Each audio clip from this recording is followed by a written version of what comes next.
forced by my mom to go on a blind date. I froze the moment I pushed the door open. The person sitting opposite me was none other than Chen Wanxin, my most feared Chinese teacher from high school. What's even more absurd is that when she looked up and called my name, Zhou Jia, her face turned red, because we weren't just bumping into each other, but were each other's blind date. In class, a single sentence from her could make me bow my head and admit my mistake. Now, she sits before me, beautiful, mature, and with a gentleness that I dare not look directly at. I had only intended this blind date to be a formality, but fate seemed to be playing tricks on me. On our second blind date, we were seated at the same table again. But all of this started half an hour earlier. My name is Zhou Jia. That day, I was 22 years old, a recent graduate, a miserable programmer tormented by code every day to the point of questioning my existence. I kept saying that even if I remained single for life, I would never go on a blind date, but my mother wouldn't listen. She escorted me into the coffee shop like a prisoner, as if she would have wasted the past 20-odd years of raising me if she didn't get me out of there today. I originally just wanted to go through the motions, sit for 10 minutes, and then find an excuse to run away. But as soon as I reached the coffee shop in trance, I saw a woman so familiar it sent chills down my spine. She stood there in a trench coat, exuding a mature and elegant aura, her figure gradually overlapping with the image of the woman in my memory, the one with silver-rimmed glasses, gently lecturing from the podium. I froze for a few seconds before instinctively calling out, "Teacher Chun." She recognized me too, chuckled, and poked my forehead, teasing me about my dashing appearance, wondering if I was meeting a girl. I immediately felt guilty and could only awkwardly say I was meeting an old classmate. But I never imagined that the moment I uttered that lie, fate would begin to slap me hard in the face. When the waiter asked for our table number, I casually said A16. The next second, Chen Wanxin's expression froze, because she was also an A16. At that moment, the air was as still as if someone had pressed the pause button. My smile slowly faded, and she hesitantly asked me if Aunt Wang had introduced us. I silently nodded.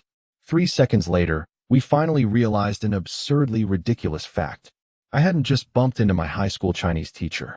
She was my blind date today. To ease the awkwardness, I quickly grabbed the menu and asked her what she'd like to drink. She looked down at it for a while, then softly said banana milkshake. I also ordered matcha cake and Oreo cake, because I remembered that Ms. Chun used to secretly eat matcha-flavored desserts in the office. After the food arrived, the atmosphere between us finally eased a bit, no longer as suffocating as before. I couldn't help but ask her, "Teacher, you're so beautiful. How come you don't have a boyfriend?" She immediately glared at me and said she was too busy to date. But the next second, she started digging into my past, asking if I hadn't dated during my 4 years of university, how I could have been so good at enduring relationships when I lost so many points on classical Chinese. I clutched my chest, begging her not to reopen old wounds, but she just laughed. Chen Wanxin smiled and said that I was one of her first students, so of course she remembered me. Seeing her smile, I became bolder and half-jokingly said, "Teacher, you've worked hard. Would you like me to give you a back massage?" I had only massaged her twice when she rolled her eyes, but she didn't refuse. But suddenly I felt a pang of panic, because before I only thought she was gentle, but now she was sitting in front of me, so beautiful that I dared not look at her for too long. As we chatted more and more, we gradually became more comfortable with each other. We talked about embarrassing moments from high school, college life, and then about work and overtime after graduation. What was originally an incredibly awkward blind date gradually transformed into a casual chat between old friends who had been reunited for a long time. Chen Wanxin suddenly remembered that the school was organizing an autumn outing soon and casually asked if I wanted to go hiking together. Almost without hesitation, I immediately said that if the teacher asked me, I would definitely go. She nodded in satisfaction and gently tapped my forehead, saying, "Okay, don't stand me up." I repeatedly promised, afraid of missing this unexpectedly precious opportunity. Before we knew it, it was already past 4 in the afternoon, and we prepared to leave. When it came time to pay, I rushed to pay the bill first. Chen Wanxin was taken aback for a moment and said that she had taken advantage of me today. I laughed and waved my hand, saying that if my mom knew that the teacher paid, she would definitely scold me to death. My words made her laugh again, and we walked out of the coffee shop together. When I dropped her off at the entrance of her apartment complex, Chen Wanxin suddenly stopped and said somewhat awkwardly, "Let's just say today's blind date was just bad luck." She was probably just trying to cover up her embarrassment with a joke, but I was taken aback. Because in my heart, this absurd blind date felt like a surprise that God had suddenly given me. I looked at her and said very seriously, "Meeting Teacher Chen feels like I've had 8 lifetimes of good luck." The moment I said that, her face turned red. She glared at me, feigning composure, and said I dared to flirt with even a teacher. But I had already turned and run away, waving and shouting, "Goodbye, teacher. You're more beautiful than she's sure." Watching my retreating figure, Chen Wanxin scolded me for being silly, but her heart inexplicably raced. She couldn't quite explain the feeling. She only noticed her heart was beating faster than usual. Perhaps she thought it was just a student's joke, but I knew something had subtly changed. Back home, Chen Wanxin kicked off her shoes, tossed her bag aside, and collapsed onto the sofa. Her mother peeked out from the kitchen, eagerly asking how the blind date went. She mumbled a reply, "It was a disaster." Chen's mother was stunned. She said it was impossible. She had seen the photos, and he was a handsome young man. Chen Wanxin immediately broke down, saying that he was her former student, and she was only 22 while he was 27. Chen's mother remained remarkably calm, saying that it was only a 5-year age difference, and age wasn't a problem. Chen Wanxin hugged her pillow, emphasizing that the key point was the student, but she realized she couldn't communicate with her mother at all. Chen's mother casually added insult to injury, saying, "So what if she's a student? Little dragon girl is still young," was master. This left Chen Wanxin speechless. She wanted to retort, but found the other woman's logic absurdly, yet inexplicably impossible to respond to. Just then, her phone rang. Chen Wanxin looked down and saw a message from me, asking if she had arrived home yet, saying I wouldn't be able to eat or sleep if she didn't reply. Looking at the message, she couldn't help but laugh out loud, then replied that she had arrived, and told me not to worry and to get some rest. Those few words instantly eased her mood, which had been in turmoil all day. Chen's mother happened to catch a glimpse of the message and immediately perked up, saying that the young man had taken the initiative to care about her, so there was a chance. Chen Wanxin immediately denied it, saying that it was just normal concern from a student to a teacher. But she herself didn't realize that as she said this, the corners of her mouth were slightly turned up, which she couldn't suppress no matter how hard she tried. Meanwhile, I had just gotten home when my mom blocked me at the door. Seeing me back so early, she immediately questioned why I hadn't even treated the person to a meal. I broke down on the spot, saying that she was my high school Chinese teacher. How could I dare? Couldn't she have checked things out before making any arrangements? My mom then retorted confidently that she never cared about my studies. I fell silent, turned, and went inside, determined to heal the awkwardness of the day with a game. But the next morning, before I was even fully awake, my door was pushed open again, and my mother's voice boomed in like an alarm clock, saying she had arranged another blind date for me. At that moment, I felt like my very soul wanted to escape from under the covers. I hugged the blanket tightly, my face filled with despair, and asked, "Is it illegal not to want to get married?" My mom shoved her phone right in front of me, saying that this girl liked playing games, which was a perfect match for me. Hearing the names Stardew Valley, Azure, and Minecraft, I instantly sobered up a bit. At least this time, she didn't sound like the kind of blind date who only watched short videos and spent money on mobile games. I sighed, finally pulled back the covers, and said, "Fine, let's just treat it as a formality." At 2 p.m., I sat in a private cafe booth, feeling completely drained of my social energy by the series of blind dates.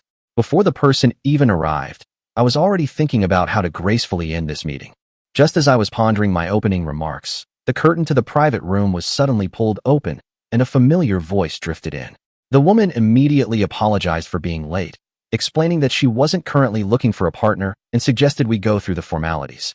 I froze, because those were the very lines I had prepared. I looked up and was completely stunned, blurting out, "Teacher Chen." Chen Wanxin also froze, asking, "Why is it me again?" Our eyes met, and the air instantly solidified. To run into the same person on 2 blind dates in a row, this probability can't be called coincidence. It's like fate is cruelly pressing me down from behind. I quickly messaged the matchmaker, and soon she sent a voice message saying that there were 2 girls with the surname Chen today, one named Chen Wanxin and the other Chen Wanyu, but they had mixed up the arrangements. Even more outrageous, she added that the other girl had already hit it off and suggested we give it a try too. After the voice message finished, Chen Wanxin and I fell silent, neither of us knowing which to complain about first. I almost blurted out on the spot, "10 minutes to hit it off? That's ridiculously fast." Normal people would at least talk about personality, hobbies, and values. But I have to admit, I've been single all this time because I overthink things. Chun Wanxin rubbed her forehead, clearly speechless at this blunder. I could only hand her the menu and ask Ms. Chun what she would like to drink. Without even thinking, she said banana milkshake. After I ordered, I casually asked her if she didn't like coffee. Chun Wanxin stuck out her tongue and said it was too bitter and she couldn't get used to it. She was an old woman. In that instant, I suddenly realized that she was completely different from the serious teacher at school. The drinks and cake were served quickly. I took a sip of my latte, but my mind kept wandering back to whether this recurring blind date was a coincidence or a deliberate arrangement of fate. I tentatively looked up at her and asked, "Teacher, do you really want to find a partner?" Chun Wanxin said almost without hesitation that she didn't want to find a partner at all. I took the opportunity to ask her why she was going on blind dates. She sighed and said that at this age, it seems like you have to go even if you don't want to. Her classmates are getting married one after another, and she has to give a gift at every wedding. But she still can't figure out what the benefits of marriage are. I chuckled and asked if she wanted to eat her money back. Chun Wanxin scratched her head, looking utterly dejected, and said the problem was, she simply couldn't. I added seriously, unless her boyfriend is a glutton. We both burst out laughing, and the awkward atmosphere was finally eased considerably by this joke.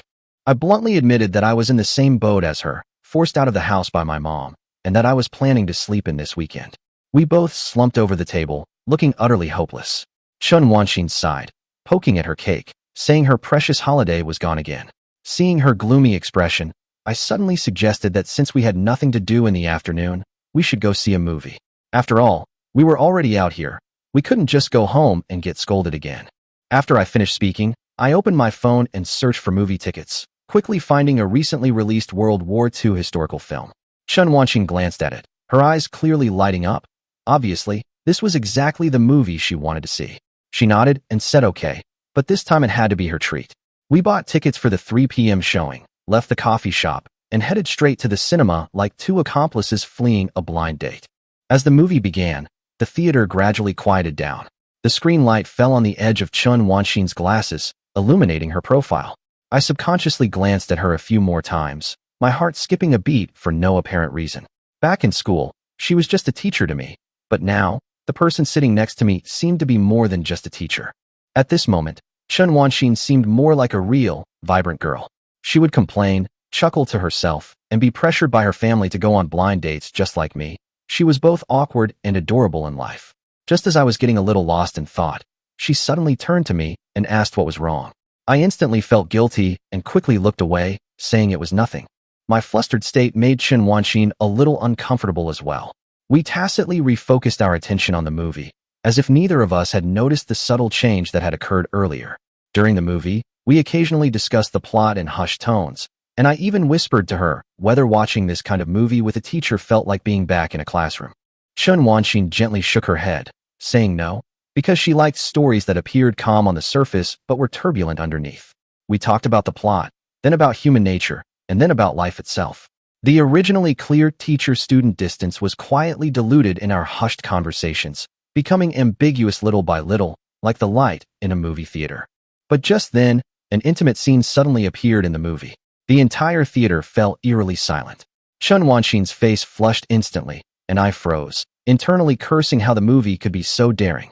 To ease the awkwardness, I forced myself to add, "It's a Western movie, they're all pretty passionate." Chun Wanxin glared at me coldly, and simply said, "Let's watch a movie." An awkward silence quickly spread between us.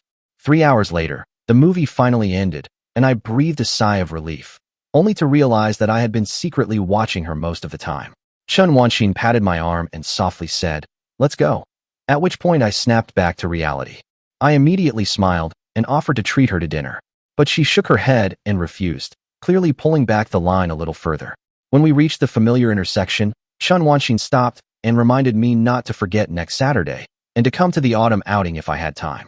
I quickly promised that I would definitely go, my tone as serious as if I were signing some kind of life contract. Watching her skirt sway gently as she slowly disappeared around the corner, a strange flutter stirred in my heart. The next morning, as soon as I arrived at the office, my best friend Li Jintao approached me mysteriously. He said that Chun Wanxin, our high school Chinese teacher, had gone on a blind date yesterday, and she looked exceptionally beautiful. Hearing this, my heart tightened, and my eyes instantly went blank. Li Jintao even pulled out a blurry photo to show me. I pretended to be casual and asked, "Where's the guy?" But in my mind, I was already furious, thinking, who's so bored as to chase after a teacher on a blind date like a paparazzi? I opened my work software and saw it was full of meeting notices and miscellaneous tasks. I sighed, but I couldn't calm down at all. Li Jintao reminded me again that there was a high school reunion in a few days, and teacher Chun would be there too. My first instinct was to refuse, and I hurriedly made up an excuse, saying that my mother had arranged a blind date for me. But the words I was about to say turned into sausage. Li Jintao left with a speechless smirk, and the office finally quieted down. I stared at the screen clicking the mouse, but I couldn't concentrate on a single word. Just then, Lin Xuehui walked over. She was wearing a khaki long skirt and a white shirt, her ponytail neatly styled. She sat down and immediately asked if I was slacking off again. I raised an eyebrow, but she calmly handed me a shopping voucher, saying it was for me and I could choose any small cake I wanted. I took the voucher, but inwardly I was speechless. How did she even seem to have guessed that teacher Chun and I were going to the movies? On a rainy night, I stayed home scrolling through my phone. The group chat kept urging me to go online and play games, but I ignored it, only replying that I wasn't feeling well. After putting down my phone, I looked out the window at the sound of the rain, but my mind kept drifting to Chen Wanxin. Meanwhile, Chen Wanxin was in the classroom grading papers, her shoes soaked by the rain, but she was too busy to even take a break. She looked down at her phone, casually posting a status update for her own amusement, but was quickly interrupted by a student. Someone called her teacher, saying they had a question. She immediately switched back to her teacher mode and began explaining earnestly, completely unaware of my new message popping up on her screen. But on my end, because she didn't reply, I felt a strange emptiness inside. I lay in bed scrolling through my phone. The group chat was still urging me to finish my game, and I casually replied with a good night. The rain grew heavier, and as I looked at the white Corolla parked downstairs, I suddenly grabbed my car keys and drove towards Anqing No. 7 Middle School. I still held the dessert shop voucher in my hand, but I couldn't say for sure who I was waiting for. At 10:05, students began to leave the school gates, and the streets gradually became lively. Just as I was about to leave, a white figure holding an umbrella suddenly appeared. It was Chen Wanxin. I immediately rolled down the car window and called out, "Teacher." She looked at me in surprise and asked what I was doing here. I smiled and shook the cake bag, saying I came out to buy something. What a coincidence. After Chen Wanxin got into the passenger seat, we bickered the whole way, the atmosphere relaxed yet slightly ambiguous. Raindrops tapped on the car window, and the warm yellow headlights illuminated our profiles, as if creating a private space just for us that night. When she sneezed, I casually turned up the air conditioning and handed her a tissue. It was just a simple act of concern, but it subtly bridged the distance between us through our banter. The song Long Time No See played in the car. The rainy night, the old song, the pretty teacher, and the fact that there were only two of us in the car, everything intertwined to create an indescribable, subtle atmosphere. My mind was a little unsettled, but she was, after all, a teacher, so I could only suppress my thoughts, staring straight ahead and pretending to be nonchalant. She sneezed again, and I casually asked if she wanted some hot tea. She shook her head and declined, taking the opportunity to distance herself by saying not to play matchmaker. She didn't want an office romance. As the car slowly drove into her apartment complex, I felt inexplicably nervous. After stopping in front of Building 3, Unit 2, Chen Wanxin smiled and thanked me, saying that if it weren't for me, she would have had to go home with wet shoes again tonight. Just as she reached for the car door, I suddenly called out to her. In that instant, the atmosphere in the car froze, and the distance between us was only 30 centimeters. I reached for the green and white paper bag, handed it to her, and said, "Teacher, take a matcha cake home with you." Chen Wanxin was taken aback. Her cheeks flushed slightly, and she softly said thank you. I didn't give her a chance to refuse, and directly stuffed the cake into her hand, saying, "Teacher, you work hard. Have something sweet to nourish your body."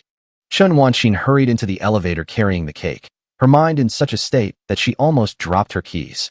But after she got home, she found a bag of herbal tea, came downstairs again, and handed it to me, saying thank you for bringing her home, explaining that it was cool autumn and some herbal tea would warm her up.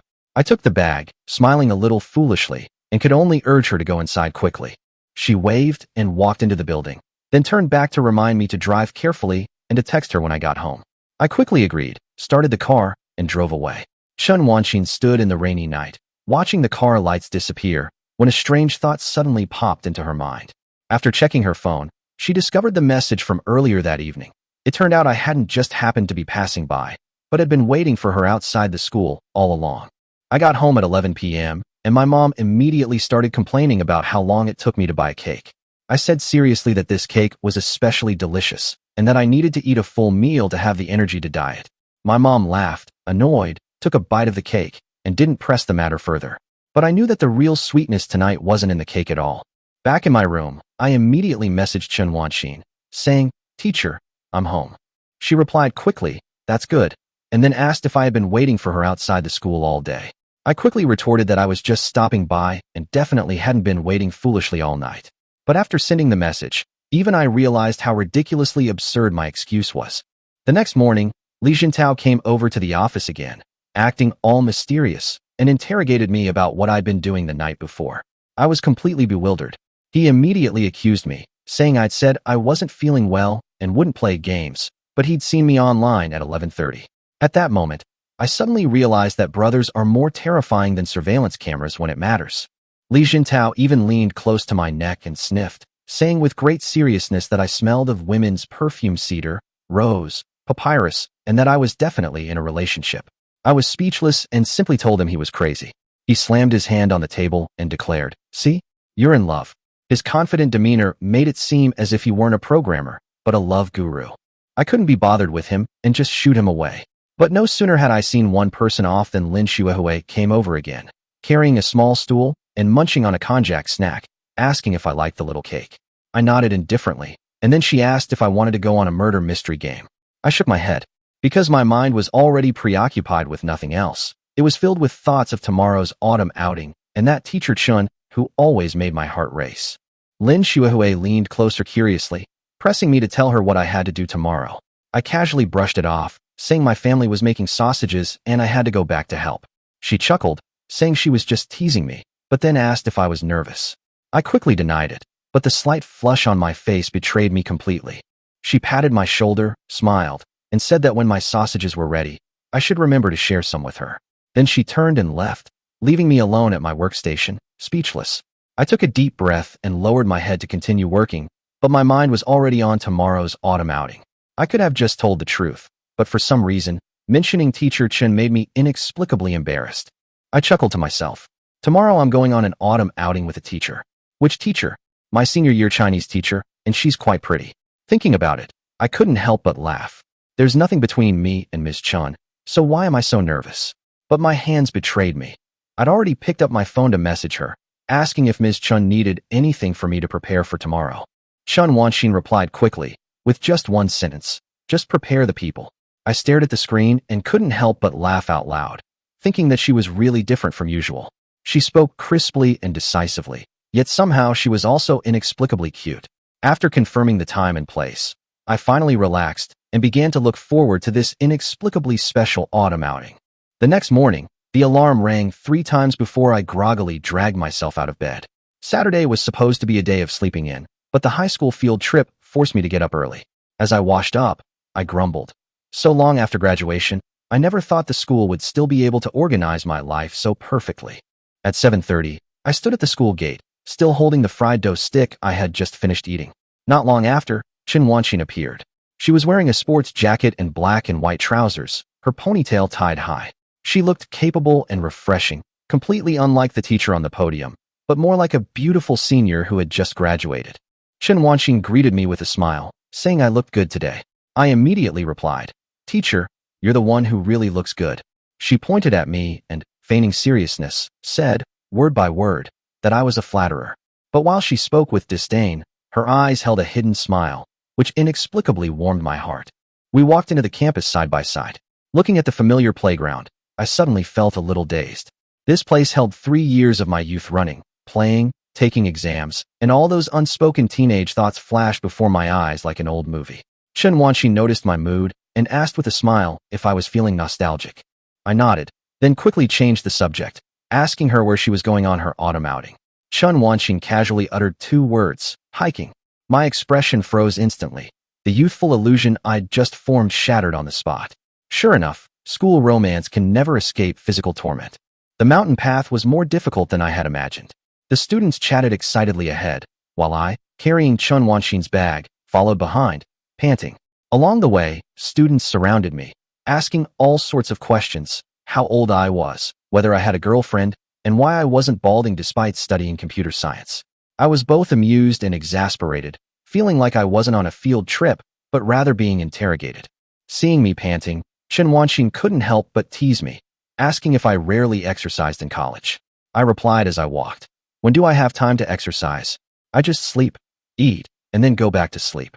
She laughed, but still earnestly reminded me to exercise more.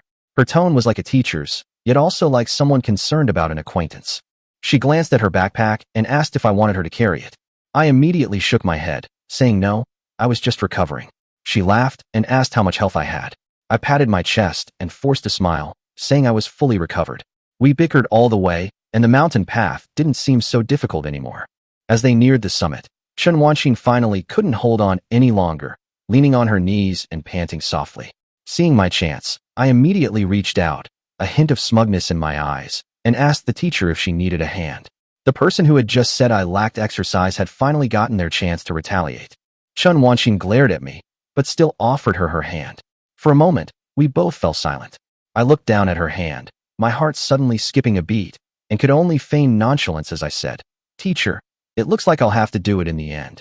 A mountain breeze rustled through the leaves, carrying the students' voices into the distance. Chen Wanxin followed behind me, watching me pull her uphill, her gaze becoming somewhat complicated. Perhaps in her eyes, I was no longer just the boy in the classroom. My hands were strong, and my shoulders were reliable enough. When we reached the last step, we let go of each other almost simultaneously. Chen Wanxin patted her backpack and laughed, saying she hadn't expected me to be in better shape than her. I immediately retorted, "Of course, I have a good foundation. I'll make sure she practices some more in the future." She rolled her eyes at me, but this time, there wasn't a hint of anger in her tone. On the mountaintop, students played games and ate snacks in small groups, creating a lively atmosphere like a spring outing. Chen Wanxin made sure no one was wandering off before walking to the pavilion. I was sitting and resting, and as I adjusted my collar, I casually asked her, "Teacher, are there any places selling fried noodles on this mountain?" Chen Wanxin stopped me with a smile, telling me not to rush and to check the bag first. She stood on tiptoe and shook the bag, proudly saying that it was lunch she had made herself at 6 o'clock that morning, just enough for 2 people. I curiously reached out to open the bag, but stopped under her expectant gaze and couldn't help but tease her. "Teacher, there aren't any prank props in there, are there?" Chen Wanxin pouted and retorted softly, saying, "Who do you think I take her for? Would she do something like that?" I suppressed a laugh, placed the lunchbox on my lap, and carefully opened it. Inside the double-layered insulated lunchbox were Kung Pao chicken, tomato and potato beef brisket, and 3 delicacies soup, the portions just right, clearly arranged for 2 people. I couldn't help but secretly admire her cooking skills. I hadn't expected Ms. Chun to be such a good cook. She handed me chopsticks and earnestly reminded me that I was still growing at my age and should eat more. I almost blurted out that I was already 22, but seeing her serious expression, I could only obediently shut up and focus on my meal. She secretly watched me eat with relish, as if she had finally breathed a sigh of relief. 10 minutes later, after I finished eating, she put away my lunchbox and asked me how it tasted. Without hesitation, I said it was great. She smiled and said it sounded too perfunctory. I quickly nodded earnestly and said that the teacher's cooking was really delicious. Only then did she pat my head with satisfaction and say, "Okay, I'll make it again next time." Students gradually gathered around to chat, and the atmosphere instantly became relaxed and lively. Someone asked me what I majored in at university, and I casually replied, "Computer science, commonly known as the bricklaying major." Chen Wanxin smiled and said that her cousin also majored in the same subject. Hearing this, I immediately became interested, and unexpectedly, we had another topic to discuss. I asked her if it was true. Chen Wanxin nodded and said her cousin also worked here, but she forgot the specific company. The students then pressed me to tell them if university was fun. I thought for a moment and answered seriously that if there weren't deadlines, big assignments, and small assignments, the sports meet would actually be quite fun. Some students were puzzled and asked why the sports meet wasn't fun. I shrugged and said it was because we had to sit in the stands. They were even more confused and asked what sitting in the stands meant. I explained that it meant sitting there and watching other people compete. Chen Wanxin gently nudged me, reminding me not to always talk about the negatives and to talk about something positive. I immediately perked up and blurted out, "You're free to date in college." That was like a stone thrown into water. The students' eyes lit up instantly, as if they'd caught a whiff of gossip. Someone immediately pressed me. Senior, are you dating anyone? I covered my face, feeling that this question was far too hurtful. The students burst into laughter, and I quickly added that it wasn't that I couldn't talk about it, but that I didn't want to. After all, it's university, studying is more important. I was trying to change the subject when suddenly a student blurted out, "Is Joe a guy with a crush on Professor Chen?" At that moment, I almost choked on my own words. These words cleaved the air in the pavilion like lightning. Chen Wanxin, who had been leisurely munching on sunflower seeds, instantly blushed, coughed, and called out the student's name, asking what nonsense she was spouting. But the students weren't afraid at all. Instead, they became even more excited, and the jeers became impossible to suppress. I smiled helplessly and could only say, "You all know your teacher's temper. How could I dare to offend her?" Chen Wanxin immediately glared at me, as if to say, "She's not that strict." The students, not content with the gossip, pressed me for details about what kind of girl I liked. I stroked my chin and answered seriously, saying that I prefer someone with a more stable personality, as I can't stand unreasonable behavior. Then someone else asked Ms. Chun whether she preferred older or younger women. Chen Wanxin paused for a moment, thought for a moment, and then said, "Maybe older ones. Younger ones always feel a little strange." The students immediately sighed, laughing and saying that the teacher was a traditionalist and that senior was in a difficult position. After they finally dispersed, only Chen Wanxin and I remained in the pavilion. She visibly relaxed, her face still slightly flushed, and whispered to me, "Zhou Jia, they were just joking. Don't take it to heart." I smiled and nodded, saying I hadn't taken it to heart, but I was surprised to find out that my teacher was into older men. Chen Wanxin raised an eyebrow and quickly explained that it wasn't that. She just felt it was a bit strange to marry someone too young. I took the opportunity to probe how much younger she could accept, and she thought for a moment, pinching her chin, and said 1 or 2 years, preferably someone around the same age. I stood up, smiled, and said that if the teacher didn't have a boyfriend, I could introduce her to someone suitable, and she should remember to send me a red envelope, cash gift. Chen Wanxin laughed and said that was fine. If it really worked out, she would give me 6,000 yuan, almost a month's salary. She even held up her little finger, asking if I wanted to pinky swear. I hesitated for a moment, then gently hooked my little finger with hers. Our 2 fingers wiggled, a playful gesture that felt like fulfilling some solemn promise. Chen Wanxin watched my retreating figure, a strange unease creeping into her heart, while a ridiculous thought suddenly popped into my head. Being Teacher Chen's dog might not be so bad after all. Of course, I definitely don't want to be a dog. It's just that when I think about it carefully, without all those messy real-world concerns, life would be ridiculously peaceful. For example, when Teacher Chen reaches out her hand, I obediently put my hand on it. When she asks if I'm hungry, she feeds me. She'll gently pat my head, let me lean against her legs, and I can even snuggle into her arms. I have to admit, this kind of fantasy is indeed a bit addictive. If I really had to choose, I'd even think being a heartless domestic animal would be much easier than being a human. Everyone else is shouting about defying fate, and I actually think this kind of fate is pretty good too, but as soon as this thought popped into my head, I startled myself. Just as I was lost in thought, Li Jintao suddenly slapped me on the shoulder and asked if I had been working at school on Saturday. I snapped out of my dog-like philosophy and looked at him helplessly, saying that if I were his section chief, I would fire him first. Li Jintao raised an eyebrow and smiled, saying it was a pity he wasn't there yet. He told me to work hard for a few years to become a section chief, so that I could benefit from it. I scoffed, saying that becoming a section chief for several years was less desirable than winning the lottery tonight. As I spoke, a melodramatic workplace drama automatically began playing in my head. A junior manager scolds me. A senior manager suddenly appears, recognizes me as his childhood sweetheart, and then turns the tables with a slap. Li Jintao pulled out his phone and said excitedly that he didn't expect me to go to a school event on Saturday. I was taken aback and asked him what he was talking about. He then pulled up a group photo in the group chat. In the photo, a silly-looking boy was standing in the middle of a group of high school students, smiling. Han Han Dove. Han Han Deed is a Chinese idiom meaning simple and honest. That person was me. I paused for 2 seconds, trying to argue, asking if he would believe me if I told him I was his long-lost twin brother.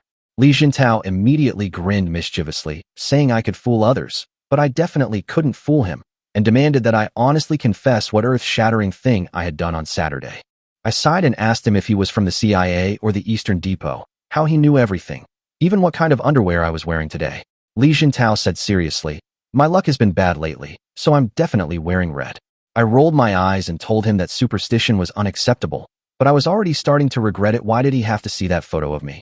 Actually, it's a bit embarrassing to talk about going on the autumn outing with Teacher Chen. Nothing actually happened, but it feels like I'm doing something wrong, especially with Li Jintao, who's a walking gossip magnet. I can't hide it at all. Sure enough, he pointed at me and started analyzing, saying I was just too embarrassed to admit I went back to my alma mater to help out, that I was asked to go even though I had no connection to the school, which is why I was stammering. I hesitated for a moment, then quickly nodded and said, yes, that's it. But another voice suddenly came from the side, saying, maybe they're going to meet someone. I turned around and saw Lin Xuehui already sitting down next to me with a grin, carrying a small stool, looking like she was ready to watch the drama unfold. Li Jintao was startled and asked her where this cutie came from, saying she looked like a gopher. Lin Xuehui retorted with a sneer, saying she had his girlfriend's WeChat and could report her for calling her cutie anytime. The two of them argued back and forth, leaving me sweating profusely in the middle. I could only helplessly complain. Can you please stop slacking off here? I still have a trauma from sitting next to the trash can in middle school. While eating her Planet Cup, Lin Xuehui asked curiously why, wondering if it was because I was too talkative. I immediately put on a victim's expression and said it wasn't that I liked to talk, but that people always asked me to talk. Eventually, the teacher couldn't stand it anymore and moved me next to the trash can, saying that since I liked to talk so much, I could talk to the trash can to my heart's content. Lin Xuehui patted my arm with a pitying look and asked if I had ended up chatting with the trash can later. My fists were clenched, and I was about to retort when she suddenly glanced at the photos on the phone on the table. After staring at them for a few seconds, her eyes lit up, and she asked me directly if I had actually gone on a date on Saturday. I quickly corrected her, saying it was an autumn outing. Li Jintao also quickly vouched for me, saying it was definitely not a date. The photos were all of students and teachers, and she could see for herself if she didn't believe me. Then Lin Xuehui pointed at Chen Wanxin and asked why it was wrong to have something going on with a teacher, since this teacher was young and beautiful. My heart skipped a beat when I heard that. Li Jintao immediately patted his chest and swore that it was impossible, absolutely impossible. He was certain. Back in school, one look from Chen Wanxin could make him behave on the spot. She seemed gentle on the surface, but when she really got angry, she was like a demon from hell. After being scolded, he would have to stand obediently by her side and watch her correct his test papers until he completely bowed his head and admitted his mistake. Lin Xuehui bit the rim of the Planet Cup, her face full of doubt, and asked if it was really that terrifying. She looked quite gentle in the photos. Li Jintao sneered, saying she had no idea how formidable Teacher Chen was. Lin Xuehui laughed instead, saying her elementary school teacher was even more ruthless, having broken a broom in the process. Li Jintao gasped, as if he had heard some terrifying legend. But Lin Xuehui's gaze quickly returned to me, her tone suddenly lowering as she said she felt there was something wrong with me, based on a woman's intuition. Li Jintao immediately put his arm around my shoulder, saying that based on his years of experience, I was absolutely fine. Besides being underage and Teacher Chen, who else could I possibly like? The two of them talked more and more outrageously, eventually even making bets about me. Lin Xuehui said that if she won, Li Jintao would treat the three of us to dinner. Li Jintao looked puzzled and asked where the three of us came from. Lin Xuehui replied matter-of-factly, her, me, and my girlfriend. Li Jintao laughed and said that if he lost, he would also treat the three of us, but he would have to bring his girlfriend along. I finally couldn't hold back anymore and asked them if they had respected my opinion before making the bet. Besides the underage student and Teacher Chen, wasn't there also chemistry teacher Lu? Li Jintao immediately joked that Teacher Lu's relationship spanned 30 years, which was quite sensational. I was both amused and exasperated, and just wanted to ask him what he was watching all day long. Li Jintao rubbed his hands mysteriously, saying his girlfriend liked watching these kinds of shows, and he'd watched quite a few himself, asking if I wanted him to recommend a few. Lin Xuehui finished her Planet Cup, precisely tossed her trash into the bin next to my feet, and suddenly asked if I was coming to her birthday party on Saturday. I paused for a moment, then asked her where she was going. Lin Xuehui suddenly leaned closer, her voice low and alluring, and said she wanted to go to her place. I inwardly cursed her as a little vixen, but I had to admit that her icy, senior student aura, cold yet seductive, truly made her seem like a character straight out of a manga. I forced myself to refuse, saying no. It would be like a lamb to the slaughter for a lone man and woman. Li Jintao immediately objected, saying it was too much for them to flirt in front of him, and asked Lin Xuehui why she only called out to him and not him. Lin Xuehui smiled, and said he had a girlfriend, and she was afraid she would be jealous. Li Jintao pointed at me and asked, "What about Zhou Jia? Does he have a girlfriend?" Lin Xuehui blinked and said, "Since I haven't admitted it, then I don't. There's no boundary between us." Li Jintao's mind raced for a moment. Then he exclaimed in surprise, "A master. If I refused, it would mean I had something to hide. If I didn't have a boyfriend, there was no reason to refuse an invitation from a beautiful young woman." Lin Xuehui raised her eyebrows smugly, said, "Thank you for the compliment," then looked at me, casually tossed out, "See you on Saturday," and turned to leave. I sighed helplessly and could only change my mind, saying I would go. But she'd better call someone else, otherwise I wouldn't feel comfortable with a man and a woman alone together. Lin Xuehui turned back and smiled, saying not to worry, she would call her cousin. After she walked away, I quickly shooed Li Jintao back to his workstation, telling him to stop gossiping and get back to work. That night, Chen Wanxin returned home exhausted and collapsed onto her bed. The recent midterm exams had been overwhelming her. She picked up her phone, but her gaze lingered on my name. Our last contact was on Saturday, the day of the autumn outing. After she dropped the students off at school, we said goodbye again. That night, I messaged her to say I got home, then asked if she got home safely, and added that I was worried about the teacher's safety. I even added a playful emoji at the end, as if I was born to do these silly little things. Chen Wanxin replied that she got home, and then added that she asked if I had fun today. I quickly replied that I was happy, and that I was definitely happy to have teacher Chen there. Chen Wanxin ignored my flattery and only replied with "Get some rest," and the conversation ended there. Finally, I sent another good night, as if to put a slightly ambiguous period to the autumn outing that day. Chen Wanxin stared at the chat box for a long time, then suddenly smiled for some reason. She then turned off the screen and sighed softly. She suddenly realized that even a casual chat with someone could improve one's mood. Even if it was just exchanging trivial thoughts, it would leave a strange, inexplicable feeling in one's heart. But this kind of happiness always comes and goes quickly. Chen Wanxin suddenly remembered that day in the pavilion, when I sat next to her telling jokes, the mountain breeze carrying the fragrance of osmanthus, and the students making noise in the distance. That moment was quiet and comfortable. She hadn't felt this relaxed in a long time, but ironically, the more relaxed she was, the more chaotic her mind became. There was a bittersweet feeling mixed with that sense of relief. She grabbed a pillow and hugged it to her chest, tossing and turning, trying to suppress the turmoil in her heart. Her friends always said she was slow to react in matters of the heart, and she admitted it herself. But this time, she found that she couldn't seem to be slow at all. Boys had given her love letters, gifts, and hinted at their feelings before. But by the time she realized it, they had already moved on and even disappeared from her life. She drifted along like this until she was 27, occasionally wanting to date, but finding it increasingly difficult to truly fall in love. She whispered my name. Then her face suddenly flushed, and she abruptly sat up in bed. She patted her face, forcing herself to wake up, frantically reminding herself, "Chen Wanxin, wake up. That's your student." But the more she thought about it, the clearer my image became. She hit herself twice with a pillow, as if punishing the absurd thoughts that were running through her mind. After taking a deep breath, she hugged the pillow back to her chest. Even though she was already 27, she still had the habit of sleeping with something in her arms. Only then could she slowly calm down the unease in her heart.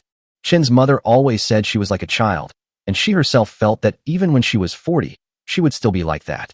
She tossed and turned in bed for a long time, her hair a mess, her hairband loose, and strands of hair covering half of her face, so even she couldn't see what her expression was.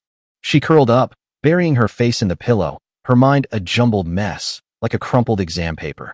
Was it because she'd been alone for too long, causing her to feel lonely? Or was it because that person named Zhou Jia was truly different?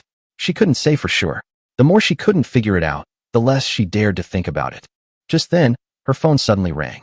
She reached for it, the screen's faint light illuminating her flushed face. It was a message from her cousin, saying it was her birthday on Saturday and asking if she was coming, adding that she wanted to treat her to dinner. Chen Wanxin, as if grasping at a lifeline, pulled herself out of her emotional turmoil. She thought for a moment and replied that she had class on Saturday and probably couldn't come, adding a happy birthday, baby message. Only after sending the message did she realize she'd almost forgotten her cousin's birthday and needed to prepare a gift. Not long after, her cousin messaged again, saying she probably didn't have class on Saturday night and could come over for dinner.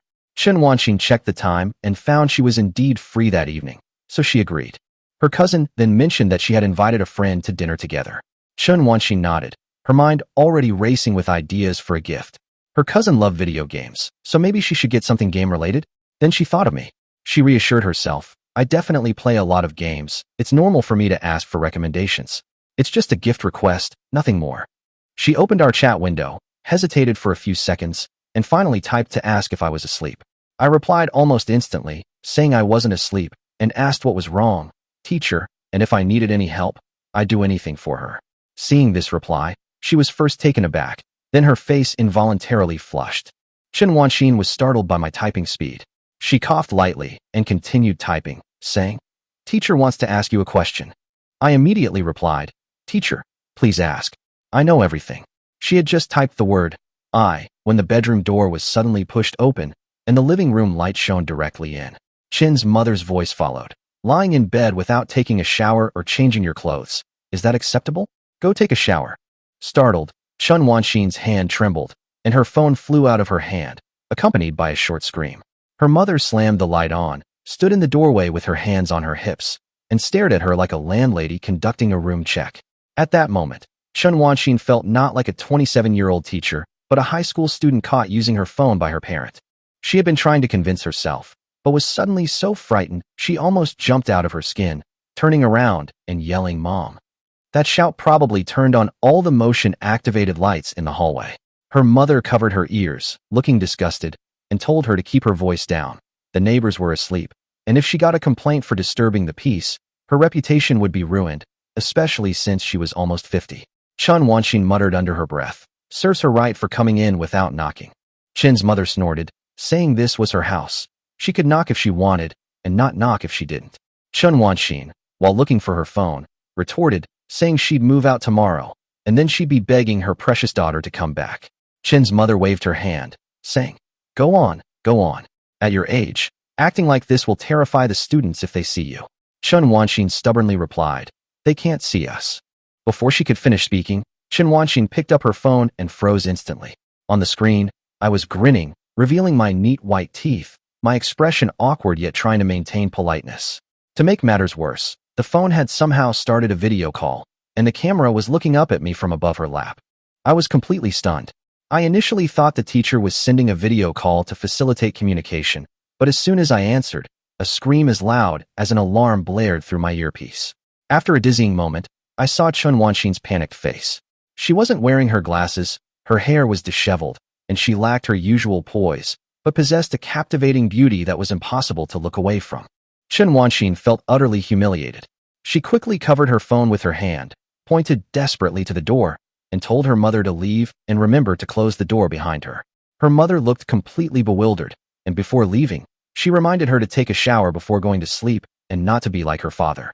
After the door closed, the room finally became quiet, with only her heart pounding so hard it felt like it was going to explode.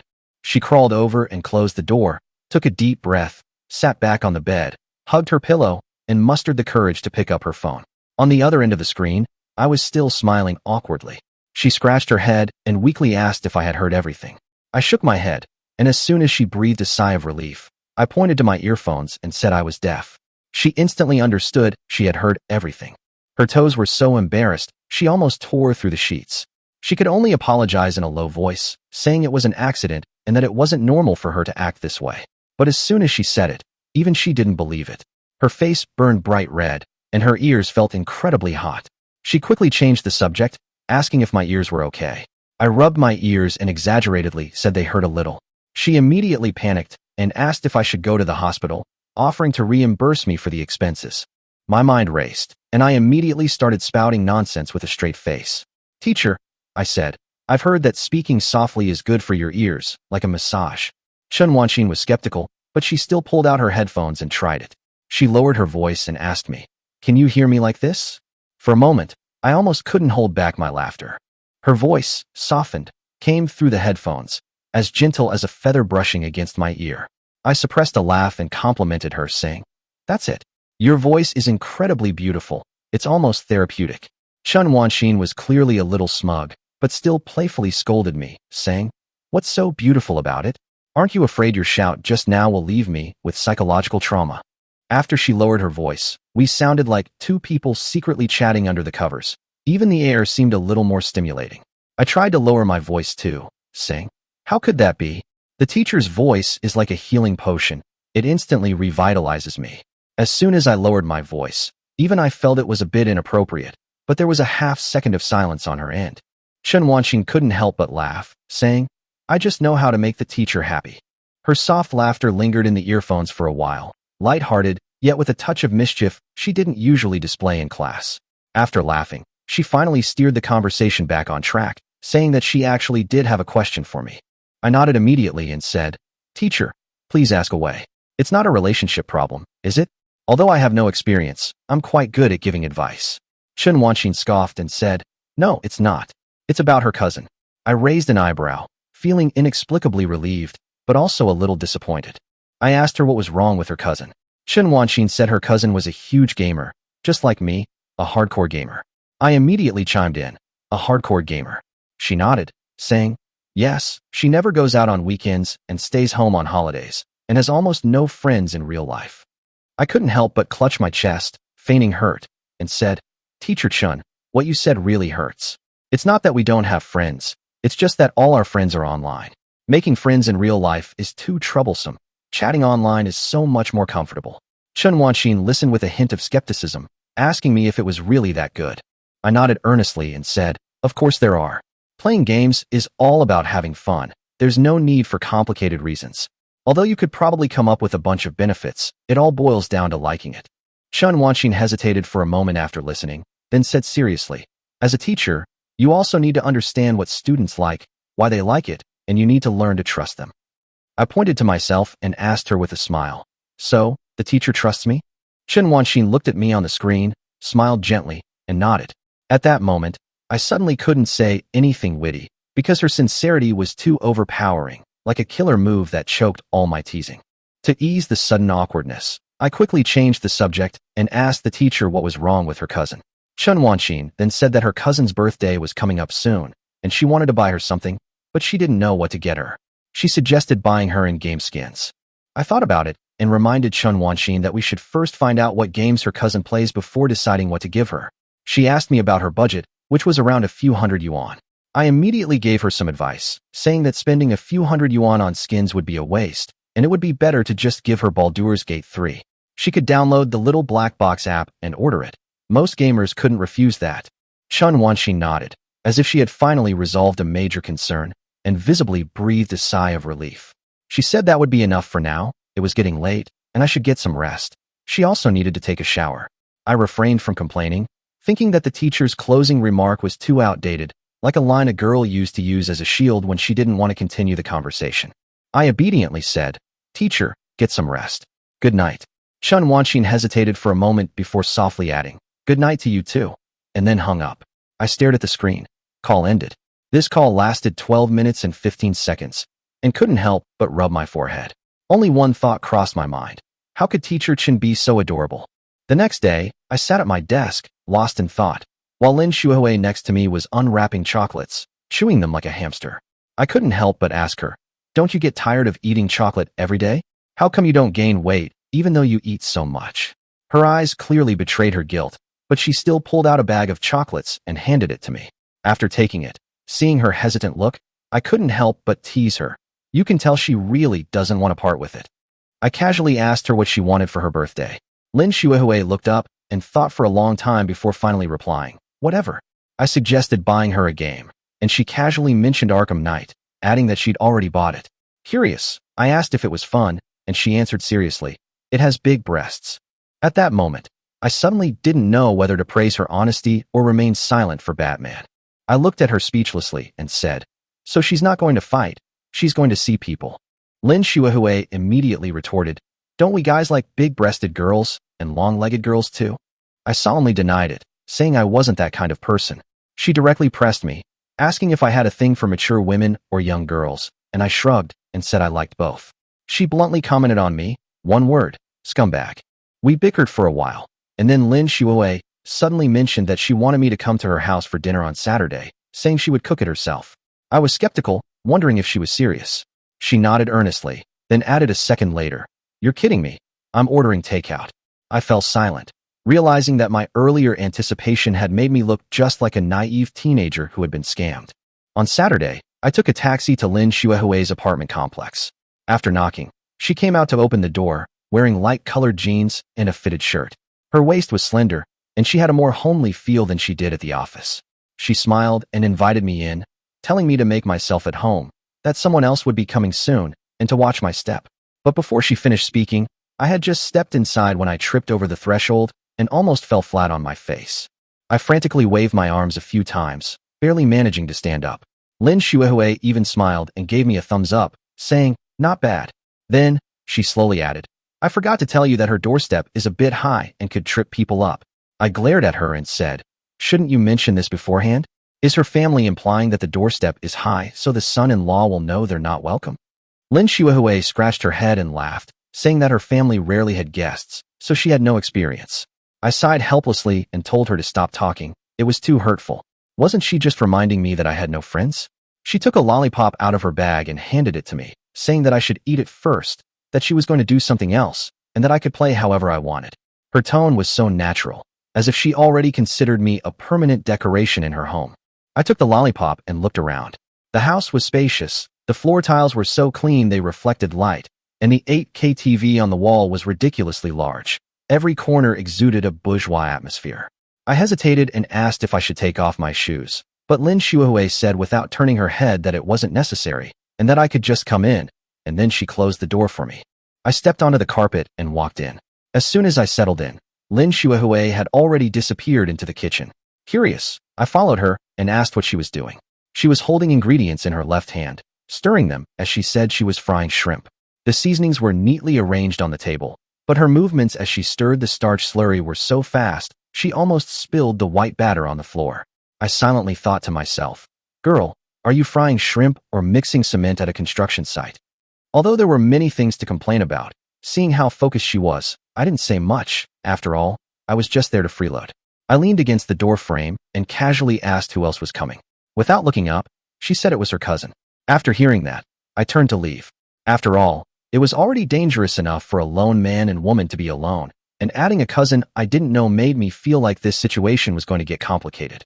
Lin Shuihui immediately glared at me, asking what I meant, and whether I was that scared to be alone with her in a room. I chewed on my lollipop, trying to distance myself, saying it wasn't fear, but rather a matter of avoiding danger. She snorted coldly, saying it was no wonder I didn't have a boyfriend. I panicked. Who said I didn't have a boyfriend? I just didn't want to find one. But even as I said it, I felt unsure of myself. Lin Shuihui smiled meaningfully, saying that her cousin often said similar things, though her cousin was just slow to understand romance and was still single. I raised an eyebrow and asked how old her cousin was. She casually replied that she was almost 30, 4 or 5 years older than her. I couldn't help but retort that this didn't sound like a relative, but rather like someone just dug out of the household register. Lin Shuihui explained with a smile that they played together a lot when they were young, but saw each other less as they grew up. Just like me, do I remember my cousin's birthdays? I immediately felt guilty, because I often forgot Li Jintao's birthday. She then asked me what I should call my older cousin when she came. As she said this, she stopped what she was doing, a sly smile appearing on her face, and a sense of foreboding instantly welled up inside me. The next second, the doorbell rang. Lin Shuihui, her hands covered in starch, called for me to open the door. I walked to the door, puzzled, and froze the moment I opened it. Standing outside was Chen Wanxin. Our eyes met, and the air hung heavy for 2 seconds. I instinctively closed the door, but then there was a rapid knocking. I opened the door again, and it was Ms. Chen again. Her face was slightly flushed, and there was a little sweat on her forehead. She was clearly displeased, and said it was too much for me to leave her out. I was so embarrassed that I wanted to disappear on the spot. I could only quickly say that I thought I was seeing things, and that she should come in. Only then did I realize that Lin Shuihui's smile earlier was a deliberate trap to get me to fall into. Chen Wanxin took a deep breath and stepped into the house. I was about to remind her to watch her step, but before I could finish speaking, she tripped and stumbled forward. I instinctively reached out and caught her. Teacher Chen had her eyes closed, as if she was prepared to fall, but she landed steadily in my arms. She slowly opened her eyes, meeting my smiling gaze. I couldn't help but tease her, saying, "Luckily I reacted quickly. Does this count as making amends?" The teacher didn't fall, did she? Chen Wanxin's face instantly turned red, and her voice trembled slightly. She only managed a soft, "Thank you." I supported her arm and put my other arm around her waist, gently steadying her. Chen Wanxin lowered her head to fix her hair, probably feeling incredibly embarrassed. She was a grown woman, yet she had to be supported by her own student. It was just too shameful. I wasn't much better off. The soft touch of her waist was still clearly etched in my palm, making me momentarily distracted. She wanted to say something to ease the tension, but her eyes met mine. We both uttered "you" almost simultaneously, then stopped at the same time. I scratched my head and told her to go first. Just as Chen Wanxin was about to speak, Lin Xuehui poked her head out from the kitchen, interrupting us without hesitation, saying, "Stop standing at the door like statues. Come in and sit down." Chen Wanxin then snapped out of her daze, walked over to Lin Xuehui, opened her arms, and smiled, calling out "Happy birthday, my darling," and inviting her to come and see her. Hearing the word darling, I was momentarily taken aback. I hadn't realized Teacher Chen used such an affectionate term in private. Lin Xuehui immediately jumped into her arms like a little chick, saying, "Sister Chen, it's been so long. I just fried some shrimp. I guarantee it'll be so delicious you won't be able to stop eating." Chen Wanxin smiled and patted Lin Xuehui's hair, asking where her aunt and uncle were. Lin Xuehui waved her hand, saying they were working overtime and the kitchen was hers tonight. She then winked at me, smiling like a smug little fox. I finally couldn't help but ask, "Wait, are you two relatives?" Chen Wanxin then realized, saying, "Yes, Xuehui is her cousin. I'm surprised we know each other. What a coincidence." Lin Xuehui blinked, feigning innocence, and said, "Yes, what a coincidence." I felt completely played by her, and I gritted my teeth inwardly. Lin Xuehui clearly knew I knew Chen Wanxin, but she deliberately kept quiet, obviously wanting to see me make a fool of myself.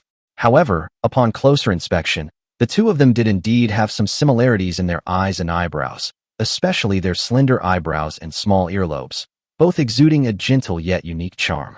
Lin Xuehui hugged Chen Wanxin, deliberately laughing as she complained, "Sister Chen, look at Zhou Jia. He was just giving you a weird look." Chen Wanxin's cheeks flushed instantly. She grabbed Lin Xuehui's clothes and scolded her playfully. "Don't talk nonsense, or you'll tear my mouth apart."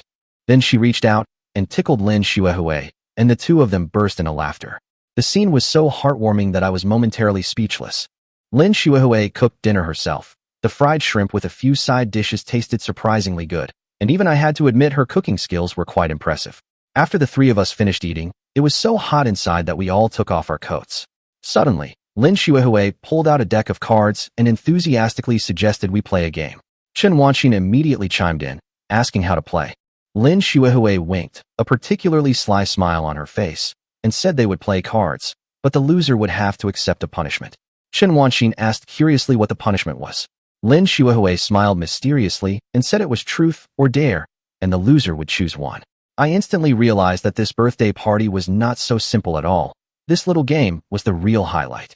I couldn't help but complain. Why didn't they invite Li Jintao for this party game? Lin Xuehui said, twirling playing cards. "Inviting him is pointless. That guy has no shame. She'd be at a disadvantage playing with him." I asked with a cold laugh. "So, I'm the one with a lot of shame?" She pinched her cheek and thought seriously for a moment, then said, "I may be a bit thick-skinned, but it would definitely be fun with me." Chen Wanxin waved her hand, saying, "You guys play. This kind of game is for young people. It's not really suitable for me." Clearly, this was her usual tactic for avoiding conflict. But Lin Xuehui immediately lowered her head and pretended to cry, saying that she had lived alone since childhood, and her parents were always busy with work, so they never got to play with her. Today was her 22nd birthday, and she just wanted someone to play a game with her. Chen Wanxin and I were both stunned. Neither of us expected Lin Xuehui to be playing the victim 1 second and then deliver such a tearful monologue the next. I quickly raised my hands in surrender and said, Okay, I'll play along." But Lin Xuehui's expression changed instantly. She wiped away her tears, her smile as bright as if she had succeeded in a conspiracy, and declared that no one was getting away tonight, and no one was leaving until they had their fill. Knowing she couldn't avoid it, Chen Wanxin could only weakly ask how to play, worried that truth or dare might be too outrageous. Lin Xuehui, however, had already expertly shuffled the cards, her movements as nimble as if she had practiced. I was dumbfounded, and couldn't help but tease her, asking if she was sure she had few friends. With that skill, even the god of gamblers would have to call her teacher. Lin Xuehui quickly dealt the cards, 8 cards to each person, and looked up to ask if we knew how to play bragging. Of course I knew. It was a classic psychological game. But Chen Wanxin looked blank, saying she only knew how to play landlord. Lin Xuehui had no choice but to patiently explain the rules and led us through 2 rounds before Chen Wanxin could barely grasp the strategy. The game quickly became tense. Lin Shuahui remained expressionless, casually claiming she had played 2 kings despite holding only 2 miscellaneous cards. I stared at her, sensing something was off, but dared not question her directly. Chen Wanxin, having no kings, reluctantly discarded a 3, whispering that she had followed with a king. I almost immediately shouted out my doubt. Chen Wanxin looked at me in surprise and asked me why. I calmly stared at her and told Teacher Chen that her little actions clearly showed I'm lying. She even tried to salvage the situation, saying that what she said was true and that if I was wrong, she would have to take back the card, asking me if I wanted to think about it again. I remained unmoved and simply let her turn it over. Chen Wanxin flipped over the 3, her face full of frustration as she began to collect her cards, complaining that Shuahui had also lied. So why was she the only one caught? I proudly said, "That's called strategy, Teacher Chen." In the following rounds, Lin Shuahui played as steadily as a cunning old fox, while Chen Wanxin became increasingly flustered, getting caught red-handed several times, and ultimately suffering a crushing defeat without any suspense. Chen Wanxin looked miserable, her eyes almost red, and said aggrievedly, "What kind of lousy game is this?" Seeing her helpless expression, I couldn't help but feel a little smug, reminding her to choose truth or dare. 2 stacks of cards were neatly arranged on the table, red for truth and blue for dare. Reluctantly, she drew a red card, which read, "When was your first love?" She answered almost without hesitation, "Never." Lin Shuahui was shocked and said that Sister Chen had never been in a relationship, asking if it was true. Chen Wanxin pouted, looking a little aggrieved, and said that she occasionally read romance comics, but had never actually been in a relationship. Lin Shuahui nodded thoughtfully and said that it was understandable that she hadn't been in a relationship in college, but she was already 27. I casually interjected, "In psychology, there's a concept called habitual singleness. People who live alone for a long time gradually get used to solitude and find it hard to accept others' involvement." Chen Wanxin seemed petrified after hearing this. After a moment, she glared at me and immediately called for the next round. The game continued, and she was still the loser, her hand overflowing with cards to the point of near collapse. She resignedly drew the second red card, flipped it over, and saw it read, "If the person you like is lying next to you, what would you do?" Chen Wanxin blushed instantly, saying how could she possibly know the answer to such a question. Lin Shuahui immediately pressed her, asking her to imagine what she would do in the dead of night, with a dim bedside lamp and the person she liked sleeping beside her. Chen Wanxin broke out in a cold sweat, grabbed a card to cover her face, and stammered that she would probably be reading an e-book while gently placing her hand on the other person's hair, stroking their short hair. She said that she accidentally woke them up, and the groggy person would pull her close and lean against her, eventually letting them fall asleep with their head on her lap. Her voice trailed off, and her face grew increasingly red. Lin Shuahui, as excited as if she'd discovered a new continent, screamed that the scene was too sweet. Even I couldn't help but cough, a sense of unease creeping into my heart, because the game seemed to be heading headlong into some dangerous territory. Lin Shuahui immediately analyzed seriously, saying that Chen Wanxin was definitely the proactive type in romantic relationships. Chen Wanxin looked confused and asked what that meant. Lin Shuahui even put on her round-framed glasses and pretended to push them up, saying that in her fantasy, just now she was pulling the person into her arms, which meant that subconsciously she was more mature and more like the caregiver. Chen Wanxin waved her hands in embarrassment, saying not to talk nonsense, that it was probably just because she was getting old that she unconsciously thought that way. She hurriedly put her cards aside, urging everyone to hurry up and move on to the next round, gritting her teeth that she had to win this time. But reality was cruel. She was the one who lost in the third round again. Chen Wanxin completely broke down, suspecting that Lin Shuahui and I were cheating. But no matter how unwilling she was, she could only resign herself to choosing truth. The card read, "Do you have any strange quirks?" She thought seriously for a moment and said that she liked to step on the center of the paving stones when walking, and if she didn't step on the lines, she would tell herself that she would have good luck that day. Lin Shuahui pressed her for details, asking what she would do if she did step on a line. She replied seriously, "Then I'll tell myself not to be superstitious." The game continued, and Chen Wanxin drew the truth question again. The question was what her favorite movie was and why. This time, she was clearly more enthusiastic and talked non-stop about how she liked Pride and Prejudice, especially the scene where they argued in the ring. The scene depicted how they clearly loved each other deeply, but kept hurting each other because of misunderstandings. That kind of emotion that couldn't be expressed in words really moved her. Watching her earnestly discuss the movie, I suddenly recalled how I used to recommend games. It turns out that Miss Chen's eyes would light up when she liked something. But liking movies didn't win her the game. She lost again in the next round. Gritting her teeth, she drew a blue card, saying that this time, when she chose truth or dare, she probably only had one thought in her mind: how to win this game. Seeing that she was on the verge of a breakdown, I couldn't help but chuckle to myself and started wondering if I should go easy on her, since constantly bullying the teacher was indeed going too far. Lin Shuahui, however, showed no intention of going easy on her, directly pushing the blue card in front of her and gesturing for her to proceed. Chen Wanxin gritted her teeth, trembling as she drew a card, closing her eyes and praying that she wouldn't be too humiliated. She opened her eyes and saw a sign that read, "Choose a member of the opposite sex present and lean on their shoulder for 30 seconds. Lin Shuahui immediately grinned mischievously, saying this was a classic party game, the best way to expose whether two people were having an affair. "Sister Chen," she said, "the only member of the opposite sex present is Zhou Jia. You have no choice." Chen Wanxin turned to look at me stiffly, her mind clearly buzzing. She was probably screaming internally that it was too shameful to lean on a student's shoulder for 30 seconds. She tried to change her story back to the truth, but Lin Shuahui firmly shook her head, saying that rules are rules, and it was just a shoulder to lean on. Chen Wanxin almost laughed out of exasperation, probably thinking that in her time, this was considered too intimate. But now she was in a bind, so she could only bite the bullet and ask me if I had any objections. Looking at her embarrassed expression, I suppressed a laugh and nodded, saying no problem. After saying that, I felt a little nervous myself. Chen Wanxin carried a chair and sat down next to me, saying softly, "Then I'm sorry," before slowly leaning closer. I sat ramrod straight, my shoulders stiff as boards, and she was tense as well, as if telling herself it was just a game.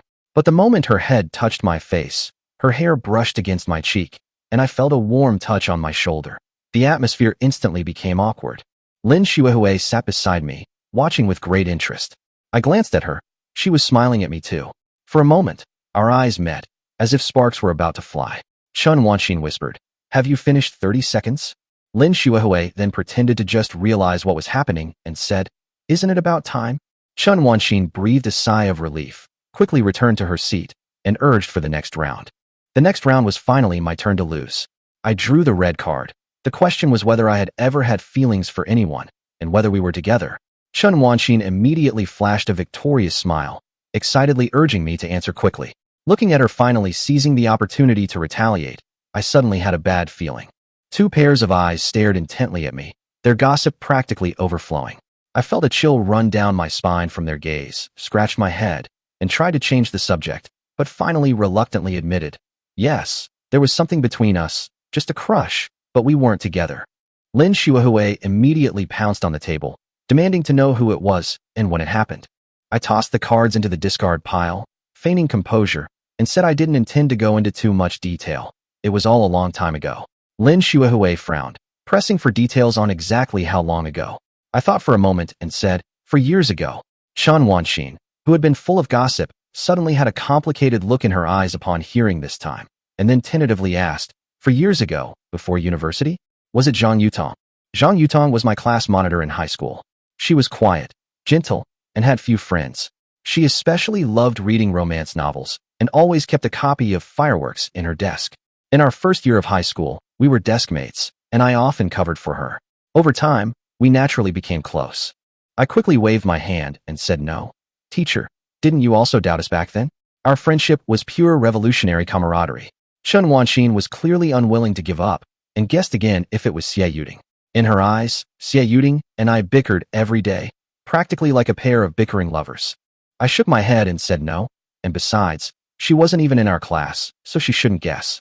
Lin Shuahui immediately grinned mischievously and said, so she's from another school. Then why aren't you together? I shrugged and said, having a crush is normal.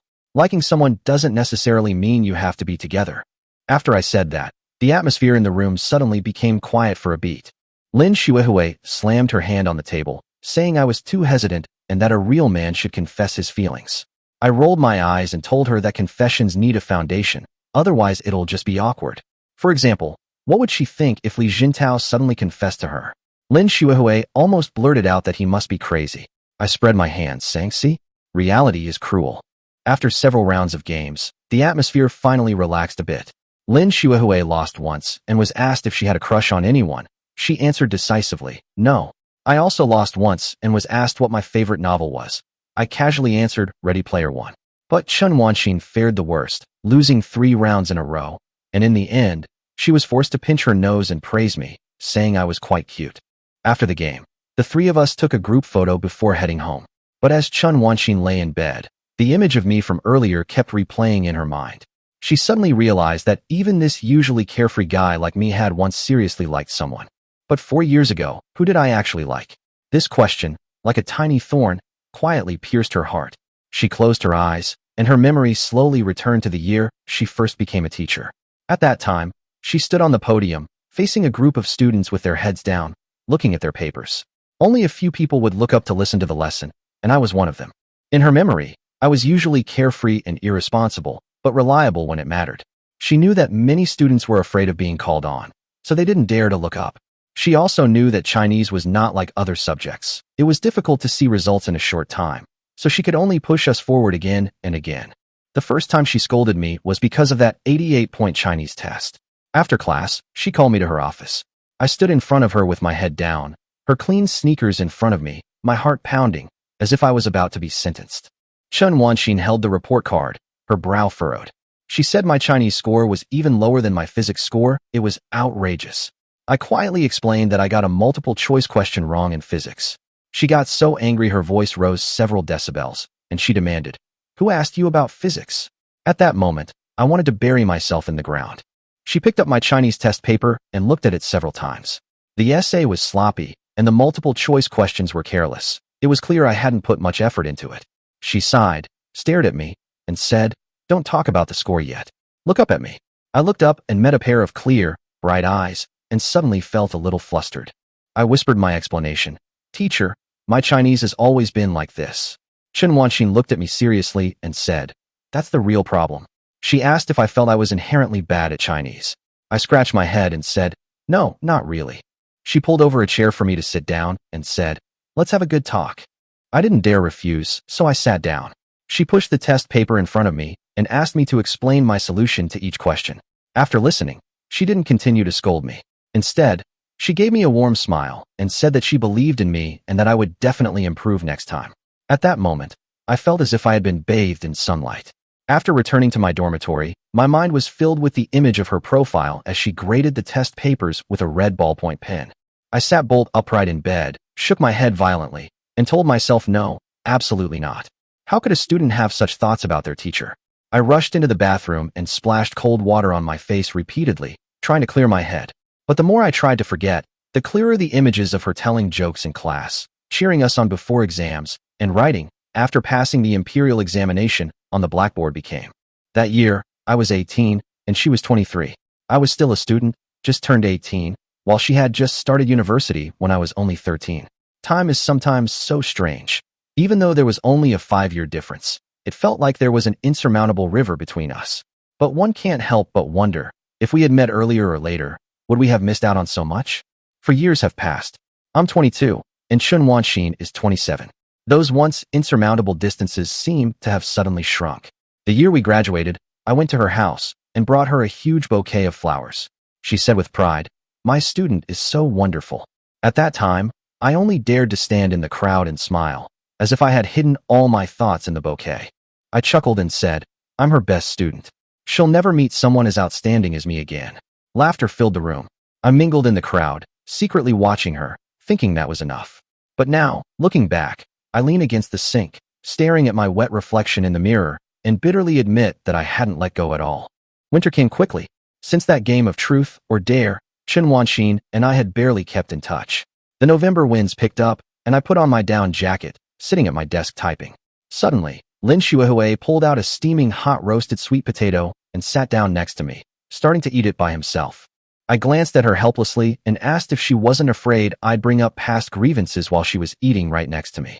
Lin Shuahui, her mouth full of sweet potato and her eyes darting around, said she'd already treated me to dinner and that she'd even had her pay docked, so I shouldn't be stingy. I sighed, deciding not to argue further, and simply asked her what she was doing here. Lin Shuahui patted her chest and said, "Of course I came to chat with you, to take advantage of the fact that no one's looking." I looked up at her and asked, "You come here to chat every day? Where do you get so many topics to talk about?" She munched on a sweet potato, looking disgusted, and said that what I said sounded vulgar, and that it was too much to say such things to a virgin. I was too lazy to argue with her, and just asked if she had misunderstood. Lin Shuihui suddenly became serious and asked me if something had been wrong lately, as she seemed very downcast. I was taken aback and shook my head, saying nothing was wrong. I've always been like this. She stared at me for a few seconds, then shook her head again, saying not to lie to her intuition. Then, she changed the subject and suddenly asked me what I thought of her cousin. I was taken aback and asked her why she suddenly asked this. Lin Shuihui shrugged and said she was just asking, wanting to know what kind of person Chen Wanxin was. I thought about it seriously and said that Chen Wanxin was a very good and responsible teacher. She continued to press. That's it? Nothing else. I looked at her helplessly and asked her what she really wanted to know. Lin Shuihui squinted at me and said she was wondering if the person I said I had a crush on that day was her cousin. I was speechless, but she continued her analysis, saying it was normal. Some students admire their teachers, both boys and girls, and she gave a bunch of examples like Angel's Love and Teacher, Can I Like You? I shook my head, saying I hadn't seen any of them. Lin Shuihui looked at me in shock, saying I hadn't seen them? They were classics. After watching them, she even wanted to fall in love. I sighed and told her not to use such a disgusting analogy. I guess the plot was about a forbidden romance between a student and a teacher, right? She actually nodded without hesitation, saying, yes. I sighed and told her seriously that even jokes shouldn't involve saying things like that. Teachers face far more pressure than students. Unlike students, they can't just casually say, I like you, and then pass the consequences on to others. Lin Shuihui nodded thoughtfully, saying that was true, but now that I'm a working professional, I should have fewer concerns. Her words, however, brought back those heart-fluttering moments from 4 years ago. Lin Shuihui finished her sweet potato, clapped her hands, and turned to leave, leaving me sitting there in a daze. I picked up my phone, hesitated for a long time, and finally sent a message to Chen Wanxin, asking if she was busy lately. At that moment, I became unusually nervous, and my mind even started to conjure up all sorts of invitations: amusement parks, aquariums, cinemas. I thought of every single one. My phone vibrated quickly. Chen Wanxin replied, asking what was wrong and if I had any questions for the teacher, but she was indeed quite busy lately. My anxiety instantly eased by half, and I asked her if it was because of the midterm exams. She quickly replied that no, it was because her application for a single-room faculty dormitory near the school had been approved, and she was moving this Saturday, so she was a bit busy. I stared at the screen for a moment, then almost without hesitation, replied, I'll help you move, teacher. Chen Wanxin didn't refuse. Perhaps I was too enthusiastic, or perhaps she just needed help. On Friday night, we talked on the phone about moving things. While packing her clothes, she said there wasn't much to bring. She had a bed and desk in her dorm, mainly just clothes. I chuckled and reminded her, what about bed sheets and toiletries? There's no elevator in the dorm, is there? Chen Wanxin sighed and said, there's no elevator in this old building. It's only the 3rd floor. A suitcase with clothes, a laptop, and bed sheets is enough. I suggested she bring more. Rice, oil, and seasonings could be kept in the car for convenience. She laughed, saying I was overthinking things, and that she didn't have time to cook. Bringing alcohol? Did I drink too much? I quickly explained that it wasn't alcohol, but cooking wine, and that I don't usually drink alcohol. Chen Wanxin clearly didn't believe me, but didn't press further. She only asked if 3 p.m. the next day would be okay, adding that Lalamove was more reliable. I immediately assured her, don't worry, I can handle it by myself. She chuckled softly and said, thank you then. My teacher will treat me to dinner tomorrow. At 2:50 p.m. the next day, I drove to her apartment building, feeling inexplicably nervous. Shortly after, she texted me, asking me to come up. I took the elevator to the 4th floor, knocked, and heard her voice inside, saying, come in, no need to take off your shoes. I pushed the door open and saw her coming out of the kitchen, wearing a white off-the-shoulder sweater and a khaki knit skirt, exuding elegance with a touch of indescribable sexiness. I was stunned for a moment, with only one thought in my mind. The teacher's outfit was so fashionable. Chen Wanxin casually draped a plaid coat over her shoulders and told me to sit on the sofa and wait a while she checked my things. The living room was already piled with moving items, vacuum bags, suitcases, an electric frying pan, and 2 potted plants. It looked like a college student moving into a dorm. I sat on the sofa and teased her, asking why she suddenly moved. I thought she'd never leave the house again. Chen Wanxin glared at me and said, never leave the house again? I'm not that kind of person. Then she handed me a cup of tea, telling me to drink some first, because I'd be doing hard labor later. I looked down at the tea leaves swirling in the cup, but my mind was filled with the image of her walking out of the kitchen. The moving process went more smoothly than I expected. We didn't have much stuff, and we quickly moved into our single dormitory room of about 30 square meters. Although the room was small, it was compact and cozy. On the left was the sink and a small kitchen, on the right was the bathroom, and in the middle were the bed, wardrobe, and a small balcony. After placing 2 potted plants on the balcony, the whole room suddenly felt more like home. I sat down on the small sofa to rest, only to realize that it could only fit 2 people at most. Chen Wanxin came over and said with a smile, "Squeeze in." When she sat down next to me, her arm was almost touching mine, and I was still holding her phone in my hand, so I didn't know what to say for a moment. She then asked me to turn around and said she would give me a shoulder massage. I hesitated for a moment, then quickly said no, trying to decline. But Chen Wanxin had already gently placed her hand on my shoulder and softly said that I had helped her move so many things, and that a teacher should reward her properly. Her voice was light and gentle, but to my ears, it was more lethal than any ambiguous words. A slender hand landed on my shoulder, gently kneading it. The movement was perfectly natural, yet I felt incredibly uncomfortable. Chen Wanxin added with a smile that she often massaged Xuehui's shoulders too, and told me not to be shy. But I looked down at my phone, pretending to be looking at my phone, my heart pounding wildly. I quickly changed the subject, saying, "Teacher, dinner will be fine with nothing." I said, "Isn't it customary to eat the first meal at home when moving into a new house? It would be even better if we could cook something ourselves."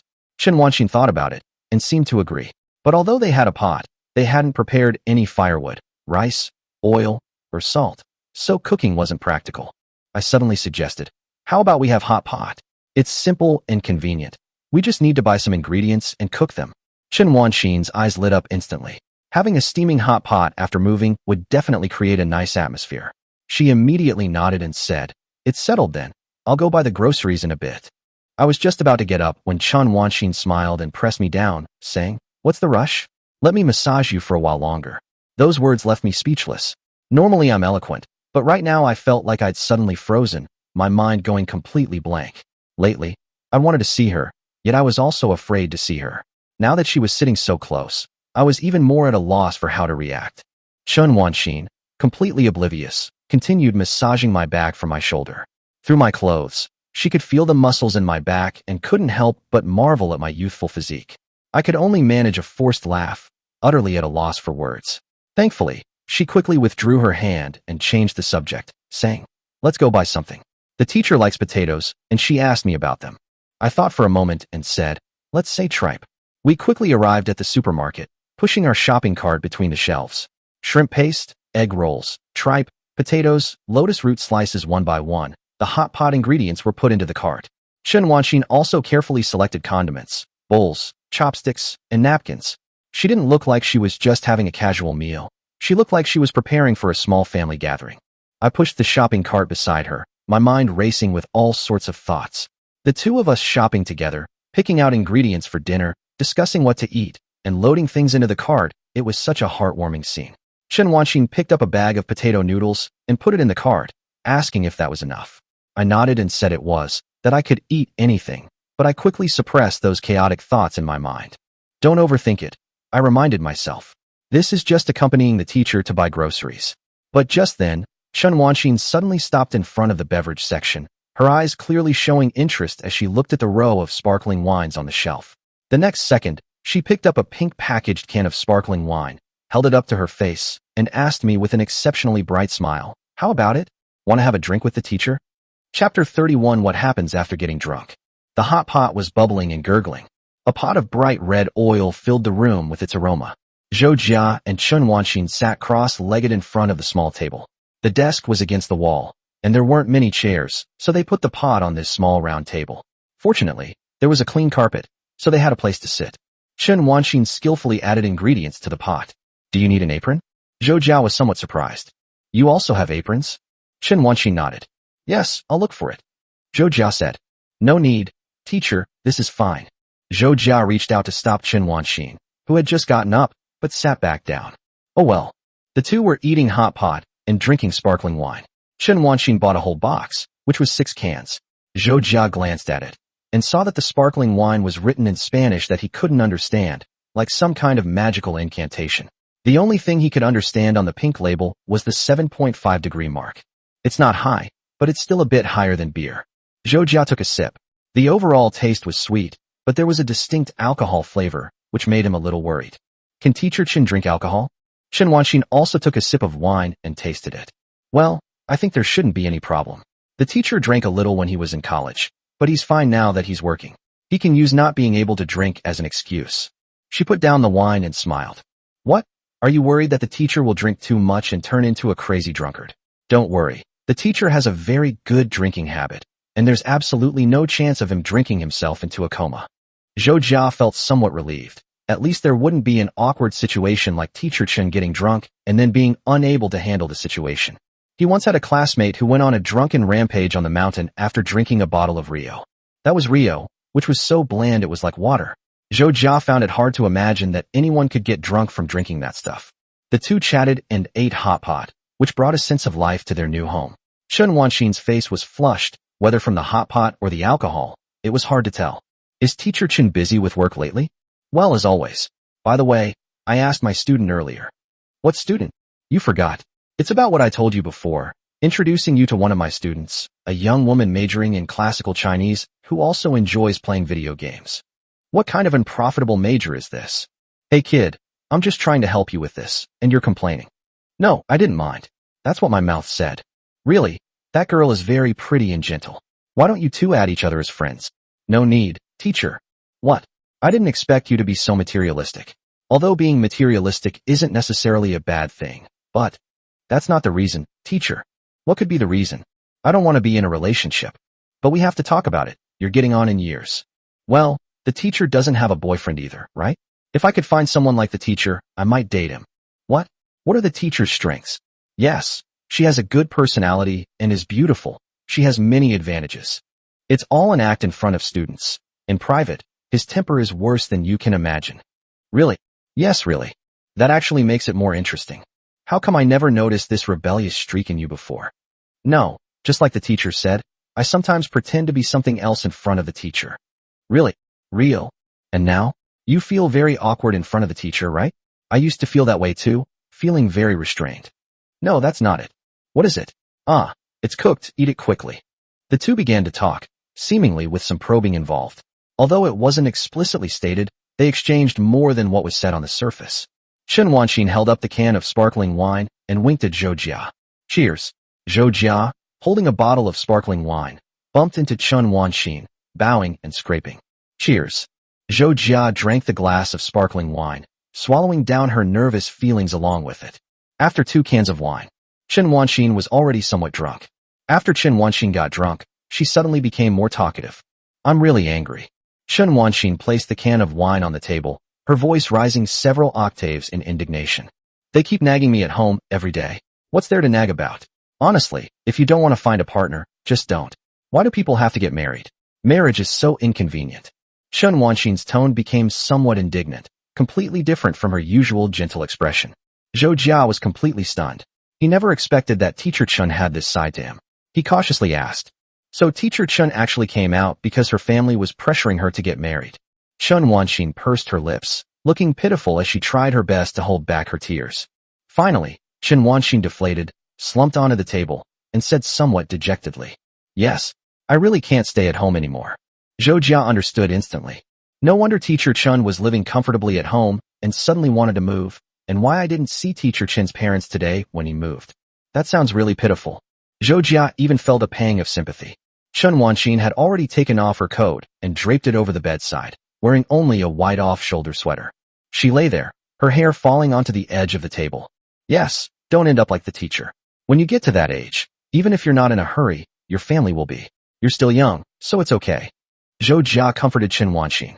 Teacher, don't be anxious about your age. You'll still be beautiful even when you're 30. Chen Wanxin felt dizzy. She was already feeling down today, so she really wanted to drink. After drinking, she felt a little better. Her fingers groped on the ground and found a new can. She opened the tab, and the bubbles churned and hissed. Chen Wanxin took the can and started gulping it down. Looking at Chen Wanxin's appearance, Zhou Jia suddenly felt a little worried. Are you really alright, teacher? You're already drunk. Maybe you should drink less. One thing that a drunk person will inevitably say is, I'm not drunk. As Chen Wanxin said this, her face and ears turned red. I'm not drunk. It's no use being beautiful once you're 30. She rested her chin on her hands. But I probably really wouldn't have been able to get married back then. Zhou Jia said. How could that be?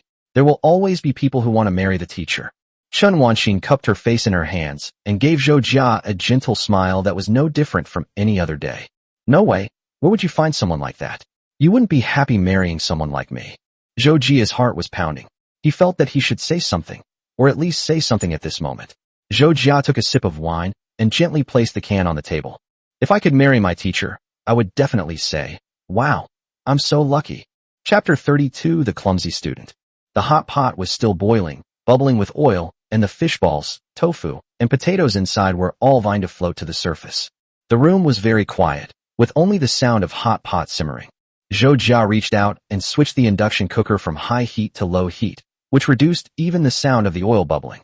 Chen Wanxin rested her chin on her left hand, revealing a gentle expression, her amber eyes quietly observing Zhou Jia. Zhou Jia might have thought it would be better to back down at this point and gloss over it with a joke, but surprisingly, he didn't say anything and waited for Chen Wanxin's reply. Chen Wanxin gently patted the carpet to her right, making two soft patting sounds, as if gesturing for Zhou Jia to sit down. Zhou Jia shifted her body on the carpet and moved next to Chen Wanxin. In this tense moment, Zhou Jia's heart was surprisingly calm, as if he were waiting for a parliamentary session. He stood on a small stage, surrounded by people in layers, waiting for his judgment. Chen Wanxin reached out her hand and, to Zhou Jia's surprise, placed it on his head, gently stroking his hair with her small, soft hand. Thank you for comforting the teacher. She still wore a smile, though the alcohol made her look a little sleepy. Zhou Jia's view was blocked by the arm that was moving back and forth, but out of the corner of her eye, she saw Chen Wanxin's bright silver earring on her right ear, sparkling under the white chandelier above. Even though there was no confession, it felt like a subtle rejection. Or perhaps this is actually a rejection. Only the teacher's way of rejecting is gentler. At times like these, people tend to have all sorts of complex thoughts, analyzing things from beginning to end. As Chen Wanxin was talking, she started to lean on the table. Teacher, I'm a little sleepy. Before Zhou Jia could even feel sad, her expression quickly turned to astonishment. Teacher Chen, are you going to sleep? How much did they drink? 3 listens? Didn't you say you could drink a lot? This doesn't qualify as being a good drinker at all. And falling asleep like that would be too dangerous. You'd get splashed with oil. More importantly, are you really going to sleep like this with me right next to you? Aren't you being too trusting of me? While Zhou Jia was lost in thought, Chen Wanxin had already started lying there completely still. It's probably better to go to bed and sleep anyway. Zhou Jia called out a few words in a low voice. Teacher Chen. Chen Wanxin responded groggily a few times, indicating she was awake, but clearly showed no sign of getting up. Zhou Jia was quite helpless and whispered to the teacher as if coaxing a child. Teacher, shall I help you to bed? Chen Wanxin hummed in agreement twice. Zhou Jia felt guilty, so he first turned off the stove, then unplugged the electric wok, placed it in the sink, and then helped Chen Wanxin up by the arm. Teacher, I'm going to help you to bed now. He wondered if what he was doing could be considered taking advantage of someone in distress, but he hadn't done anything. He had just helped the teacher to sleep. So how could that be considered taking advantage of someone in distress? Zhou Jia helped Chen Wanxin up, draped her limp body over his shoulder, and helped her settle on the bed. He then grabbed Chen Wanxin's ankles and helped her lower body, which she couldn't move, onto the bed as well. Then Zhou Jia coaxed her a couple more times, and Chen Wanxin obediently rolled over twice and lay in the middle of the bed. Only then did Zhou Jia cover her with the blanket, with a helpless yet somewhat doting smile on his face. In fact, everyone has times when they want to act cute or feel vulnerable. It's just that as we grow up, we don't know who to act cute with anymore. We can't confide in our parents, and our friends may not fully understand us either. Zhou Jia could understand the teacher's state of mind. He looked at Chen Wanxin lying on the bed, her hair disheveled on the pillow, her lips glistening and delicate. He could almost touch her face if he reached out his hand. Zhou Jia was disgusted that she had such thoughts. What the hell were you thinking? It was just touching my face. TSK, the worst of the worst, to even have such thoughts. Zhou Jia immediately turned around, punched the air with a whooshing sound, and then calmed down. Even if you might regret it later, you just can't do it. Even if it's done secretly and the teacher isn't on guard, and might not really blame you even if they find out, your principles as a human being waver once you do it. Zhou Jia's mind began to race, a struggle raging within him. After a while, he sighed again. What am I doing? Like an idiot. There's a saying that goes something like this. Unrequited love is a chaotic battle for one person. It probably emerged in the early 2000s, with Martian script carved on walls and tables. Back then, people really liked these quotes that sounded particularly unconventional and melancholic. But upon closer reflection, it makes sense. The other party might not have been thinking anything at all. It's just that I'm overinterpreting a small action and engaging in a battle of wits with them. Zhou Jia cleaned up the remaining wine and hot pot. He was very skilled at this kind of thing, mainly because of that bastard Li Jintao. Every night, Li Jintao would howl and cry loudly, like a husky that had been stimulated. After howling, he would fall asleep, leaving the sober Li Jintao to clean up the wine glasses. In this world, those who are clear-headed are always more miserable. After packing her things, Zhou Jia pondered whether she should go back or stay here, but she couldn't bear to leave.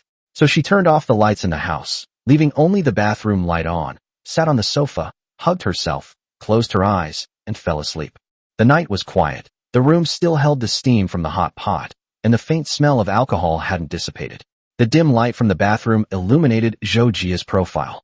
When he calmed down, his face appeared exceptionally composed, which put people at ease. Chen Wanxin woke up in the middle of the night. She had a rare good night's sleep and didn't dream. Because the pressure recently has indeed been greater than expected. Teaching is such a job. It doesn't pay much and is very tiring. Once you get started, it's an endless abyss. Of course, she was mentally prepared for it. However, when it comes to actually dealing with it, one inevitably feels powerless. Students are at an age where they have many worries. In addition to studying, they also experience various kinds of confusion. The intertwining of internal and external pressures makes her feel tired. Chen Wanxin opened her eyes groggily, looking at the unfamiliar room. Where's this place? Oh, I moved. She recalled what had happened, noting the faint smell of alcohol and hot pot emanating from her collar. The scent awakened her memories. Oh, we drank alcohol and ate hot pot with Zhou Jia, and then Chen Wanxin couldn't quite remember what happened after that, and her relaxed brows gradually furrowed. Where's Zhou Jia? Chen Wanxin immediately sat up, looked around, and saw Zhou Jia huddled in the corner of the sofa. Her heart suddenly relaxed, and a smile involuntarily appeared on her face. Looking at the clean room and the wine jars scattered together, how could she not understand what had happened? She lifted the bedding, got out of bed, stepped onto the carpet, and walked to Zhou Jia. She unconsciously reached out and brushed Zhou Jia's hair from his forehead. This student of mine is really a slow learner. Chapter 33 The teacher's bed sheet smells good. Perhaps I shouldn't be overthinking things. Chen Wanxin felt this way, but every time Zhou Jia touched the soft spot in her heart, she felt somewhat at a loss. If a student is kind to you, it would be presumptuous of you to treat that kindness as something else entirely.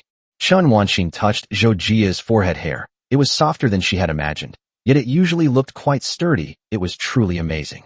When his bangs were parted, his broad and bright forehead was revealed, making him appear resolute and reliable.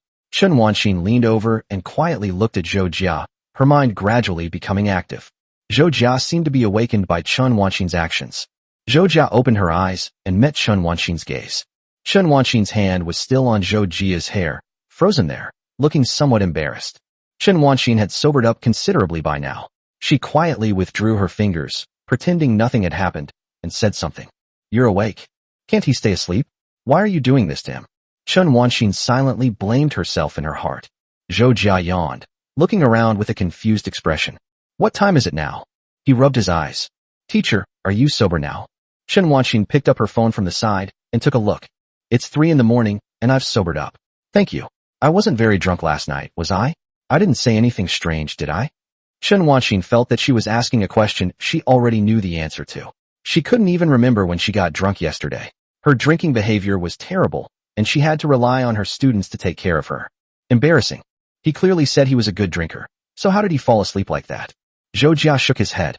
No, Teacher Chen, after you drank 3 cans, you said you were so sleepy, and then you fell asleep right away. You were lying on the table, and I helped you lie down on the bed to sleep. Chen Wanxin was dumbfounded. Is this really what I'm like when I'm drunk? Chen Wanxin, you're so useless that you even need a student to help you get into bed. Zhou Jia stretched. Teacher, now that you're awake, I'll head back now. Well, I've packed everything. He pointed inside the house to the cleaned-up wok, the wine jars in plastic bags, and the trash. Chen Wanxin was stunned for a moment. Are you going back? Zhou Jia looked completely bewildered. Shouldn't I have gone back? What is Teacher Chen saying? I don't understand. Chen Wanxin's tone revealed her worry. But it's so late. How are you going to get home? It's so late. 3 a.m. Is it even possible to get back? Zhou Jia straightened his clothes. It's okay. There are night buses at this time. Chen Wanxin became even more worried.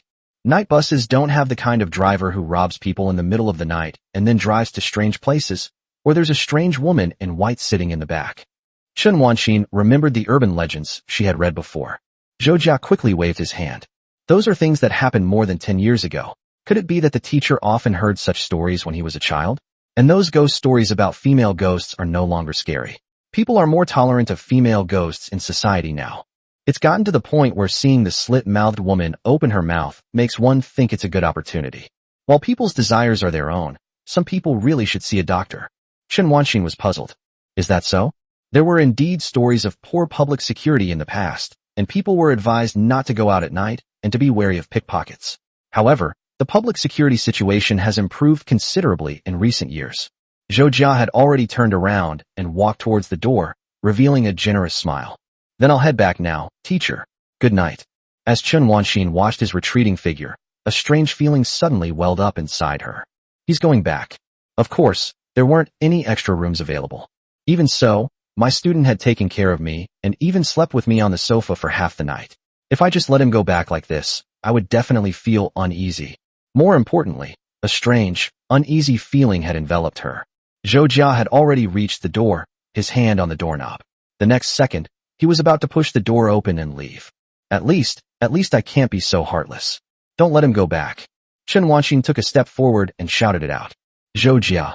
Hearing the teacher's voice, Zhou Jia turned around and looked back at Chen Wanxin. What's wrong, teacher? Is there anything else? Chen Wanxin was too embarrassed to look him in the eye, so she looked instead at the neatly arranged wine jars in the corner. How about we sleep here tonight? Zhou Jia stood there, his face clearly showing astonishment, his mouth agape, not knowing what to say for a moment. Chen Wanxin could naturally imagine what Zhou Jia was surprised about, and felt that there was definitely ambiguity in her words.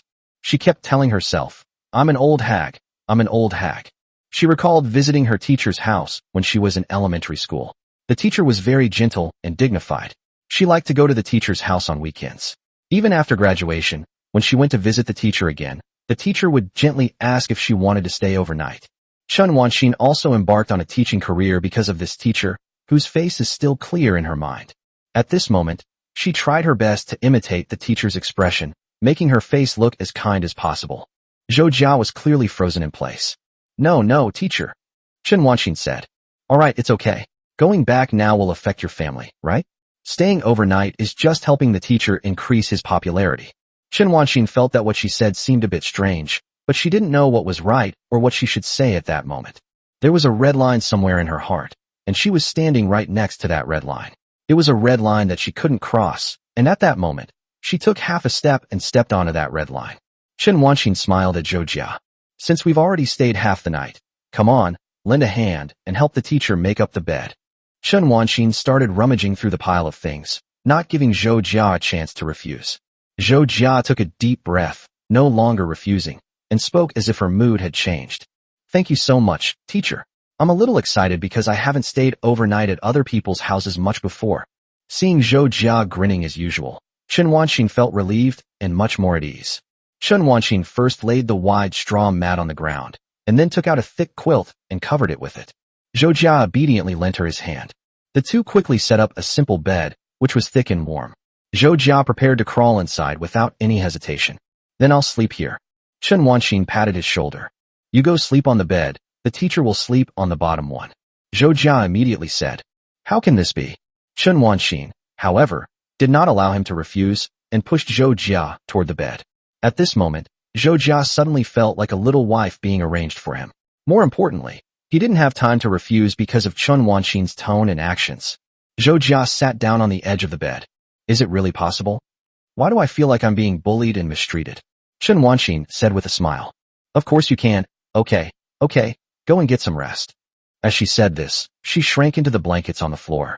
You can't expect the teacher to take off your shoes for you. You're not a child anymore. Zhou Jia remained silent. So, teacher, you knew I wasn't a child anymore? Zhou Jia shrank into the blankets. The teacher's bed sheet. It smells so good. Chapter 34 is not a date. Zhou Jia still had strange thoughts swirling in her head as she slept in the same bed that teacher Chen had just slept in. Hey. His face seemed to have a small sun blooming, shining brightly. Damn it, stop laughing like a pervert, it's disgusting. Zhou Jia tried very hard to control his facial muscles so they wouldn't move up and down randomly, desperately imitating the stern expression of the Man in Black or the Terminator, reminding himself that he was a professional and would never smile no matter what happened. The body heat inside the blanket was still there, making it warmer than I had imagined. Sleeping in the same sheets that the teacher had once slept in was enough to satisfy Zhou Jia. Actually, I have no demands or expectations. Unrequited love is a very foolish thing. Rather than asking for anything, I am happier when I ask the other person for something and give back. In recent days, he has been thinking about what happened and what he should do, or to launch a direct attack, like a frontline army in a battle, bravely creating a breakthrough. When others are watching from the sidelines, they always tell that person to go for it. After all, it's none of their business. Whether they're just watching for fun or genuinely trying to comfort them, they feel that once they go for it, there will be an outcome, whether that outcome is good or bad. Only when something happens to you do you start to think things through, taking one step forward and then pulling it back. Chen Wanxin was unaware of Zhou Jia's thoughts. She was simply reflecting on herself. She wondered if she had done the right thing. Teachers are older and superiors to students. Most students have a natural respect or obedience for teachers. Adults have more social experience and knowledge, and students are almost like blank slates in front of them. Perhaps we shouldn't underestimate children. They know a lot, have seen a lot, and are aware of many things. However, there are times when they don't know how to deal with things, so the relationship between teachers and students is criticized and condemned by society. Although Zhou Jia is no longer a child, he was once my student. As Chen Wanxin lay there, a thought arose in her mind. Perhaps I really did something wrong, or perhaps I did everything wrong before, even in the game. She shouldn't have leaned on Zhou Jia's shoulder. Perhaps it was the atmosphere that influenced me, or perhaps it was for other reasons, but I did it that way at the time, even though I shouldn't have done it. She was somewhat annoyed. Chen Wanxin thought of some people again. Lu Sun and Su Guangping, Shun Kongwen and Zhang Zhaoa, Yu Qiuyu and Ma Lan, but she was not them. She was Chen Wanxin, just Chen Wanxin. She is Zhou Jia's teacher. Zhou Jia was her student. Chen Wanxin's feelings were even more complicated, like a rope twisting in her heart. Was she relying on Zhou Jia too much? Chen Wanxin couldn't help but think that. After sobering up, her thoughts became even more complicated, and she began to wonder why she had such thoughts. She heard a rustling sound beside her, looked up and saw Zhou Jia peeking out, wearing her usual bright and reassuring smile. "Can't you sleep, teacher?" For some reason, when Chen Wanxin saw that smile, the chaotic thoughts and pressure in her heart suddenly lessened. Zhou Jia asked in a low voice. "I've heard the teacher turning things over and over since the beginning. Is something on the teacher's mind?" Chen Wanxin then realized that she did make such movements when she was thinking, changing positions while lying on the bed, and could roll from the head of the bed to the foot of the bed. No. Zhou Jia writhed and moved to the edge of the bed, like a snail extending its tentacles from its shell. Work pressure and life pressure are common problems for modern people, and it's normal for teachers to have them too. Sometimes they need a way to vent. Zhou Jia thought Chen Wanxin was still in a state before she got drunk. Chen Wanxin asked. "For example?" Zhou Jia propped his head up with his hand. How about going out to play?"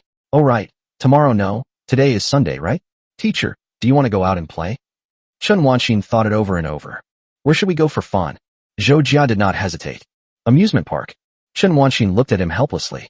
"It's your idea to go, isn't it? The teachers aren't really interested in these things." Zhou Jia proposed a second solution. "Aquarium." Aquariums are wonderful, so gentle and romantic. Zhou Jia also had her own little schemes, and her heart began to stir restlessly. Chen Wanxin looked at Zhou Jiawen. "Is the aquarium fun?" She had heard that some of her friends had gone to the aquarium on dates, but she wasn't particularly interested in it herself, since she didn't really consider it a date. Zhou Jia nodded. "There are fish, and they're really big." Chen Wanxin chuckled softly. "There are fish in the river too." Zhou Jia said. "The fish in the river can't perform, can they?" Chen Wanxin thought for a moment. "Well, I won't go. The school needs to decorate the classrooms, which means they need to put up some potted plants and stuff. I'll need to think about what to do when I wake up." Zhou Jia understood. "Teacher, shall we go to the flower, bird, fish and insect market?" Chen Wanxin thought it was a good idea. "I never expected this." "Great, I can go and take a look." As Chen Wanxin said this, her mood brightened considerably. Zhou Jia volunteered himself. "Then I'll go with the teacher." Chen Wanxin's heart raced a few beats at that moment, and when she met Zhou Jia's eyes, the air seemed to freeze. Chen Wanxin placed her hand on her heart. Why do I feel nervous at times like this? Even someone as oblivious as Chen Wanxin sensed something else. Could it really be? But thinking like that is really not a good idea. But what should I do if that's really the case? Chen Wanxin hummed in agreement and pulled her head back under the covers. Then I'll leave it to you. Zhou Jia turned around. Yay. It's good that you don't forbid it. It's not allowed to prohibit it, okay? Nesting dolls are prohibited. Zhou Tian. Zhou Jia went back to take a shower first, since he hadn't been home all night and needed to go home first. His family has always let him roam free and doesn't care what he does, as long as he's alive. He might spend one night online or stay overnight at a classmate's house. Similarly, Chen Wanxin packed her things and took a shower. She felt the water gushing down from the tap, covering her entire body from head to toe. Her wet hair hung down the back of her head, making her thoughts wander. Chen Wanxin changed into a long-sleeved retro denim dress and did her makeup in front of the mirror. Her overall image was similar to that of her favorite actress, Keira Knightley, with a touch of English rose artistic beauty. However, compared to her, Chen Wanxin's facial features were softer, which made her beauty gentler. She chatted with her friend, who, after learning about her schedule for the day, quietly said something. So, you went on a date with a student? Holding her phone, Chen Wanxin was filled with righteous indignation and quickly defended herself. It's not a date. Chapter 35 Cross-Channel Communication. The following is a conversation between Chen Wanxin and her best friend Luo Jiaying, who already has a 2-year-old child. It's a date, I guess. No, I just went to the flower, bird, fish and insect market to buy things to decorate the classroom and complete the task assigned by the leaders. With a boy? Just the two of you. Former students. So that's what you like. No wonder you've never been interested in the things I've introduced to you before. I see. No, that's not true. Really not. I remember you complained to me about a lot of things that were related to him, right? Is there? Yes, or I'll go check your message history. Goodbye. Alas, I don't know anymore. Don't know what that means. Yeah, I've been feeling a bit complicated lately. How should I put it? I don't know if it counts as liking someone. I've never liked anyone before. To be more precise, it's like I've just noticed him. You noticed? Yeah, sometimes I think about things, and when I think about things, I think about this person. It's like something is sprouting in my heart, but I don't think it can be called liking, especially since I'm his teacher. My God, how innocent. Question mark. I only had this idea when I first started junior high school. I didn't expect that you, at 27, would have the same idea as me back in junior high school. Oh my God, my girlish heart is fluttering. Can't you speak properly? You son of a bitch. It's no use pretending to be tough or swearing. Seriously, I only had these thoughts when I first started dating. Now I'm a mother. Sigh, time waits for no one. My nose is about to bleed. That's enough. It's all because you got married too early. I noticed that. TSK. It's even more embarrassing than saying, I like you directly. I can't stand it. Deleted, blocked. Don't be like that, okay? I know you came to me for advice, and I can help you come up with some ideas. So what's bothering you right now? I don't know either. I will give a gift when I get married. What kind of advice did you give? I'll cheer for you, baby. Goodbye, I'm leaving. Unable to get any answers, Chen Wanxin sent an angry emoji, intending to pretend she hadn't seen Luo Jiaying's messages all day, and stormed out. It's noticeable that like and love are 3 separate words for Chen Wanxin. These are words that should absolutely not be confused, but the boundaries between these 3 words are unclear. She walked into the subway station. But what was Zhou Jia thinking? He always bossed his students around. Wasn't that a bit unfair to him? The subway lights flashed yellow, and the door slowly opened. Chen Wanxin had boarded this subway many times, observing the people around her and imagining their lives. Young people carrying backpacks, affectionate couples holding hands, or elderly couples. People established different connections with each other, passing each other in the vast subway system. Everyone has some worries buried in their hearts, and now those worries are almost drowning her. It's not a date, it's not a date, it's not a date. As soon as Chen Wanxin got off the subway, she saw Zhou Jia standing there. He was dressed neatly, wearing a white coat, a gray crew neck shirt, and simple jeans, which made him look refreshing and handsome. If he didn't use that face to cause trouble, and just stood there, he would definitely be a great clothes hanger. Chen Wanxin's gaze swept over Zhou Jia, who was standing there, from top to bottom. Isn't this just a date? How is this any different from a date? Chen Wanxin's mind was in even more turmoil, with all sorts of thoughts and ideas tangled together at that moment. She held her forehead with her left hand, while still carrying the small bag in her right. Chen Wanxin, don't overthink it, it's embarrassing. But you leaned on his shoulder that day, and he helped you up. He even let you stay overnight last night. Chen Wanxin, think carefully about where the boundaries between you and your students really lie. You're doomed by acting like this. You're just an unwanted, neurotic, old woman. Thinking like this will ruin your reputation and integrity. Teacher Chen. A voice rang out beside Chen Wanxin. Chen Wanxin let out a wow and turned around with a flustered look on her face to meet the gaze of Zhou Jia, who looked completely harmless. Zhou Jia's face showed confusion and bewilderment. Teacher, what's wrong? Chen Wanxin hurriedly calmed her turbulent emotions. It's okay, let's go. By the way, you didn't get scolded when you went back, did you? It's not good to stay out all night. What would his parents think if they found out he stayed at my place for one night? Chen Wanxin dared not think about it, and hurriedly defended herself in her mind, saying that she had not abducted any students. Older people often act this way in situations, whether dealing with business or romantic relationships. Because they are older, they believe they have the upper hand and should be more responsible for clarifying things to prevent misunderstandings. Chen Wanxin felt that she could be considered open and honest in her behavior. But now, what does that mean? Zhou Jia is acting as an advisor to Chen Wanxin. What is Teacher Chen like? Chen Wanxin exclaimed, hey, why are you suddenly asking me this? He asked me what I like. Is it some kind of attempt to please him? It's starting to seem like it. Zhou Jia nodded. Chen Wanxin felt her face burning and didn't dare to look at Zhou Jia, instead looking to the side. Don't worry about what I like. Zhou Jia rested her chin on her hand. But what the teacher likes should also be important, right? The decoration of a classroom is probably somewhat related to personal preferences, right? Chen Wanxin gripped her small handbag tightly with her left hand. It's not important. Don't worry about what the teacher likes, really don't. This trend and atmosphere are really strange. Zhou Jia was deep in thought. That's troublesome. Chen Wanxin let out a soft What's the trouble? Is this important to you? Zhou Jia nodded. Well, at least it can serve as a reference. Chen Wanxin asked. Refer to what for? Her voice gradually became softer towards the end. Zhou Jia said, as for the setup, it's just the two of us, Teacher Chen and I. Chen Wanxin's resolve wavered even further. He just said there were only two people. What does that mean? A beautiful image flashed through Chen Wanxin's mind, Zhou Jia whispering softly in her ear as he held her. Don't do that, Chen Wanxin.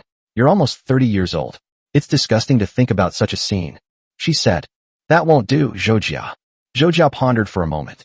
Chen Wanxin's panic suddenly turned into worry, fearing that her words would hurt Zhou Jia. Zhou Jia nodded. That really won't work. Chen Wanxin became even more worried, wondering if Zhou Jia was pretending not to care. Zhou Jia had a flash of inspiration. So, we still have to ask the students what kind of flowers and fish they like, right? Chen Wanxin stood there blankly, the autumn wind blowing coldly through her hair. Huh? What? Chapter 36 Forbidden to be Pretty. Zhou Jia thought Chen Wanxin hadn't heard him clearly, so he repeated it. What students like is also important, but I don't know much about flowers. If you keep fish in the classroom, won't the fish die? Zhou Jia expressed her concerns. Zhou Jia actually knew a little about flowers, but compared to Chen Wanxin, he was nothing, so he was being modest at this moment. Chen Wanxin then realized that Zhou Jia had been talking about flowers, birds, insects, and plants from the beginning, and she had actually thought he was talking about that kind of thing. So embarrassing. Chen Wanxin felt waves of heat rushing to her head, her toes gripping the soles of her shoes. The sounds of the people around her became blurred, and all she could see were long, crisscrossing cracks in the floor tiles. She wished she could become as thin as a piece of paper and disappear into those cracks. But she can't. How embarrassing. With a thud, it felt like being grabbed by the hands and feet and thrown out of the window from the 5th floor by two people. It landed heavily on the ground and rolled several times. That's how embarrassing it was. Chen Wanxin covered her face with her hand, wiped off the lipstick from her lower lip, and then turned around. Her amber eyes stared directly at Zhou Jia, revealing a deep resentment mixed with the shyness of a young woman waiting to be married. It's all my fault for this student's unrestrained speech, which caused her to overthink things. In Zhou Jia's eyes, this looked extremely cute. Zhou Jia was an expert at reading people's expressions, so he naturally noticed Chen Wanxin's displeasure and cautiously asked a question. What's wrong? Chen Wanxin thought to herself. It's all because of your ambiguous speech. Where did all that grammatical error finding lessons go? You've really forgotten everything you learned in college. But then she thought that she was overthinking things lately, making connections between everything, and perhaps she really shouldn't be like this. Chen Wanxin glared at Zhou Jia again before getting back to the main topic. It's nothing. I was just thinking about the question you just mentioned. I think it would be good to buy a few easy-to-care for succulents. Your teacher has experience in growing flowers. Chen Wanxin is indeed experienced. After all, her favorite thing to do is grow flowers. She was thinking of buying a few begonias, which are easy to grow, don't attract pests, and are good for enjoying the leaves and blooming. She just needed to be careful to keep them warm when winter came. Buy a few more succulents, like African violets, which don't get infested with pests, or bulbs, like freesias or grape hyacinths. Now is the perfect time to grow bulbs. Plant them and they'll bloom next spring. The students will most likely not care. Most will just join in the fun out of curiosity and forget about it after a while. Growing flowers is like nurturing yourself. Pleasing the flowers brings joy to yourself. Chen Wanxin felt that her personality was pretty good, but in front of Zhou Jia, the steady personality she had cultivated was starting to crumble. Zhou Jia was puzzled, feeling that Chen Wanxin was acting stranger than usual today. Zhou Jia asked worriedly, "Did the teacher not sleep well last night?" But Zhou Jia's question was like bringing up the very thing that shouldn't be brought up. Chen Wanxin's mind became even more confused when she thought about what happened last night. She had actually spent the night in a room with her student. If word got out, she would be in big trouble. Her mind kept telling her that it was wrong, but Zhou Jia's gentleness kept knocking on the door of her heart. Wait a minute, maybe he didn't actually think that way. For so many days, Zhou Jia has been no different from usual. Chen Wanxin is worried that she might be being too suspicious. Because she had little contact with men in the past few years, she has taken all these things as misunderstandings. Chen Wanxin coughed lightly. "You slept well? I'm the one who's worried about whether you slept well last night." The two of them were worrying about this and that. Zhou Jia gave a thumbs up. He slept so well, it was like he'd been hit with a baseball bat.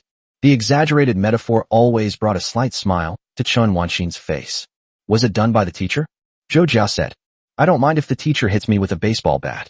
Chen Wanxin gently kicked Zhou Jia's calf. "All right, stop talking nonsense."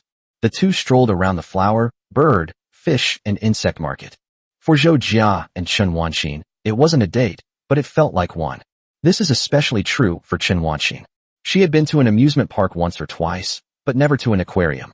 However, her childhood was built brick by brick in a flower, bird, insect, and grass market, filled with the smells of fish and flowers, the melodious chirping of birds, and the loud voices of shopkeepers.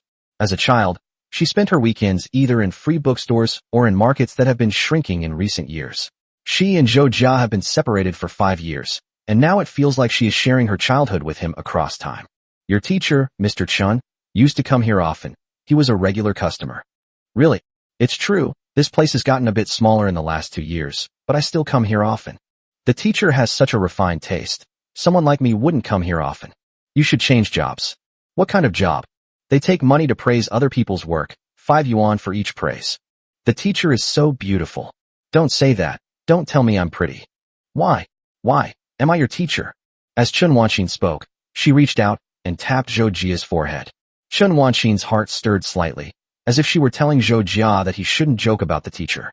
Zhou Jia said, "Oh," seemingly understanding, but not quite. "I thought the teacher thought the word was too tacky." Chen Wanxin thought for a moment. "It's all right, but I'm a teacher." She repeated it again. Zhou Jia pondered Chen Wanxin's meaning repeatedly. "I always feel like there are multiple meanings in one sentence. It's like saying that because she's a teacher, the word doesn't seem vulgar, but it's also like saying that because she's a teacher, I can't compliment her on her beauty. It seems that it has overstepped its bounds." Chen Wanxin's fingers rested on Zhou Jia's forehead. "Would you say something like that to your friends of the opposite sex in college?" Zhou Jia looked proud. "Teacher, you know me. I don't have any male friends." Chen Wanxin gave a soft snort, withdrew her hand, and turned her head to look at a parrot in a cage. "What about Yukihira?" Zhou Jia didn't know why Teacher Chen brought up Shuhui. "Yes, let's just talk about games." Chen Wanxin said, "Oh," and stared at the parrot, seemingly lost in thought. Zhou Jia was even more confused. A woman's heart is like a needle at the bottom of the sea. Chen Wanxin was really strange and complicated today, as if she was saying something with hidden meaning.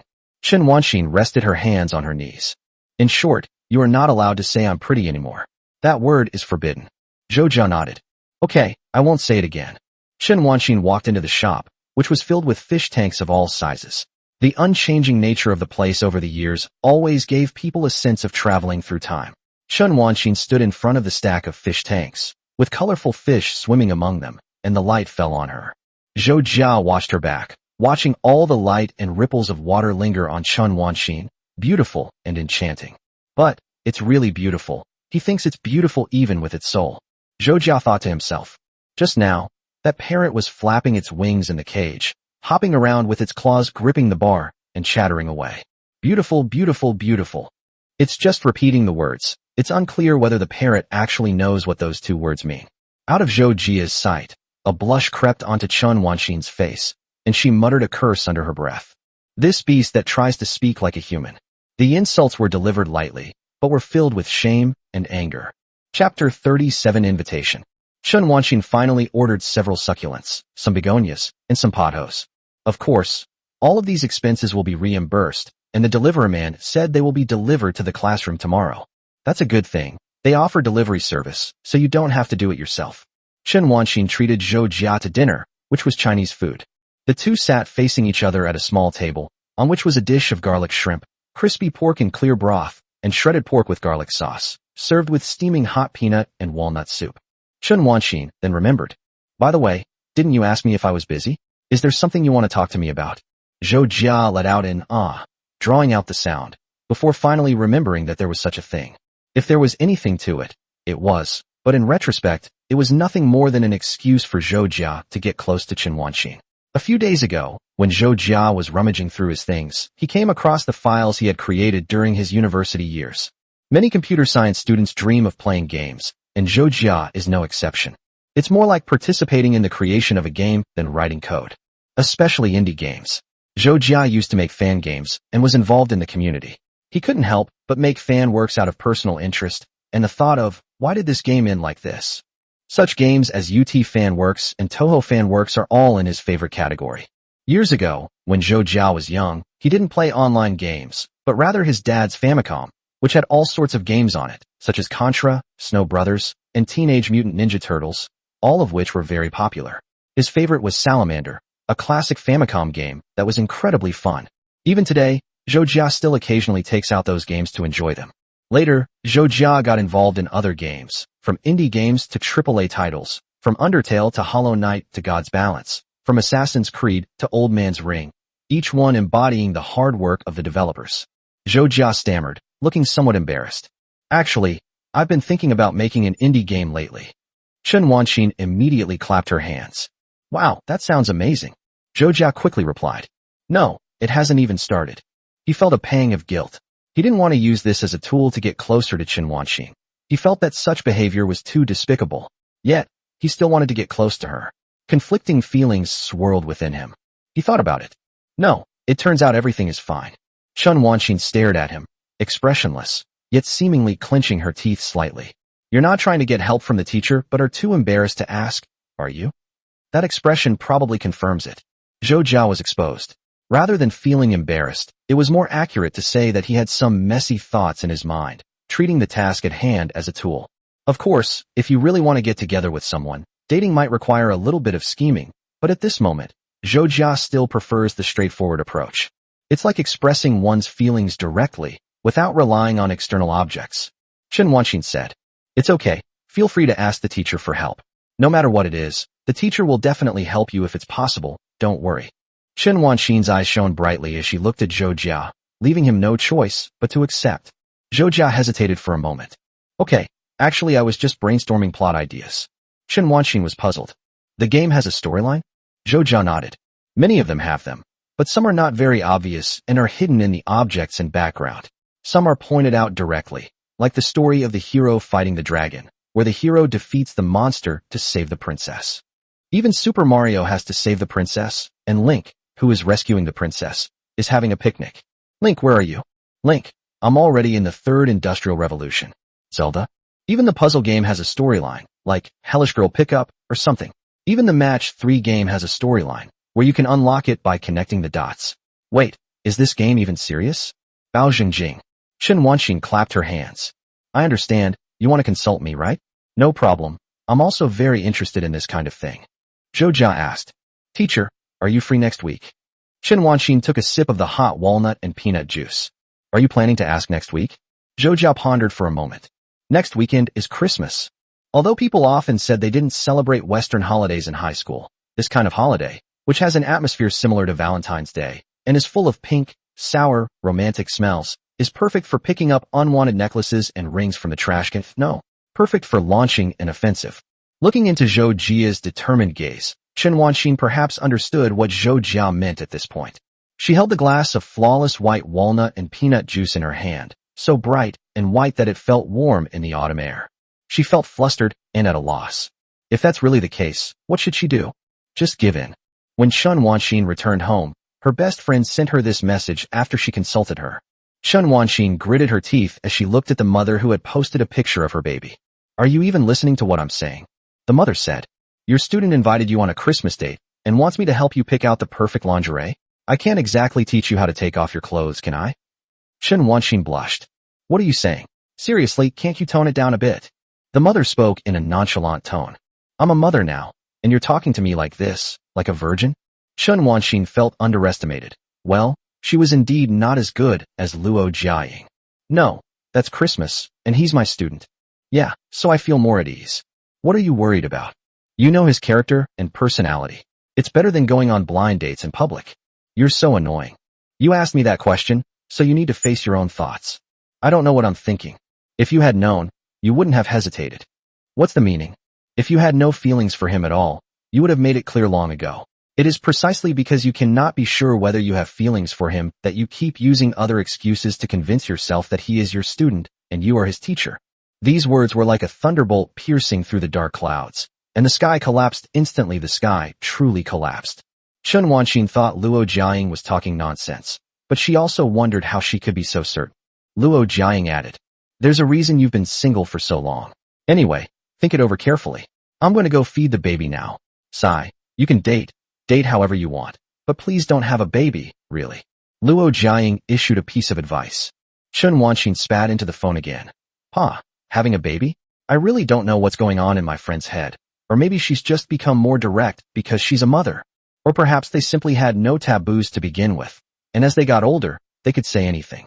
She placed her hand on her chest, looking at the closed window, where her blurry shadow appeared, making her seem somewhat lonely. At this time yesterday, the window reflected the shadows of two people, chatting and laughing, more lively than I had imagined. She grabbed her hair, making her shoulder-length short hair look like a bird's nest. Two emotions intertwined and collided at this moment, indistinguishable and incomprehensible. Chapter 38, A Masterpiece. Zhou Jia was patted hard on the shoulder. There's a party this weekend. Guess who wasn't invited? Oh my. Zhou Jia didn't need to turn around to know who the voice belonged to. Li Jintao refreshed the page next to him. In life, there are always some people who seem to be fixed NPCs. You don't see them usually, but they only appear in certain specific places, like the owner of the handmade noodle shop, the Annie at the convenience store, and your good friend Li Jintao. I guess it's me. Zhou Jia didn't turn around, leaning on the keyboard, lost in thought. Chen Wanxin accepted his invitation to a date. Perhaps in her eyes, it was more like discussing the script, but for Zhou Jia, it was more than that. Where should we eat? Where to go for fun? What clothes should I wear? Should I dress casually or formally? Does the teacher prefer Hong Kong style? But is Hong Kong style too mature? What if I look too old-fashioned? Sporty style, but I'm not an athlete, so I ruled out plaid shirts first, the standard programmer outfit. It should at least be fashionable, but if it's too fashionable and colorful, won't the teacher think I'm too frivolous? I'm so conflicted. Zhou Jia's heart was pounding. Should she bring her ID card? I'm in case we need to go online. Zhou Jia silently recited the heart-cleansing mantra to dispel the shameful thoughts from his mind. Li Jintao watched Zhou Jia work and said, hey, how could that be? I just came to invite you. It's Christmas this week. They're planning to go to the movies and then have a buffet. Are you coming? Zhou Jia turned her head and looked at Li Jintao's curly hair, her eyes revealing doubt. Shouldn't you be out having fun with your girlfriend, all lovey-dovey and inseparable, having a couple of drinks at the hot spring hotel at night, all sweet nothings, and then watching the snowflakes fall outside the window? Li Jintao's face was filled with helplessness. Where did you see all this? We're not the kind of couple who flaunt their relationship. You're talking like an old-fashioned romance drama, like Meteor Garden. Zhou Jia's eyes darted around. Are you going to wait for Shanghai for 4 hours in the rain without an umbrella? If Li Jintao still remembers the plot of Meteor Garden, he can probably understand what he is talking about. There's a particularly interesting scene where Dao Mingxi asks Shanghai out, leaving her with the line, Times Square, 2 o'clock, as if he's challenging her to a fight. He goes there, but it starts raining, so he waits and waits. A passerby asks him if he needs help, and he replies, ugly monster. which makes Shankai, who just arrived, purse her lips slightly. Although the plot seems absurd today, it was quite popular back then. Li Jintao looked around to make sure no one was catching or touching the fish. I have actually done something similar. I waited for my ex-girlfriend in the rain, but no one came to find me. I have to admire Zhou Jia. No wonder he's like this guy. His experience in love is unmatched by most people. Li Jintao leaned against Zhou Jia's chair. So you're coming? There are only a few familiar faces and some pretty girls. Li Jintao figured Zhou Jia should be fine. Like in previous years, he would stay home playing games during Christmas. If Zhou Jia came over, he could help him make some connections. Wouldn't that be a good thing? He could at least get a free meal from Zhou Jia. Zhou Jia clicked the mouse twice, his face remaining calm. No, I'm not coming. I have plans. Li Jintao didn't take it seriously and wasn't surprised by Zhou Jia's answer. It was common for Zhou Jia not to participate in social activities, and he had even expected it. Etc. What did Zhou Jia just say? Li Jintao's mind was like an old television rewinding a video disc. After a series of hoarse rewinds and static, Zhou Jia's words played slowly in his mind, low and deliberate. I have an appointment. It's comparable to the whispers of an ancient god. Li Jintao opened his mouth wide. You have a date? With whom? Zhou Jia said he had an appointment. How could that be? That's absolutely impossible. You're not saying you booked a dungeon run with someone on Chocobo, are you? Li Jintao shook Zhou Jia's shoulder excitedly. This guy was definitely talking about playing games. Zhou Jia's brain was practically shaken to its core. No, it's just that I have an appointment. I'm going out. I've made an appointment with someone to go out with. Do you understand what I mean? Go out on the street, walk around on the sidewalk, and then sit down in some shop to while away the day. Zhou Jia didn't understand why Li Jintao was reacting so strongly. Did he say that Li Jintao was a synonym for some kind of game? Li Jintao understood, and felt as if the sky had fallen. Wait, who is it? Male or female? How many people are there? You're going to play an offline board game, right? Or maybe a role-playing game, or a card game, right? Zhou Jia ignored him and rolled her eyes at Li Jintao. This eye roll made Li Jintao even more certain that Zhou Jia was up to something. Without a doubt, Zhou Jia was going on a date with a girl. In an instant, Li Jintao felt as if the sky had fallen and the world was doomed. That guy who had absolutely no luck with the opposite sex, or rather, who was a blockhead, actually had a breakthrough. Oh my god. Li Jintao was so anxious that he jumped up and down. Who is it? Who is it that has managed to bewitch your heart? Let me see. Zhou Jia ignored him. It provides shelter from the sand and wind. Zhou Jia silently took a sip of hot coffee, remaining silent, which, in Li Jintao's view, was entirely to pique his curiosity. Li Jintao suddenly realized what was happening. And I haven't seen you playing games lately. Are you on a date? No, not at all, Zhou Jia said.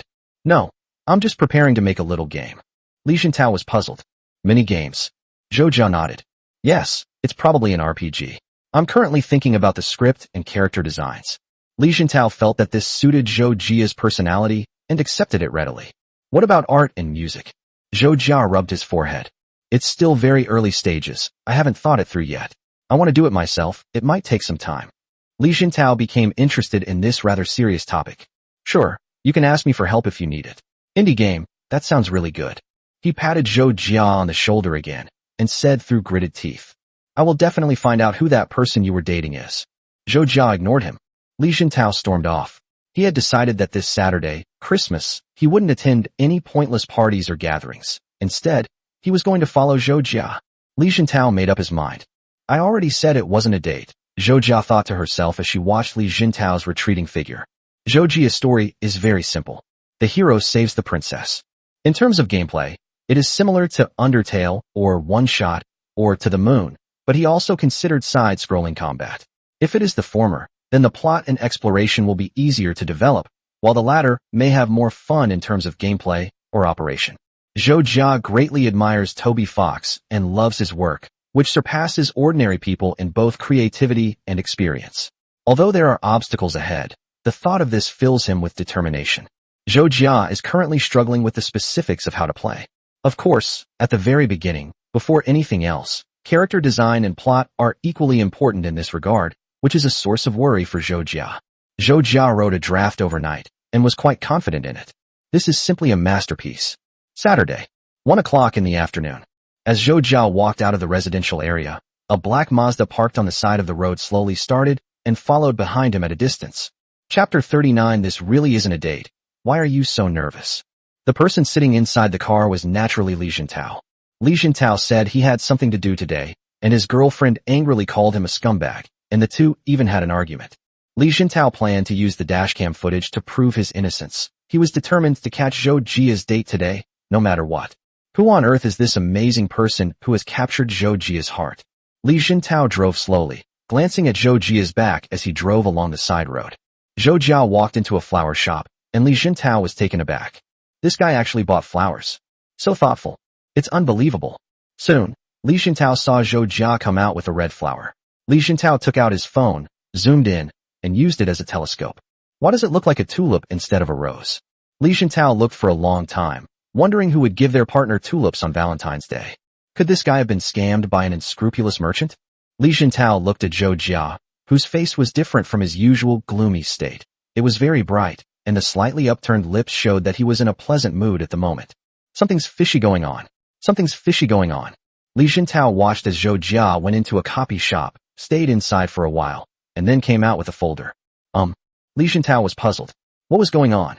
Why would someone go to a copy shop before a date? Is it going to fast forward to getting the marriage certificate? Aside from that, Li Jintao couldn't imagine any other reason Zhou Jia might have. Then, Li Jintao watched Zhou Jia walk towards the subway station. Broken. Li Jintao never expected that this guy would actually take the subway. Now driving has become a burden. Li Jintao grew anxious, looking around, but there wasn't a single parking spot available. As expected of Christmas, the area in front of all kinds of shops was packed with cars. There wasn't even a place to stand, let alone a parking spot. Li Jintao watched Zhou Jia's figure gradually disappear into the crowd at the subway station and became a little anxious. Oh no, I can't find any evidence today. How am I going to explain to my girlfriend that I did something earth-shattering when I get home? Li Jintao looked left and right, then simply parked his car on the side of the road. Although he couldn't see any parking spaces, there was a row of cars parked there, so he figured it wouldn't be a big problem. He quickly unbuckled his seatbelt and got out of the car. Zhou Jia had already disappeared into the crowd. Li Jintao ran as fast as he could, squeezing into the crowd. He couldn't wait to find out what was going on today. Li Jintao rushed into the subway station and just happened to see Zhou Jia boarding the subway, heading towards the city library. Li Jintao was about to board the train, but the doors slowly closed. Li Jintao placed his hand on the glass door of the subway, his heart as cold as the glass. He had lost his way. Zhou Jiasheng had no idea that a fool was skipping his date and following him. He was preoccupied with what to say to Qin Wanxin when he met her. Should I say hello to the teacher first, or ask how the teacher has been lately? Or, as the teacher said, I saw a flower shop on the street and bought a tulip. Yes, it was just a side trip. Anyway, it's a tulip, a flower that can be given to a teacher. I can usually come up with a lot of funny things to say, but I always get a little nervous in situations like this. Don't be nervous. It's not like it's your first time meeting your teacher. Zhou Jia covered her face with her hands, trying to make herself appear less strange on the subway. At the same time, Qin Wanxin was also a little nervous. The two arranged to meet at a coffee shop outside the city library. One reason is that the environment there is nice. Another reason is that it's a bit far from school and home, so at least you won't run into acquaintances. Of course, it doesn't matter if you run into someone you know, it's just helping your student, which is perfectly reasonable in every sense. Is it reasonable to give individual help to one's own students on Christmas? Of course it counts. We don't celebrate Western holidays at school, it just so happens that today is Christmas, so naturally we don't need to worry about it. Qin Wanxin thought to herself. She didn't consider today a special day, it was just an ordinary Saturday. Yes, that's it. But what if something really goes wrong? As Qin Wanxin thought this, she was incredibly nervous. She kept rubbing the lip gloss she had applied before leaving home. At least, she was his teacher, and at least, she should take on more responsibility. Qin Wanxin thought to herself. Today, Qin Wanxin wore a brown midi skirt, a white round neck sweater, and she really liked white inner layers. Finally, she added a dark blue wool coat, which made her look mature but not old-fashioned, not frivolous but with a touch of cuteness. The earrings I chose are small, round ones that I don't usually wear. The simple accessories add visual interest to the upper body, and small accessories can make a person look more lively at times like this. A dark, checkered scarf, wrapped around the neck, provides warmth while also adding a touch of style.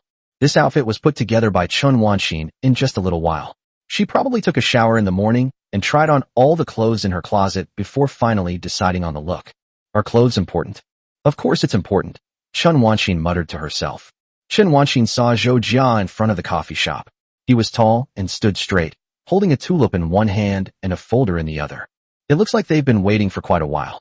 She quietly walked behind Zhou Jia, reached out her icy hand, and placed it on his neck. Wow! A cheerful voice reached Zhou Jia's ears. Accompanied by a chill on his neck, Zhou Jia shivered at first, then immediately turned around and saw the radiant Chen Wanxin. That soft, wow, sound lingered in his mind. Why did you act cute like this right from the start, teacher? Zhou Jia thought for a moment and immediately smiled. Oh, it's Teacher Chen. Chen Wanxin withdrew her hand. When did you arrive? Were you startled? Zhou Jia shook his head. No, I just arrived. Why are your hands so cold, teacher? Chen Wanxin didn't believe Zhou Jia was new. She spread her hands. Yeah, I'm like this every winter, my hands and feet get cold. Zhou Jia took off the scarf around her neck. Oh, I'm so warm now. Teacher, you can warm your hands. Zhou Jia casually placed the scarf on Chen Wanxin's outstretched hands, and before Chen Wanxin could react, it had already wrapped around her hands. Chen Wanxin felt the warmth emanating from the prickly scarf, and her face felt a little hot. Why didn't you dodge?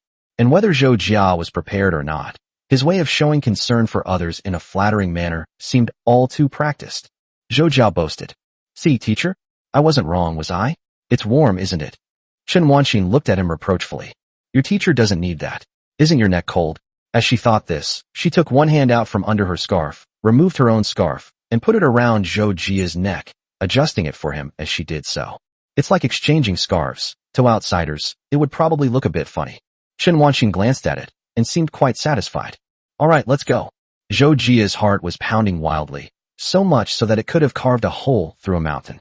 The two walked into the coffee shop, which was warmer than they had imagined. Now they felt that the series of exchanges they had just done was unnecessary and even a little silly.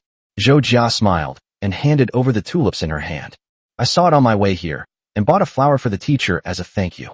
Chen Wanxin accepted the flower, her voice lowering. Oh, thank you, where are your things? Why are there flowers on it? But they're tulips, so it doesn't seem like a problem. Chen Wanxin changed the subject, as if she were avoiding it. Let me see it quickly.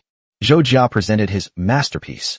Chen Wanxin took it and read it carefully, more than 10 minutes later. Yeah, even though I don't play games, I find this storyline really boring. Chen Wanxin sat opposite Zhou Jia and rejected Zhou Jia's storyline. Chapter 40. It's okay if I can't go back even if I brought my ID card. Zhou Jia's head drooped, and he slumped listlessly onto the table. Seeing his expression, Chen Wanxin quickly comforted him. It's all right, there are many commendable aspects as well.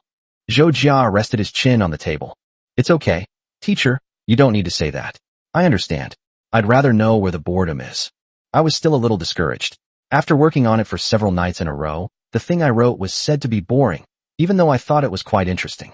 Chen Wanxin picked up the printed script, put it down, picked it up again, and then took a sip of hot coffee. Zhou Jia wondered just how difficult it was to say this. Anyway, the teacher has scolded me a lot before, so please scold me instead. Chen Wanxin picked up the script again.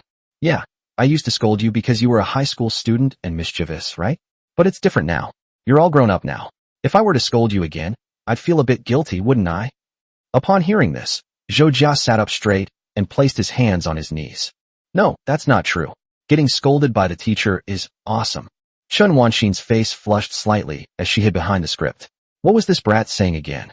She gripped the edge of the A4 paper, really wanting to knock some sense into her own student's head for speaking without thinking. Chen Wanxin glared at Zhou Jia. You stupid student. Zhou Jia was rewarded, which boosted his motivation. Chen Wanxin watched as Zhou Jia became even more excited, wondering what was going on. She sighed, thinking that young people these days were becoming increasingly difficult to understand. It feels too flat, and the character designs are boring. It's about a hero rescuing a princess, right? It feels more like an outline, but it's still too uninteresting. Chen Wanxin repeated that it was meaningless, seemingly genuinely thinking that Zhou Jia's writing was terrible. Chen Wanxin further explained. Because I don't understand games, I'm just expressing my opinion. If you really want to write a good story, I think characters are also very important. Zhou Jia was puzzled. Chen Wanxin thought for a moment, and then said, like the princess in your story, she's just a princess. It would be better if her personality was more fleshed out.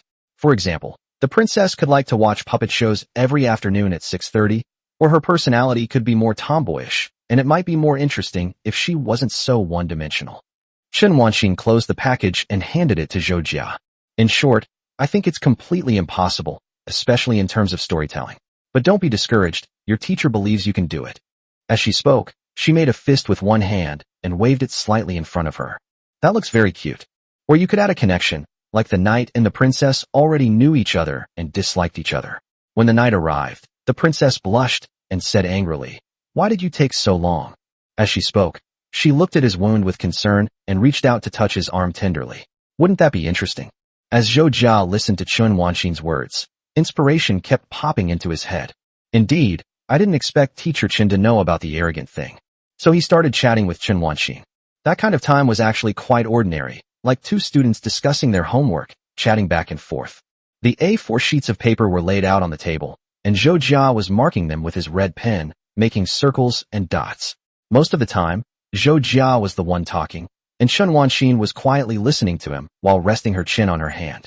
Watching him radiate youthful energy and enthusiasm, and seeing his imaginative ideas, even though Chen Wanxin knew nothing about some of them, she was still able to be a great listener.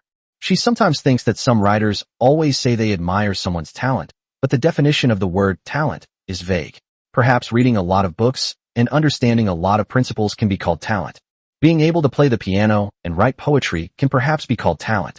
But can focusing intently on something like this also be called talent? Of course, she also felt that such a statement was a bit vulgar, and using this term to refer to the pursuit of talent was too effeminate. But looking at Zhou Jia's earnest and enthusiastic demeanor, her gentle, amber eyes were slowly filled with his image, as if a beautiful insect named Zhou Jia had been inserted into the amber, recording his splendid present. Zhou Jia and Chen Wanxin sat in a coffee shop with its red curtains tightly closed, while outside the sparkling clean glass, snow gradually fell, snowflakes fluttered, and the trees were covered in silvery blossoms, the white gradually covering the entire city. It wasn't because of Christmas that it snowed. Rather, it was a day that was prone to snowfall. At the end of December, even slightly colder places started to see snowfall. The whole world turned white, and people outside peeked out to watch the snow. Young couples held hands and skipped along the street. Through a few thin windows, gentle songs still flowed from the coffee shop, enveloped in warmth. Zhou Jia and Chen Wanxin remained engrossed in their own world, with Zhou Jia occasionally saying something amusing that made Chen Wanxin chuckle. This is how the two of them get along, like a teacher and student. They just discuss things and don't talk about anything else, but everything seems so appropriate. Reading, appreciating the snow, tending flowers, chatting, there are no other forms of entertainment. All the hustle and bustle of the world is outside those thin red curtains. After chatting for a while, Zhou Jia finalized a new idea and temporarily put the papers aside. Chen Wanxin looked at Zhou Jia. "Why do you seem so different these past few days compared to before?" Zhou Jia was puzzled. He hadn't drunk much of the coffee in front of him, and now when he took a sip, he found it was getting a little cold, though the flavor was still quite rich. "What's wrong?" Chen Wanxin felt that Zhou Jia seemed more mature and composed these past few days. She wondered if it was just her imagination, but she felt as if he had made some kind of decision, which was different from before. It seems like you've grown up?" Zhou Jia said with a smile. "Teacher, you can't keep treating me like a child. I'm already 22. I'm not a child anymore. I'm an adult just like you." Chen Wanxin always felt that Zhou Jia's words had a hidden meaning, so she held the cup in front of her with both hands to make herself look less restrained. "You'll always be a child in your teacher's eyes. Okay, let's go, have some dinner and go home." Zhou Jia hummed in agreement. The two lifted the curtain and headed towards the elevator. This was a shopping district, and everything was available nearby. The two took the elevator up to the next floor and heard someone inside. "It seems like there's quite a lot of snow today." Zhou Jia and Chen Wanxin then realized that it was snowing, but it wasn't until after dinner that they realized how heavy the snow was. The two walked out of the mall. The ground was already covered with a layer of snow, and the goose feather-like snowflakes were still falling continuously. This is no longer just about enjoying the snow. It's about worrying about whether we can even get home. Chen Wanxin exhaled a breath of hot air. "I hope I won't be able to get home. I heard the subway is shut down." Zhou Jia nodded, remembering what she had packed before leaving home. "I should be able to go back, but I brought my ID card, so it's okay if I can't." Chen Wanxin was blowing air into her hand when she heard this, and her face turned bright red. Chapter 41 in short, it's cute. She glared at Zhou Jia, somewhat annoyed and lacking confidence. Why? Why do you have your ID card with you? Could it be that her student really has ulterior motives towards her? At this moment, Chen Wanxin's thoughts became somewhat chaotic. What should she do if that were really the case? Otherwise, why would Zhou Jia be carrying his ID card? But this is way too open. Today's students. Even if Zhou Jia really had ulterior motives, shouldn't he have started with something like writing love letters? Okay, maybe kids these days don't write love letters, and she knows young people are more open and free. But no matter what, one thing will never change. She is his teacher, even in the past. Zhou Jia took out his ID card from his pocket. That's how we internet-addicted teenagers are. We never know when we'll need to go online. Chen Wanxin felt relieved. Indeed, she had been overthinking things. She looked at the twilight sky. Let's go quickly, or we might not be able to get back later. Zhou Jia put away his ID card. The two of them stood there in the snow. There were hardly any people or even cars outside, which made Chen Wanxin a little worried. Is it really impossible to go back? The two reached the subway entrance, but the subway had already closed. Chen Wanxin took out her phone and said that the power lines were affected, etc. For some reason, she had a premonition that she wouldn't be able to go home tonight. Zhou Jia said, "How about we take a taxi?" The two of them huddled inside a small pharmacy that was still open next door. They waited for half an hour, but no car came, and the snow showed no signs of letting up. Chen Wanxin sighed, feeling as if God was playing a cruel joke on her. She looked at Zhou Jia, her thoughts a mix of emotions. Zhou Jia had an innocent look on his face. Instead, Chen Wanxin felt as if she were the one seducing him. Zhou Jia asked tentatively, "Teacher, do you need me to find you a place to stay?" Chen Wanxin glared at him fiercely, then gently tapped his back with her bag. "Don't joke about the teacher." Zhou Jia clutched his back. Although it didn't hurt at all, he still let out 2 loud howls. "Teacher, that's not what I meant." Chen Wanxin crossed her arms and let out a soft hum. "So, if I were your classmate or something, would you tell her to find a place to stay?" Zhou Jia pondered. "But Teacher Chen is my teacher." Saying this is undoubtedly making excuses. Chen Wanxin wanted to say, "You know I'm your teacher," but she was definitely not expressing the same meaning. But then he realized that what Zhou Jia said made sense. It was just that they couldn't go back, and it was already dark. If things continued like this, they would have to sleep on the streets, so they needed to find a place to stay. But she felt that something was wrong no matter how she thought about it, and that this was not right. Even if she was his teacher, or rather, it was precisely because she was his teacher that it was not right. Zhou Jia added, "And usually if it were my classmates, we would have already gone to an internet cafe." Chen Wanxin clapped her hands, thinking it was a pretty good idea. "Then let's go to an internet cafe." Zhou Jia was stunned for a moment. "Really? Teacher, are you sure?" "It's not that it's impossible. Internet cafes are also a place to stay. When I was in college, I didn't have any money in my pocket. If I played games until midnight and couldn't get back to my dorm, I would go to an internet cafe to spend the night. The price for an overnight stay is 20 yuan. Some internet cafes have raised their prices considerably, and only a few still maintain the cheap price." Chen Wanxin nodded. "Okay, let's go to the internet cafe then. Come on, let's go. Your teacher doesn't want to ruin your reputation." Chen Wanxin spoke as if Zhou Jia were some virgin. Zhou Jia didn't care much and didn't feel sorry for him. He wasn't the kind of person who was in a hurry for sex. Inviting the teacher to find a place to stay was definitely not driven by lust. He had always held the teacher in high esteem and reverence. "Really? It's true." So Zhou Jia took Chen Wanxin to an internet cafe. In this weather, even internet cafes were hard to find. Fortunately, the chain internet cafes in the mall were still open. The two chose a small double booth in the non-smoking area and sat down. Chen Wanxin didn't have her ID card with her, but fortunately, she could use electronic facial recognition and access the internet. "It's strange, the first time I ever went online was with my students." Zhou Jia also found it very surreal. Bringing his teacher to the internet cafe was something he wouldn't have dared to do even if he had 10 times the courage before. Although the snow outside is still heavy, it's warm inside, and netizens who didn't have dates on Christmas are incredibly enthusiastic. Wait for me to finish this in speed 3. There are 2 points left at point A. A tiny bit, just a tiny bit, he changed his armor. It's just those few games. Chen Wanxin was not unfamiliar with internet cafes, having arrested internet-addicted teenagers before, but she wasn't particularly familiar with them either, as she had never actually spent money in an internet cafe. Zhou Jia asked, "Does Teacher Chen want to play a game?" Chen Wanxin's face was filled with confusion. "Yeah, I don't play games." Zhou Jia thought for a moment. "Would you like to play some simple games?" Zhou Jia figured that since they were already there, they might as well take the teacher to play something. Actually, it would be nice to take the teacher to a console game store, but console game stores rarely stay open all night like internet cafes. Or we could go to a private cinema. Damn it, why didn't I think of that sooner? Zhou Jia regretted it, but he guessed that Chen Wanxin wouldn't go to the private cinema with him anyway. Chen Wanxin turned her head away somewhat embarrassed.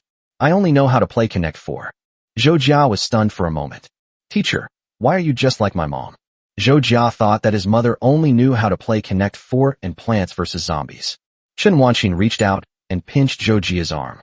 I've already said that the teacher doesn't play games anymore. So what if your teacher is getting old? Zhou Jia looked at Chen Wanqing and realized that even teachers can have their moments of temper. How adorable. How can this be cute? In short, she's cute. Zhou Jia said. No, the teacher and I are the same age. Teacher Chen will always be 17. Chen Wanqing snorted coldly and ignored Zhou Jia. Zhou Jia coughed lightly. How about we play some simple games that even a 3-year-old can play? Do you want to play? Chen Wanqing nodded. Good. Since we're already out here, and since we're already in an internet cafe, it's good to play with our students for a bit. Zhou Jia opened the $43.99 mini-game, Gummy Bear Adventure. It was because when Zhou Jia was scrolling through the page, Chen Wanqing said that she had played this game before. She had played it once when she and her roommates gathered around a laptop in their university dormitory. She remembered it when she saw Zhou Jia open the page. So Zhou Jia turned the volume of his headphones up to the maximum, placed them on the table as external speakers, and started playing this little game with Chen Wanqing. The two chairs were very close together. The keyboard was small, and Zhou Jia's arm touched Chen Wanqing's arm. It was still noisy outside, but everything was separated again, leaving only Chen Wanqing's soft laughter. A gentle, elegant, and restrained chuckle lingered in Zhou Jia's ears. By 11 p.m., Chen Wanqing was tired and started watching TV. By 1 a.m., she couldn't stay awake any longer and fell asleep quietly on the sofa. Zhou Jia looked at Chen Wanqing's face, took off his coat, and gently draped it over her shoulders. Honestly, the teacher is so cute. Chapter 42 Teacher, your hair is messy. Zhou Jia spent a sleepless night. While Zhou Jia was sleepless all night, Li Jintao was also sleepless all night. Li Jintao ultimately spent the night at the hotel enjoying the snow with his girlfriend. Li Jintao's girlfriend, Zhang Jiaxue, has an oval face, short, androgynous hair, a small mole at the corner of her eye, and is 1.6 meters tall. Her temper is as fiery as her figure. She is sitting on Li Jintao, gripping his neck tightly, and questioning him about what he did during the day. Li Jintao couldn't understand who it was. Zhang Jiaxue looked down at Li Jintao with a cold gaze. You didn't still find time to see your ex-girlfriend, did you? Li Jintao was lost in thought, completely ignoring the hand on his neck. Something's really wrong with Zhou Jia. Something's really wrong. Li Jintao couldn't understand it. His curiosity at that moment transcended life and death. However, if Li Jintao knew that the person next to Zhou Jia was Chen Wanqing, he should be glad that he knew nothing. As night fell, the snow gradually subsided. Zhou Jia bought a glass of water at the front desk and looked out the window. Judging from the current situation, the snow should stop by tomorrow morning. Even in the north, this kind of blizzard doesn't last long. Zhou Jia quickly returned to the small private room, where Chen Wanqing was still fast asleep. It's unbelievable that the teacher could fall asleep like that. If you insist on saying this, can this be considered a first date? Maybe not for the teacher, but it is for Zhou Jia. Spending the night of their first date in an internet cafe feels a bit absurd. Zhou Jia didn't choose to sleep, since they were outside. He simply stayed quietly beside Chen Wanqing, silently watching her face, her round forehead, her falling hair, the silver round earrings hidden among the hair, and the little pom-poms sticking up on the collar of her white sweater. Chen Wanqing's hair was longer than before, with a few strands falling onto the collar of her white sweater. She slept peacefully, her arms clasped together, curled up in a ball, leaning against the corner of the thick chair, looking quite well behaved. Zhou Jia simply watched and did nothing. Perhaps he had many good opportunities to reach out and touch Chen Wanqing's face, or even to touch her lips, but he just watched. Chen Wanqing once talked about the poem, Guanju, and said that feelings should be expressed but restrained by propriety. This sentence has influenced Zhou Jia for many years. In fact, Zhou Jia has always kept Chen Wanqing's words in mind. He was a good student in her eyes, and she hoped he would be a good student. So he was a good student for a long time, only thinking that every time they met again, he would gently call out, Teacher Chen. Chen Wanqing was half asleep, feeling like she was dreaming, and heard some noises. In short, she didn't sleep very soundly. Chen Wanqing slowly opened her eyes and saw unfamiliar, yet somewhat familiar colors. She opened her eyes several times in a daze and saw the clothes covering her, the armrests of the chair, and her own legs. She looked up and saw a lit screen. On the screen, the fishmonger from Jinghai was telling another man to kill all the fish. Colorful lights flashed inside the transparent computer case. Chen Wanqing suddenly remembered that she had been in an internet cafe. She turned her head left and right, thinking there should be one more person. When she turned, she saw Zhou Jia, who was looking at her with a reassuring smile. Teacher, you're awake? Chen Wanxin let out an ah, and her wandering consciousness slowly returned to her body. Oh, I'm awake.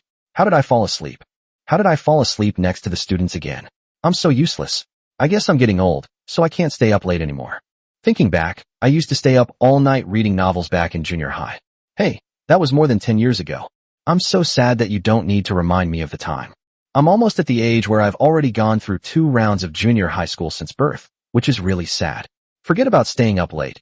I'm sleepy by 11 p.m., let alone staying up late. Chen Wanxin asked with some concern. Nothing happened, right? I don't think I was talking in my sleep or anything like that, did I? Zhou Jia carefully examined Chen Wanxin's face and shook his head. No. Looking at Zhou Jia's expression, Chen Wanxin felt a little flustered. Is there something on my face? I hope I don't drool in my sleep. That would be so embarrassing, incredibly embarrassing. As soon as she finished speaking, Chen Wanxin noticed that Zhou Jia was scrutinizing her face again. Chen Wanxin panicked even more, feeling stiff and at a loss under his gaze. Zhou Jia stretched out his hand, reaching towards her face from the air. As Chen Wanxin watched the hand reach out, her heart suddenly raced for some reason. However, she neither dodged nor moved.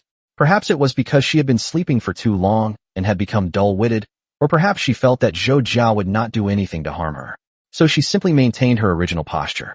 Zhou Jia gently grasped the strands of hair that fell across Chen Wanxin's face and carefully tucked the last strand behind her ear, his voice soft and deep. Teacher, your hair is messy. He said this. With just a word and a small gesture, Chen Wanxin froze, her heart pounding. She felt nervous and her neck burning. The private room was quiet, and the noise outside wasn't as loud as when we first arrived, except for the occasional shout. Chen Wanxin took a while to react, her face quickly turning red. After stammering for a long time, she finally managed to utter a somewhat incoherent polite remark. Ah, thank you so much. She looked at Zhou Jia, who was only wearing a sweater, and realized that he had given her his coat. She immediately lifted the coat and handed it back to Zhou Jia. Thank you for this too. You just gave your clothes to the teacher like that. What if you catch a cold? Chen Wanxin's tone was filled with worry. Honestly, you're just showing off. What if you catch a cold wearing so little? Put your clothes on quickly. Chen Wanxin was genuinely a little angry. She was only wearing one sweater, and it looked cold. She suddenly felt a pang of regret. She should have just booked a hotel. She could have gotten through the night first, and hopefully nothing bad would have happened. As Chen Wanxin thought this, her mind was still on Zhou Jia's actions of fixing her hair. She felt that the image was imprinted on her heart, making her heart burn with passion. Zhou Jia took the clothes and naturally draped them over her shoulders. Actually, I'm in great health. I'll go to the front desk and get 2 hot drinks. What would you like, teacher? Are you hungry? Do you need anything to eat? Chen Wanxin's mind drifted away again, and she was in a semi-dazed state while listening to Zhou Jia speak. I'll drink whatever you want. No need for food. Thank you. Chen Wanxin said, thank you again, and Zhou Jia just smiled and said, thank you in return. You're welcome. I'm a good student of the teacher. As Zhou Jia spoke, he stood up and pushed open the glass door covered with frosted paper. Chen Wanxin slowly came to her senses. She wanted to get up and move around, but she found herself unable to. My leg is numb. Chapter 43 Woof Woof. Zhou Jia went to the front desk and ordered 2 cups of hot coconut milk. Internet cafes are really places with huge markups, and so are fast food restaurants. The price of hot coconuts has at least doubled. However, it's likely that half of this cost is included in the service fee. Zhou Jia paid the bill and quickly returned to the small private room with the 2 cups of hot coconut milk. He saw Chen Wanxin sitting on the floor, holding her left calf with both hands. She looked a little sad, and even tears were falling from her eyes. Zhou Jia's heart tightened instantly. He placed the 2 cups of hot coconut milk on the table and squatted down next to Chen Wanxin. Teacher, what's wrong? Oh no, I hope I'm not feeling wrong because I've been staying in an internet cafe. Chen Wanxin spoke in a soft, low voice. I got a muscle cramp. Pain. Zhou Jia breathed a sigh of relief. Teacher, relax, I'll help you. Chen Wanxin obediently stopped moving. She was in so much pain that she almost cried, like menstrual cramps. Counting the days, it was almost time for her period. Every time this happened, she would wonder why she had to suffer like this. She didn't want a child. Zhou Jia squatted down on the ground, gently grabbed Chen Wanxin's leg, and straightened her left leg. After Chen Wanxin straightened her legs, she felt a little better. Zhou Jia placed his right hand on Chen Wanxin's sneakers, holding her foot and bending her toes towards the instep. His left hand held Chen Wanxin's calf and gently moved it back and forth to help her relieve the pain. Chen Wanxin did feel better. The pain from the needle prick gradually subsided. Zhou Jia remained in that position for about 30 seconds. Chen Wanxin's complexion improved, and the tendon in her left leg returned to its original position. Zhou Jia comforted her while asking questions. "How are you feeling, teacher? Are you feeling better?" Chen Wanxin supported herself on the ground with both hands, looked up at Zhou Jia, her eyes brimming with tears. She wasn't crying from pain. It was just a physiological tendency to cry easily, almost like tear incontinence, though not to that extent. Okay, thank you."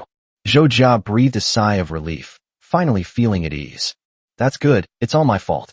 Zhou Jia felt guilty. Chen Wanxin was stunned for a moment. "What?"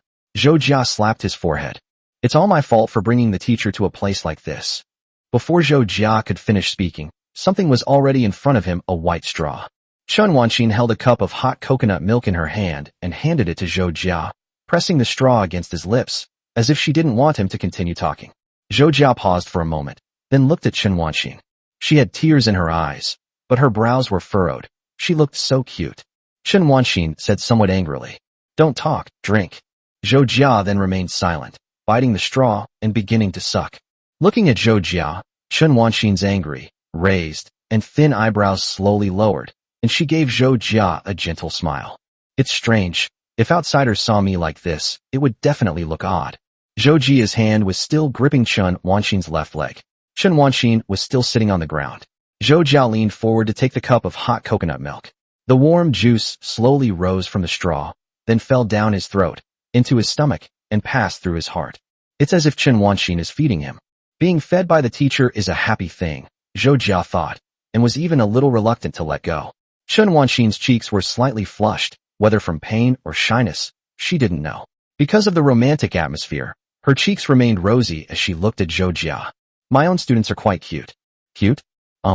She felt like she was having strange thoughts, but she thought that as a teacher, it was normal for her to think of Zhou Jia that way. Chen Wanxin suddenly said, "Zhou Jia, you look like a puppy."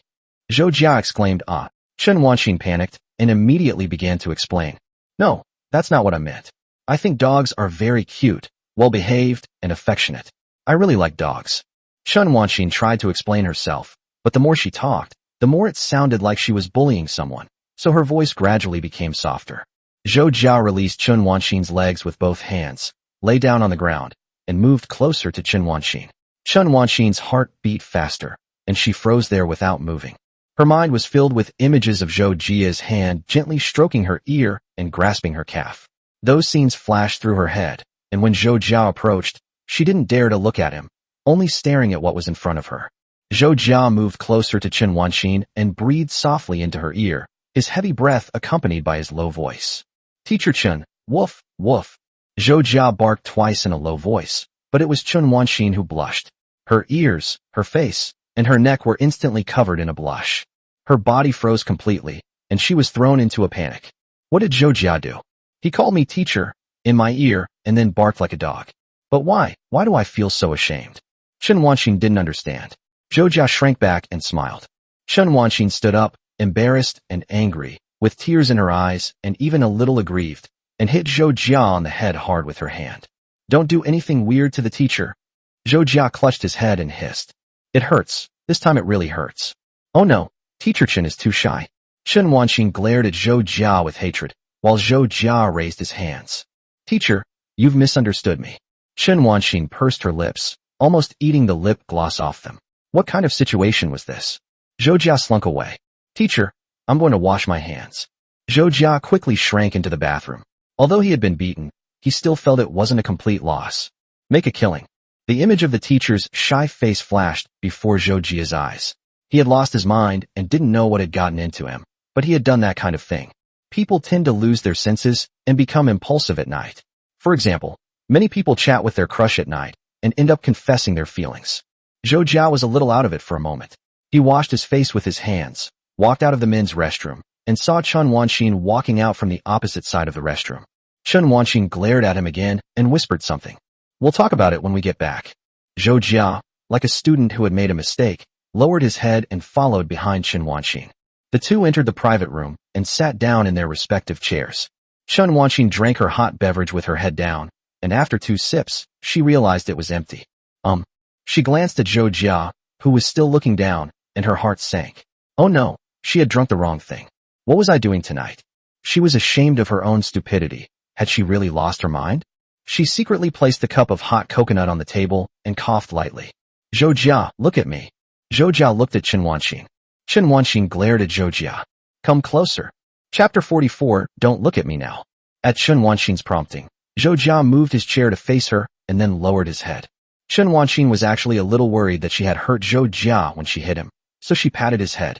There were naturally no marks, but Zhou Jia felt that Chen Wanxin's way of treating him had become somewhat strange and intimate. Of course, it's just physical contact, nothing more. Different people have different boundaries and limits regarding physical contact. Some people's hearts race just from holding hands, while others feel that even hugging someone is normal between friends. After checking that everything was all right, Chen Wanxin lifted Zhou Jia's head, pinched his face with some annoyance, and squeezed it like dough to express her complicated emotions. Zhou Jia coughed lightly, his voice broken and intermittent. I just did what the teacher said. Chen Wanxin stared at him. Are you trying to say it's my fault? I wouldn't dare. Is it that you dare not, or that you don't? ABA. What's that? You're starting to brush me off, aren't you? Chen Wanxin, despite not having drunk any alcohol, acted strangely as if she had, puffing up her cheeks like an angry little finless porpoise. Zhou Jia's eyes darted around. I wouldn't dare. Chen Wanxin got even angrier, though she didn't know why. It was as if she had punched cotton, and she had nowhere to vent her emotions. This student of hers really liked to play tricks on people. Again, you're too scared? You were doing this on purpose, weren't you? No. Teacher Chen, you're acting so strange right now. I was wrong, teacher. Zhou Jia sensed that Chen Wanxin was acting very strangely. Normally, she would never do something like this, scratching her face and saying some reproachful words. Chen Wanxin was just annoyed. The voice Zhou Jia had just spoken to her was still lingering in her ears, as if she had been wronged. It's all because of you. The door to the private room was tightly closed, and the two people stared at each other in silence in the night. Chen Wanxin finally let go of his hand and placed it on her thigh. Don't you feel ashamed? Zhou Jia looked completely innocent and harmless. What is that? Can we eat it? There is no shame in a person if they dig 3 feet into the ground and then 3 feet down. You might still have a little bit of shame when you're in school, but once you graduate, you'll forget about it along with the graduation. Chen Wanxin realized that this attack was useless against Zhou Jia. Suddenly, she had a brain fart and made a shocking decision. She said to Zhou Jia, sit still and don't move. Do you know how your teacher feels? Zhou Jia sat up straight and shook his head. Chen Wanxin's idea was simple, an eye for an eye, a tooth for a tooth, and double the payback. Having uttered these harsh words in her heart, Chen Wanxin took a deep breath, dragged her chair forward, and moved closer to Zhou Jia. She leaned forward and leaned to Zhou Jia's side. At this moment, she is a mature woman, but with a touch of charm, and her figure is beautiful and captivating. She gripped Zhou Jia's chair, supporting herself, and slowly brought her lips close to Zhou Jia's left ear, gently exhaling beside him. Woof woof. After just 2 sounds, Chen Wanxin couldn't continue imitating. The first sound was composed, completely like an older sister, but the second sound became delicate, soft, and shy, so small that it was almost imperceptible. Her original intention was to let Zhou Jia experience what it felt like to be pranked, but now she felt like she had walked into a trap. Her mind was not clear, and Chen Wanxin's face turned as red as an apple. Zhou Jia, too. Although he was extremely cautious, Chen Wanxin's imitative behavior was so adorable that he couldn't resist. Just as Zhou Jia was about to turn his head, a soft hand reached out and covered his eyes, and Chen Wanxin's voice came softly from beside him again, as faint as a mosquito's buzz. Don't look at me now. Chen Wanxin didn't want Zhou Jia to see her face flushed and burning. She blindfolded Zhou Jia like that, and Zhou Jia didn't move. The hand was covering his eyes so tightly that his mind went blank for a moment. The snow fell silently outside the window, landing on the ground without a sound. The world was a pure white expanse, and everything looked so beautiful. The remaining full cup of coconut milk was still on the table, the steam rising slowly, and the aroma completely enveloped the two people in the private room. Chen Wanxin's earrings swayed as she looked at Zhou Jia, whose eyes she had covered, and gently covered her burning face with her left hand. It's all his fault. After a long time, Chen Wanxin finally let go, moved her chair, and huddled in the corner. Zhou Jia glanced at Chen Wanxin, who pointed at Zhou Jia's screen. Zhou Jia obediently turned his head to look at the screen, but out of the corner of his eye, he could still see that Chen Wanxin's cheeks were still flushed. At the top of the screen, a small figure walks back and forth. That is Billy Li, the protagonist of Double Dragon 2. The game has been hanging there for a long time, and the city in the background looks bright red. Zhou Jia just stared at the protagonist who was standing there in a daze for a long time. Much later, Billy Li was transformed into an enlarged, static pixelated figure wearing a hat. Zhou Jia is designing the character's appearance for the game's protagonist. 3 days have passed since Christmas, and Zhou Jia is at home creating a persona while reflecting on the events of the past few days. The protagonist character needs to be more interesting. Chen Wanxin said that it would be very interesting if the protagonist was a chatterbox. No matter what he sees, he will say a few words, and he can even make a few comments about the weeds by the roadside. While it's interesting, the amount of text work has visibly increased. However, without a character design, nothing can be discussed. With the character design already basically established, Zhou Jia chose to draw the character design sketches first. The software he used were Microsoft Paint and GraphicsScale. The former is the well-known Paint program, while the latter is a pixel art animation software. Many games and animations are created using this software. In short, this software is needed to create animations for a character's walking, sword-wielding, injuries, attacks, picking up items, or other functions. Of course, in Zhou Jia's view, the most important thing about a game is that it is interesting. At least it should be interesting for the players. Although it is better to be interesting, not all games will be interesting, and style is also very important. Zhou Jia has revised the story. This is the second version. Zhou Jia held the digital pen in her hand, twirled it in the air, lowered her head, and slowly tapped it onto the graphics tablet. I can't calm down at all. I can't calm down at all. My mind is filled with what happened that day. Chen Wanxin covered her eyes, trying to stop herself from looking at her. That line was so adorable that anyone would be moved. It's more like she had already decided on her feelings, which is why she was so deeply in love with it. With mixed feelings, Zhou Jia drew dots on the screen, then Ctrl+Z to undo, drew dots, undo, and repeated this cycle over and over. However, at least in the past 2 days, Zhou Jia's relationship with Chen Wanxin has improved a lot, and they have reached the point where they can share their daily lives with each other, which makes Zhou Jia very happy. This is an absolute success, comparable to rolling a 1 on a 100-sided die, the ultimate success. Just like now. Zhou Jia saw her phone light up. It was a message from Chen Wanxin. Chapter 45 Burns High Awesome. The conversation between the two began with meals and ended with their feelings. It seems that Chen Wanxin has become more talkative lately because she has rarely found people to share her life with. According to one mother, because she always kept moving forward, she rarely paid attention to the feelings of those around her and didn't even understand her own feelings. But recently, she seems to have started to stop and observe the scenery around her. What Chen Wanxin found most amazing was the coincidence. I don't know why, but I keep running into Zhou Jia in different places. These coincidences keep coming one after another, starting from the blind date, then that rainy night. No, it seems there were many coincidences even before that. You can often see Zhou Jia peeking out from around your life, like a whack-a-mole in a whack-a-mole machine. Just like now, whack-a-mole machines are actually quite cute. They just peek out and quietly watch, and after a while, they bury their heads back down. That's really unbelievable. It seems to be 2 degrees lower today than yesterday, so please take care of yourself. The message, coming at 10:30 p.m., just 5 minutes before the end of evening self-study, warmed my heart. When Zhou Jia received the short message, he quickly replied, "Don't worry, teacher. I'm super healthy. I've been in college for 4 years and high school for 3 years in a row. I've never even caught a cold, let alone gotten sick." Such an enviable constitution is a blessing for some people who are weak and sickly, or whose fever can last for 5 days, or even a week. Chen Wanxin was packing up to leave work when she chuckled softly. There's a saying that goes, idiots don't catch colds. Yes, I am an idiot, Zhou Jia silently thought to himself. What's wrong with being a little stupid in front of the teacher? Chen Wanxin asked again. You said before that your family members had all gone out. This topic was brought up around 6 p.m. tonight, during dinner time, and the two of them talked about their recent family life. Zhou Jia placed the digital pen into a special pen holder. He went on a business trip to test a new car model. I think it was some kind of road test, but I don't really know much about it. My parents both worked at the same traditional machinery company, and sometimes they even traveled together on business trips.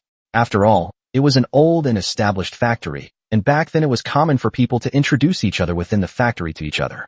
That's when my parents met. Of course, Zhou Jia didn't care much about his parents' love story. He was basically left to his own devices, as long as he survived. Chen Wanxin made a teasing remark. Then you'll be living alone. Won't you be scared at night?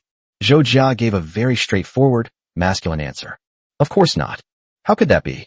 Even the resentful ghosts of working people would avoid it. Does the teacher, who lives alone, need bodyguards? Looking at Zhou Jia's words, Chen Wanxin felt that she shouldn't overthink things, but she still felt that there was something ambiguous about what Zhou Jia said. The teacher doesn't need one.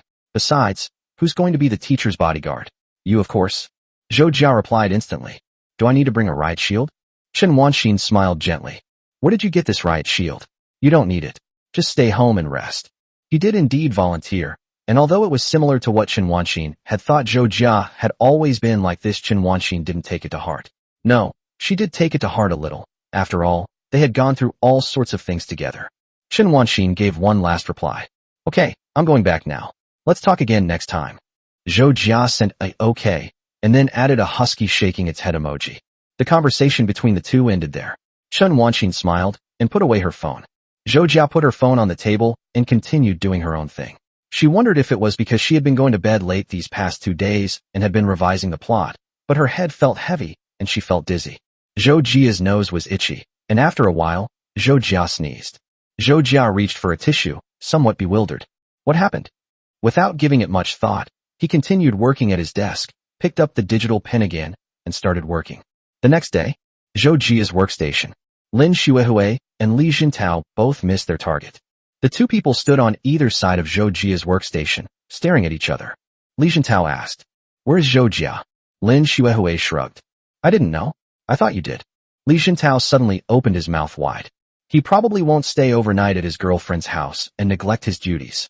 Lin Xuehui held a roasted chestnut in his hand, peeled off the shell, and then threw the kernel inside into his mouth. How could that be? Is he that kind of person?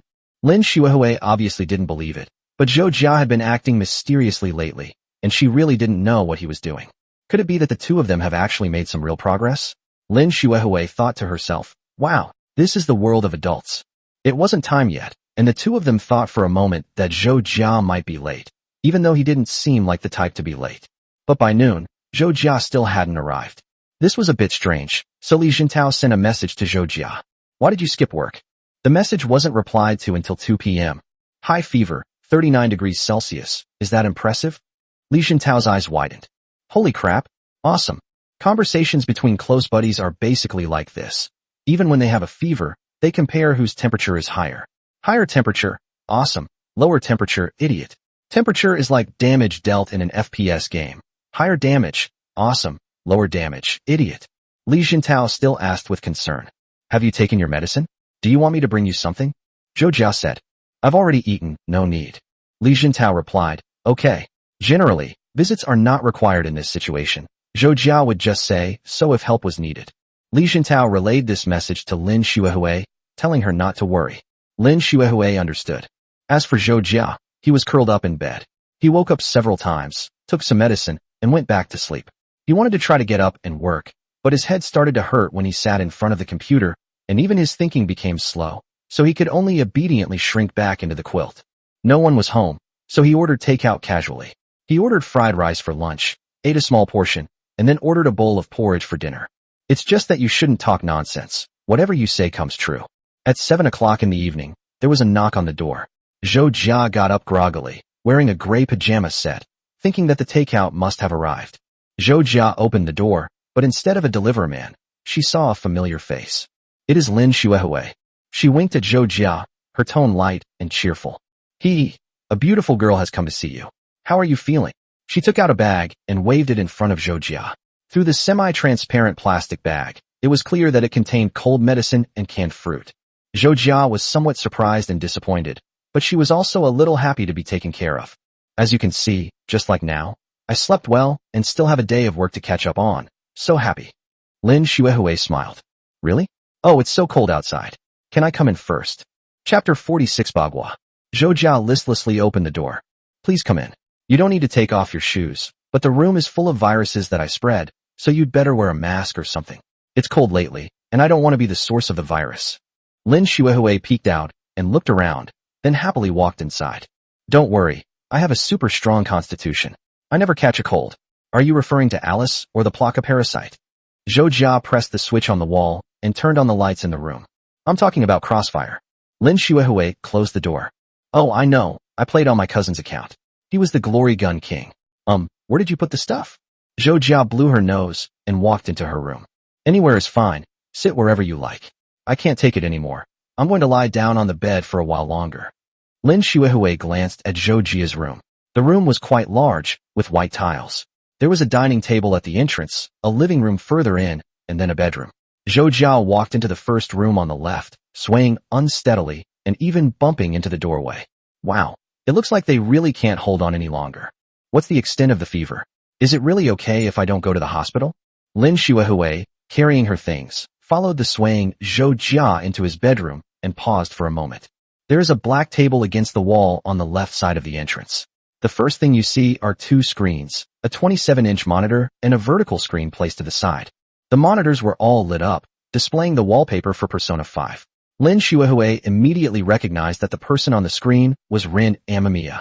In front of the screen were a keyboard and a graphics tablet. The glass computer case was squeezed against the wall in the corner of the table, with the case fan lit up and the graphics card, which was bigger than a brick, running. In the corner of the table sat a PSP, with a perforated board hanging behind the screen. On it were an Xbox controller and a life-size gun model, like the R301 from Apex Legends. Posters were pasted on the wall, and at first glance, they included titles such as Gurren Lagann, Sword Art Online, and Sikano, How to Raise a Boring Girlfriend. There was even a display case with miniature figures and belts inside. Lin Shuehui spoke. What the heck, isn't this my house? Zhou Jia was speechless. He raised his head slightly, then lay back down. Lin Shuehui asked politely. May I sit? Zhou Jia said weakly. You can sit anywhere. If you're bored, you can play video games. I really can't get up. Lin Shuehui sat down in the gaming chair next to his bed. That's great. How much did this set cost? Zhou Jia did the math. That's roughly my salary for the past few months. Zhou Jia was still very grateful to Lin Shuehui for coming to see him, but he really didn't want to get out of bed right now, as he felt a bit cold as soon as he did. Lin Shuehui began taking things out of the plastic bag. Have you eaten? I brought medicine and canned oranges. Does your throat hurt? Zhou Jia was deeply moved. It doesn't hurt, thanks. I think I'll be fine after a nap. My food hasn't arrived yet. Lin Shuehui placed those things on Zhou Jia's bedside table, neatly arranged and filling it to the brim. There were 4 cans of oranges alone, more than the amount of medicine. You ordered takeout? Where are your family members? Zhou Jia nodded her head back and forth twice inside the blanket. He's gone out, and he's not coming back today anyway. Lin Shuehui opened a can of oranges. Zhou Jia glanced at her out of the corner of her eye and thought it was for her. She was about to say no, but Lin Shuehui tilted her head back and drank it herself. Lin Shuehui gulped down 2 mouthfuls, along with the orange slices inside. Her cheeks bulging, chewed a couple of times, and then swallowed. Zhou Jia realized she had been deluding herself and silently withdrew her head. Lin Shuehui seemed to have noticed Zhou Jia's little trick. Let me taste it first for you. The rest of the bottles are yours. Zhou Jia was feeling conflicted at this moment, unsure whether to express gratitude or complain. This foodie thought for a long time before finally saying just one sentence to save himself the trouble of saying 2 words. Thanks. Just then, there was another knock on the door. Zhou Jia got up, but Lin Shuehui got up even faster. Oh, I'll go open the door for you. Lin Shuehui darted out in a flash. The door opened, and Zhou Jia heard 2 indistinct sentences. The door closed, and Lin Shuehui walked back in. Your takeout has arrived. Do you want to eat it in your bedroom? Zhou Jia nodded, took a small table from beside the bed, and sat up again, feeling that getting up and lying down had consumed a lot of energy. Lin Shuehui placed the takeout on Zhou Jia's small table. Zhou Jia opened the package and silently drank the porridge. Zhou Jia scooped up the still steaming corn porridge with a spoon. What brings you here? Lin Shuehui sat in the chair, holding her face in her hands. I came to see you. We're colleagues, after all.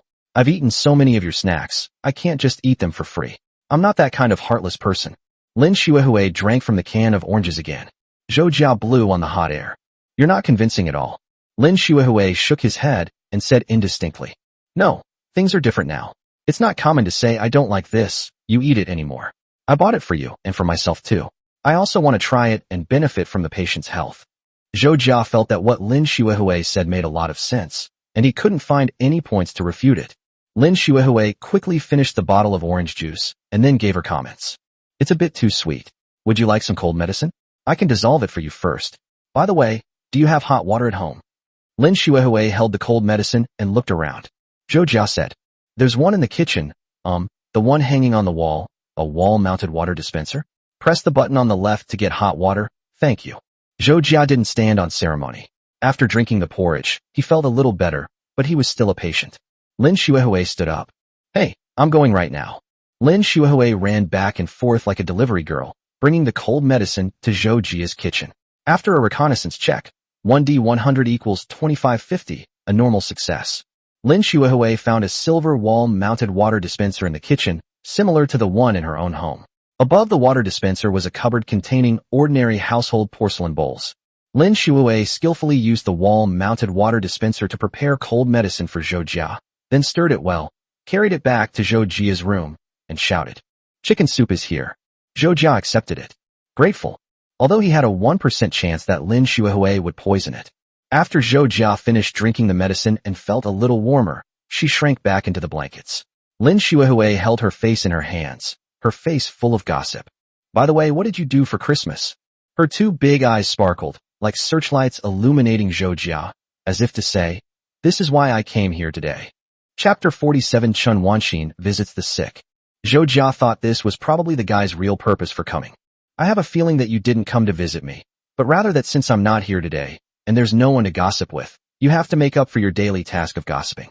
"Well, I guess so, but I really did come to visit you. I even bought you medicine and canned oranges. You want to eat half of it, right? But there's still half left. We can't be so pessimistic about things. But you're right, I just wanted to chat with you. You have a system, don't you?" "What system?" "Ding. Hello host, I am your system. Daily task, chat with Zhou Jia. You will receive 100 yuan for each sentence you chat with. After completing the task in a week, you will be rewarded with a lucky draw." "You're that valuable? What are the prizes in the lucky draw?"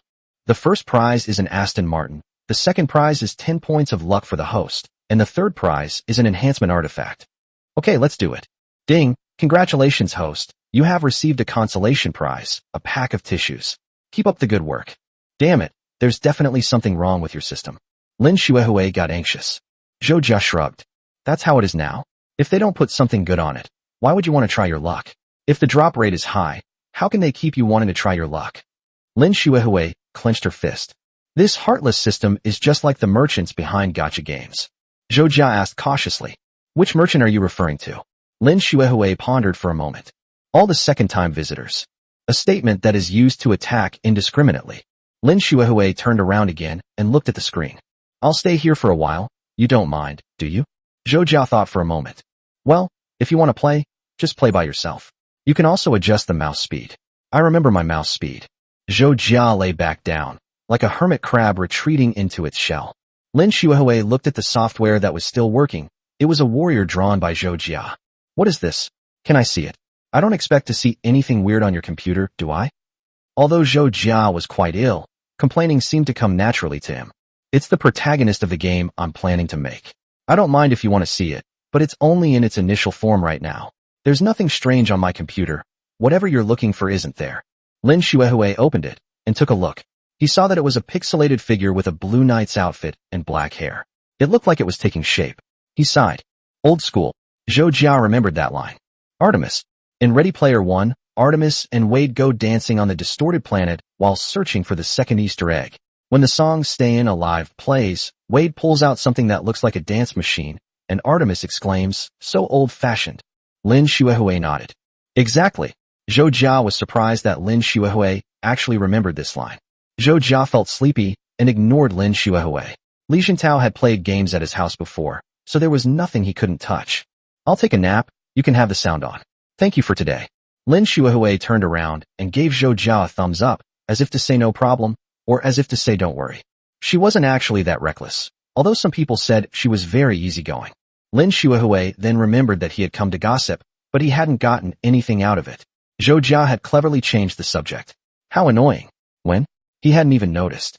Lin Shuehui looked at the pixelated figure drawn by Zhou Jia. The elements were quite exquisite, and the vertical display screen next to it had the settings written in a document.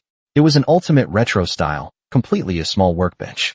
Lin Shuehui didn't mess with Zhou Jia's things, but instead looked at his single-player games and decided to play The Binding of Isaac for a while. This bedroom is so cozy, Lin Shuehui thought. She felt that if she had food and internet, She could stay like this forever. She was similar to Zhou Jia, with little social life and spent most of her time at home playing games. In an era where the internet and mobile phones have become increasingly developed, social interaction has decreased significantly. In the past, we would go to a friend's house and a few kids would gather around a computer to watch one person play Flash Fighter or play Crazy Little People battle together. We would try our best to fit 4 hands into one keyboard, and we didn't care if the keys conflicted and caused lag. And now, communication with people has basically come to a standstill. Lin Shuhui thought about these things while manipulating Isaac, who was being abused by his mother. On the other side, after a long day of work, Chen Wanxin finally had time to check her phone. She sat down in her office and saw a message from Lin Shuhui. I'll go take a look first. Chen Wanxin was somewhat puzzled. What are you looking at? Chen Wanxin opened her phone, swiped up, and quickly saw Lin Shuhui's message. Zhou Jia seems to have caught a cold and has taken a day off. In an instant, Chen Wanxin felt as if her heart had been pricked by a needle, and worry immediately arose. Hey, you've caught a cold? Is it serious? He didn't tell me at all. Chen Wanxin immediately asked. How is he? Lin Shuhui answered. You're eating well and sleeping really well. Would you like me to take a picture of you? Lin Shuhui took a picture of Zhou Jia's profile. He was indeed sleeping soundly. Chen Wanxin breathed a slight sigh of relief and felt somewhat at ease. That's good. Lin Shuhui took out a lollipop from her bag and put it in her mouth. Sis, aren't you coming to see him? Nobody's home. Chen Wanxin felt that Lin Shuhui seemed to be hinting at something, but she still sent a message. I'll come later. Chen Wanxin suddenly felt restless. Looking at the time, she felt tormented. Why didn't he tell her he was sick? For some reason, Chen Wanxin felt a little angry. She pursed her lips, slowly put down her phone, hoping time would pass quickly. After evening self-study ended, Chen Wanxin did her routine check and immediately ran towards the subway station. She jogged, as Chen Wanxin was not good at running. In the night, the streaks of light from the cars passing by swept across her furrowed brows. Honestly, why didn't you say anything at a time like this? You're usually quite talkative. Zhou Jia has woken up and is currently pointing and whispering behind Lin Shuhui's back. No, you're so bad. Where's your positioning? Lin Shuhui clenched her fists in anger. Don't shout, don't shout. Don't you understand the saying, one should not speak while watching a game? Zhou Jia shrugged. But we're not playing chess. Besides, is it alright for you to stay at my house so late? Lin Shuhui glanced at her phone. Well, it's alright.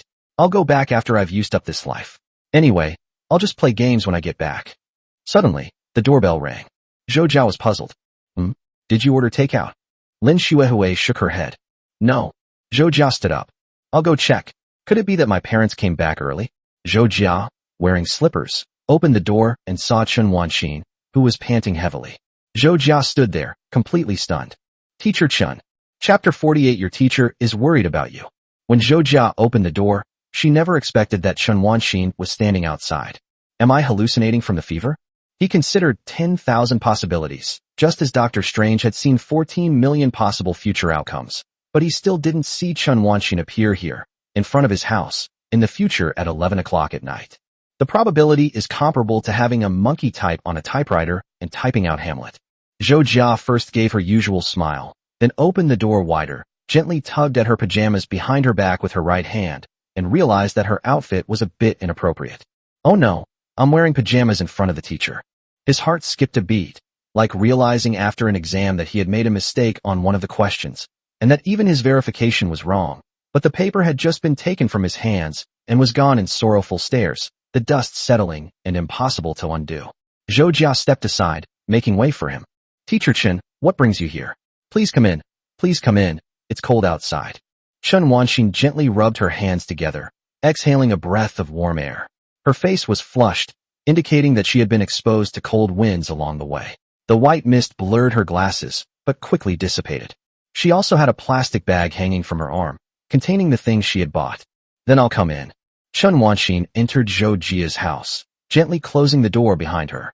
She moved as quietly as snowflakes fell outside, as if afraid of disturbing the tranquil night. She first placed the things on the table, then looked Zhou Jia up and down. How are you feeling? Have you seen a doctor? He seemed to be in better spirits than I expected, but his face was a little red. I don't know if it was because of a cold or because he was feeling stuffy. Zhou Jia took half a step back. It's nothing. Just a fever. No need to see a doctor. Chen Wanxin took half a step forward. Really? Be careful that a minor illness doesn't turn into a major one. Have you taken your medicine? Have you eaten anything? You can't eat too much spicy food when you're sick. You're home alone with no one to take care of you. Your teacher is worried about you. Some words have the same meaning, but when the job title is changed, they become much more polite. Saying, I'm worried about you sounds more intimate, while saying the teacher is worried about you seems reasonable and justified. Zhou Jia nodded repeatedly and took another half step back. We ate it all.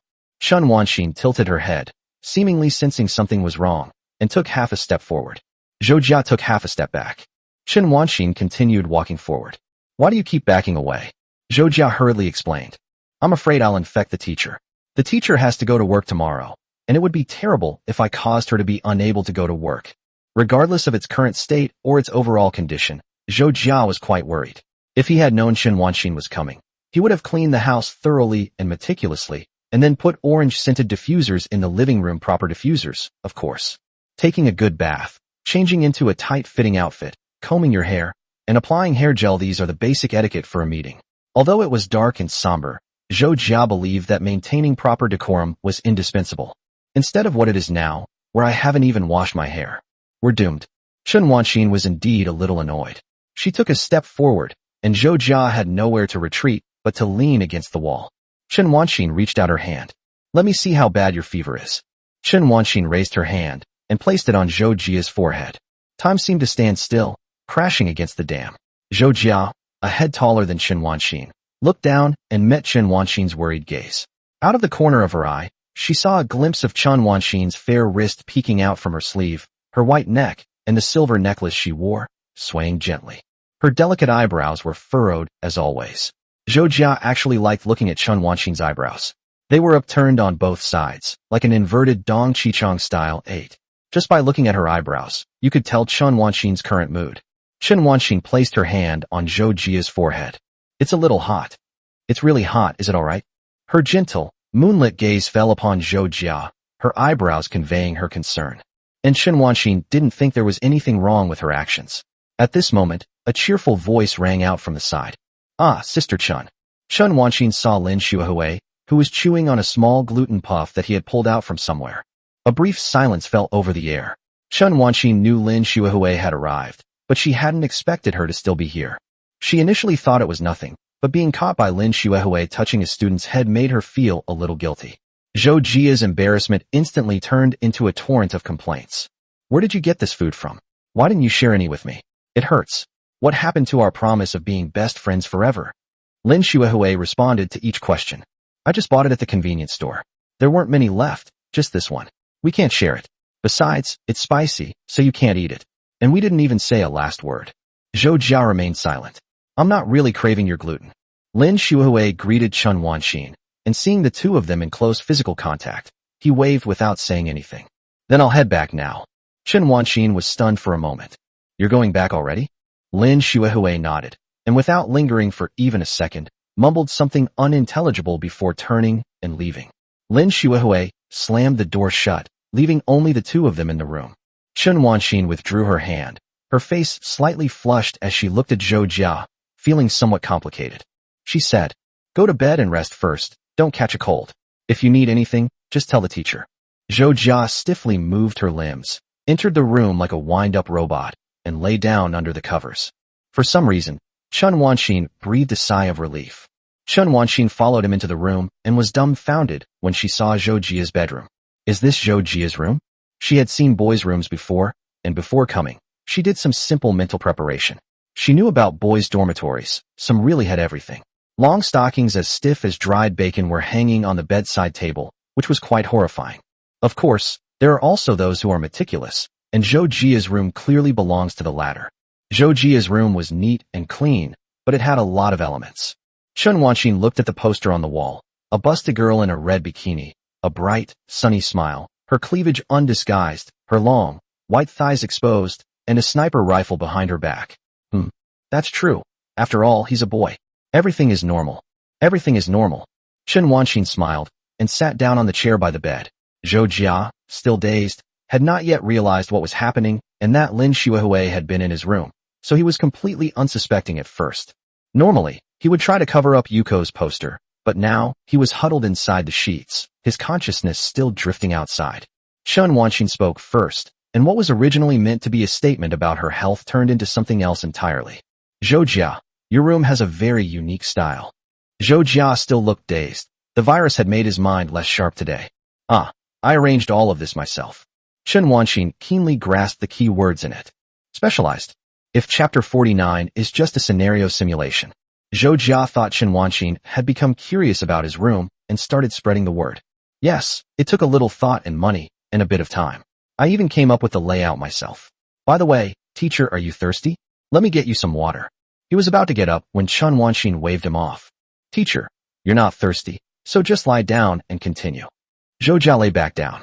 It was strange that the teacher was actually interested in the decorations in my room. Zhou Jia thought for a moment and realized that it was normal for Teacher Chen to be interested in something with all the flowers, plants, and books in her room. Whether it's the computer, the desk, or the posters, I made them all myself. Zhou Jia's gaze swept across the posters in the room, and when she saw the beautiful and stylish one, she suddenly thought of something. Chen Wanxin changed her posture and crossed her legs. What? You have one hand. Zhou Jia swallowed hard. The poster was a gift from a friend. Chen Wanxin clearly didn't believe it and gave a soft hum, though she didn't know why she hummed that. There's nothing to hide. I just didn't expect you to have this kind of interest. You're a boy. I know what I mean. Chen Wanxin spoke in a mature, adult-like tone, seemingly unconcerned about the matter. Zhou Jia was drenched in sweat. Teacher, this is a combat suit. Oh no, this is getting worse and worse. But in reality, female characters in various games and anime are like this. The less they wear, the higher their attack power. Monster scales are shattered with a single strike, while the skin of beautiful girls is indestructible. He had absolutely no vulgar thoughts when he put the posters up on the wall. In fact, no normal person would have any strange thoughts. But outsiders would just think. Zhou Jia held his head in his hands. Ugh, my head hurts. Zhou Jia started acting like a rogue. Ugh, my head hurts so much, my head hurts so much. He rolled around in bed. To be honest, Zhou Jia's acting was quite clumsy and completely unacceptable. Chen Wanxin looked at Zhou Jia and chuckled softly. She didn't know if it was true or not, but she felt that she didn't need to delve into this issue. Doing so would make her seem petty. More importantly, she was just Zhou Jia's teacher. Why should she keep nagging about what to hang in a student's bedroom? Yes, lifestyle is very important. Although she no longer teaches Zhou Jia academic subjects, it is still her duty as a teacher to guide Zhou Jia's character. Zhou Jia felt that she had made a complete fool of herself today.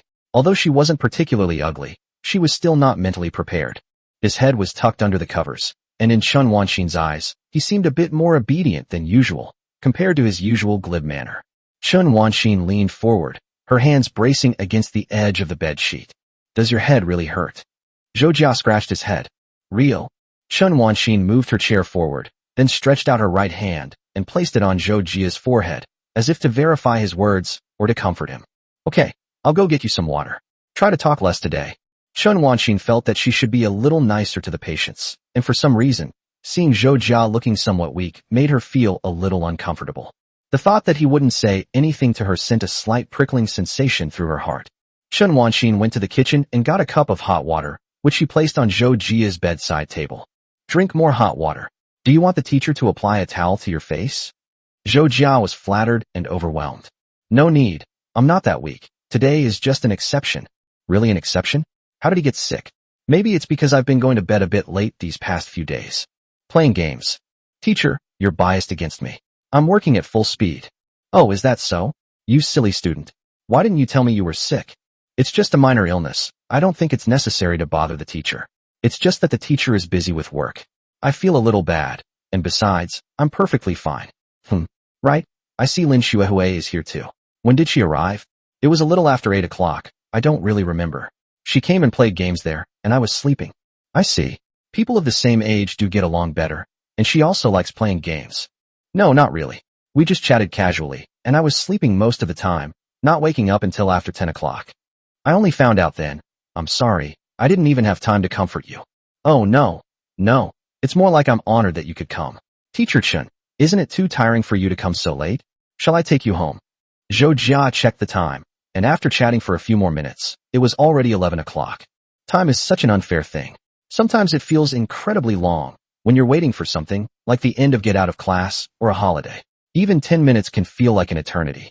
But when you're with someone you like, time seems to fly by. Just chatting and exchanging a few words, and time slips away in the blink of an eye. Chen Wanxin gently patted Zhou Jia's shoulder. It's okay, you go to sleep. I'll stay with you until you fall asleep before I go back. She thought that Lin Xuehui had sat here before, so she shouldn't have any doubts about the arrangement of Zhou Jia's room. The two of them should have had a lively discussion. Although she felt she didn't need to think about it in this way at all, she realized at this moment that she didn't seem to know Zhou Jia very well. I don't know what he likes, what games he plays in private, or what kind of room he wants to decorate. She propped her face up with her hands, her hair falling down. Zhou Jia certainly couldn't sleep. He would be a superhuman if he could fall asleep under these circumstances. He simply, just like everyone else, enjoyed these moments, being alone in a room with Chen Wanxin, even if they didn't say anything. Chen Wanxin spun around in her chair, looked at the things on his desk, and immediately recognized them as scripts. Just as he had said, it seemed that he was indeed going all out lately. Chen Wanxin instinctively picked up the rewritten document and looked at it, as if she were grading a test paper. Zhou Jia coughed lightly. Well, the new version isn't finished yet, but this is the current direction. What do you think, teacher? Chen Wanxin smiled. Make it a bit more interesting. No criticism was given, but it was clear that it wasn't very good. She turned around again. I always feel that your knight and your princess are quite distant. Their relationship is like a blank sheet of paper. Zhou Jia's heart was pierced. After all, I've never been in a relationship, so it's too difficult for me to have any romantic scenes. This is also what's troubling Zhou Jia. He simply doesn't understand it. How infuriating. I can't imagine what two people would do if they were together. Chen Wanxin suddenly had an idea, but quickly rejected it, feeling that the idea was too far-fetched. Hey, how about you find someone to try it out? To experience a similar situation? The room became quieter. Zhou Jia became bolder at this time. What? Can I ask a teacher? Chen Wanxin placed her hand on Zhou Jia's forehead and gently tapped it. You always make jokes about the teacher. This guy? Chen Wanxin's face flushed slightly. Well, if it's just a small favor, like a scenario simulation, then it's not that I can't help you. Chapter 50 Knee Pillow. If it's just to help. Chen Wanxin felt that since she had promised Zhou Jia to help him, this was just a role-playing exercise. Simply reading it won't allow you to fully understand the emotions expressed in the book. Chen Wanxin thought that Zhou Jia was indeed working very hard. Looking at what was written on the secondary screen, she could picture him sitting at the table while sneezing. It was quite an interesting image. Moreover, I wanted to do something for him. Chen Wanxin really didn't have much experience in taking care of people. In fact, all she could say when someone had a cold or was sick was a few words like, drink more hot water, and get some rest. But as she spoke, she felt that her words were a bit weak and sounded like she was just being perfunctory. Another scene flashed through Chen Wanxin's mind, a sentence she had seen in Zhou Jia's writing. She thought about it for a moment and patted her thigh. Would you like to lie down over here? She was wearing a white midi skirt today, and her fingers danced up and down on the skirt, reflected in Zhou Jia's eyes. Chen Wanxin added a sentence as if to explain. I saw something like that in what you wrote, right? That should make you feel better. Zhou Jia froze. Was this some kind of sweet trap? But if he says no at this moment, he wouldn't be Zhou Jia. Should he hesitate and then move closer? He's not the kind of person to back down. Now that he's decided to launch an offensive, he's determined to see it through to the end. Zhou Jia wriggled in the blankets, moving towards Chen Wanxin. Soon, she poked her head out and nervously said, Thank you, teacher. He awkwardly rolled over, then carefully rested his head on Chen Wanxin's white skirt. Through the velvety fabric, he could feel the soft flesh of Chen Wanxin's thighs on the back of his head, making Zhou Jia feel like he was burning up. Zhou Jia didn't actually put all the weight of her head on it. She always felt a bit distant from physical contact and was afraid of pressing down on the teacher, so she just kept her neck stiff. Chen Wanxin could also feel Zhou Jia's firm back of the head. His hair wasn't prickly, and her heart beat a little faster. Zhou Jia was so nervous that he didn't dare to look at Chen Wanxin. And soon, Chen Wanxin's right hand gently covered Zhou Jia's eyes. Zhou Jia asked softly, Teacher, this is... Chen Wanxin clearly felt shy, but she still pretended to be calm and mature. Okay, I just wanted you to rest in a different way. It's okay, lie down. She could also sense that Zhou Jia hadn't fully lain down, so she gently moved him with her hand to help him relax and lean back. Chen Wanxin asked softly, Wouldn't that lead to other thoughts? Zhou Jia's throat became a little dry, and he didn't know where to put his hands. What are your thoughts? What is the teacher saying? Oh no, my brain has completely crashed. He felt like his brain was crashing during a game, like a computer crashing with a blue screen. He couldn't figure out the cause, and by the time he restarted the game, it was already over. He felt Chen Wanxin move slightly, Strands of her hair fell down, landing beside his face, tickling him slightly.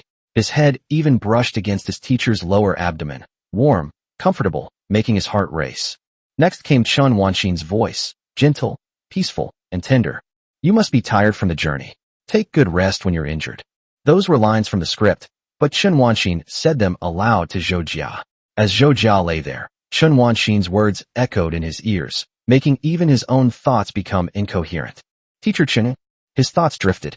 If such a scene really existed, what would the person lying there feel?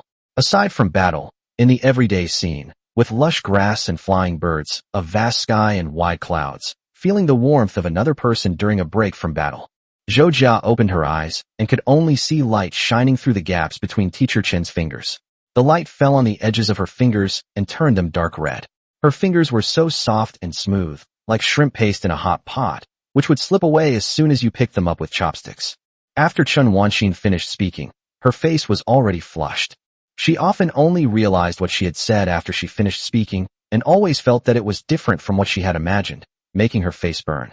She took a deep breath and wanted to add a few more words to her behavior. These were all scenario simulations, just to create a sense of immersion, or perhaps she just wanted to help Zhou Jia relax a little. It was just a teacher taking care of her student. Chen Wanxin had just opened her mouth before she could finish her sentence, when suddenly she heard a loud knocking on the door. Knock knock. The knocking was particularly noticeable in the quiet night, startling Zhou Jia and Chen Wanxin, who froze on the spot. Chen Wanxin let out a soft, ah, and immediately sat up straight.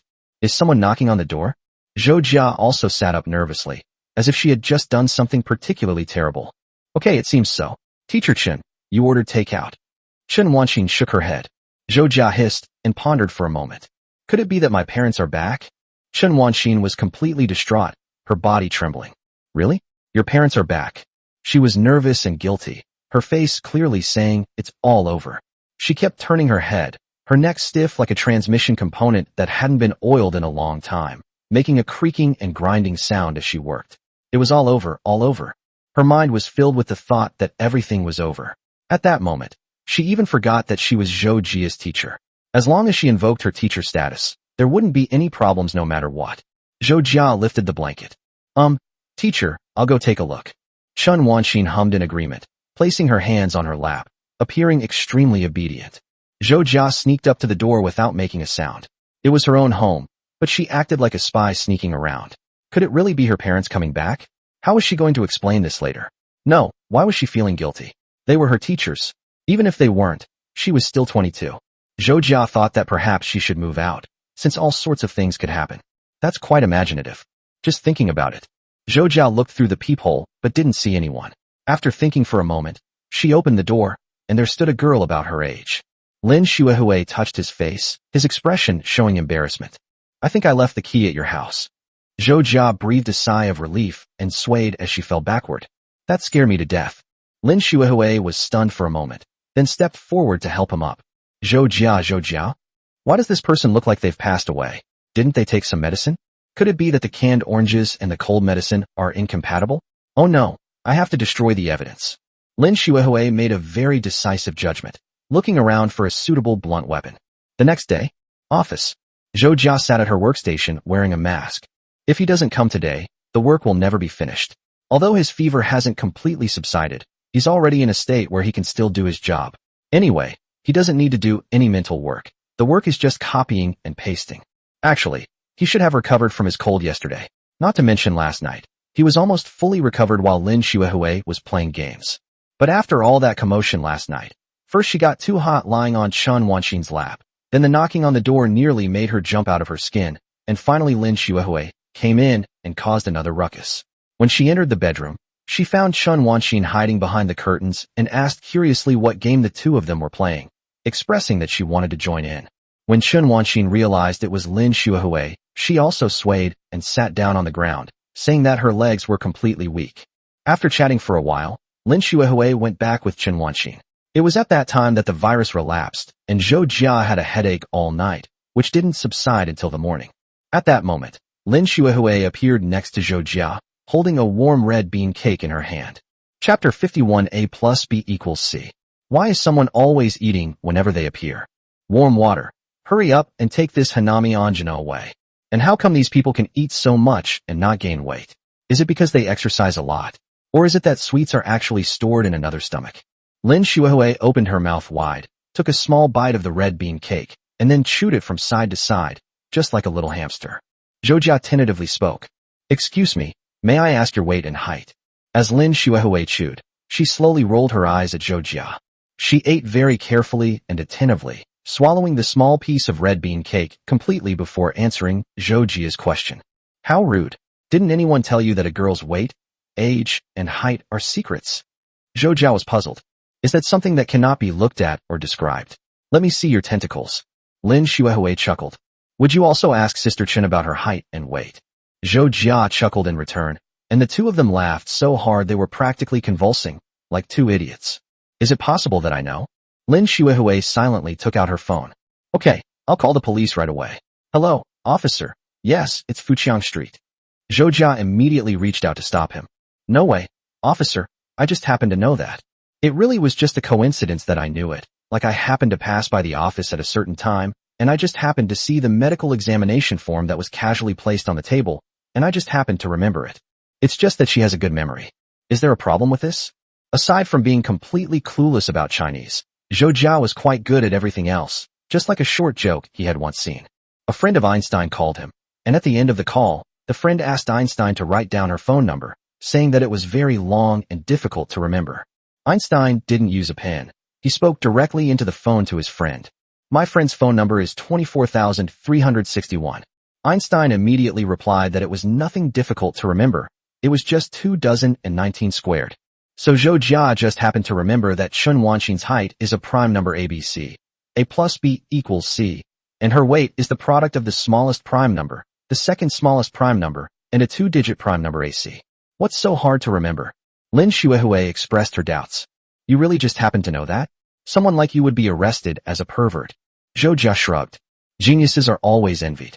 You can't arrest Rain Man just because he can count how many raindrops fall in a moment, and then call him a psychopath, can you? Lin Shuihui spat out a curse. They really know how to pat themselves on the back. She said something dismissively, then continued eating the red bean cake. Perhaps it was because of the winter, but it seemed that Lin Shuihui's desserts were gradually turning into hot food. Zhou Jia worried that this person might one day bring hot pot into the office. After finishing her meal, Lin Shuihui still reported her height and weight. 50 out of 162. Zhou Jia exclaimed, wow. You're so healthy, how do you do it? Lin Shuihui made a boxing gesture with both hands. I usually play Ring Fit Adventure and fitness boxing, you know? The instructors all have really nice voices, like Ri Kugamiya. They're so sweet and gentle. Zhou Jia genuinely didn't know, since he truly didn't play this type of game. You actually know about Kugamiya Ri? How come you play all kinds of games? Lin Shuihui withdrew his fist. What's there to not know? She's the original Tsundere. Although Tsundere isn't popular now, I still really like her. Zhou Jia nodded, agreeing that he also liked being arrogant. Lin Shuihui looked left and right. By the way, I watched the game you were working on last night, and it seemed. Zhou Jia asked. What's wrong? It's okay, feel free to share your insights. I'm not the kind of person who holds grudges. Lin Shuihui rested her chin on her hand. Never mind, it turns out nothing's wrong. Zhou Jia hardened his fist. Do you know what kind of person I hate the most? Lin Shuihui asked. What kind of person? Zhou Jia remained silent, but his actions spoke volumes. He was the kind of person who only said half of what he meant. Lin Shuihui tilted her head in confusion. She patted her bottom, got up, put the small stool into Zhou Jia's drawer, and then turned and left without a trace. In the end, no one knew what she wanted to say. However, Zhou Jia felt that his work could only have one character design at most, and there wasn't much to say about it now. Things would probably be better once the plot was basically finalized. Lin Shuihui walked around for a while, then stopped next to Zhou Jia and abruptly spoke. I can compose music. Zhou Jia was completely bewildered by her sudden outburst, so this was what the young woman wanted to say. Oh, so you were having an internal struggle when you walked that lap just now. Lin Shuihui rested her chin on her hand. I always felt like I was afraid of presumptuous if you didn't say it, but I see that your desktop has a lot of things, and the only music-related thing is NetEase Cloud Music, not even QQ Music. Zhou Jia said hello. What did NetEase Cloud Music do to you? Isn't NetEase Cloud Music great? I like to use it late at night. Lin Shuihui shrugged. No, I just think you shouldn't get involved in this kind of thing. Zhou Jia has indeed not tried composing music much. Because it's too early to talk about this now. Lin Xuehui responded with an oh. Yes, I've also written songs and uploaded them to platforms. Zhou Jia was stunned for a moment. Hey boss, why didn't you say so earlier? Let me see if I followed the Express account and how many followers it has. Lin Xuehui made an X with her hands in front of her and looked at Zhou Jia with disdain again. Telling you the difference between my social media accounts and running naked in public is so vulgar and disgusting. Ugh. Zhou Jia remained silent. This person's thinking was even more unconventional than his. Lin Xuehui tilted her head. That's basically the gist of it. I'm very interested in this and can help. I'm out of here. She really slipped away this time, disappearing in the blink of an eye. It seems she just wanted to say those two sentences, hoping I would ask her for help. Zhou Jia couldn't quite understand Lin Xuehui's meaning. Otherwise, why would she have said those two sentences in the first place? Zhou Jia leaned back in his chair, feeling somewhat melancholy. Composing music. The protagonist needs music, various bosses need music, princesses need music, battles, travel, map switching all require music. Thinking about it this way, he would need dozens of pieces of music, and even if they weren't that good, the workload would still be considerable. Once the basic plan is finalized, perhaps we should really ask for help. The price for a commercial piece is around 1 or 2,000 per minute. Even a cheaper one, calculated as a 1-minute loop, would probably cost tens of thousands. Woo! The funds are burning. What old joke? On the other side, Anqing No. 7 Middle School. Chen Wanxin was sitting in her office when her phone suddenly lit up. The unfamiliar number made her a little suspicious, but she answered it anyway. Who is it? A male voice rang out. Excuse me, are you Ms. Chun, the teacher of class 25, grade 12 at Anqing No. 7 Middle School? Chapter 52 Recruiting. The unfamiliar voice aroused Chen Wanxin's suspicion. Who are you? Could this be some kind of pyramid scheme call, or is it from a student's parent? She was filled with suspicion. At this moment, the person on the other end spoke quickly. Hello, this is Xuanxiang Foreign Language High School. I'm calling to ask if you have time this weekend.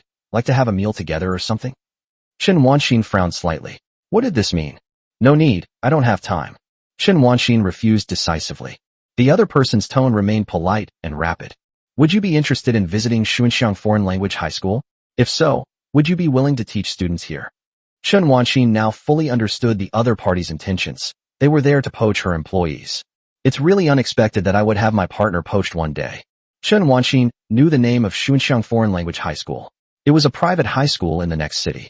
It had only been built for 3 years, so it could be considered a new school.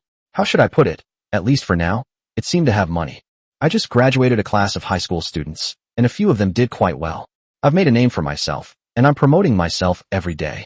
The billboards have even been put up at the gate of Anqing No. 7 Middle School. It all boils down to a few words. I'm short of people, I'm short of students, I'm short of teachers, but I'm not short of money. Seeing that Chen Wanxin did not react, he continued speaking slowly. If you have time, we can find a place to have a meal and discuss it. The compensation will definitely satisfy you. Chen Wanxin was still somewhat surprised, but she declined again. No need, I'm busy. The other side reacted quickly. Okay, then I won't bother you any longer. I wish you a happy life and smooth work. Goodbye. The other party didn't even hang up immediately, but waited for Chen Wanxin to hang up, which was impeccable in every way. Chen Wanxin sighed and put her phone aside. Is this really true? I've heard similar gossip from people in the office before, like how a certain teacher was poached during the senior year of high school, and then a new teacher had to be assigned at the last minute, which caused a lot of complaints from the students. Such things used to be relatively rare, as teachers typically stayed at one school for their entire careers. But now, these kinds of incidents are commonplace. In particular, private high schools openly poach students from public high schools. Although the salaries of public high schools have been improving in recent years, they still can't compare to private schools. They may not have much else, but they have money. Earning over 10,000 yuan a month is no problem, and with tutoring, doubling your annual salary is easy. Chen Wanxin's only question was why the other party would contact her. She had only been teaching for 5 years, and the results of the 2 classes were indeed quite good, but it shouldn't have reached the point where she was poached. Chen Wanxin didn't feel happy at all. On the contrary, she found it very troublesome. She didn't know if it was true or not, but even if it was true, she felt it was quite troublesome. Chen Wanyan is actually a pretty laid-back person. Of course, having a lot of money is a good thing. Who wouldn't want to lie in a swimming pool filled with money and have fun? Just thinking about it is awesome. But she wasn't a very diligent person after all. Her hobbies were simple: growing flowers, chatting, enjoying the snow, and reading a lot of books. She wouldn't have taken the position if older teachers weren't reluctant to become homeroom teachers. In recent years, being a homeroom teacher has basically become an extra job, assigned to the younger generation who have no say. Once she finishes, the job can be passed on to someone else. 3 years from now, whoever wants to do it can do it. Before Chun Wanxin's melancholy could subside, another piece of news arrived. Teacher, we dried some sausages at home. Would you like us to bring some to your door for New Year's Day? They're delicious, much better than what you get at restaurants. I know who it is without even seeing the name. Is this some kind of sugar-coated bullet? Surprisingly, Zhou Jia's family had sausages drying in the sun, but that made sense, as her family made sausages and cured meat every year, though she didn't know how to make them yet. As she thought this, a slight smile appeared on her lips. Holding her phone, she pondered how to reply. Okay, thank you. But don't take too much, the teacher can't finish it. Are you coming to my place for New Year's Day? How are you feeling today? Zhou Jia returned. It's great, the teacher's lap pillow is so useful. Chun Wanxin's face flushed slightly, her mind filled with images from last night. She hadn't thought things through, and that's why she did those things. That stupid student. She really knows how to bring up the most awkward things. And it turned out to be a false alarm. My heart was pounding. Chun Wanxin typed silently, her fingers slowly tapping each letter on the screen. Don't talk nonsense. Your teacher is only helping you so you can sleep well. Zhou Jiasin was completely melted. Just seeing those words melted her heart. I understand. I hope the teacher didn't catch it from me. I can't take responsibility if she did. Chun Wanxin paused for a moment. Then a mischievous smile appeared on her face. So you're the kind of irresponsible student. Your teacher never taught you like that. Zhou Jia immediately said. I will take responsibility. Chun Wanxin felt that her attempt to flirt had backfired, and she muttered a "pa" under her breath. What nonsense are you talking about? I'm not talking to you anymore. The teacher is busy. Zhou Jia sent a small emoji, a pig doing a pole dance. Okay, thank you for your hard work, teacher. I'll come to your home on New Year's Day to treat you. Chun Wanxin put away her phone. Who asked you for a treat? Zhou Jia's cold did indeed get better quickly, and by evening the fever had completely subsided. During the day, Li Jintao came again, ostensibly to offer comfort, but actually to inquire about various things. But Zhou Jia is like Apex in Season 23, with a new castle, a Gibraltar, and a healer. The walls are impenetrable and unbreakable. Don't ask if there is such a hero as the wall. Despite his best efforts, Li Jintao couldn't get a single thing out of Zhou Jia. What are you doing on New Year's Day? Zhou Jia yawned and didn't reply, which made Li Jintao anxious and restless. In the days leading up to New Year's Day, Zhou Jia's daily routine was simple. Go to work, get off work, go home, and then brainstorm scripts and develop character images. Aside from the protagonist's character design, the villain's character design is also very important. If the villain lacks charisma, the protagonist will also seem like a clown. If the villain is whitewashed, it will be even less interesting. The villain should be ambitious and conquer the world. The night was quiet, and the light from the screen shone into Zhou Jia's enthusiastic eyes as he immersed himself fully in the world he had created. New Year's Day is coming soon. At 3 p.m., there was a knock on the door of Chun Wanxin's house. The agreed time was in the afternoon, so Chun Wanxin could sleep in and take a nap, finally catching up on the sleep she missed during the workday. Chun Wanxin opened the door and saw Zhou Jia carrying sausages. Zhou Jia held up the sausages in his hand and called out, "Happy New Year, teacher." Chun Wanxin was prepared and stepped aside to make way. "You're here. Come in. My place is a bit messy. Please find a seat." Chun Wanxin had already tidied up her house. Zhou Jia, carrying the wrapped sausages, skillfully entered Chun Wanxin's house and put the sausages into Chun Wanxin's small refrigerator. He sat down on the sofa, his gaze hesitant to look at Chun Wanxin from the very beginning. Chapter 53. What are you doing here? Chun Wanxin was wearing casual clothes that she doesn't usually wear. Dark blue jeans accentuated her shapely long legs, while a tight-fitting black sweater highlighted her slender waist and beautiful curves. Zhou Jia gently pinched his forehead to calm himself down a bit. Although he said he didn't have any ulterior motives, Teacher Chen's actions were really sexy. In Zhou Jia's view, sexy is more of a positive word, encompassing many meanings. The teacher's clothes were very suitable and beautiful, so beautiful that he was embarrassed to look at them. Ms. Chen already has a great figure, and the black outfit adds a touch of mature charm to her. Coupled with the sleepy, languid look on her face, it makes people even more unsettled. Chun Wanxin squatted in front of the small refrigerator and opened the refrigerator's crisper compartment. "Would you like something to drink?" The teacher bought some beverages. Hearing the sound, Zhou Jia looked up, glanced silently at Chun Wanxin's back, then took out her phone, telling herself not to look at what was improper, and stared at her own silly face on the dark, reflective screen. Liking someone is a very complicated thing. Sometimes, even looking at that person's back for a couple of seconds feels like an offense. I'm fine with anything. But it's so cold today, is it really a good idea to drink cold drinks? Chen Wanxin looked at the drinks in the refrigerator. But there's heating inside, right? You'll feel hot after sitting for a while. I bought this drink especially for you. Zhou Jia was somewhat surprised. Specialized. Chen Wanxin paused noticeably for a moment before continuing. Well, if students come to our house, we should always buy some drinks that kids like. Zhou Jia nodded, not understanding who the child was referring to at this moment. After all, he was 22 years old and could hardly be considered a child anymore. As Chen Wanxin spoke, she took a can of frozen cola from the refrigerator, got up, and walked over to Zhou Jia. Looking at your phone again. What's so interesting about a phone? Why do kids these days love looking at their phones so much? Zhou Jia immediately put away his phone, looked up, and met Chen Wanxin's eyes. Then he felt something cold quickly pressed against his face, making him shiver and hiss. Teacher, it's a bit cold. Chen Wanxin smiled. Really? She looks so beautiful when she smiles, Zhou Jia thought. Then Chen Wanxin placed the can of cola on the table, stretched out her hands, and placed her warm hands on Zhou Jia's face. How about this?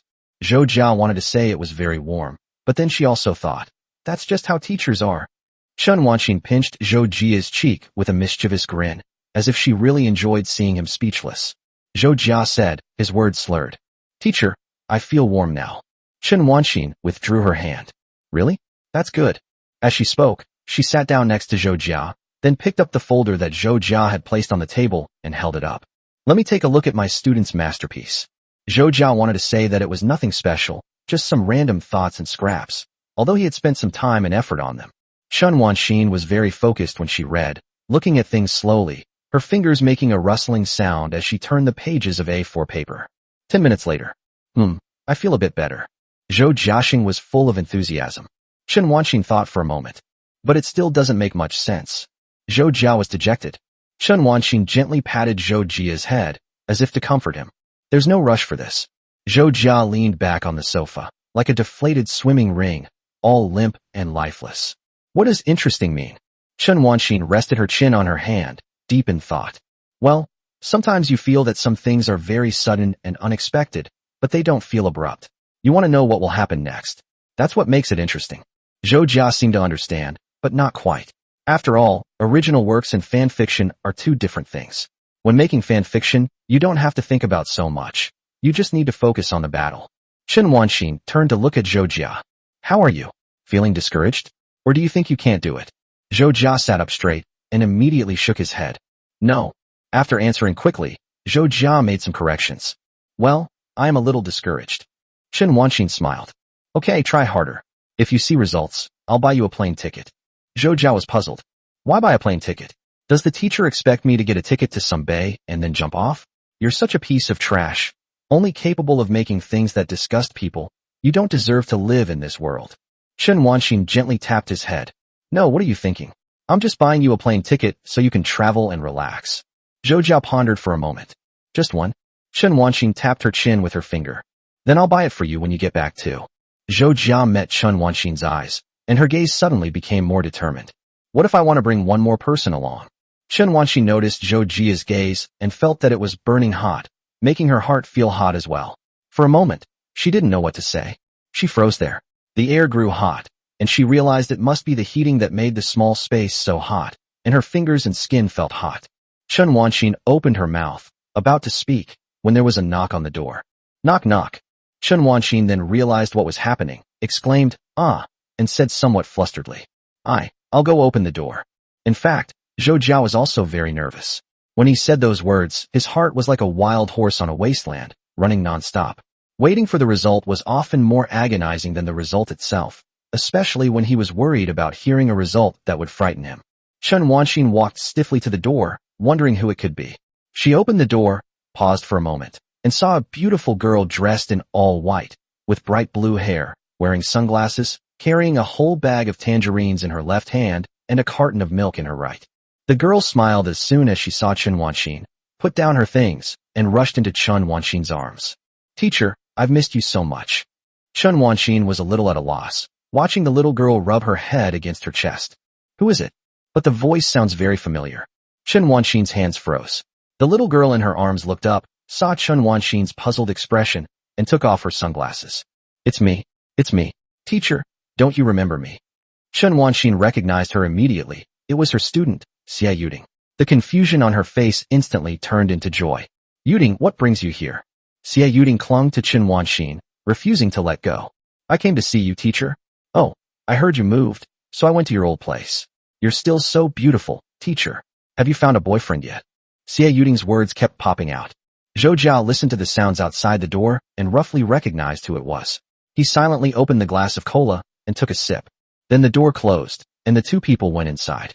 Xie Yuding was laughing and chatting until she went inside and saw Zhou Jia sitting on the sofa, her face filled with horror. Hey Zhou Jia, what are you doing here? Xie Yuding looked horrified as if she had seen something filthy, taking a small step back and baring her silvery teeth, her disgust undisguised. Alas. Chapter 54. If I had known you were coming, I wouldn't have come today. Xie Yuding covered her mouth and frowned. Oh no, I didn't check the almanac before going out today. Is it because it's an inauspicious day to go out? Or am I hallucinating? What kind of nightmare is this? Zhou Jia silently took a sip of water. Hello. Did you attack people too many times right from the start? Xie Yuding's words were like a smooth combo she knew by heart. Even if her mind forgot, her fingers still remembered, and she dealt considerable damage in just a few seconds. Xie Yuding coughed lightly, realizing that Chen Wanxin was still beside her. Sorry, it's been so long. I'm a little too excited. This is the daughter of a coal mine owner, the girl who used to be unable to get along with Zhou Jia. Xie Yuding has excellent grades and can also dance. It is said that she started learning Chinese dance in elementary school. She has a beautiful figure, a light and graceful posture, and walks with a breezy air. She has a natural air of dominance and has always been very popular. Zhou Jia attended the same public school for both junior and senior high school. Anqing No. 7 Middle School had a pretty good college entrance rate every year, so some wealthy people would send their students there. Zhou Jia had heard of Xie Yuding's name since junior high school. Even someone as studious as him was forced to hear about her. Of course, Zhou Jia didn't take it to heart at the time. The two started clashing when they were in high school. Actually, when they first met, they were getting along quite well. During PE class, Li Jintao shouted, "Anyone want to play werewolf?" Li Jintao grabbed Zhou Jia's shoulder and loudly called for his friends to join him. Zhou Jia didn't want to go, but Li Jintao held her arm tightly, so she had no choice but to go along. In that game, Zhou Jia was the werewolf, and Xie Yuding was the seer. Xie Yuding claimed to be the seer first, and Zhou Jia claimed to be the seer later. In short, he was very confident, and his loyal and harmless appearance made everyone believe him, so Xie Yuding was voted out. 7 or 8 fingers pointed at Xie Yuding, as if a parliament were judging a criminal and throwing Xie Yuding into a vat of boiling oil. Xie Yuding was so angry that she almost fainted. Back then, everyone was new to the game and didn't have many tricks, backstabbing, or fixed analyses. Xie Yuding had nothing to say but grit her teeth and thought those people were all pigs. As for Zhou Jia, he was even more insidious, cunning, and wicked, with a sinister and evil appearance. From then on, he made up his mind to hold a grudge against Zhou Jia, and whenever they met, he would speak harshly to him. Xie Yuding raised her chin slightly, looking down at Zhou Jia with disdain. What are you doing here? Zhou Jia leaned back on the sofa, casually crossing her legs, and answered questions with questions. What are you doing here? Xie Yuding put her hands on her hips. I've come to see Teacher Chen. Chen Wanxin sat silently on the edge of the bed, watching the scene unfold from a distance, even glancing around, but unfortunately, she had no melon seeds in her hand. Zhou Jia was suspicious. Aren't you a graduate student? Why are you back so early? Xie Yuding hugged herself tightly with both arms and let out another eek. How did you know I was in graduate school? You didn't secretly investigate me, did you? Zhou Jia almost spat out his soda. Who investigated you? No, buddy. Xie Yuding is an outstanding graduate of our school. She completed her bachelor's and master's degrees at Nanjing University. Who doesn't know that? Zhou Jia knew all this because of Li Jintao. Li Jintao, the intelligence broker, would always be next to Zhou Jia, talking on his phone. So-and-so in our class got a PhD, so-and-so got a master's degree and went abroad to study, so-and-so got a job at a big company, so-and-so got arrested for causing trouble. He worries about everything, from his classmates' future plans to their disobedient dogs. Xie Yuding thought about it and realized it made sense. She snorted and decided not to pursue the matter further. She walked over to Chen Wanxin's side. Teacher Chen, may I sit next to you? She became gentle and sweet-voiced, as if she had become a completely different person. Even changing one's expression wouldn't be this dramatic. Chen Wanxin hummed in agreement, moved a little further in, and patted the sheets. You can sit anywhere. The teacher's house is only so big. Xie Yuding sat down happily, snuggling up next to Chen Wanxin, which Zhou Jia found very enviable. Damn, this is too good. Why isn't he a girl? If he were a girl, he could sit next to Chen Wanxin and get as close to the teacher as he wanted. Xie Yuding tidied her stylish hair. I'm on vacation as a graduate student. I've already finished all the exams I needed to take, so I got an early break. Zhou Jia responded with an, oh, you finished your exams so early? Are you sure it's not because you couldn't keep up with your studies and are just wandering around outside? It's okay, your family is rich, you can spend as much as you want. Xie Yuding was so angry she wanted to grind her teeth. Who do you think you are? I heard you work locally. It's alright, I can still find food to eat. Is it true or false? How much is the salary? Can you tell me the details? What are you doing? I don't have any money to lend you. Who wants to borrow money from you? I'm just curious. You know, even graduate students aren't guaranteed a job these days. You can inherit the family business. Tisk, it's no fun talking to you. You're overthinking it. Where would you get so much wealth? Businesses have shrunk, and everyone is looking to transform their businesses. At most, you might have a few million left. Is this even human language? Why don't they eat meat porridge? Chen Wanxin looked at the two of them, smiled gently, and then stood up. By the way, would you like some lemon juice? I recently learned how to squeeze lemons by hand. Xie Yuding was the first to raise her hand. Want? Chen Wanxin turned to look at Zhou Jia again, a slight smile on her face. Hey, do you want that one over there? Zhou Jia felt very unbalanced when she heard what that one over there meant. Teacher, why does Xie Yuding get to drink hand-squeezed lemonade when she comes, but I only get industrial products when I come? Zhou Jia, unusually, felt a little sour. Chen Wanxin stuck out her tongue at Zhou Jia. Sorry, I didn't think of it before. As she spoke, her tone carried a hint of coquettishness, and Zhou Jia immediately stopped feeling jealous. Xie Yuding was somewhat surprised. She hadn't known that Teacher Chen would make such a move. She always thought Teacher Chen was quite serious. So Chen Wanxin started making handmade lemon tea, mainly because she lives alone and always wants to learn new things. The tea leaves that were usually not used came in handy at this time. She skillfully boiled water to brew tea, sliced lemons, and then put them into a shaker. After extracting the juice, she would mix it with honey or sugar water. Chen Wanxin was too lazy to make sugar water, so she always bought honey. While she was working on it, Zhou Jia glanced at Chen Wanxin's back twice, then turned around and looked at Xie Yuding. Why did you have to come today of all days? Xie Yuding now realized that Zhou Jia wasn't asking her a question, but rather criticizing her. Oh, I've come at an inopportune time. This is certainly unfortunate, Zhou Jia thought to himself. The two chatted casually, while Chen Wanxin listened quietly from the side. Actually, she found it quite interesting. Because Zhou Jia usually doesn't show this side of himself in front of her. It's strange. Are these two people really that incompatible? So Zhou Jia can say such sarcastic and hurtful things? It's quite interesting. But in front of me, he seems quite. Well, although he might say some unexpected things, he's basically the obedient and charming type, which is really unbelievable. Chen Wanxin quickly made lemon tea and served it to the two of them. Try it. Teacher Chen is so gentle. The two people holding lemon tea thought to themselves at that moment. Xie Yuding's gaze quickly fell on the document on the table, and she asked a question out of curiosity. Teacher, what is that? Chapter 55 The word goodbye? Chen Wanxin was about to explain. Zhou Jia covered it with his hand. Children shouldn't pry into adults' affairs. Xie Yuding now knew whose it was, and she pouted. Who cares? It turns out it belonged to Zhou Jia. Why act like nobody cares? You're just dropping by, why bring documents? The three of them chatted for a while longer, talking about university life, interesting things at school, their empty love stories, and past classmates. The happy times that Zhou Jia had hoped for were gone, and as Xie Yuding talked, she gradually discovered some clues. I have a feeling that there's something off about the distance between Zhou Jia and Teacher Chen. Something's really wrong. Sometimes when Chen Wanxin says something, Zhou Jia will chime in with something else, and when Zhou Jia says something, Chen Wanxin will offer an explanation. There's always an unspoken understanding between them, making her seem like an outsider. Although Zhou Jia used to say funny things, like when the teacher said something on stage, and he would chime in from below, making everyone laugh, the current situation is different. Around 4 o'clock, Xie Yuding got up. Teacher, I'm going back now. Zhou Jia, aren't you going back? Zhou Jia felt a little guilty whether she returned or not, as if it were a rendezvous between underground party members. Chen Wanxin said at this moment. Oh, I need Zhou Jia's help with something. He probably isn't going back. Xie Yuding bent down, grasped Chen Wanxin's hand, and stared intently at her. Teacher, do you need help? I can help too. An awkward expression appeared on Chen Wanxin's face. Her gaze drifted towards Zhou Jia, as if pleading for help. Chen Wanxin is not good at lying, and she doesn't know why she told a lie, but now it seems that the lie is a little difficult to continue. Chen Wanxin felt a little guilty and laughed it off. I suddenly remembered. That matter seems to be more or less resolved, so we don't really need any help anymore. Xie Yuding was completely baffled.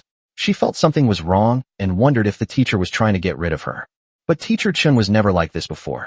She used to cherish her like a little treasure, but she's changed today. From the moment she stepped inside, she felt that even the air was filled with a strange smell.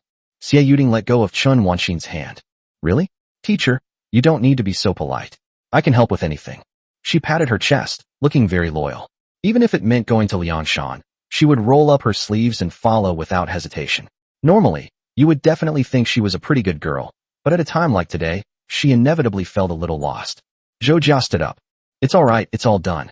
Let's go back. Don't disturb the teacher's rest. Teacher Chen is very busy. Thinking about it this way, I realized that I seem to have bothered Teacher Chen a lot.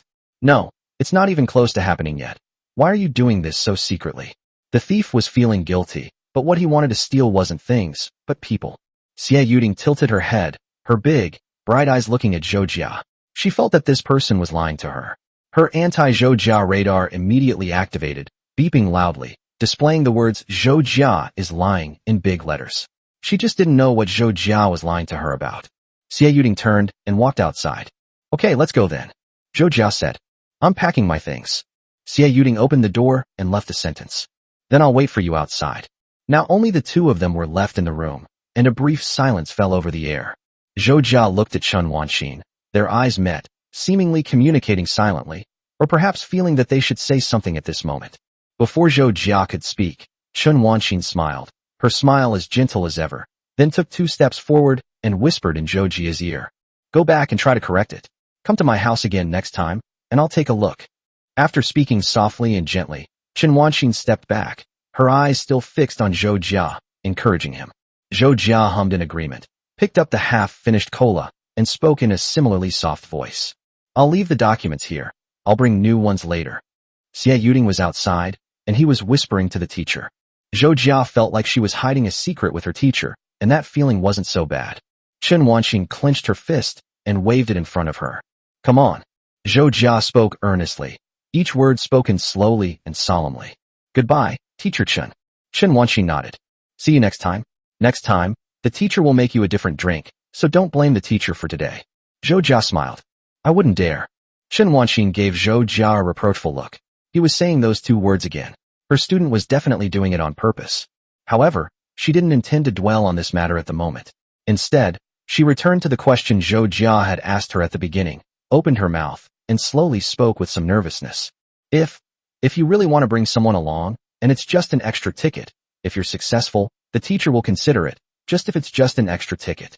She repeated the sentence, as if to emphasize something. Zhou Jia and Chen Wanxin looked at each other, then said nothing, simply grunting in agreement and nodding. But it was precisely because he didn't say anything that Chen Wanxin's heart started racing. Zhou Jia waved his hand and spoke seriously for the 3rd time. Teacher, I'll be going now. Goodbye. He was very serious, so she was very serious too, nodding twice and waving to him. Goodbye. It doesn't seem like a polite farewell, but rather a short imperative sentence. See you next time. Or perhaps I'll whisper my innermost thoughts to you, and I'll come to see you on my own initiative. Zhou Jia waved slowly and walked slowly, but eventually she still walked out of the room and gently closed the door. With a bang, the door opened, leaving only Chen Wanxin inside.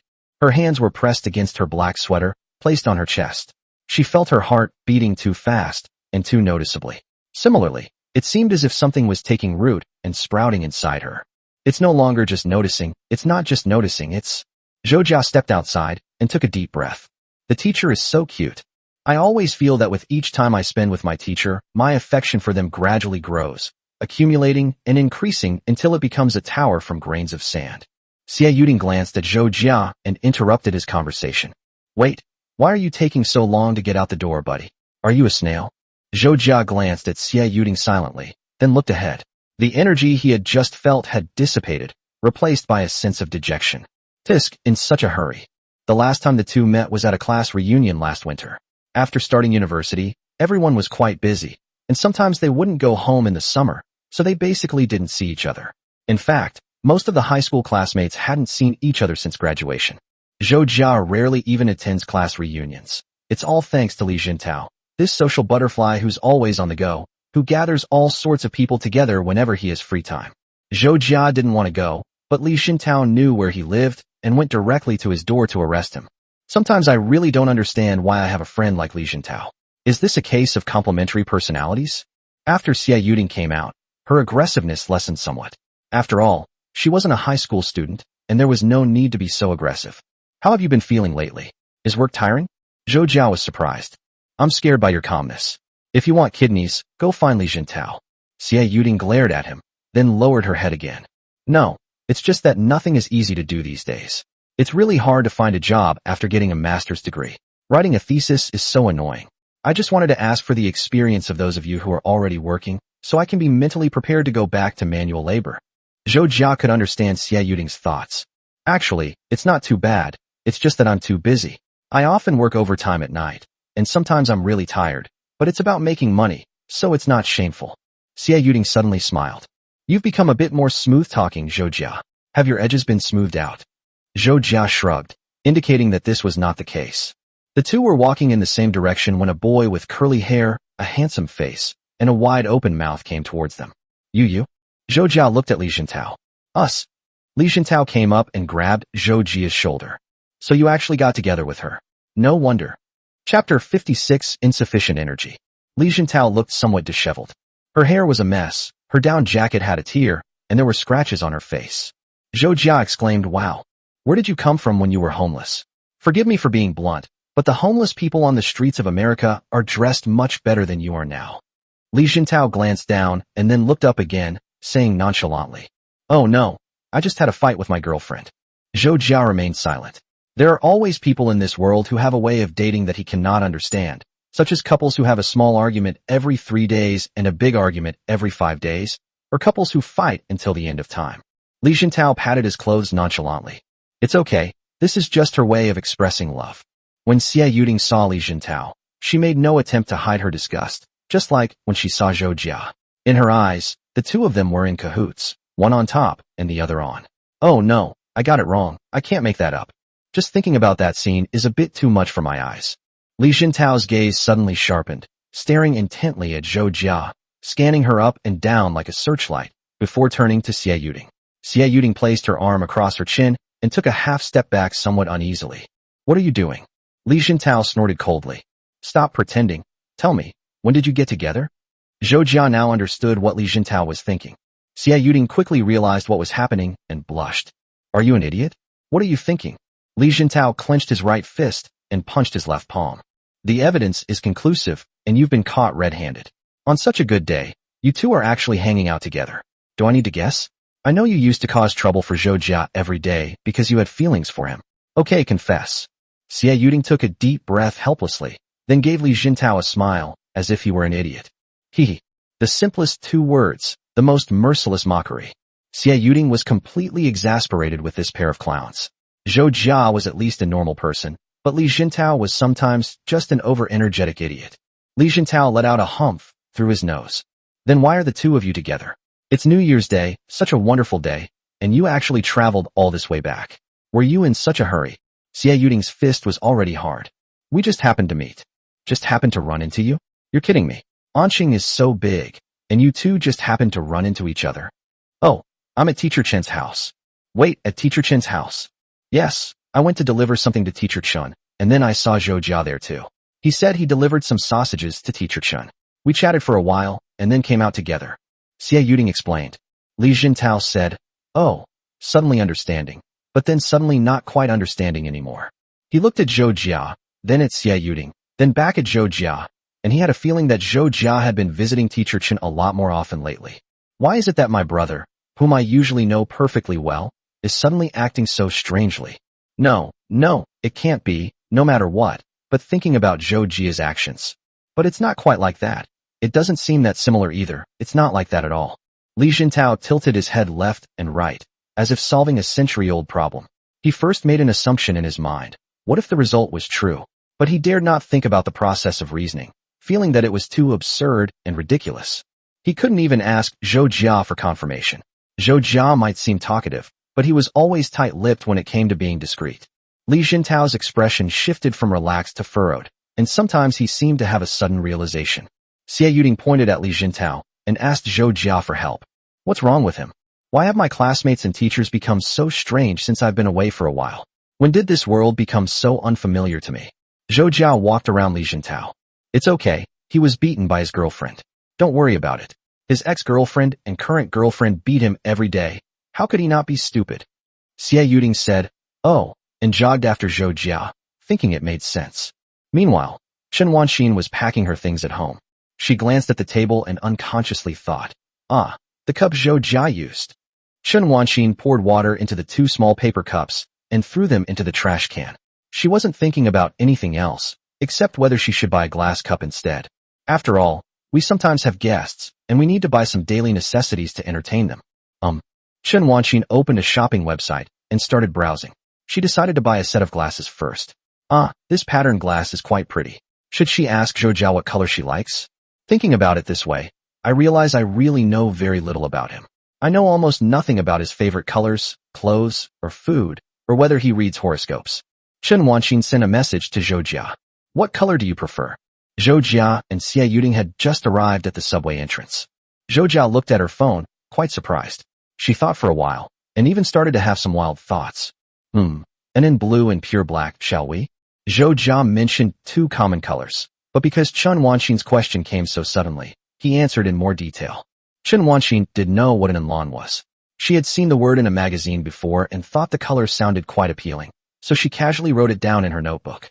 Chen Wanxin replied, okay, I got it. I'll give you a little surprise later. Zhou Jia's heart became even more restless, his mind filled with fleeting images. He immediately pinched his forehead to calm himself down a little. Xie Yuding glanced at Zhou Jia's phone briefly. She really glanced, not meant to peek. She quickly turned her head away, not intending to pry into anyone's privacy, but the profile picture on the other end looked somewhat familiar. Xie Yuding racked her brains for a long time, but still couldn't remember who it was. The 2 parted ways on the subway, one heading west and the other east. Xie Yuding found a seat on the subway, picked up her phone, and scrolled through her WeChat moments. Suddenly, she remembered that the profile picture looked familiar. It looked like Teacher Chen's profile picture. She opened her friends list, her fingers swiping rapidly across the screen, sparks flying, until she reached Chen Wanxin's profile picture. It really was Teacher Chen's. Hey, what's going on? Is Zhou Jia really that close to Teacher Chen? Xie Yuding had the same question as Li Jintao at this moment. It was a pity that Zhou Jia couldn't go out to play during New Year's Day, and Chen Wanxin also got busy after New Year's Day. The second-year high school students will start their winter vacation on the 18th, so they are busy with the final exams. The final exam papers are prepared by several schools in the city, which is equivalent to a joint exam, so there will be a lot of competition both inside and outside the school. It's alright in elementary school, since elementary schools now explicitly prohibit teachers from being evaluated based on grades, but in high school. So Chen Wanxin also got busy. Although she would sometimes give inspirational speeches, like, life's tests are not just one, so don't take them too seriously. However, for the first 18 years of everyone's life, they were basically running around for this matter. They started taking tests in elementary school, and the tense atmosphere naturally permeated the entire school. Furthermore, Chen Wanxin's work doesn't end just because students are on vacation. Teachers don't really have winter or summer vacations. They have to work even when they're on vacation, and their salaries will even decrease. When I was young, I thought being a teacher was a great job, and now that I'm older, I still get long vacations. How silly really. With their busy schedules, Chen Wanxin and Zhou Jia had less time to meet. Zhou Jia, you're running low on energy.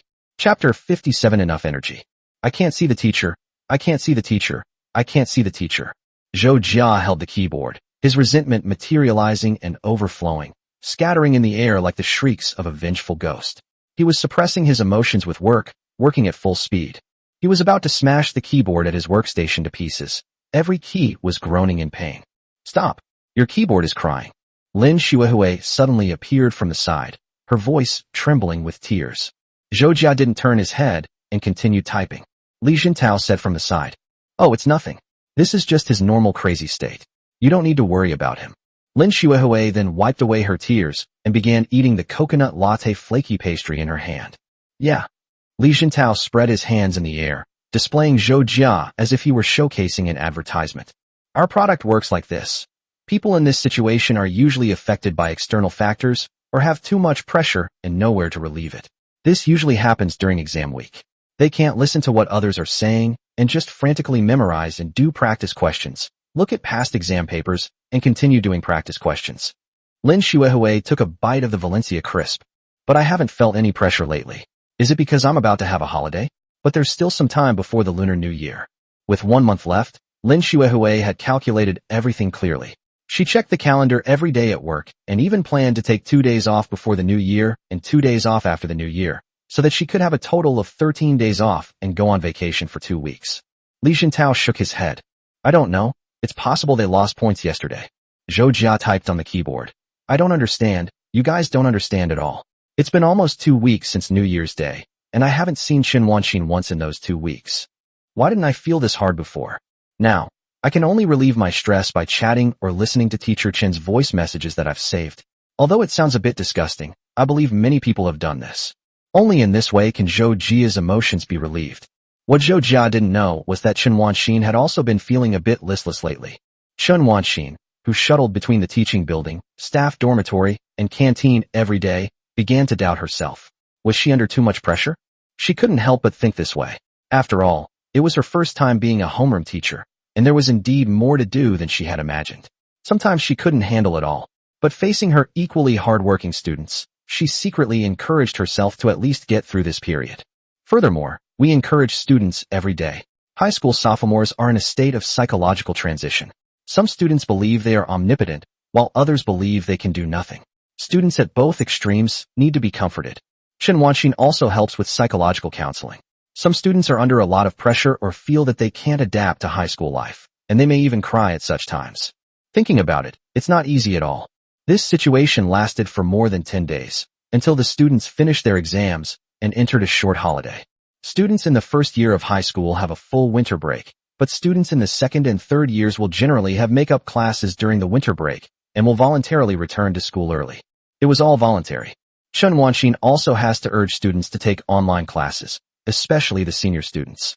When the senior students are in their final year of high school, sometimes the school wants to give them a holiday, but the students and parents don't really want to have a holiday. Number 17. Chen Wanxin gave some instructions about the holiday, and the students, carrying their homework and backpacks, scattered in a flash. The once lively classroom instantly became quiet and deserted. This happens every year. In another year and a half, these students will completely say goodbye to this place that binds them. Chen Wanxin has also been granted the right to rest for the time being. At least tonight, there will be no evening self-study session. Chen Wanxin was in a rare good mood and started messaging Zhou Jia. Your teacher is free now? But she still has to work during the day for the next few days. Are you coming over in the evenings? I haven't seen anything you've written lately. Yes, I promise to help. How can I not check on things lately? Zhou Jia's message came very quickly. Okay, but won't it be too tiring for the teacher? Chen Wanxin said. Don't worry, your teacher is an Iron Man, and looking at your things isn't really work for him. Zhou Jia was curious. What does that count for? Chen Wanxin thought for a moment. It's probably similar to a joke from a storybook. So, what I write can actually make the teacher laugh. That's wonderful. Zhou Jia is quite optimistic. Chen Wanxin chuckled softly, amused. See you tonight then. Zhou Jia sent a see you tonight message, followed by an emoji of a dog kicking its hind leg on a sofa, looking quite cheeky. Today is Friday, and there's no overtime tonight, so Zhou Jia can go home, take a shower, and then go out. Of course, taking a shower isn't because I have any strange ideas. It's simply to keep my body clean, which is part of etiquette when going out. Is this kind of etiquette for going out? Yes, just like taking a bath and burning incense before looking at something beautiful. Good-looking things refer to comics and novels that I like, not random stuff. Zhou Jia quickly changed his clothes and arrived at Chen Wanxin's house at 7 o'clock in the evening, gently knocking on the door. A sound of slippers scraping the floor followed by the sound of the door opening. Chen Wanxin stood at the door and smiled at Zhou Jia. My student has arrived. Zhou Jia hummed in agreement.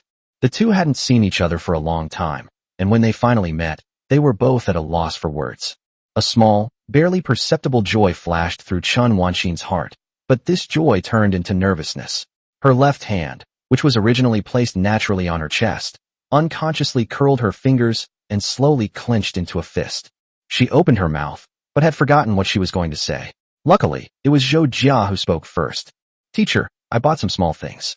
I've been working hard lately, and they might come in handy. This is where the benefit of polite words comes in. At least they provide a template for responses when your brain isn't working properly. Chen Wanxin took a step back. You've come so many times, and you still bring things. Honestly, it's cold outside, come in first. The QA session was really full of formulas and formalities. Zhou Jia walked into the warm house, closed the door, and her heart began to pound, perhaps because it had been a long time since she had been there. Zhou Jia placed the bag on the table. Teacher, see if we can use these. Hand warmers, massage devices, red dates, goji berries. Chen Wanxin watched him take things out one by one, including a Sanrio Cinnamoroll hand warmer, a white and blue one that looked rather cute. More than the items themselves, Zhou Jia's thoughtful gesture made Chen Wanxin feel that this winter shouldn't be too cold. Chen Wanxin's voice was very soft. Thank you so much for going to so much trouble. When did he buy it? Zhou Jia quickly shook her head and picked up the massager. No. Teacher, would you like to use this? This massager is said to be especially good for the neck, and it has received rave reviews. As Zhou Jia spoke, he handed the item to Chen Wanxin. Chen Wanxin was somewhat puzzled. How do I use this? Zhou Jia pointed to the buttons on the side. Just turn it on, select the setting, and put it around your neck. That should do it. Following Zhou Jia's instructions, Chen Wanxin slowly placed the object around her neck. Soon, a comfortable pressing sensation came through, almost too comfortable. Chen Wanxin couldn't help but blush and let out a soft moan. Oh. Chapter 58A Corner. Completely unconsciously, the unexpectedly tingling sensation coming from her neck caused Chen Wanxin to let out this soft moan. Realizing her lapse in composure, she quietly removed the massager from her neck, turned away, and gently placed it on the desk, leaving Zhou Jia with only her back to her. She was still wearing that black sweater today, which hugged her slender body, revealing her straight back and beautiful waistline. Chen Wanxin's voice, feigning composure, came through. Thank you for the little gift. Please have a seat and guess what little surprise I prepared for you. Humans are truly strange creatures. When they are shy, they will show their backs to the other person to cover their faces, completely violating the instincts of wild animals. Exposing one's vulnerable back and neck is clearly a very dangerous behavior, but now it is used to cover up shame. Zhou Jia's thoughts lingered on Chen Wanxin's adorable lapse in composure just now. The longer he spent with her, the more he could see aspects of the teacher that she wouldn't normally show, which made him feel all the more captivated. What little surprise. I'm really looking forward to it. Zhou Jia peeked out to look. Chen Wanxin went to pick up the cup on the table. It was a blue cup, not an in blue, but more like a pure blue like the sky after the rain, with swirling patterns on it. Chen Wanxin took a cup of osmanthus stuffed tofu that she had prepared in advance. It was a hot drink that she had made herself based on strange tutorials on the internet. It was drinkable. After all, she had promised Zhou Jia that she would prepare other drinks for him next time. Chen Wanxin walked over gracefully with the cup in her hand. Here it is. Your teacher bought you a cup. You can use it to fill your own cup with water next time you come. How about that? Isn't it great? The milky white beverage sloshed in the glass, the translucent glass reflecting a beautiful light. A blue straw, thoughtfully angled, was inserted in the center of the glass. Zhou Jia never expected it to be a cup, and felt guilty for her previous frivolous thoughts. He reached out with both hands to take the warm glass, the steaming heat transferring from his palms. Great. Now I can often eat and drink at the teacher's house. He stared at the swaying surface, his thoughts also beginning to wander. He wondered if this cup would occupy a corner of the room for a long time to come, and whether that meant he had taken up a small place in his teacher's heart. Chen Wanxin said with a smile. Then please forgive me for not making you a drink as soon as you arrived last time. Chen Wanxin still remembered Zhou Jia's somewhat resentful look last time, and found it a little funny.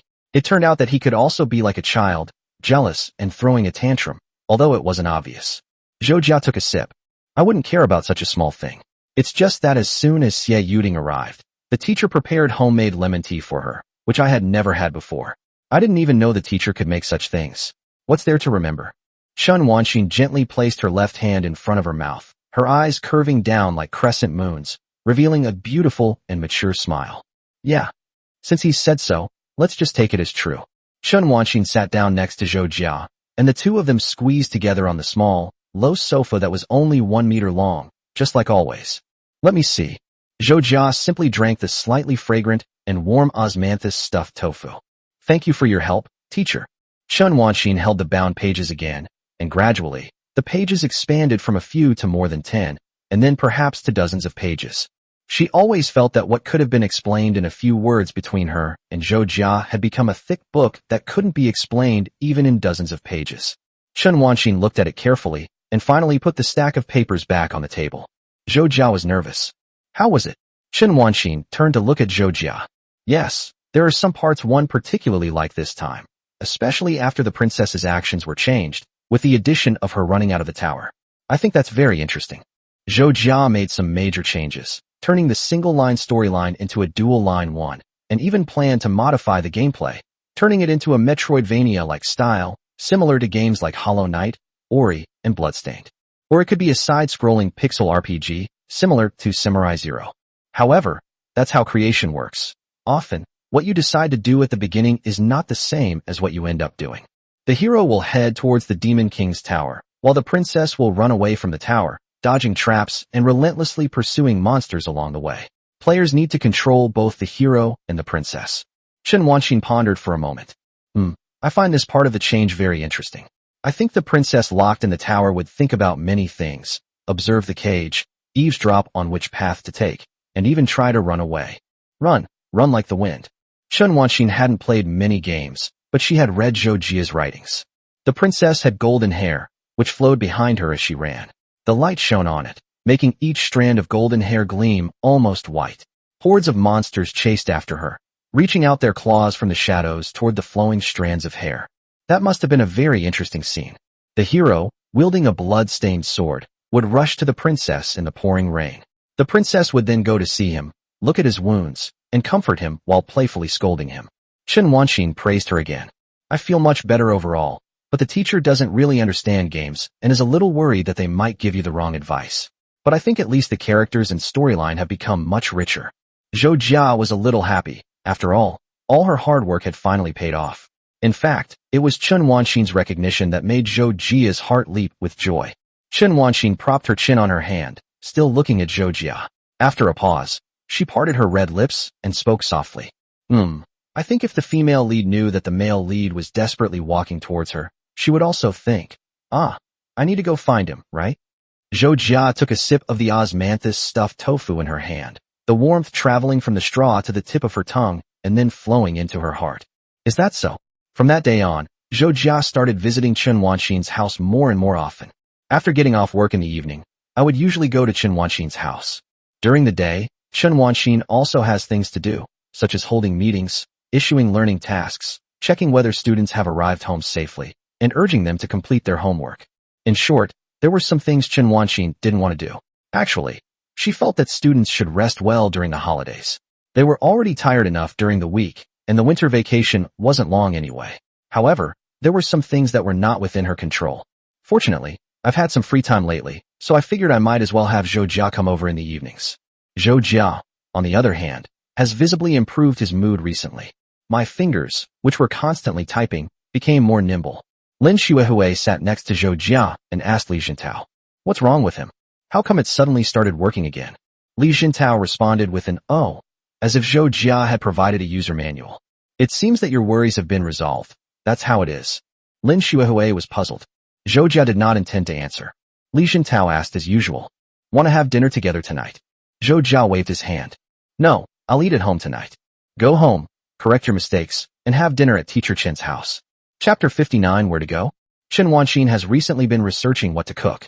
When I finally have some free time, I like to explore other hobbies like cooking, soaking in water, and making tea.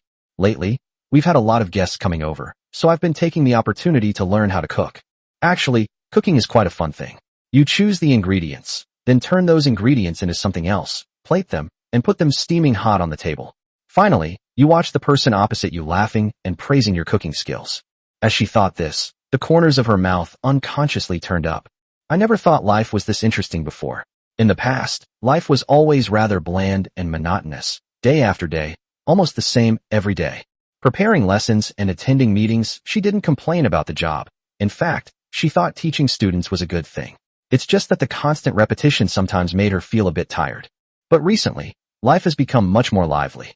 Of course, it's also because there's someone who's too talkative, chattering away like a nightingale. How can someone talk so much without stopping? It reminds me of how they were back in school. Chen Wanxin recalled one evening during self-study, when she caught Zhou Jia telling jokes, which made everyone around her laugh. That was a really lame joke, so lame that Chen Wanxin still remembers it. Biological experiment. Determining whether spiders use their feet to distinguish sounds. Experiment 1. Place a spider on the table and shout crawl. The spider will start to crawl. Experiment 2. Place the spider on the table, remove its legs, and shout climb. The spider does not move. Conclusion. Spiders use their legs to distinguish sounds. When Chen Wanxin walked into the classroom, a group of people were still there, heads down, secretly laughing, unable to hold it in. Of course, the reason they were laughing might not be just the joke, but there were other reasons, such as seeing the other person's tight but upturned lips when they were trying to suppress their laughter. Students are sometimes very innocent and have no bad intentions. Chen Wanxin didn't know why, but at this moment she thought of these things. Just as the rice cooker started beeping, the knocking on the door also happened to start. Chen Wanxin opened the door and saw Zhou Jia, whose face was red from the winter wind. Zhou Jia said, "Hello, teacher," and gradually walked inside naturally. The two sat at a small table to eat. After finishing their meal, Zhou Jia first told Chen Wanxin about the funny things that happened at the company. He talked about everything while washing the dishes, which made Chen Wanxin chuckle.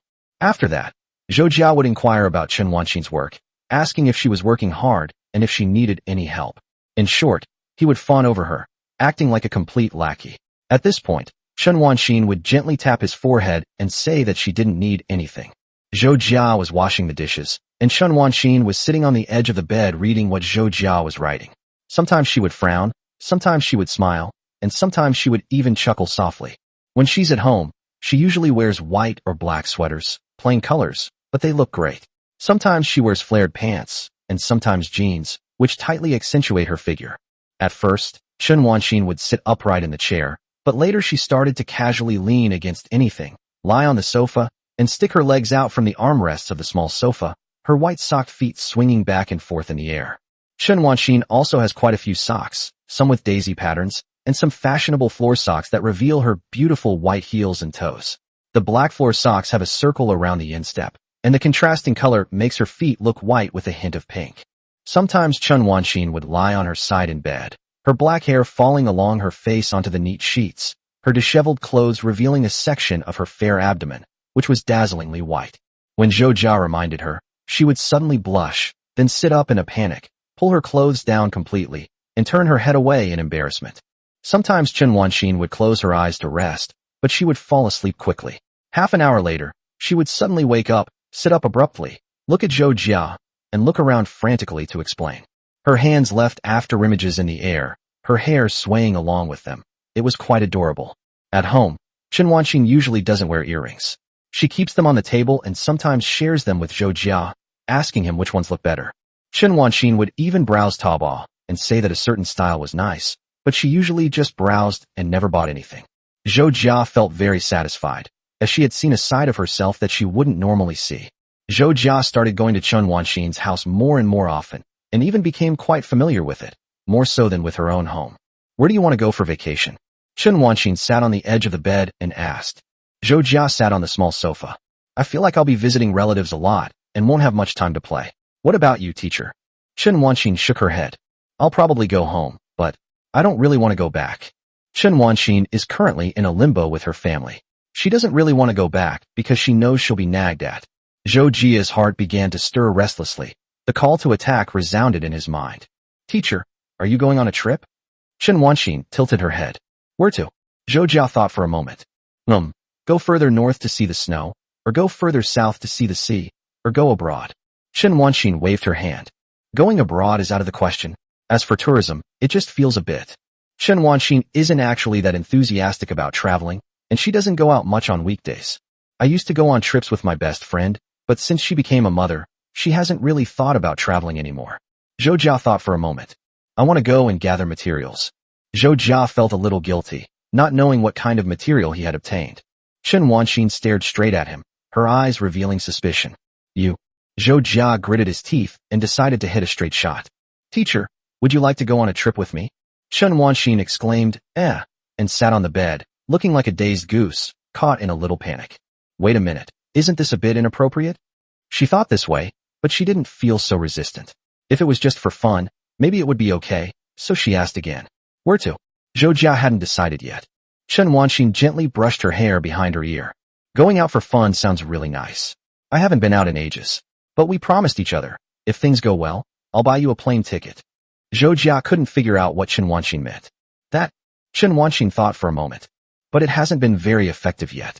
Since we're on holiday, and you've said that, well, it's not bad to relax a little without going too far. We'll see when the time comes. Zhou Jia felt overjoyed, as if the distance between the two of them was getting closer and closer.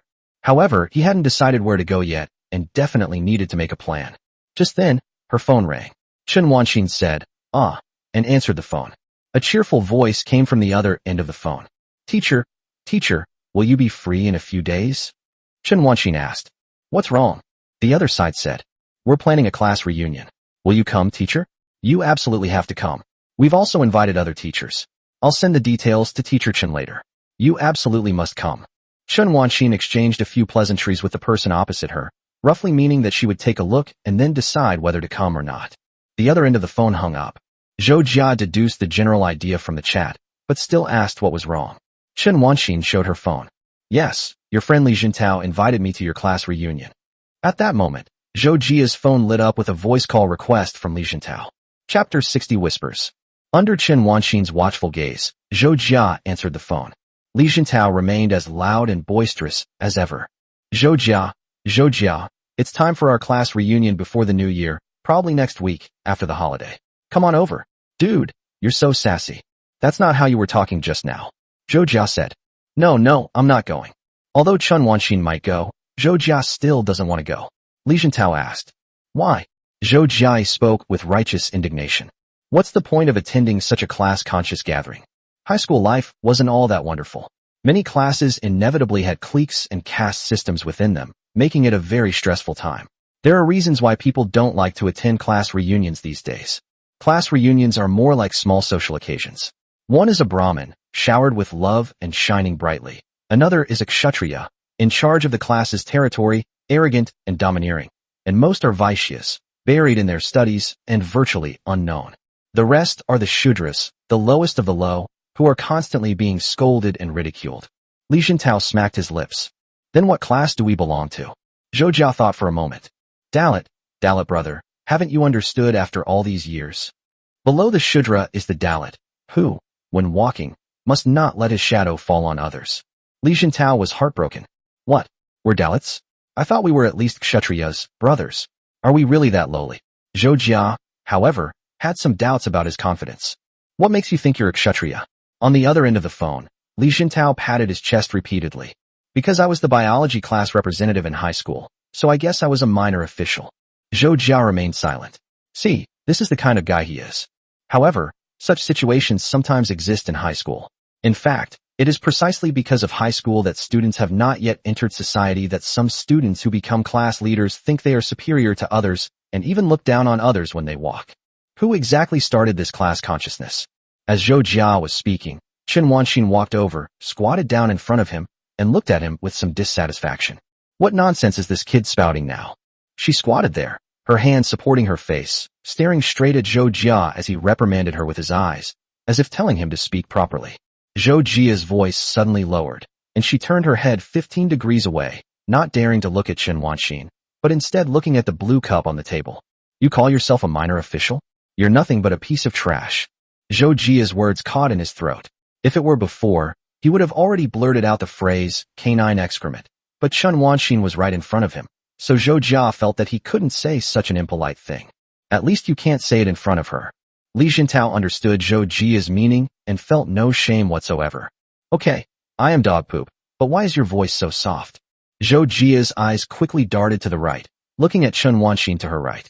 Chen Wanxin's newly manicured fingers were pressed against the right side of her face, with sparkling little rhinestones on her nails, which looked like something a girl, just entering puberty, would be enthusiastic about. Chen Wanxin had a rare break recently, so she went to get a facial and hair wash and a manicure with her best friend during the day. Right now, her slender fingers were gently touching her face, and her beautiful eyes were fixed intently on Zhou Jia, her gaze slowly drawing a triangle on his sideburns.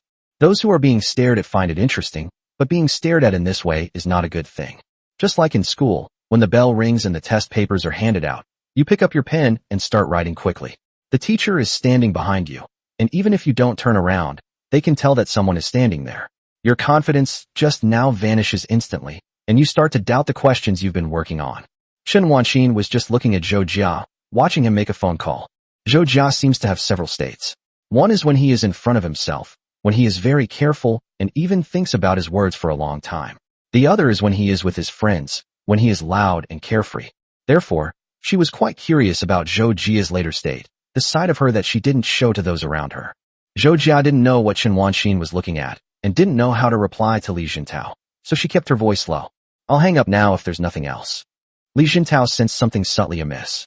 No, why are you acting like a thief? Is anyone with you?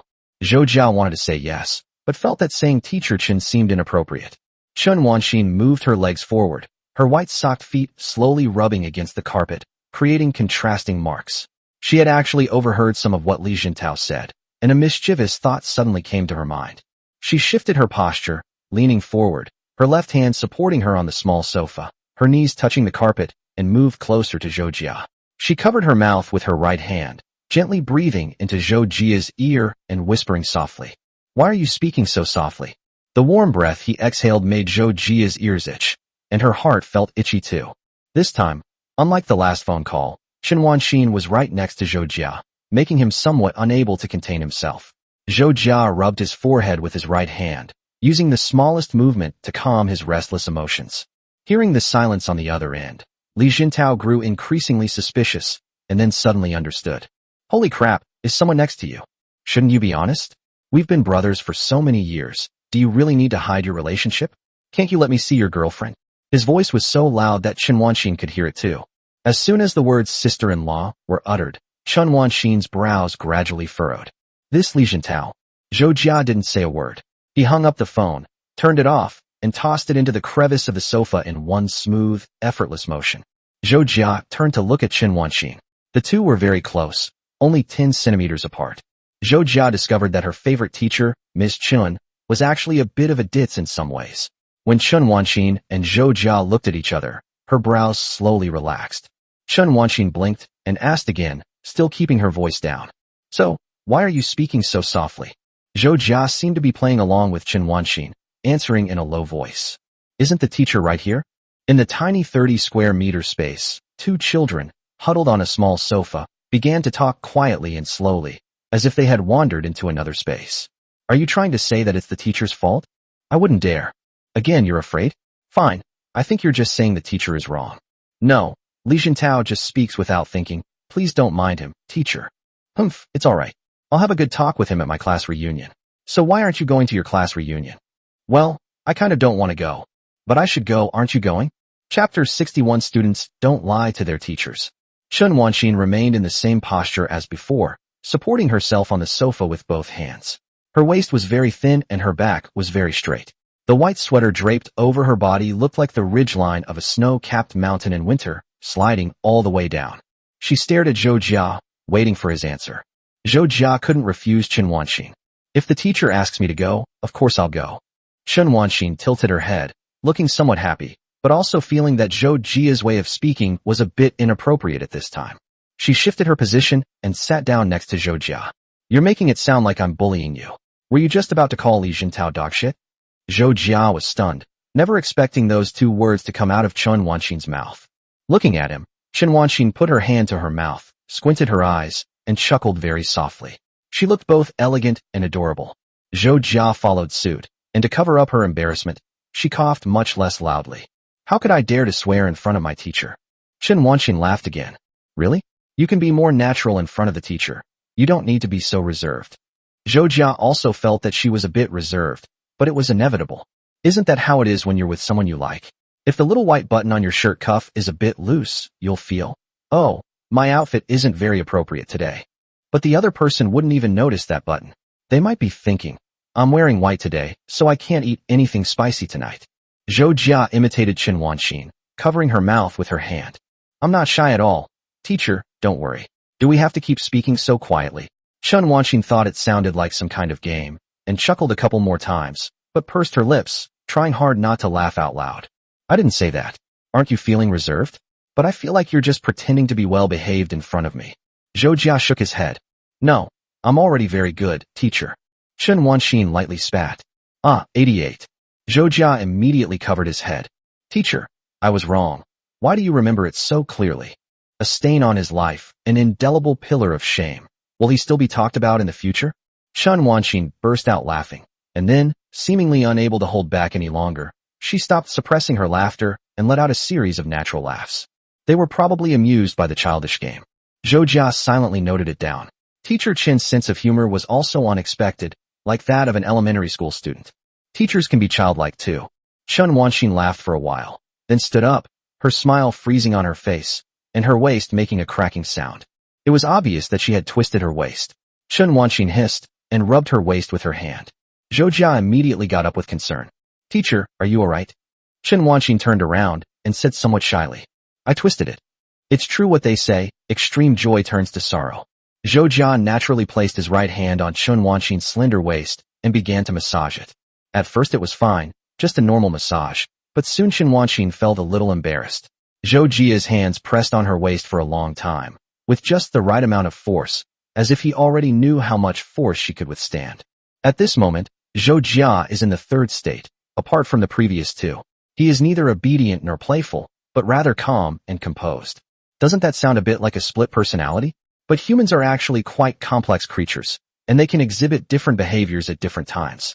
Chun Wanxin looked at Zhou Jia, who kept her head down, first frowned, and then smiled, and said to her, Teacher, why is your back hurting now? Are you sure it's okay? What will you do in the future?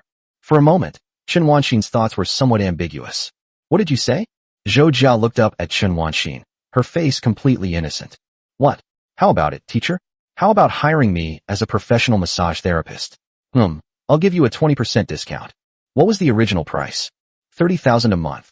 Oh, so you're even going so far as to scam your teacher out of money. You don't even know if your teacher has 30,000 in savings. Although I know your salary isn't high.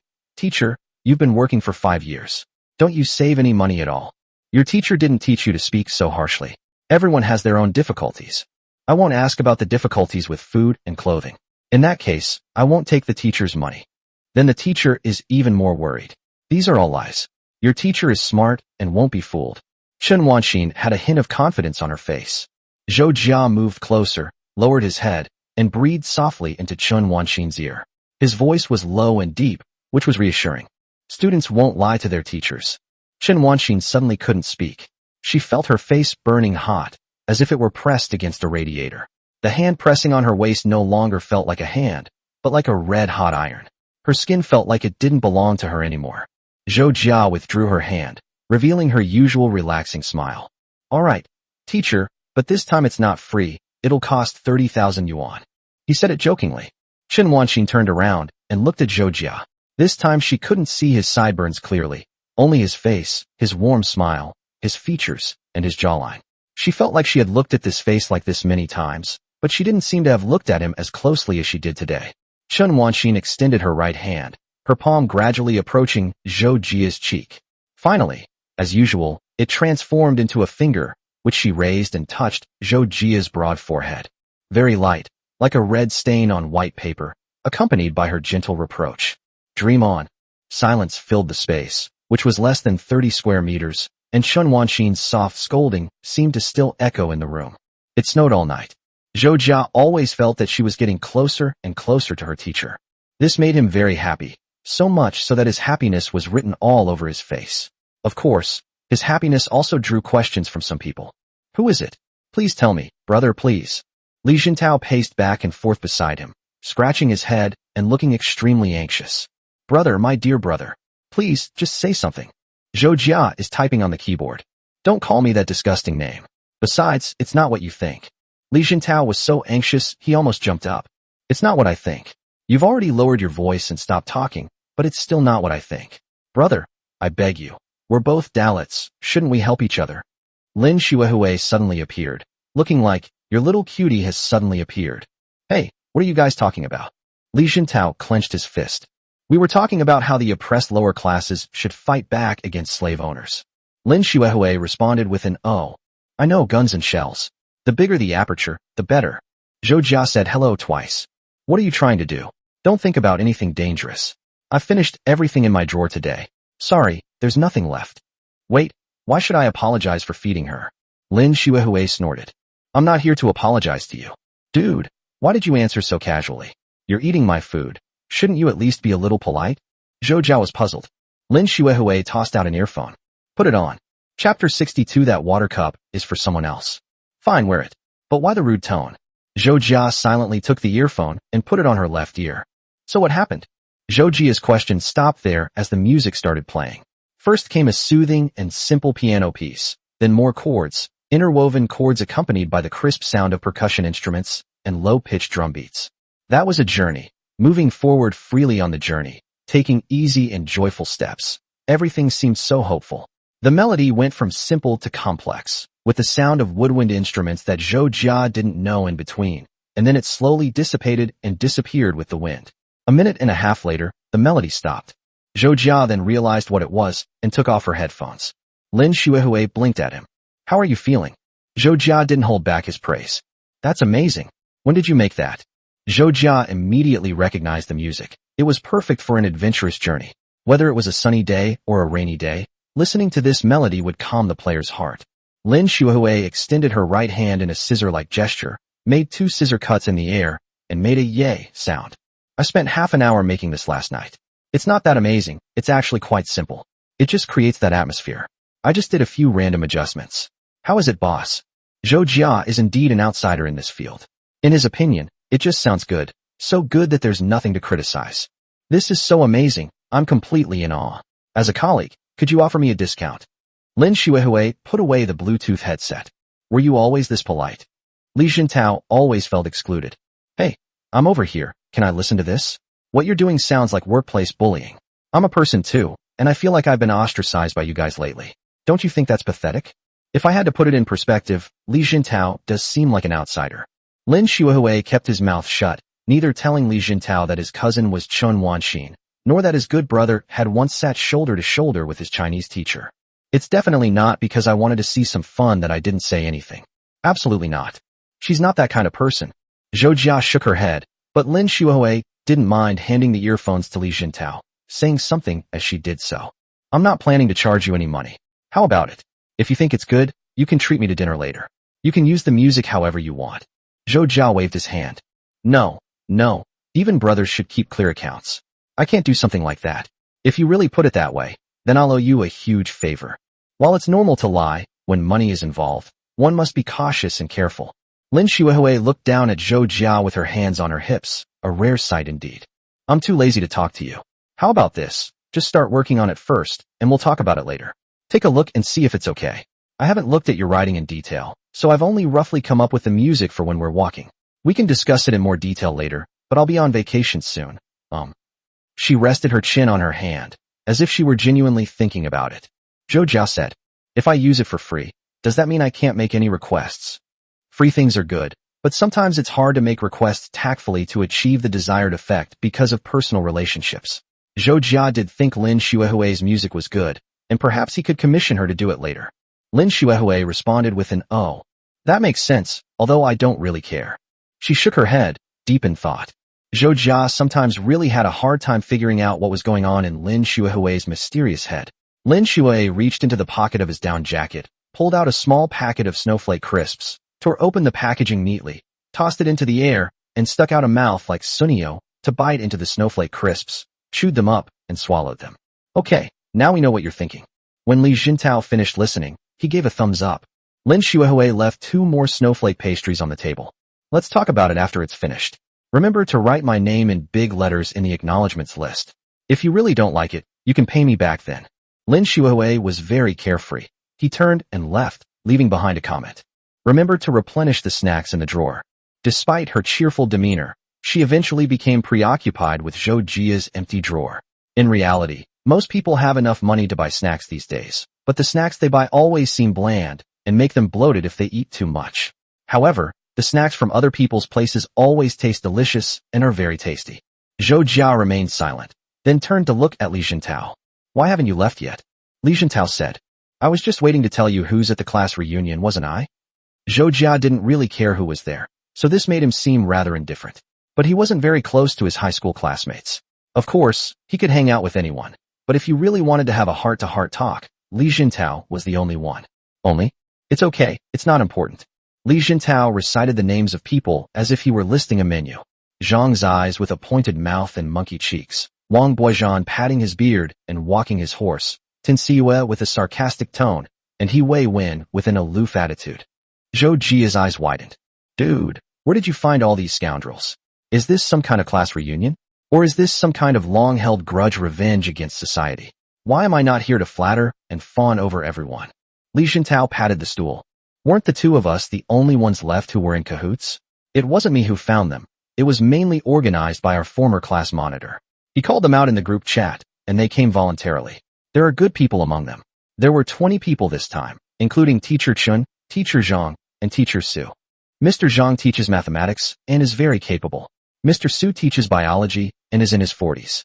He likes to smoke opium every day. As soon as get out of class is over, he goes to smoke one. You can smell the cigarette smell on him from a distance. But as soon as there were more people, Zhou Jia felt something was wrong. Zhou Jia didn't go to Qin Wanxin's house that night, because Qin Wanxin said someone would be coming over, so Zhou Jia obediently went home. Qin Wanxin was mainly going to pick up Luo Jiaying, who had come to her house to play for 2 days. At 7 o'clock in the evening, there was a knock on the door, and Qin Wanxin opened it. Standing outside the door was a girl of similar age, with short hair, whose face, which she hadn't seen in a long time, looked somewhat familiar. Qin Wanxin immediately smiled, and the two hugged at the door. Qin Wanxin said happily, "Come in quickly. Wow, it feels like it's been ages since you've been to my house." Luo Jiaying was half a head shorter than Qin Wanxin and was holding a gift bag. "You know what, it's true. It's been 3 or 4 years since I last stayed at your place. I'm so glad you finally moved out. Let me see if you've been hiding any men." As she spoke, she peered inside. Qin Wanxin spat out a pooey sound. "What are you thinking? Where are you going to find a man? I'm basically all alone here. If I had to say, Zhou Jia comes only occasionally. Well, he's probably been coming more frequently these past few days." Luo Jiaying walked casually into Qin Wanxin's room, where there were indeed signs that only one person lived there. She placed the gift bag on the small table. It contained double-skim milk that she had brought for Qin Wanxin from afar. "Is there any water, little girl? I'm dying of thirst." Qin Wanxin slowly rolled her eyes. "Pour it yourself. They've been using the same approach for years, even with young girls." Luo Jiaying stood up, and Qin Wanxin suddenly remembered something and said, "By the way, that blue water cup won't do." Chapter 63. Someone is sleeping, someone is sending messages, and thinking to themselves that person is an idiot. Why? Luo Jiaying stopped her hand, which was reaching for the blue cup, her face clearly showing confusion. Qin Wanxin exclaimed, "Ah," and offered an explanation. "That one has been used by someone else. You can use mine. My cup is the thermos cup next to it." Luo Jiaying's expression changed quickly. She was no longer thirsty and, with a grin, squinted her eyes as she moved closer to Qin Wanxin. "Tell me who it is. This cup probably isn't for personal use." "Well, you little girl, you've been keeping it from me. Tell me the details now." The room clearly shows signs of only one person living there. Some things are easy to tell, such as the number of clothes hangers, pillows, or basins. If several people lived together, the number of basins would definitely increase. Even if they used one basin to wash their face, they wouldn't use one basin to wash their clothes. No matter how good the relationship is, even if they become husband and wife, they will not care about these things, such as washing clothes separately. The fact that there was another person's water glass in this space that belonged to one person is quite intriguing. Luo Jiaying held on to Qin Wanxin. "Oh my daughter has really made something of herself." Qin Wanxin grinned and reached out to Luo Jiaying. "If I don't tear your mouth apart today, who will be your daughter?" "What nonsense are you talking about?" The two of them joked and laughed for a while, and then, tired of playing around, Luo Jiaying took off her shoes, sat cross-legged on Qin Wanxin's bed, and hugged Qin Wanxin's pillow. "Let me tell you, you have no idea how speechless I've been lately." Qin Wanxin asked. "What's wrong?" Luo Jiaying started telling Qin Wanxin about recent events, talking about her husband, the company, and her children. In short, at this age, there's a lot to complain about. Her children are grown up, her husband goes fishing every day, and she encounters some oddballs, eccentric people, and clients at the company. She can talk about anything. Qin Wanxin sat on the bed, just like before, listening to her friend's complaints. As Qin Wanxin gazed at Luo Jiaying, she felt that her friend looked somewhat haggard, with more wrinkles around her eyes, giving Chun Wanxin the sudden feeling that her best friend had aged. She suddenly asked, "Why do you have wrinkles around your eyes? Have you been working very hard lately?" Upon hearing this, Luo Jiaying immediately covered her eyes with her hands and made two muffled noises. "Don't say that, really, I saw it myself when I looked in the mirror the other day. It just appeared suddenly. I really envy you. Your skin is still so good." As she spoke, she reached out and grabbed Chun Wanxin's arm, stroking the back of Chun Wanxin's hand several times and making two tisk-tisk sounds. "Your skin is so good. How come you look like a young girl at 27? You were right. Not getting married definitely makes life more comfortable." Chun Wanxin patted Luo Jiaying's hand. "What do you mean, little girl? I'm exhausted from work too. Do you think it's easy for me?" As Chun Wanxin spoke, she couldn't help but feel worried. She was worried that her best friend might be overworking herself, and she was also worried that her beauty might fade away. Although we often say not to worry about our appearance, some things are hard to change, and so are some habits. As people get older, they inevitably experience anxiety at times. For example, when they first graduate, they are full of vigor and ambition, but if they can't find a job after a year or fail to get into graduate school, they may feel that the rest of their lives will be difficult. 2 or 3 years later, I gradually realized that I was getting older. Even if I had a lot of energy, my body would automatically tell me that I didn't have as much energy as before. I would get sleepy when I was doing something, and my eyes weren't as bright as they used to be. As for her skin, it would never look like that of a 17 or 18-year-old girl. Chun Wanxin usually didn't care, but now she suddenly realized her age, 27. Next spring, she will be 28. Zhou Jia is only 22 years old. So he's only 22 years old. Chun Wanxin hadn't realized the problem until she saw the lines on Luo Jiaying's face, at which point her fingers suddenly touched the corner of her eye. Luo Jiaying looked at her and laughed. "What? Worried, beautiful lady? Don't worry. Tell me about your students. I'm so curious." Chun Wanxin waved. "What am I worried about? By the way, where are we going to eat tomorrow? How many days are you planning to stay?" Chun Wanxin quickly changed the subject. Luo Jiaying knew Chun Wanxin's personality. She was extremely thin-skinned, just like white Shin paper, where red ink spreads immediately once it's applied. "It won't take up too much of your time. How about 2 days? We'll go back the day after tomorrow. I secretly left my husband and kids behind when I came out. I still have to take care of the kids when I get back. You have no idea how much trouble they're causing. They're jumping around, and I can't even hold them back. That's because your personality is just like yours. You're obviously their biological child." "You can't say that, but it does seem to be true. He has some of my former glory. Right? He's practically a carbon copy of you. When are you going to have a baby so I can play with it? I want that child to call me godmother. It's always more fun with other people's kids. I'll give you a big red envelope." Pa, stop talking nonsense. You really need to think about it. You're already this age. If you wait any longer, it will be much harder to have a baby. It's very difficult. Let me tell you, if you have a baby at 20, you can still be jumping around the next day. But at 30, sometimes you just don't have the energy. Chun Wanxin didn't know where Luo Jiaying had seen these things. This urging tone was just like her parents, but it seemed to be true. Everyone was living similar but different lives in an orderly manner, so she, who was left behind, felt like an outcast. But Chun Wanxin didn't care much about any of that. She felt it wasn't that important. Suddenly, she had some other thoughts in her mind, thoughts that gripped her heart and pulled her down hard. When evening came, Luo Jiaying got tired of chatting and lay down on the bed and fell asleep, snoring loudly and without fail. Chun Wanxin turned on her phone, the screen light was on, and she stared at the screen for a long time, looking at the clock at 2 in the morning. "Zhou Jia, I didn't send her any messages today." "No, it's not that it wasn't sent. It was sent yesterday, but the message is stuck at the OK position." Chun Wanxin suddenly had a question she wanted to ask, but she felt that the timing was a bit inappropriate. After thinking for a long time, she slowly sent a message. "Are you asleep?" There was no reply from the other end, so they must be asleep. "Yes, it's already 2 a.m. Chun Wanxin stared at her phone for a moment, then realized she was being unreasonable. It seemed the person was asleep, which was good. "It's nothing. I'm sorry to bother you so late. You must be tired from work. Get some rest. Good night." She watched for about 5 minutes, then got ready to go to sleep and added another comment. At that moment, a message popped up from the other end, containing a lot of words. "It's surprising that Teacher Chun is still awake at this hour. How are things? Did you have fun with your friends? I never expected you to message me at this hour. Haha. Modern young people have such incredible endurance, like a 24-hour convenience store.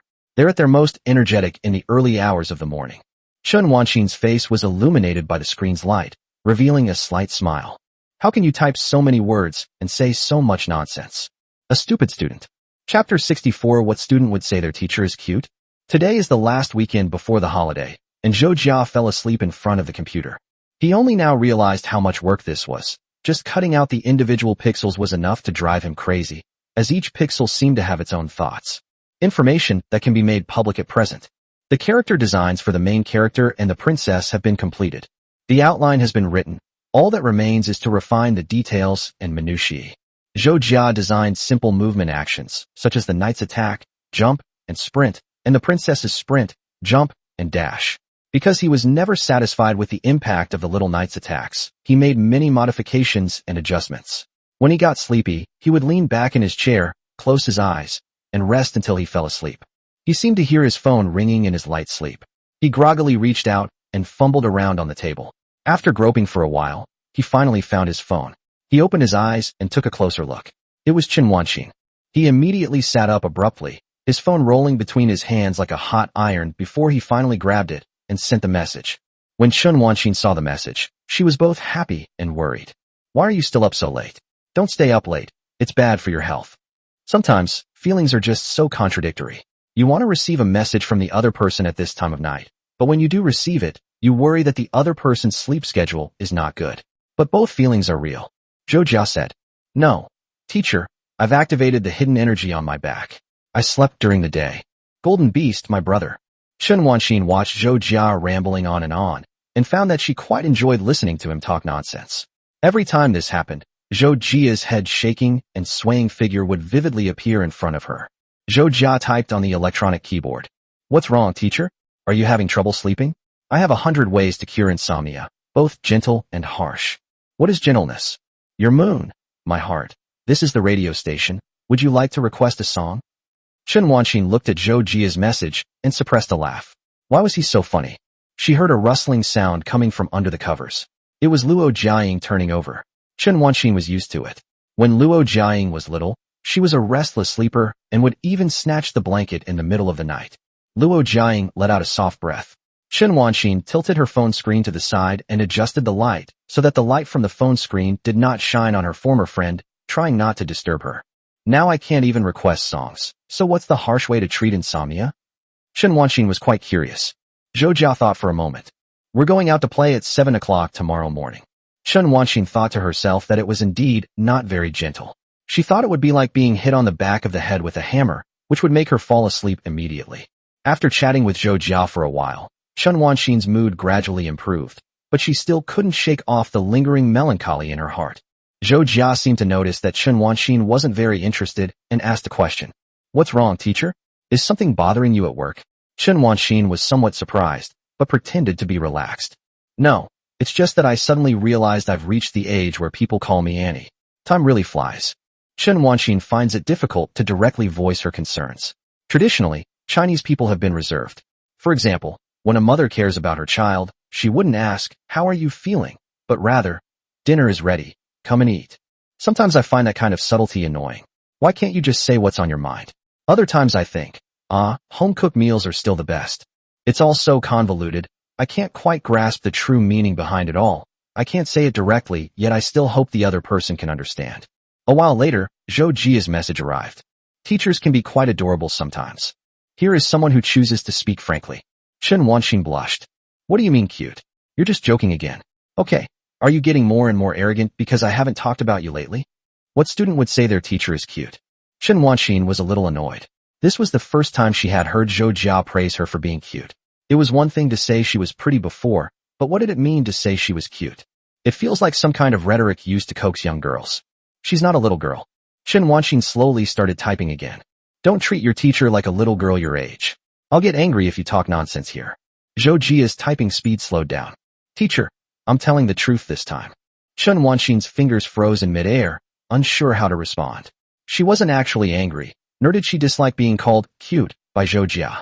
Her current feeling was more like wanting to gently scratch him with her fingernails. Zhou Jia asked, "Do teachers ever worry about their age?" Chen Wanxin was deflated and stopped hiding it. "Sometimes I think, wow, I've actually reached this age. It's inevitable that I'll feel self-conscious about it sometimes. I used to think that after 18 comes 19, and after 19 comes 18, and so on in a cycle. That's a line from Norse mythology. Chun Wanxin thought so many years ago, until one day she saw a job posting on her friend's social media, which required applicants to be under 25. Chun Wanxin realized that she had even lost the right to choose certain company positions. Her poetic ideas had been eroded by time, revealing the harsh reality. Zhou Jia roughly understood. Ms. Chun is being emo, which is unusual for her age, but Zhou Jia finds her rambling thoughts adorable. Teacher, I'm not joking or flattering you right now. What I'm about to say may not be something I say often, but they are my true thoughts. Chun Wanxin just watched as Zhou Jia's white bubbles floated upwards. No matter when Teacher Chen stands in front of me, I will look her in the eyes and say, Teacher, you are as beautiful as ever. No longer were they glib and flattering, no longer empty and obsequious flattery. Instead, they typed these words with unwavering conviction. The light projected from the screen made Chun Wanxin's amber eyes shine like jewels in the darkness. Words have power. The strength revealed in those sentences could be felt even through a screen. Chun Wanxin could even imagine Zhou Jia's expression right now. Her feelings gradually turned into a gentle smile. Why didn't she understand the problems so well when she was in school? What should we do now? She had a problem, but she wasn't bothered by it. She just stared at the sentence. As the light shone on her face, it also woke up another person. Luo Jiaying rubbed her eyes, opened them with difficulty, and muttered something under her breath. What's all this bright stuff? You're still awake? I had a whole dream. She moved closer to Chun Wanxin, shuffling like an insect. Hey beautiful, what are you looking at? Let me see. Chun Wanxin panicked immediately, covered her phone, and pulled the blanket over Luo Jiaying's face. There's nothing there. Go to sleep. Go to sleep. She held the blanket tightly, and Luo Jiaying immediately struggled to get up, suddenly waking up. Help! Help! Sis, what are you doing? This is murder. Luo Jiaying suffered an undeserved misfortune. Chapter 65, Full of Liver. Luo Jiaying was knocked unconscious and collapsed on the bed, her head tilted to the side, spitting out white phlegm from her mouth, as if she was still muttering something. What's so shameful that you're hiding it? Let me see what's wrong. Chun Wanxin covered Luo Jiaying's face with her pillow, pressing it back down along with the soul Luo Jiaying had exhaled, and a soft groan was heard. It's okay. As long as you're alive, you're not dead. That's normal. Chun Wanxin is taller than Luo Jiaying, so she's stronger. She usually looks gentle and mild-mannered, but when it comes to fighting, Luo Jiaying has never won once since they were children. Of course, I don't mean fighting, but it's inevitable to fight over the blankets when sleeping. Chun Wanxin won this battle, while Luo Jiaying trembled in her blankets. What's wrong with this Dayu girl? Is it really necessary to be in a relationship? Chun Wanxin's face was flushed, mainly because she had just made a scene and felt hot all over. Now she picked up her phone again. Zhou Jia's message was still there. Chun Wanxin tidied her hair and said something. You're so sweet. I'll make you something delicious later. Teacher's going to sleep now. You should go to sleep early too. Good night. Chun Wanxin has recently started saying good night to Zhou Jiafa every day, as if saying it will definitely help her get a good night's sleep. Zhou Jia sent a good night message, then put down her phone, yawned, and silently picked up her pen again. On Monday, Li Jintao was completely bewildered when he saw Zhou Jia. Zhou Jia was dressed in thick clothes, his down jacket wrapped around him like a dumpling, and he also wore a hat and a scarf tightly wrapped around his neck, making him look like he was about to hang himself.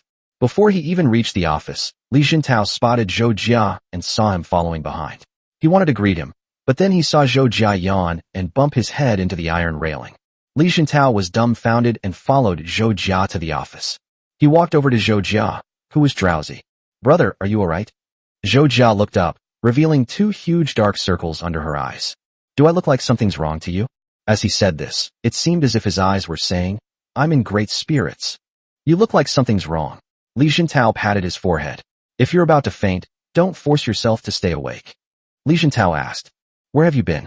Did you break up with your boyfriend and stay up all night playing games? This incident is also recorded in Zhou Jia's biography. Of course, it doesn't refer to a breakup, but rather to a time when he played games all night for 30 hours. He was a true internet addict. Even Li Jintao couldn't compare to him. After sleeping for a whole day, Li Jintao started to worry that his buddy might be going to die.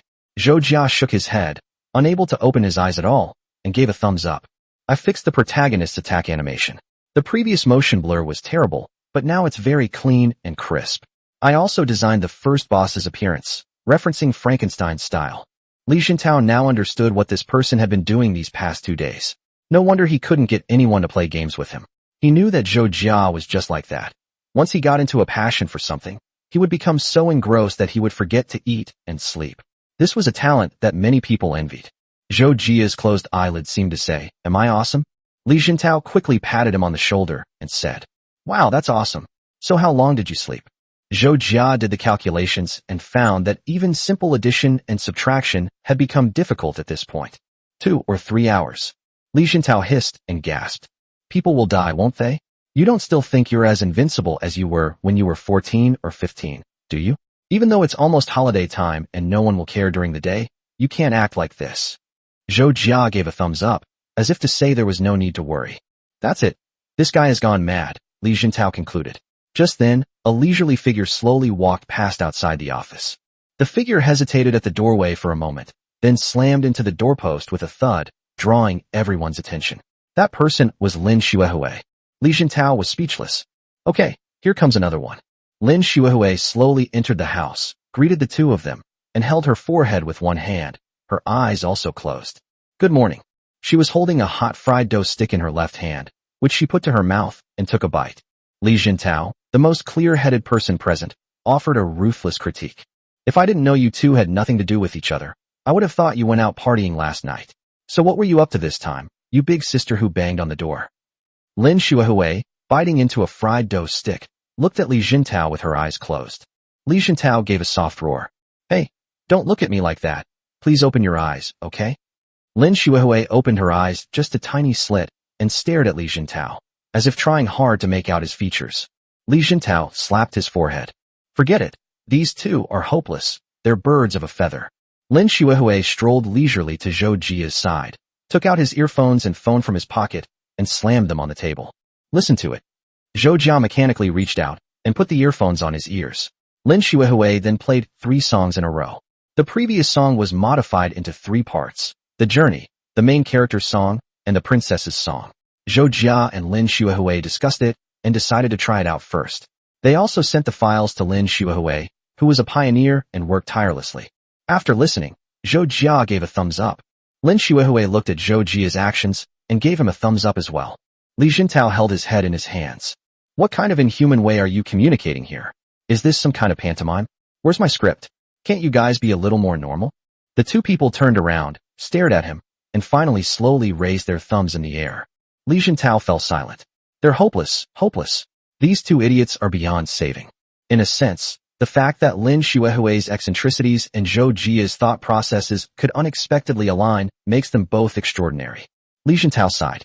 On the contrary, he had been on tenterhooks all day, constantly reminding the two of them not to fall asleep while covering for them. He was just curious how long Zhou Jia's enthusiasm would last. What initially seemed like a rash decision is now gradually taking shape. Coupled with his understanding of Zhou Jia, he knows that Zhou Jia is someone who never gives up, can do something for a long time, and can go far on a path. Even if he is alone on that path, he can still keep his head down and move forward. Who knows? Zhou Jia might actually be able to create a game. Thinking this, Li Jintao suddenly felt a sense of anticipation. After all, it was his brother who made it. So even if it was just pushing boxes, he had to have a good time and see if there were any hidden Easter eggs. Time passed quickly. The company gave everyone a holiday, and everyone enjoyed a short spring break to reunite with family and friends. Of course, the most common thing at this time was a classmate reunion. The location was a large restaurant, and Zhou Jia drove there, so he could say that he had driven and therefore couldn't drink. He had just parked his car in the garage when his phone rang. Zhou Jia took it out and saw it was a message from Chen Wanxin. Have we arrived yet? Chapter 66. While others were eating, he and she were secretly texting. Chen Wanxin arrived more than 10 minutes ago. The teachers had actually arrived quite early. All 3 teachers were already seated, exchanging a few pleasantries and catching up on each other's recent situations. Students arrived one after another. As soon as they arrived, they were immediately made to walk around the teachers. 2 male teachers put the students in the middle and asked them where they worked, where they studied, and whether they were dating. After all, 4.5 years have passed, and it's impossible for teachers to know every student's situation perfectly. After a brief exchange of pleasantries, the students found their own seats. The high school cliques had long been solidified. In fact, those who were close had already agreed to sit together when they had a meal together. Chen Wanxin sat there, with Teacher Su to her left and Teacher Zhang to Teacher Su's left. She hadn't seen Zhou Jia arrive yet, and was worried about his safety, so she took out her phone and asked him. Zhou Jia engaged the handbrake and unbuckled his seatbelt. I'm here. I just got downstairs. There was a traffic jam when I was driving, so I came up. Zhou Jia walked up the stairs to the second floor, looking left and right. People were coming and going everywhere. Suddenly, he heard a shout. Over here, over here. As Zhou Jia looked up, he saw a white hand raised in the vast crowd. It was Chen Wanxin's snow-white down jacket and slender hand. The hand jumped twice in the air, beckoning to him. With the sunlight shining, Zhou Jia felt as if the dampness on his body was being dispelled. Now all eyes turned to Zhou Jia, accompanied by greetings. Zhou Jia, why do you seem different? Isn't this Zhou Jia? Hey, over here, over here. Zhou Jia was able to chat with anyone during her school days, so she had a good public image and was known as a social butterfly. Zhou Jia walked up to Chen Wanxin, and Chen Wanxin asked a question. Why are you so late? Was there really a traffic jam on the way? Before Zhou Jia could reply, he was caught by Teacher Su, who grabbed his arm and kneaded it hard. You're late again, kid. You're late for school, late for meals, and now you're late for work. Zhou Jia couldn't dodge in time, and Teacher Su, like a good buddy, held him tightly from behind. Chen Wanxin stood to the side and chuckled softly. Zhou Jia and Chen Wanxin exchanged glances silently in the air. Zhou Jia's eyes held a hint of pleading, while Chen Wanxin seemed to say, "You've finally met your match. Teacher Su will have to teach you a lesson." If there were a course that tested Chen Wanxin's eyes, Zhou Jia could probably be the one to set the questions. Zhou Jia was being held captive, with Teacher Zhang and Teacher Su on either side of her. Hey kid, I heard you found a job? You seem a bit more mature now. Hope you haven't caused any major trouble at work. It's different when you become a working adult. Don't think you're still in school. Zhou Jia said. I've always been very mature, and everyone in the office likes to talk to me. A burst of laughter immediately erupted around them. Chen Wanxin laughed from within the crowd, while Zhou Jia silently kept track of the laughter in his mind. Chen Wanxin hadn't seen Zhou Jia make a fool of himself in a long time, so she was quite happy to see this scene. Zhou Jia chatted casually for a few minutes, and finally had a chance to sit down. He sat at the teacher's table, with Xie Yuding to his left. Xie Yuding had arrived earlier, and was next to Chen Wanxin. To Zhou Jia's right was Li Jintao, and a few places further on were the four pests. The atmosphere was quite lively, with everyone eating and drinking as usual. Amidst the hustle and bustle, Zhou Jia was texting Chen Wanxin under the table. Teacher Chen, were you just watching a joke? Chen Wanxin gradually learned to type with one hand. That's not true, my student. Their gazes were fixed both on the stacks of dishes on the table and under the red cloth covering the table. The atmosphere was so lively that no one noticed the two's little actions. Moreover, they weren't the only ones playing on their phones while eating. These days, phones are always on display at gatherings and even meetings. Zhou Jia asked. Really not. You were smiling the whole time, without stopping, my dear teacher. Chen Wanxin has also seen this movie. Teachers are professionals. No matter how funny something is, they won't laugh out loud unless they can't help it, my silly student. He called her dear teacher, and she called him stupid student. Zhou Jia felt deeply dissatisfied. Couldn't the teacher call him dear student one day? The focus is on the students, not on what's happening in front of them. There's no room for idle thoughts. Chen Wanxin asked, how is it? Is the food good? Zhou Jia silently picked at the braised pork in front of her. It was fatty but not greasy, tender and bouncy, and covered with green scallions. This dish isn't as good as the teacher's. It's just so-so. Chen Wanxin felt that the quality of this dish was actually higher than hers, and she knew that Zhou Jia was just flattering her. Really? Then next time you eat at the teacher's restaurant, the teacher will have to charge you. Zhou Jia thought Chen Wanxin would call him a sycophant, but she didn't expect Chen Wanxin to say something like that. It seems that teacher Chen has been different lately. Zhou Jia asked, can I buy 3 meals a day? Chen Wanxin pondered. It's not impossible, but we don't include delivery. Zhou Jia said there was no problem. I can pick it up myself. Chen Wanxin conceded defeat. Leave your teacher alone. Your teacher doesn't have the energy to be tormented like this by you. There was Xie Yuding between the two of them, and Xie Yuding was eating quietly. Xie Yuding found it strange, feeling that her side of the world was the only quiet one. The two people on either side of her were not talking or eating much, and she didn't know what they were doing. The atmosphere in the room was clearly very lively, but these two people seemed detached from it.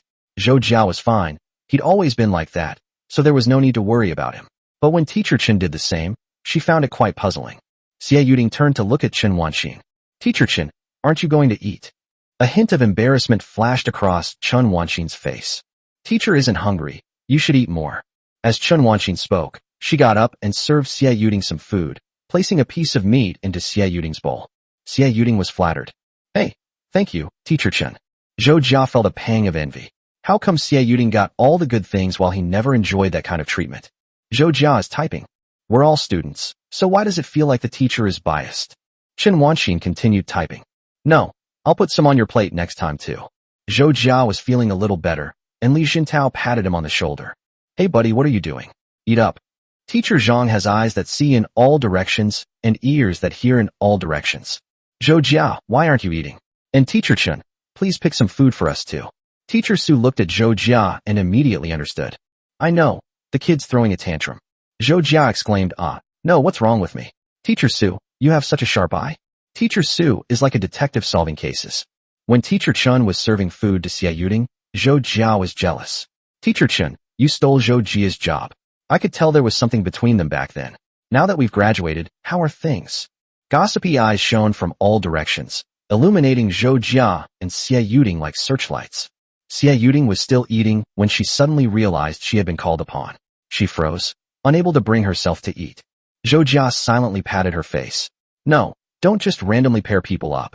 These words made the atmosphere at the table a little more lively, and the people who were talking about other things started to cheer and shout. Oh. Zhou Jia glanced at Chen Wanxin out of the corner of his eye. Chapter 67. If eyes could speak, he would have said many words to her. Chen Wanxin didn't seem to understand what had happened for a moment. The surrounding noise suddenly increased. I thought so too before, and these two are even sitting together now. Are they really together? Tell me about it. You've already graduated from university. The voices of the Ferpests are especially loud. Xie Yuding idly poked at the bowl with her chopsticks, finding it rather boring. Now some people think that if the two of them are arguing, then they must have feelings for each other. She and Zhou Jia are at most just able to get along. But some people just like to pair them up. As for Teacher Su, well, these people have no friends. Amidst the jeers and commotion, a voice that seemed to enjoy the spectacle even more rang out. Why don't you two give each other a kiss? Xie Yuding frowned and took a deep breath. Someone from the next table arrived at that moment. What kiss? Zhang's eyes, with his pointed mouth and monkey-like cheeks, chimed in. Zhou Jia and Xie Yuding are together, didn't you know? I thought they were a perfect match back in high school. That person started jeering again, and this time the people at the next table joined in. The room immediately became lively, with everyone surrounding Zhou Jia and Xie Yuding. When people follow the crowd, their judgment is impaired. Xie Yuding frowned, a sudden surge of anger welling up inside her. That was just her temperament. Zhou Jia sighed, glancing at Chen Wanxin several times, wondering what she was thinking.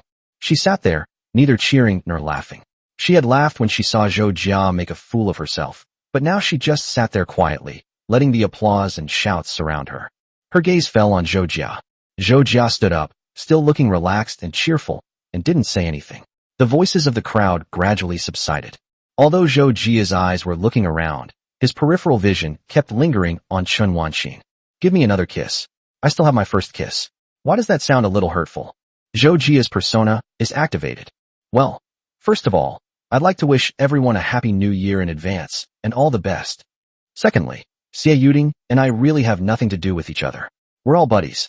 It's one thing for you guys to make fun of me, but making fun of Xie Yuding? She's shy and has a bad temper. What if she gets angry and starts driving her car to stab someone? I'd be the first one to get hit. A burst of laughter immediately erupted around them, and even Xie Yuding's expression softened a bit. She silently rolled her eyes. She wasn't that short-tempered, was she? Zhou Jia held a glass, now a beer glass, filled with beer. Isn't today a class reunion? The teachers don't come often, so let me make a gesture of respect and offer a toast to them.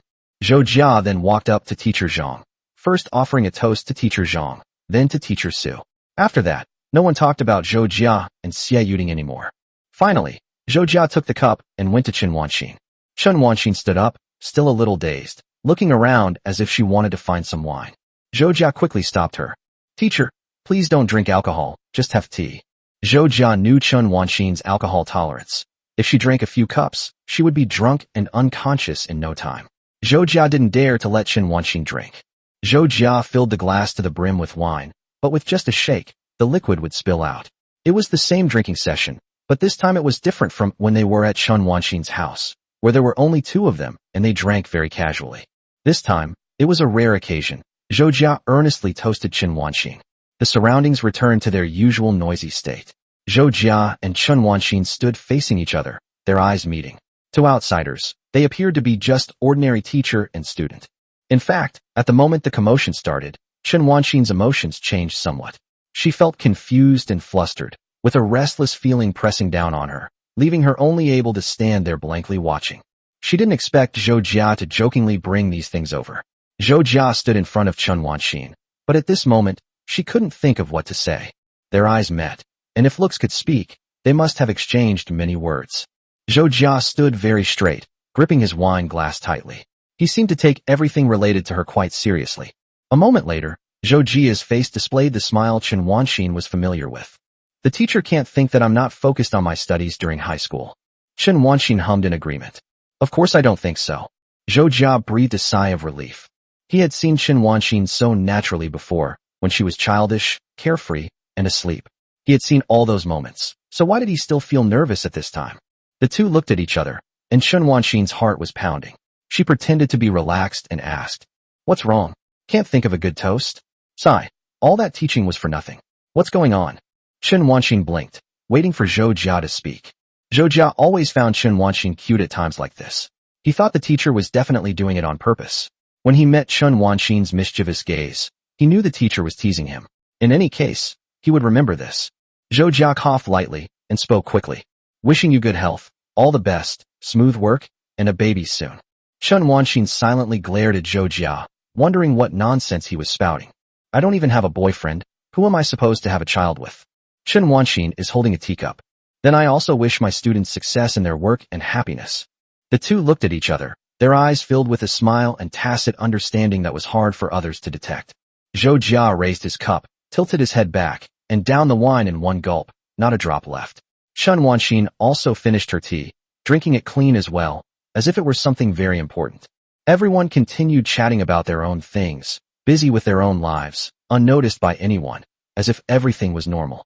Zhou Jia returned to his seat, took out his phone, glanced at it, thought for a moment, and then, though he wanted to say something, said nothing. Li Shintao then came over, and Zhou Jia immediately turned off her phone screen. Li Shintao's eyes widened. "Who is it? Who on earth is it?" Zhou Jia put away his phone. "I'm not in a relationship, you're overthinking it. We really didn't talk about it." There were other activities planned, but Zhou Jia had no intention of going. He quickly returned to his car. Although he had been drinking, he was fine as long as he didn't drive. He planned to stay in this small space for a while. Thin gray clouds piled up under the winter sky, with only a sliver of sunlight filtering through them. Zhou Jia sat for a while when a familiar figure walked over and gently knocked on the door. Zhou Jia was stunned for a moment, lowered the window, and looked at Chen Wanxin with a look on her face that said, "Why is the teacher here?" Chen Wanxin lay there, her eyes filled with tenderness. "I guess you were here. You can't drive home after drinking. Be a good boy and sit in the passenger seat. Your teacher will take you home." Zhou Jia was surprised. "The teacher can drive?" Chen Wanxin pouted. "Of course he will. Your teacher was even planning to buy a car." "Okay, that's over." Zhou Jia moved directly from the driver's seat to the passenger seat. Chen Wanxin opened the car door, got in, and slowly closed the window, sighing as she did so. "I have a really happy day." Zhou Jia hummed in agreement. "Okay, as long as the teacher is happy." Chen Wanxin pulled the seatbelt next to her. "I was a little worried about what might happen. I'm not very good at handling those kinds of situations." Zhou Jia smiled. "Nothing will happen. I'm not some idiot who loses his mind just because of the atmosphere." As he said this, he turned to look at Chen Wanxin and asked seriously, "Teacher Chen, were you worried just now?" Chen Wanxin's hand remained on the seatbelt, the buckle hovering in the air, just a step away from the latch. "What are you worried about?" Looking into Chen Wanxin's amber eyes, Zhou Jia, under the influence of alcohol, felt more inclined to speak. "Teacher, I really have nothing between me and her." Chapter 68, I would never trade this life. The car's audio system was connected to Zhou Jia's phone via Bluetooth, playing a gentle song, "This Life, No Regrets," from The Legend of Sword and Fairy 3. It has been a long time since the TV series first aired, more than a decade has passed, but he still loves this song. Just as time quietly passes, yet he still loves that person. The gentle melody kept looping, surrounding the two of them. The drum beats were slow and steady, each one striking their hearts. Chen Wanxin sat there, gently enveloped by Zhou Jia's gaze. Zhou Jia felt he should explain to her that even though there was nothing between him and Chen Wanxin, he didn't want her to misunderstand. "Teacher, There is nothing between me and Xie Yuding. I don't like her, and I have never liked her. He spoke slowly and very earnestly. Some things need to be said very clearly so that the other party won't misunderstand. Zhou Jia then smiled again. Of course, the revolutionary friendship between classmates still exists. When Chen Wanxin met Zhou Jia's gaze, she did have a slight feeling that their relationship was unusual. Actually, Zhou Jia didn't need to explain anything to her, and she wouldn't believe those words were true, but when Zhou Jia said that, something seemed to settle down in her heart, and even her tense stomach relaxed. Chen Wanxin nodded slowly, then hummed in response to Zhou Jia's words. It was a slow, forceful hum, sounding very obedient. She finally managed to insert the seatbelt into the latch. I know they're just making a fuss. Do you think your teacher doesn't know you? She knows you've been studying hard. Zhou Jia looked relieved, and his shoulders slowly slumped down. Yeah, I think I'll skip the class reunion next time. I always feel like it's bad for my heart. Chen Wanxin smiled, and looked at Zhou Jia. That's true. Zhou Jia turned his head away. Oh, I'm so popular, I'm really sorry. You call that being popular? Isn't it just being talkative? They're the ones who approach me to talk. I'm completely innocent. Teacher, why are you still calling me kid? I'm the same age as you. I'm used to it. Oh, by the way, I brought you a little something today. What little thing? Zhou Jia turned her head and saw Chen Wanxin's hand reaching into her small handbag, rummaging through it. Zhou Jia watched as she took out her wallet, then her lipstick, and finally a pack of black gloves. Tada! Chen Wanxin made a sound like she was opening a treasure chest. Zhou Jia said, Teacher, are you treating me like a kindergarten kid? So Teacher Chen teaches kindergarten students instead of high school students. That seems pretty good. Chen Wanxin took the item and turned around again, placing the small handbag on her lap. You're always being sarcastic. It's been cold lately, and I've noticed you're wearing very little. You're always wearing a thin long-sleeved shirt underneath a down jacket. When I ask you, you say you're not cold. You're so old, and you still don't know how to take care of yourself. She said to Zhou Jia, reach out your hand. Zhou Jia reached out his hand, and Chen Wanxin placed the stack of gloves in Zhou Jia's hand. You were quite witty during dinner today. Why don't you try wearing it? Zhou Jia thought Chen Wanxin was asking her to reach out so she could help her put on the gloves, but then realized she was overthinking it. However, I sometimes have these unrealistic fantasies. For example, when I get something from Chen Wanxin, I think about everything that follows, even the name of the child. Sai downstairs. Zhou Jia put on the gloves and showed them to Chen Wanxin. Chen Wanxin adjusted the gloves as if checking them, and finally, under Zhou Jia's gaze, she grabbed Zhou Jia's wrists with both hands and pressed his gloved hands against Zhou Jia's face. The teacher's grip wasn't very strong, so it was more like Zhou Jia cooperating with Chen Wanxin. Chen Wanxin controlled his hand, gently pressing his face, and looked directly into Zhou Jia's eyes. This makes it a little warmer, right? Zhou Jia hummed in agreement. Chen Wanxin added, open your mouth. Zhou Jia opened his mouth.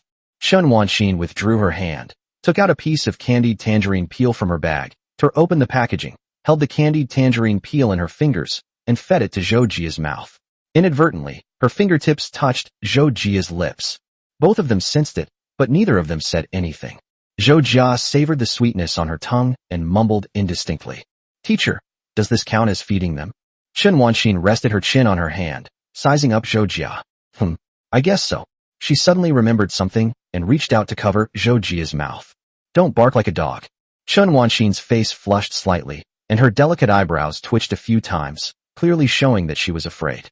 An embarrassed look appeared on Zhou Jia's face. No, am I really that kind of person in my teacher's eyes? It feels like I've left a significant psychological scar on her. Last time was purely an accidental lapse of judgment. When I stay up all night, my mind goes blank, and I do all sorts of things that I find unbelievable in retrospect. He would never do something like that a second time. No way. Zhou Jia let out two muffled woo-woo sounds. Chen Wanxin's hand was there, and she could feel his warm breath. Her palms felt itchy. She looked at Zhou Jia and nodded before slowly withdrawing her hand. Zhou Jia's gaze was firm. Teacher, I'm not that kind of person. Chen Wanxin glared at Zhou Jia. It was because of Zhou Jia's strange behavior last time that she was confused. Now that she thought about it, she wished she could run back and strangle herself. Chen Wanxin turned her head away. I know you're not. Let's go back. Chen Wanxin started the car and drove in the opposite direction from the hurried pedestrians. The two chatted and laughed as usual, and Zhou Jia slowly melted a piece of candied orange peel. Zhou Jia and Chen Wanxin's trip was scheduled for the 4th day of the Lunar New Year, and they planned to visit a neighboring city. After all, Everyone has their own things to do on New Year's Eve and during the Spring Festival. If it's summer vacation, oh well, working stiffs don't get summer vacation. Zhou Jia then realized that she had been overthinking things. The only slightly longer holidays were May Day, National Day, and Spring Festival, but those were the busiest times, and everywhere was crowded. Traveling is torture. The most fun places are all at home. How sad. New Year's Eve. Zhou Jia was playing with firecrackers with her nephew in the countryside. Her nephew poured out all the firecrackers worth 1 yuan, broke a few in half to get the powder from the middle, and then surrounded the rest of the firecrackers. My little nephew excitedly told Zhou Jia that this was really fun. Zhou Jia chuckled, thinking to himself that these were all things that his brother Zhou Jia, no, his uncle Zhou Jia, had played with. I'm not clear about my kinship. Sometimes I think that my nephew is 4 or 5 years old and should call me brother at least, but in terms of relationships, I've already become a member of the previous generation. Zhou Jia watched his nephew playing with the cannon. He realized that this was how it was for people younger than him. They had already tried all the things that others thought were novel. Zhou Jia suddenly worried that Chen Wanxin might have such thoughts when she looked at her. There would always be a gap in age and understanding. What Zhou Jia found novel, Chen Wanxin had already experienced. The group chat was in full swing, but no one was watching the Spring Festival Gala on TV. Lin Xuehui just shared his mahjong results, saying he went to a friend's house to play. His friend's house was very big and had everything, and he seemed to have a lot of fun. Li Jintao sent a New Year's greeting, and even Xie Yuding sent a New Year's greeting. Finally, news of Chen Wanxin arrived. Hey, you silly student, want to ring in the new year together? Chapter 69. What kind of person should you like? Zhou Jia tapped on her phone and asked, how can we spend New Year's Eve together? Teacher, I can't teleport, and I don't have a portal. Doraemon, save me. After all this time, why haven't humans invented a 4-dimensional pocket, a super robot cat, or a teleportation portal yet? Zhou Jia thought to himself. Science fiction about interstellar travel existed in the 17th century, and now it's the 21st century, yet it still seems so far away. What can we do? But now is not the time to build humanity's future. Zhou Jia is more worried about the people in front of him. Chen Wanxin also went back to her hometown for the Lunar New Year. Although she was always urged to find a boyfriend, get married, and bring her boyfriend back to meet everyone whenever she went back, she was still met with constant questions like, when are you going to find a boyfriend? And when are you going to get married? Chen Wanxin wanted to say yes, she would bring him back tomorrow, but then a figure flashed through her mind. But it is precisely at times like these that you should not say such things. It is wrong to seek temporary warmth insincerely because of loneliness or the urging of those around you. Everyone feels lonely sometimes, and everyone thinks, it would be so wonderful to be held tightly in someone's arms. But acting rashly will only hurt both yourself and the other person in the end. Or is she simply getting old? Sometimes she worries that her ideas might be outdated, since things are different now than before, and young people's ideas change very quickly. A generation is supposed to last 3 years, but in reality, it's almost a year. With only a short 12-month interval, some differences in thinking can become as vast as an insurmountable chasm. Thinking about it this way, 5 years really is a very long number. While everyone was chatting and eating melon seeds, Chen Wanxin finally found a chance to slip away. The phone screen showed 11:40, with 20 minutes left until the new year. In the distance, a few fireworks rose. Chen Wanxin looked at the screen, wondering what Zhou Jia was doing at that moment. Zhou Jia handed his nephew over to his cousin, telling him to take care of him, and then slipped away to a path in the nearby woods, saying he was going to the toilet. Chen Wanxin couldn't help but smile every time she saw the messages from Zhou Jia. Stupid student. She was squatting on a small step, her face buried in her knees, and even so, Chen Wanxin exuded a gentle and graceful air. Some people are like that. Their temperament is ingrained in their very being. Chen Wanxin exudes the gentle grace of a girl from Jiangnan in every gesture and whatever she does. Some people are vulgar, obscene, and base in their every move, but I'm not talking about Li Jintao, of course. Some people seem clueless and out of touch with reality, staring blankly with their mouths open and clear eyes waiting to be fed. Of course, this doesn't refer to Lin Xuehui. Chen Wanxin's typing speed has increased significantly recently. Well, of course I don't mean that we spent time together. Zhou Jia was puzzled. What is that? Chen Wanxin paused for a moment, thought for a moment, and then said, when I was in college, I would call my roommates to celebrate the Chinese New Year if we couldn't see each other. But so many years have passed, and everyone is busy, so we don't do that anymore. Zhou Jia could fully understand Chen Wanxin's words. Teacher Chen was rather reserved. When she wanted something, she would often not say it directly, but would use other methods to talk about it. Would you like to make the call with me, teacher? Are you free? A faint, dark red flush appeared on Chen Wanxin's face in the darkness. Yes, your teacher is free, but I don't know if you'd be available? Zhou Jia said. Yes, of course. I'll call the teacher right now. Chen Wanxin sent a single word. Good. A simple word is more like handing the choice over to the other party. Zhou Jia dialed the number, and Chen Wanxin quickly answered it. Zhou Jia's voice came through the phone. Good evening, teacher. Can you hear me? Chen Wanxin hummed in agreement. I can hear you. How does it feel to go back to your hometown? Is it fun? That's good. What are your New Year's wishes, teacher? Things like may your work go smoothly. I don't seem to have any particular wishes. What about you? Do you have any wishes? Make a fortune? Become rich overnight? Maybe buying a lottery ticket will bring good luck? Isn't there something more practical? So, how about finding a partner? After Zhou Jia spoke, Chen Wanxin suddenly didn't know what to say. She paused for a moment, then buried her head in her knees and lowered it even further. That's great. You're at that age, it's time to find someone. We discussed it on the autumn outing the other day, but I always felt you were being vague. What kind of person do you hope to have? Zhou Jia's throat was dry. He had just said it casually, but when asked, he found it difficult to describe. He looked at the heavy shadows of the trees in front of him and the stars in the rural sky that formed a Milky Way.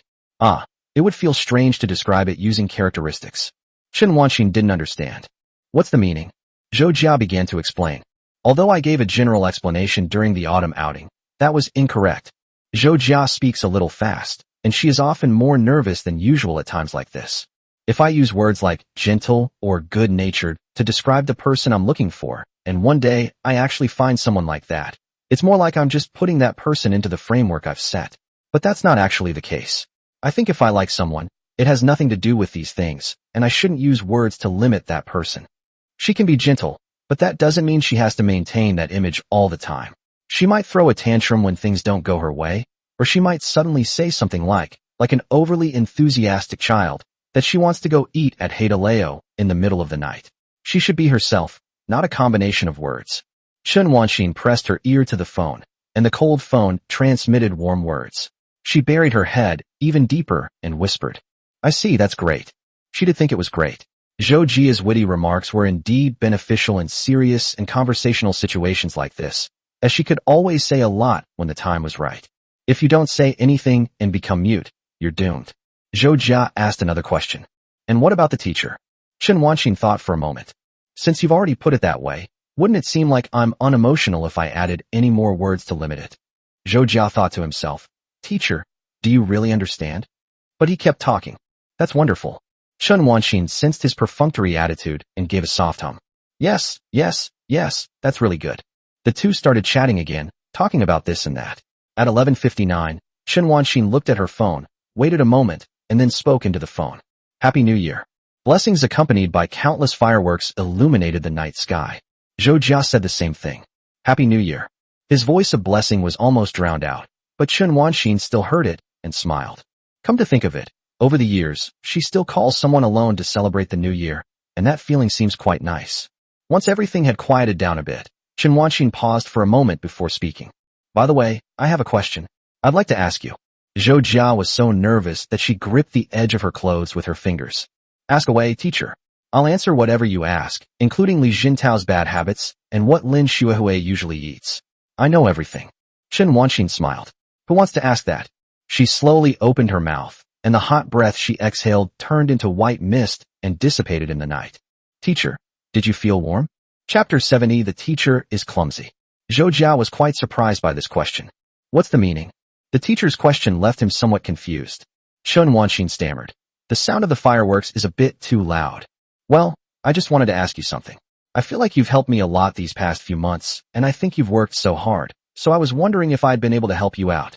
She seemed to have received so much from him, so she worried that she might have received too much from him and whether she had done anything for Zhou Jia. Upon hearing this, Zhou Jia watched the fireworks bursting in the distance and thought, my teacher is so cute. He spoke with a smile into the phone. Teachers can be silly sometimes. Chen Wanxin, who was already in a fluctuating mood, blushed deeply upon hearing these words and became both embarrassed and angry. What did you say? Well, now you're being disrespectful. Who's the stupid one? She was trying to be kind and caring towards him, but he actually called her stupid. And this was the first time. Although it wasn't exactly an insult, if he started calling her stupid now, what would happen in the future? Chen Wanxin thought this kid was really hateful, taking advantage of her not being there to talk nonsense. Chen Wanxin pouted, looking angry. But getting angry here would be pointless. Zhou Jiao wasn't around, so she couldn't scratch him. Chen Wanxin took a breath. Oh, I suddenly remembered. I seem to have something to do after the new year. Zhou Jia thought this was a threat, a blatant threat, and immediately lowered his head to admit his mistake. I was wrong, Teacher Chen. I'm clumsy. You're so cute, teacher. Chen Wanxin became even angrier, her right hand gripping the shoelaces of her white sneakers, her slender fingers twisting and turning the laces incessantly. What's cute? What nonsense are you spouting now? Well, you're asking for it. Zhou Jia said. She's just adorable. The teacher is beautiful, has a great personality, is gentle, and is cute. I'm just objectively describing the teacher's characteristics. I'm not making this up. She spoke the word objective very seriously, and then Chen Wanxin remembered Zhou Jia's words. Students will not lie to their teachers. Her voice was low, and she felt her face burning again. Chen Wanxin actually thought Zhou Jia's voice was quite nice, and it was even a bit alluring when she was serious. Chen Wanxin gently bit her delicate lower lip with her pearly teeth. I'm not talking to you anymore. The teacher is busy. Zhou Jia asked. That year. Chen Wanxin snorted. You should make the arrangements, so that the teacher's holiday won't be ruined if it doesn't go well. Zhou Jia stood at attention. Sir, yes, sir. Chen Wanxin ignored him, said Happy New Year again, and hung up the phone. New Year's Eve and the Spring Festival passed quickly, and Zhou Jia spent them in a relatively simple way, working on his laptop. As he worked on it, some things became repetitive tasks. He was thinking about how many sections the map should have, and basically no one could help him with this part. He had to rely on himself. Zhou Jia's current planning process was very simple. The story is divided into 6 parts. The beginning, for chapters themed around the 4 seasons, and the final chapter, which unfold in a castle, a forest, a desert, a lonely city, a snow mountain, and hell, respectively. The prison where the princess is located is a similar mirror world. In the end, the two will meet at the gates of hell, fight a great battle, and then embrace. Want a kiss? Zhou Jia couldn't understand it. She thought about this question, but felt that it was really out of the ordinary. Wasn't kissing a bit too much? A hug would have been fine. Wait, I was talking about the game, not me. What am I thinking? With that thought in mind, Zhou Jia, still with the laptop on her lap, collapsed onto the bed, caught in a dilemma. Damn it. Why are you getting so worked up about something so trivial? It's just a game. But at this moment, all Zhou Jia could think of was Chen Wanxin's face, her gentle eyebrows and eyes, and her rosy lips. Down. He started making plans. He knew what Teacher Chen liked, what Chen Wanxin liked to eat, and what clothes she liked to wear, but he didn't know where Chen Wanxin liked to go. Zhou Jia took out his phone and searched for tourist attractions in the nearby city. On the 4th day of the Lunar New Year, Zhou Jia drove to pick up Chen Wanxin, feeling that he should buy a car too. Anyway, cars aren't expensive these days. Everyone's engaged in a price war, and the expensive ones are on the verge of being phased out. With my salary, I can easily afford to buy a car. It's unbelievable how I've become rich without even realizing it. Zhou Jia didn't really have a real sense of work before. When she was a child, she stood at the gate of the elementary school and looked at the cards that cost 1 yuan a pack. She thought that earning 3,000 a month would be a lot. Now she can earn several 3,000. Although prices have risen, she can still save a lot of money every month if she's honest. I don't rent a place, I don't eat out much, and as long as I don't buy random things, I make a killing every month. Footsteps sounded in the hallway, and Zhou Jia turned to look. Chen Wanxin skillfully opened the passenger door and got in. She was dressed casually today, wearing gray trousers, a white shirt tucked into them, and a dark gray knitted coat, exuding a literary and retro vibe. She was carrying a small black Coach bag, and the whole outfit was absolutely perfect. Chen Wanxin always has this kind of temperament. Just by standing there, she can capture Zhou Jia's heart with that temperament. Her hair has even grown a bit longer recently, making her look more mature and charming. Chen Wanxin also took a black backpack containing toiletries, towels, and other items, which she placed in the back seat of the car. Chen Wanxin straightened her clothes. So, what's the arrangement? Zhou Jia was quite nervous.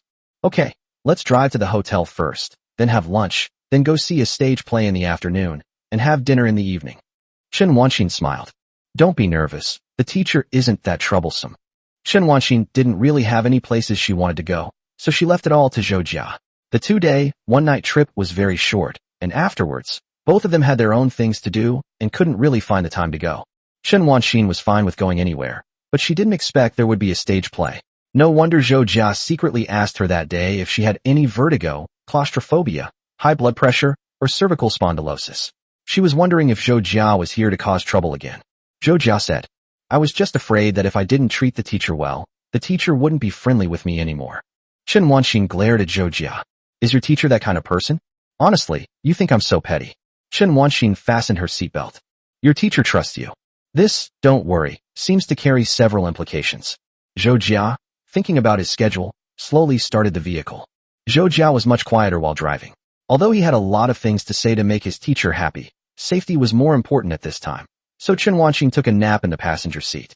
An hour later, Zhou Jia woke Chen Wanxin up. "Teacher, we've arrived." The car stopped in the hotel parking lot. Chen Wanxin, carrying her belongings, asked a question somewhat nervously. Zhou Jia, how many hotels did you book?" Chapter 71. Teacher, don't get lost. Chen Wanxin felt that it was inappropriate to ask this question whether she wanted to or not, so she finally asked it anyway. Zhou Jia was stunned for a moment, not even understanding what was going on, and stood there rooted to the spot. "Of course there are 2 rooms, teacher. Is it possible to book 1 room?" The two stared at each other in silence, the air thick with awkwardness.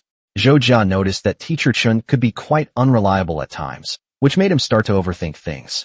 Chen Wanxin felt relieved, but the situation seemed strange, and a hint of panic appeared on her face. She pushed Zhou Jia to cover up her embarrassment. "That's fine, let's go. Don't make any foolish moves right after you come out. Chen Wanxin, Chen Wanxin." Chen Wanxin sighed inwardly, berating herself. The hotel layout was nice. Zhou Jia and Chen Wanxin were right across the hall. The room was spacious and well soundproofed. Zhou Jia had previously stayed in a hotel near the school with poor soundproofing, and damn, it was noisy all night long, making it impossible to get any sleep. "Dude, are you in a hurry to pay off your kidney?" Because the impression was so profound, Zhou Jia later insisted on choosing hotels with good soundproofing. The two of us ate lunch nearby, which was decent enough for lunch. Scallion roasted pork, stir-fried pork with chili peppers, and pork rib soup. Chen Wanxin actually has a small stomach. Zhou Jia and she can only eat 2 dishes and a soup at most. They can't finish more than that.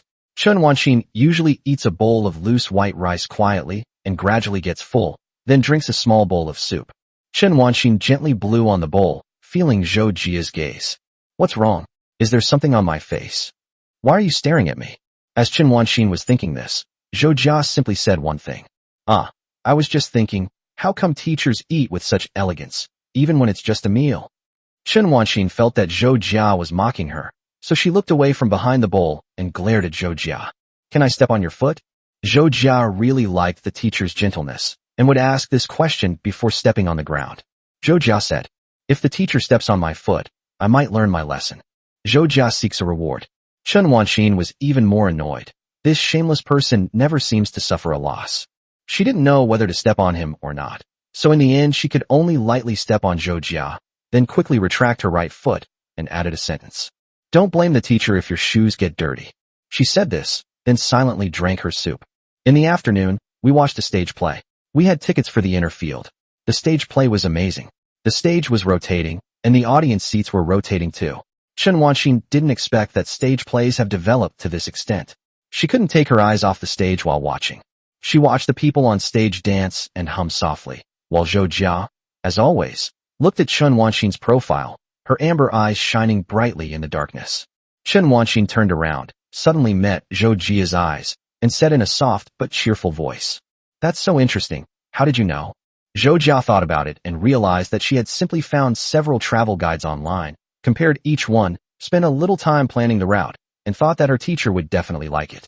What a coincidence, teacher. Everything was a coincidence.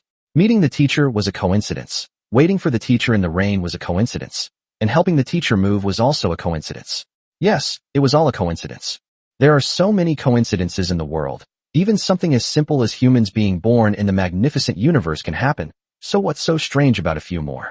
As Chen Wanxin listened to Zhou Jia's words and looked at him, time seemed to slow down. That moment seemed to freeze in time, and Chen Wanxin's eyes were almost filled with Zhou Jia's black down jacket, his carefree smile, his clean sideburns, and the rows and rows of spectators behind him. Then, Chen Wanxin turned her head and stared at the stage in a daze, her mind no longer on the play. In his chest, His heart was burning hot and pounding violently, unlike anything he had ever done before, almost as if it were about to burst out of his chest. In her heart, there was still a Chen Wanxin, who was now covering her face and screaming softly. What's going on here? Chen Wanxin moved her hands to adjust the scarf, wrapping it high around her neck, then shrank back, burying her blushing face and earlobes. In the evening, the two went to a nearby ancient town for dinner and watched a performance. Rather than an ancient town, it was more like a small, publicly accessible tourist attraction. These days, most places are like that, with a few alleys renovated in an antique style and various shops located within those alleys. Creative and cultural shops, specialty shops, ice cream shops, snack shops, and archery shops are fine, but what the heck is a VR experience center? What kind of cyberpunk collision is this? On the evening of the 4th day of the Lunar New Year, there were more people on the streets than I had imagined. They were shoulder to shoulder. Two people walked through the crowd. Zhou Jia asked, "Is Teacher Chen happy? I did a good job preparing, didn't I?" Chen Wanxin followed beside him. I'd give it a 9 out of 10. Zhou Jia was quite surprised. That's so high. Great. Is there any reward? Chen Wanxin pointed to her profile. Let me think. The full score is 150. Zhou Jia hissed and gasped. Isn't that even lower than my score on the Chinese test? Chen Wanxin smiled, seemingly quite happy while teasing Zhou Jia. You're still bringing up grades? Bringing this up during the new year. Don't make your teacher have a heart attack. Zhou Jia patted his chest. Really? Then I'll provide manual rescue for the teacher. Chen Wanxin suddenly thought of a strange scene, which flashed through her mind, and she softly spat out a pooey. She doesn't need human rescue, okay? Just as Chen Wanxin was about to speak, she was gently bumped on the shoulder, stopped in her tracks, and heard a sorry from the side. Chen Wanxin looked up and glanced around, but Zhou Jia was nowhere to be seen. There was only a huge crowd and endless silhouettes. She was stunned for a moment, looking left and right. Where was he? Sometimes that's just how it is. Before you know it, someone has disappeared. Chen Wanxin didn't expect that they could get separated like this, and she felt worried, so she took out her phone. A familiar hand reached out from the crowd, like light tearing through the darkness and landing on her wrist, gently grasping her. Teacher, how did you get lost? The hand didn't exert any force or overstep any boundaries. It simply served as a link, connecting him and her in the bustling crowd. Chen Wanxin looked up and saw Zhou Jia's back. He said, "Let's get out of here first. There are too many people here." Chen Wanxin glanced at his back for 2 seconds, then obediently hummed in agreement, letting Zhou Jia hold her wrist and move forward. She lowered her head, looking at Zhou Jia's hand, at the different styles of shoes passing by her feet, at the crisscrossing lines on the alley's brick surface, and at the undulating creases of Zhou Jia's black pants behind his knees. Amidst the fleeting shadows and the cacophony of voices, Zhou Jia seemed to have said a lot, but it was hard to hear clearly. Chen Wanxin moved her feet, watching the black toes of her shoes follow her forward step by step, until finally, she reached a spacious place. Zhou Jia was very nervous. She felt that Teacher Chen had been silent until now, and wondered if she was upset because there were too many people and she wasn't having fun. Once they finally left the scenic area, Zhou Jia breathed a sigh of relief and let go of Chen Wanxin's hand, finally having the chance to turn around and look at her. Teacher, we're out. I never expected there to be so many people. Teacher. Chen Wanxin then came to her senses and looked up abruptly. Indeed, there are too many people. Zhou Jia asked with considerable concern. Teacher, are you alright? Should we head back first? It's getting late. Let's go back to the hotel and rest. Oh, by the way, I'm going to buy some bottled water. Do you want some, teacher? Chen Wanxin simply nodded. Zhou Jia turned around and ran into the small shop next door. A moment after Zhou Jia turned around, Chen Wanxin slowly raised her hand, with only a sliver of her fair fingers protruding from her sleeve, and pressed it against her burning face, letting out a silent cry. Ow! Gently, like snowflakes falling, full of shyness. Chapter 72. They fell together. Her face flushed and burning hot. She exhaled gently again, the breath turning into white mist in the air before dissipating. Her heart was pounding uncontrollably. Her head was spinning in the middle of the first month of the lunar year, and she couldn't hear anything clearly amidst the bustling crowd.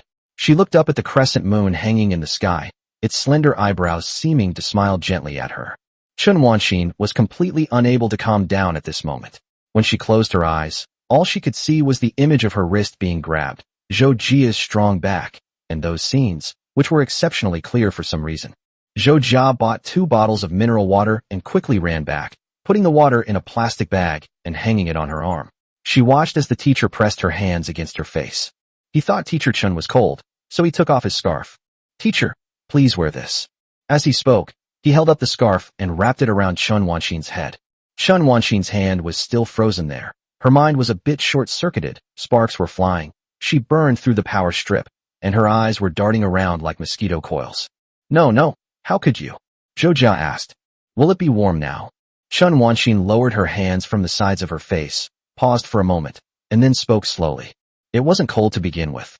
I've noticed you like to act tough. If you catch a cold, the teacher won't come to see you." Zhou Jia handed over the water bottle hanging on his arm. "Is the teacher so heartless? I'm so sad." Chen Wanxin took it. If I have time, I can come see you, but I just don't want you to catch a cold. Let's go back to the hotel." She nudged Zhou Jia's hand with her elbow, signaling him to go back. Zhou Jia asked, "Is there anywhere else the teacher would like to go?" Chen Wanxin pushed him back. No, just enjoy the festive atmosphere. Your teacher is an old man. Unlike you young people, your energy is limited." She naturally pushed Zhou Jia's arm with her hand, thinking that she was already very happy today. "You can calculate how much it costs later, and the teacher will transfer the money to you." Zhou Jia waved. "No need, teacher." Chen Wanxin continued to push Zhou Jia. "How can we not use it? Okay, let's go, we must accept it." The two returned to the hotel. Chen Wanxin put her things down first, and then quickly knocked on Zhou Jia's hotel door.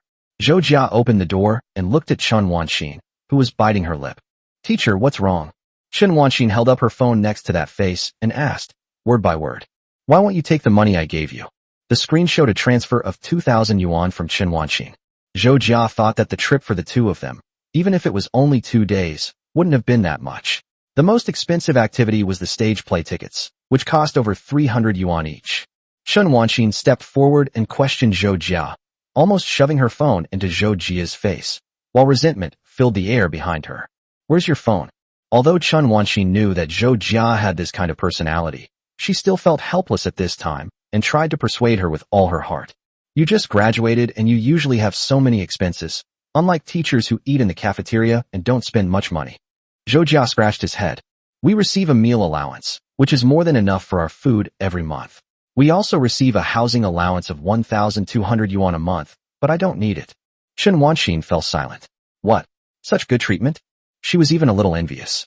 Zhou Jia coughed lightly. "My teacher has helped me so much. How could I possibly ask him for money? It's just a drop in the ocean.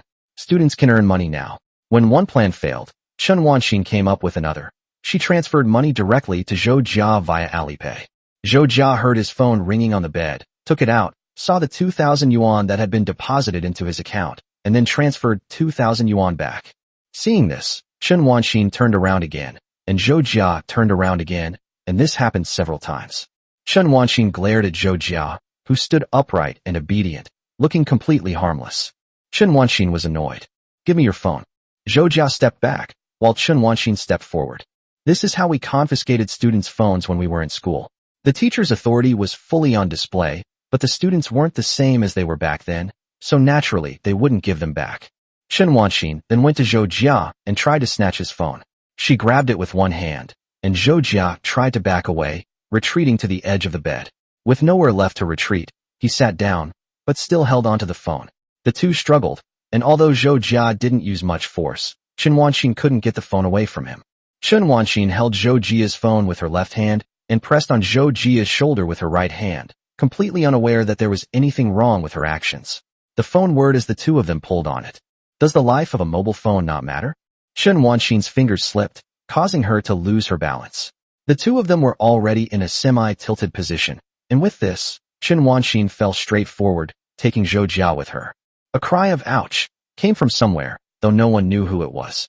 Zhou Jia was pinned to the bed, a warm and soft body nestled in his arms, half of her body lying on his. Every part of her body was so soft, and her messy hair touched his right cheek, making him feel ticklish. In that instant, his hand shielded Chen Wanxin, protecting her. Zhou Jia opened his eyes, and all he could see in his peripheral vision was Chen Wanxin's hair. Her right hand was on his body, her fingers touching his chest. Zhou Jia was physically tense, but mentally very calm. He held her arm, as if he were carefully embracing her. He heard Chen Wanxin let out a soft call, then she turned her head, and their eyes met on the bed.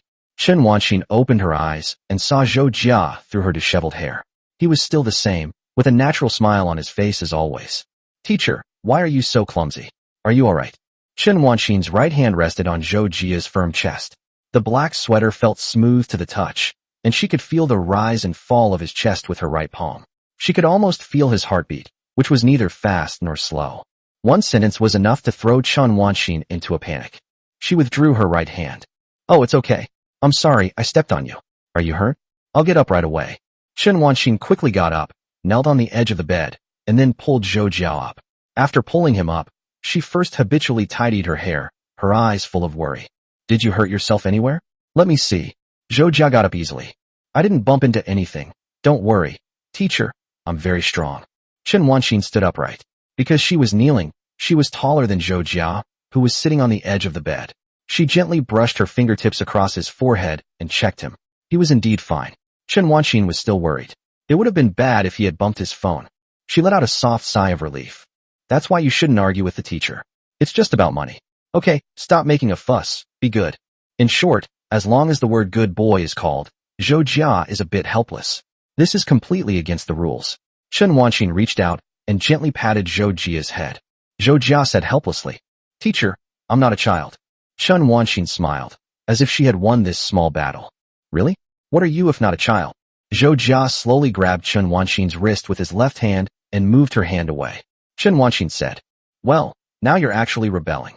Chen Wanxin was naturally not as strong as Zhou Jia, and Zhou Jia didn't use much force, but he still managed to remove Chen Wanxin's hand from his head. Chen Wanxin stared at Zhou Jia, only to see Zhou Jia's right hand slowly extend out, and, before Chen Wanxin could understand what was happening, place it on her head. Chapter 73, Insubordination. Chen Wanxin froze on the spot. She even had difficulty understanding the situation clearly, and could only subconsciously pull her head back. What are you doing? Zhou Jia remained expressionless while his heart pounded. I just wanted to let the teachers experience what it's like to be a student. Of course, Zhou Jia didn't actually have the guts to tug at Chen Wanxin's head. He just felt that he couldn't be so passive. His palm gently touched Chen Wanxin's hair. From this angle, the teacher seemed quite petite and delicate. He smoothed Chen Wanxin's hair for a bit, then let go of her hand. His heart was pounding, and he was extremely nervous. He didn't intend to just be a student in front of her, but that wouldn't work. Chen Wanxin felt Zhou Jia's hand stroking her head, and she felt completely powerless, not even knowing what to do. This was completely unexpected, and my brain completely shut down, causing me to give up on work. Zhou Jia released his left hand from Chen Wanxin's, feeling a little nervous, thinking that Chen Wanxin might scold him. But Chen Wanxin didn't say anything. Her heart was racing. She had experienced this many times today, so many that she couldn't even count them. Zhou Jia then said something to Chen Wanxin. Teacher, I'm not a child anymore. Chen Wanxin couldn't look at Zhou Jia anymore. She tried to pretend to be calm, but she couldn't hold back and couldn't maintain her usual composure. She could only give Zhou Jia a resentful look. She was charming and alluring, yet also mysterious, which made Zhou Jia's heart skip a beat. Chen Wanxin took a deep breath and reached for her phone. If it's not a child, we'll take the money. The teacher can go home now. Chen Wanxin got up and moved to her hotel room in quick, small steps. With trembling hands, she fumbled for a while before pulling out her room key, opening the door, and closing it quietly. Like a wind-up doll, Chen Wanxin moved step by step to the bedside, then pounced straight down and sank into the sheets. She reached for the pillow, covered her head with it, her face flushed, and muttered something under her breath. Insubordination. Insubordination. Zhou Jia's behavior today was different from usual. In fact, when Zhou Jia put his hand on her head, she neither resisted nor disliked it. She just kept thinking, how could he do this? How dare he do this? Chen Wanxin's mind went blank. Her hair was completely disheveled, and she casually tossed her glasses aside. What is she supposed to do now? Zhou Jia stared at the door, feeling uneasy. Half of her mind was foggy, and the other half was filled with the urge to attack. She even felt that she had been too brave. This time, they've overstepped their bounds. For once, Chen Wanxin suffered from insomnia. She looked out the window at the dark sky, where the crescent moon had vanished, and she didn't know where her heart had gone either. What exactly is this feeling of being moved? Is it that my longing for you is unfulfilled, or is my heart like a double-stranded net, with thousands of knots that I cannot untangle or understand? Or is it that you hate that I was born too late, and I hate that you were born too early? It's really strange, because she never thought about such questions before. It used to seem like I was only looking forward, but like tonight walking in that crowded place, out of so many people, There was just one back view in front of me, and before I knew it, that back view had filled my vision. His hands were bigger and thicker than mine. I always thought he was a student and looked like a child, but that wasn't the case at all. Chen Wanxin got tired of flipping through the pages, and finally turned around, looking at the ceiling with the pillow covering half her face, and slowly and reproachfully uttered 3 words. That's really going too far. The next day, the two of them got up at 10 in the morning. They should have gotten a good night's sleep before going on a trip. Zhou Jia had actually planned other activities last night, thinking that she could squeeze in with her teacher to watch a movie or something. But given what happened last night, the movie can't be mentioned anymore. Zhou Jia sent a message to Chen Wanxin. Chen Wanxin got ready and got up. The two of them threw their backpacks in the car. When Chen Wanxin saw Zhou Jia, she was still a little nervous, but after a night, her mood calmed down a bit. Chen Wanxin asked, "Where to go today?" Zhou Jia said, "Yes, let's go to the amusement park." It was a fairly standard choice. Zhou Jia felt that since they had never been to an amusement park before, it wouldn't be a bad idea. The two of them could have brunch and then go to play 1 or 2 rides. Chen Wanxin exhaled into her hands. "Really? I haven't been there yet. Don't take me to do anything dangerous." Zhou Jia didn't have that idea. "I will absolutely not take teachers on roller coasters, drop towers, or haunted houses." Chen Wanxin reached out and gently pinched Zhou Jia's arm. Zhou Jia hissed and gasped.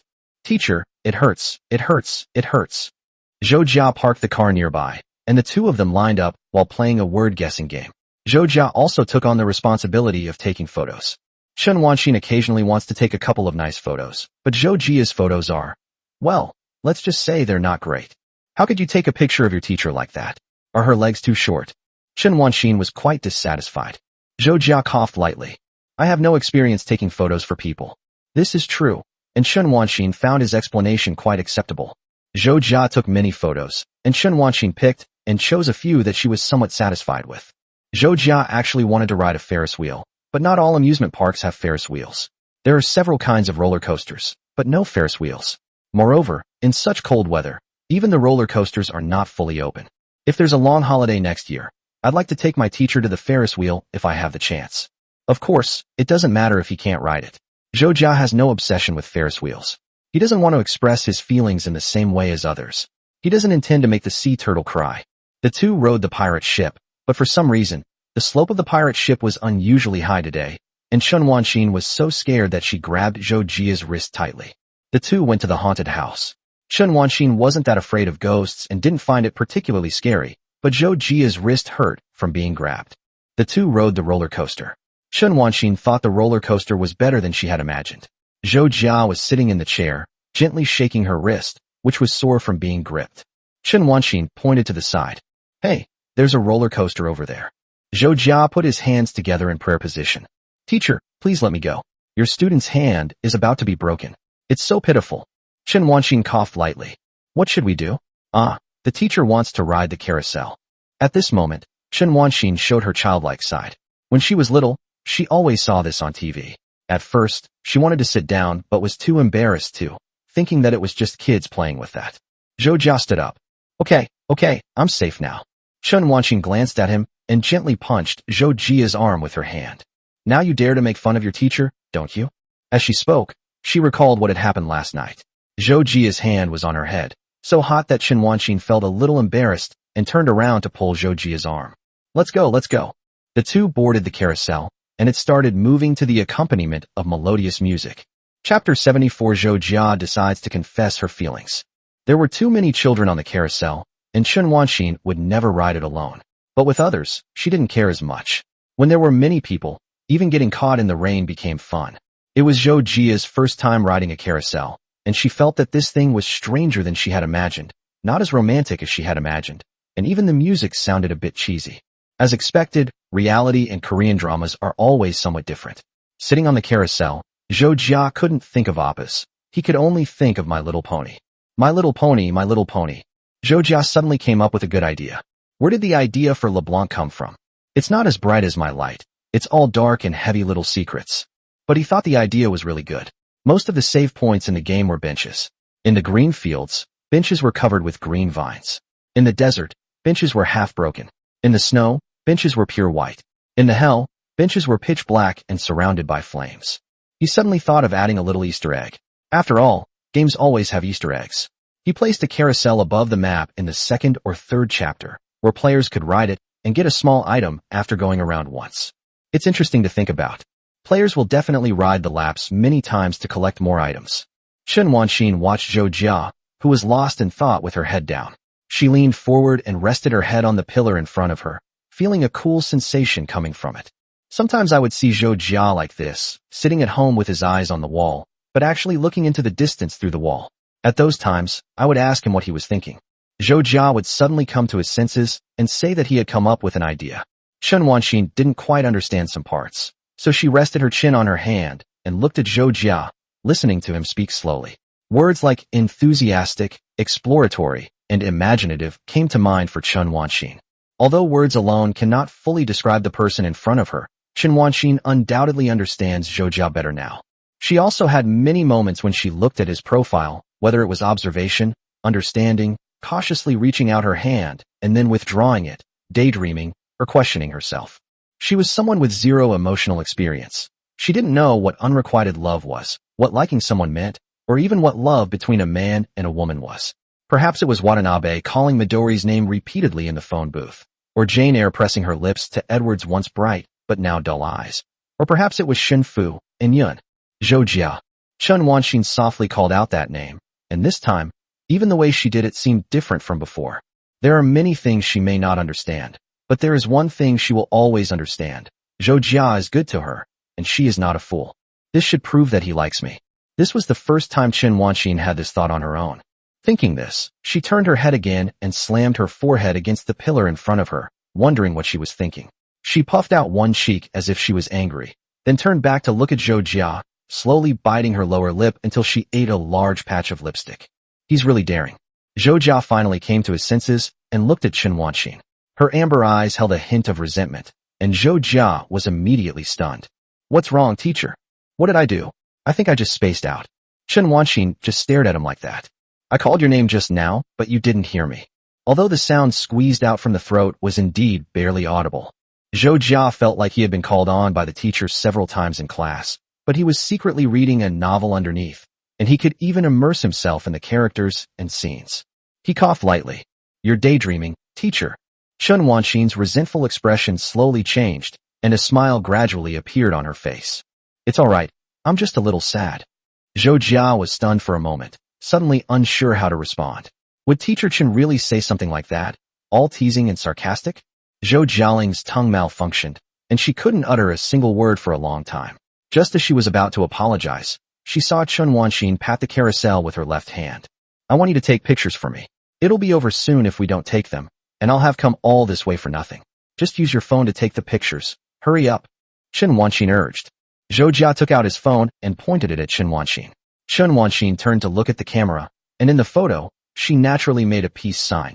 Even the way she took the picture seemed a bit retro. As night deepened, behind her were the lights of the carousel, one after another, dazzling and connected. In the sky, the sun had already set, and endless dark red spread out from afar in a rich and vivid way, connecting with the dark blue overhead. Zhou Jia pressed the shutter button, capturing the moment. So beautiful, he thought to himself. Chen Wanxin changed her pose a few more times, resting her chin on her hand and leaning against the railing, looking elegant and refined. Zhou Jia kept taking pictures until the two of them got off the carousel. The two sat on a bench, and Chen Wanxin moved closer. Let me see. She moved very close, so close that Zhou Jia could feel something soft against his arm. Zhou Jia blushed. Sigh, little chef Nan. Zhou Jia opened the photos on her phone, and Chen Wanxin looked at them one by one, swiping her fingers left and right. These photos are pretty good. Send them to the teacher later. Zhou Jia hummed in agreement. Is there anything else you'd like to play, teacher? Chen Wanxin glanced at the time and stood up. It's getting late. Let's head back. It'll take more than an hour to drive back, right? Let's go. Zhou Jia then got up. What would you like to eat tonight, teacher? Chen Wanxin thought about it for a moment. Let's go downstairs and have some porridge. It's getting a bit cold. Zhou Jia was puzzled. Is that enough? Chen Wanxin nodded. That's enough. That's enough. Have some hot porridge. The two walked towards the exit of the park when Chen Wanxin suddenly stopped, turned around, and looked at Zhou Jia. Zhou Jia stood there motionless, and Chen Wanxin stared at him for a long time. Zhou Jia touched his face and asked, What's wrong, teacher? Chen Wanxin stretched out her right hand, paused in the air for 2 seconds, then lowered it, and said with a smile, Why are my students still as dull as before? Zhou Jia stood there, somewhat bewildered. Why does Teacher Chen seem different today than usual? Under the cover of night, countless vehicles travel along the wide highway, their headlights shining like fireflies moving along tracks. Chen Wanxin had fallen asleep in the passenger seat, a coat draped over her shoulders, and a strand of hair fell down to cover her cheek. At this moment, Zhou Jia certainly wouldn't look at Chen Wanxin. She had to pay close attention to the road while driving. It's already February, and in a little over a month, March 27th, will be Chen Wanxin's birthday. Zhou Jia was thinking about what to prepare. He was, to some extent, planning to confess his feelings.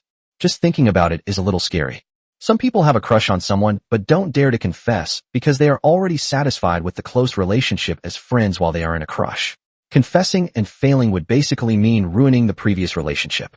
Zhou Jia wasn't really sure what Chen Wanxin was thinking. Perhaps she seemed more hopeful than she had been 6 months ago, but it was hard to say. Zhou Jia didn't dare to make a hasty decision. However, Zhou Jia was always very determined, and he was going to confess his feelings. Chapter 75 What a Fool. The car stopped in front of a shop near the school, and Zhou Jia and Chen Wanxin sat facing each other, drinking porridge. Zhou Jia's heart was wavering between cowardice and courage. What's frustrating is that many times, the hope seems high, but in the end, it's always, I only see you as a friend, or, I thought we were best friends. Whether you're brave enough to stick your neck out or not, you'll still get stabbed. So what's there to be afraid of? You want to hold your teacher's hand, but are too afraid to say it? I just want to hold on. I have to say it. I have to push forward. At worst, I'll just send it away. What's there to be afraid of? If I keep going like this, nothing will change. Do you expect the other person to understand that so easily? That's too unrealistic. Confessing your feelings means you have to confess, not that you don't. Chen Wanxin watched Zhou Jia sitting opposite her, seemingly in a complicated mood, nodding occasionally and frowning deeply. What's wrong with him today? However, Chen Wanxin also had something on her mind, so the two of them drank the porridge very quietly, almost too quietly.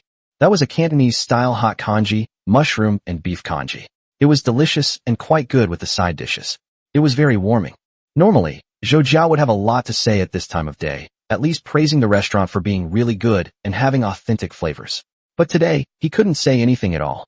After the two finished their meal, which was eaten in silence, Zhou Jia escorted Chen Wanxin downstairs. Chen Wanxin turned around in the passenger seat and looked at Zhou Jia. The teacher had a lot of fun these past 2 days. Zhou Jia nodded repeatedly. Really? As long as the teacher is happy, that's fine, but it's all the teacher's money that's being spent, and I feel uneasy about it. The 2 days cost less than 2,000 yuan. Zhou Jia felt like she was just a companion, only responsible for planning and traveling, while Chen Wanxin was the employer. Chen Wanxin looked at Zhou Jia helplessly. When did you become such a polite person? Zhou Jia found these words familiar. How could he be considered polite? Zhou Jia thought that she was only good at calculating money, but in the end, she still ended up with a messy account. Chen Wanxin reached out and touched Zhou Jia's forehead as she had done before. It's getting late. Go home early. Message me when you get there, okay? Zhou Jia was coaxed again. He always felt that Chen Wanxin was doing it on purpose. Recently, Teacher Chen has really changed a lot. Chen Wanxin withdrew her hand, took her bag, got out of the car, quietly closed the door, waved to Zhou Jia, and slowly left, finally disappearing into the dark stairwell. When Zhou Jia got home, his parents were watching TV and scrolling through their phones. They only asked him if he had filled up the car with gas, showing their hands-off attitude and lack of concern. Zhou Jia said, added, and then went back to lie down on the bed. Damn it. How am I supposed to confess my feelings? How about writing a love letter? Or a personal letter? Where did the traditionalists come from? Zhou Jia rummaged around in the corner of the room for a while, finally pulling out a ballpoint pen and a few sheets of paper. He started writing the 3 characters, Teacher Chen, each one crooked and illegible. He hadn't even been able to write properly since graduating from university. Zhou Jia stared at his handwriting in silence for a long time, then crumpled it into a ball and threw it into the trash can. Instead of doing something he was good at, Zhou Jia went directly to Taobao and placed an order for a breadboard, an STM32 microcontroller, a small display screen, and a servo motor. This code is much easier to write than a love letter. Holidays are always short-lived. Once the Spring Festival is over, it's time to go back to being work like cattle. Zhou Jia sat at her workstation. Li Jintao and Lin Shuhui were not there. Both of them had taken leave after the new year, clearly enjoying themselves. For once, Zhou Jia felt a bit deserted. Although neither of them were physically present, They kept sending messages in the group chat, bombarding the chat with messages. Are there many people in the office, brother? Where did you go the other day? Please, just tell me. Wow, there's so much food here. Do you want me to bring some back for you? You can tell who posted the message just by looking at it, without even seeing the name. Zhou Jia started work, but the students hadn't started school yet, so Chen Wanxin was more relaxed than Zhou Jia. It's relaxing, but also a bit boring. Chen Wanxin dragged herself home, thinking as she walked that Zhou Jia seemed to have contacted her more often than she had contacted him. She didn't know what he was busy with these past 2 days. He was just very busy. Her heart suddenly felt a little heavy. Maybe it was because he had just started working and things had piled up, so he was definitely busy. Chen Wanxin returned home, sat at the table, and leaned on the table with her head resting on her arm. Lately, she had been calling his name more and more often in her heart. Zhou Jia. It sounds like a rather neutral name, simple and easy to remember. She had called out his name many times, but most of the time it was with a firm tone, the last syllable rising at the end, or she would grit her teeth and shout his name. But she never seemed to call his name gently. In the past few days, however, she would repeatedly and softly call his name in her heart, to the point that the name seemed to have become an imprint, constantly present in her mind. Chen Wanxin's face gradually turned red, and strands of hair fell from her head down her arm and onto the table. Is this feeling what we call lovesickness?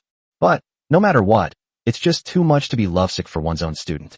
She sat up, covered her face with her hands, and let out a dejected groan. Ah! This feeling is so annoying and irritating. After her annoyance subsided, Chen Wanxin took out her phone again, wondering if she should take the initiative to contact Zhou Jia. He was always the one asking her to go out, and maybe his enthusiasm would eventually wane. Unbeknownst to Zhou Jia, while he was playing a game with his left hand, he was making an electronic dog with his right. The electronic dog was a gift he had prepared for Chen Wanxin. It was palm-sized, had code burned into it, had various little expressions, and could even connect to a mobile phone via Bluetooth to move around. Zhou Jia now wished he had 2 more livers. He had just added a solder joint to the board with a soldering pen, and now the room smelled of solder, a little burnt and a little fragrant. He looked up and saw, it's a message from Teacher Chen. Do you have time this weekend? Zhou Jia certainly has time. Yes, teacher, what's wrong? Is there anything I can help you with? Chen Wanxin said.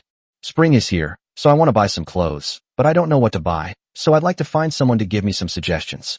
After typing this sentence, Chen Wanxin covered her face with her phone, feeling that every word revealed her guilt. However, she felt that she was telling the truth. Luo Jiaying was busy, and most of the teachers in the office were married. They usually spent their holidays with their families, so it was indeed difficult to find someone to go shopping with her. Chen Wanxin bought a new full-length mirror and placed it in the corner of the room. From this angle, she could see her own face perfectly. That was undoubtedly a girl's face full of affection, but she felt disgusted to call herself a girl. She wondered how such an expression could appear on her own face, so she moved her eyebrows, making them look sharper, like a snarling cat glaring at itself in the mirror. She felt a little stupid for doing that, so she simply turned her head away from the mirror and buried her head in her phone, waiting for Zhou Jia's message. What an idiot. Chapter 76 Teacher, can you grant me a request? Zhou Jia's news always consisted of a sentence of self-recommendation, a sentence of serious business, and several sentences of flattery. Then let me help you with your outfit suggestions, teacher.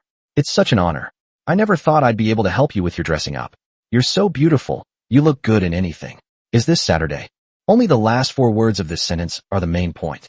Chen Wanxin thought that Nuwa must have made a mistake in the ingredients when she created humans. 1 gram of iron, 1 gram of zinc, 1 gram of nickel, 1 gram of sincerity, 1 gram of handsomeness, 1 gram of seriousness, 1 gram of intelligence, and 1 kilogram of flattery. Isn't all of this just flattery? Nuwa looked embarrassed. Oh dear, I added the wrong thing. Oh well, go on to your mother's belly. Chen Wanxin replied. Okay, this Saturday then. Zhou Jia understood. No problem, teacher. I'll be ready. Where do we meet? Do you need me to drive and pick you up? Chen Wanxin had no idea what to prepare. Times Square next to your house, right? Zhou Jia's reply this time was finally more concise. No problem. The two agreed on a time, and Chen Wanxin's heart, which had been pounding, finally settled down.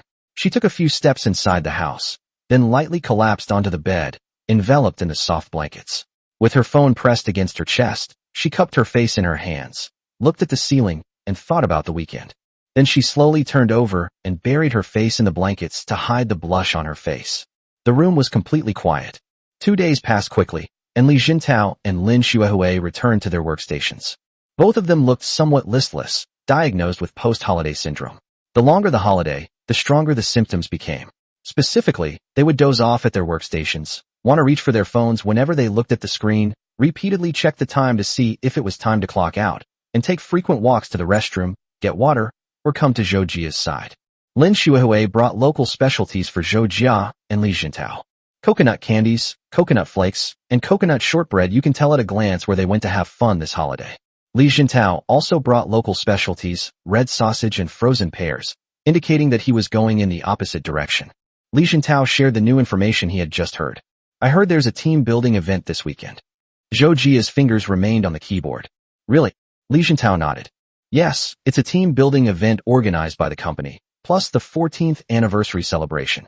Most e-commerce and internet companies are like this. They don't last long, and they're all young people, some even younger than Zhou Jia. 14 years is already considered a long time. There's a conflict, no problem. It's just a team-building activity. I can skip it and just pretend to be sick.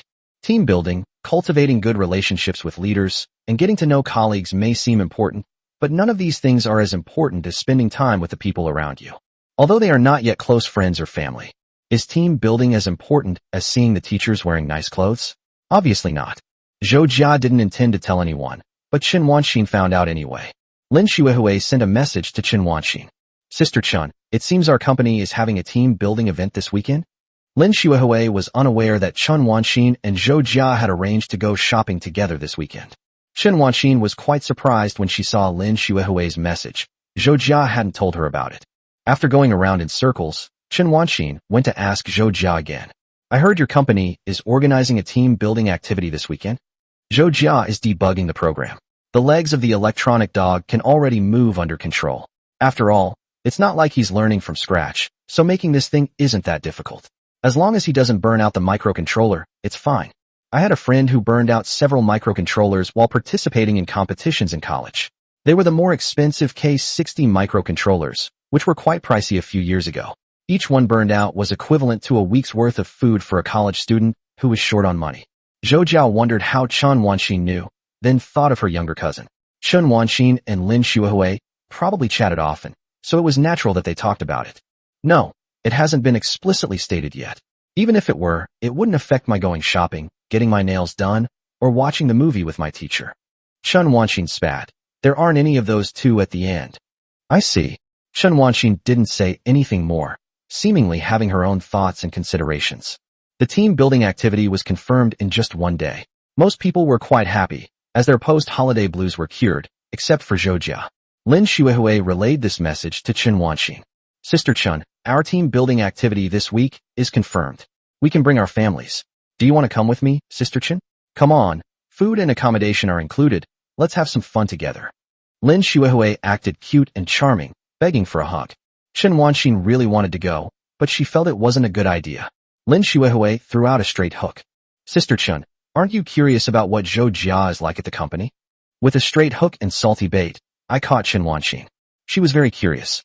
At times like these, you always want to know more about the other person, wanting to know all sorts of things, their likes and dislikes, what they usually do, and what they do when they can't see them. Chen Wanxin sat on the edge of the bed and sent a message to Zhou Jia. I heard you finalized your team-building plans. Zhou Jia also received the email. Oh no, I didn't receive it. I wasn't notified about the team-building event. I was ostracized. Chen Wanxin clearly did not believe it. If anyone ostracizes you, you'll be nagging about it. Oh well, then go to the team-building event on Saturday. Chen Wanxin lay down, holding the screen in her hand. After saying that, she could even imagine what Zhou Jia would say, just as she had predicted. Zhou Jia said, It's okay, teacher. Of course, I'll go shopping with you on Saturday. Chen Wanxin bit her lip, but the corners of her mouth turned up. She sat up again, making several movements in the middle of a single sentence. She looked in the mirror and thought, yes, Zhou Jia really does like me. I always feel like I'm a bit too ordinary. A popular phrase lately, ordinary yet confident. Chen Wanxin looked at herself in the mirror. I'm pretty, my skin is okay, my figure is good, and my eyes are quite nice. Of course, I'm a bit older. Chen Wanxin felt that Zhou Jia definitely liked her, but at the same time she also felt that it would be a joke if he didn't like her. He's invited me out so many times, we've gone out together, and he's even touched my head. Just thinking about this made Chen Wanxin's face burn. She felt like something was off with her mood lately. I'm sorry, I suddenly have something to do on Saturday. You can go to the team building activity instead. Go ahead. Be good. Listen to me. Since I broke my promise, I'll make it up to you next time by buying you something. Zhou Jia thought that he didn't actually need compensation. It was just that the teacher knew he was going to a team building event, so she gently lied to him. Of course, that might be one reason, but now Chen Wanxin had a second reason. Zhou Jia thought about it for a moment. Well, I don't need the teacher to buy anything. In return, could the teacher grant me a small request? Only the squeaky will get the grease. Chen Wanxin asked. What are the requirements? Chapter 77 Sneak Attack, a disregard for martial morality. Zhou Jia didn't actually have any strange ideas in his head. He was just saying, if one day I want to show something to my teacher, I hope that my teacher will be able to read it. Even if it doesn't succeed, it won't kill you, but at least you have to tell the story. That's what Zhou Jia thought. Chen Wanxin only posted one word. Good. It contained many meanings, some understood, some not. Zhou Jia felt that he had used up a lot of his strength after saying this sentence. Why does chatting sometimes take more energy than exercising? Zhou Jia didn't understand. Saturday. The team building activity was a 2-day, 1-night event. We went to a villa in the mountains on Saturday noon. It had billiards, computers, hot springs, and a karaoke room. There were about 40 people. Anyway, the department had funds, so everything was covered, and we didn't have to pay a penny. Zhou Jia and Li Jintao were in the same car. Li Jintao was driving, and there was no one in the passenger seat. This seat was reserved for Li Jintao's girlfriend, and no one else was allowed to sit there. Zhou Jia sat in the back row, her neck tucked into her collar. Where's your girlfriend? Li Jintao let out a sound of dismay. They had a fight, you know. Zhou Jia glanced at the passenger seat of the car, hesitated, and Li Jintao understood his brother's expression. Li Jintao reached out and turned on the small mirror above the passenger seat, and a note fell out. As usual, we're on guard. As he spoke, he picked up the note again, skillfully put it back in its original place, and turned off the mirror. Zhou Jia remained silent. The way the two interacted was rather somber.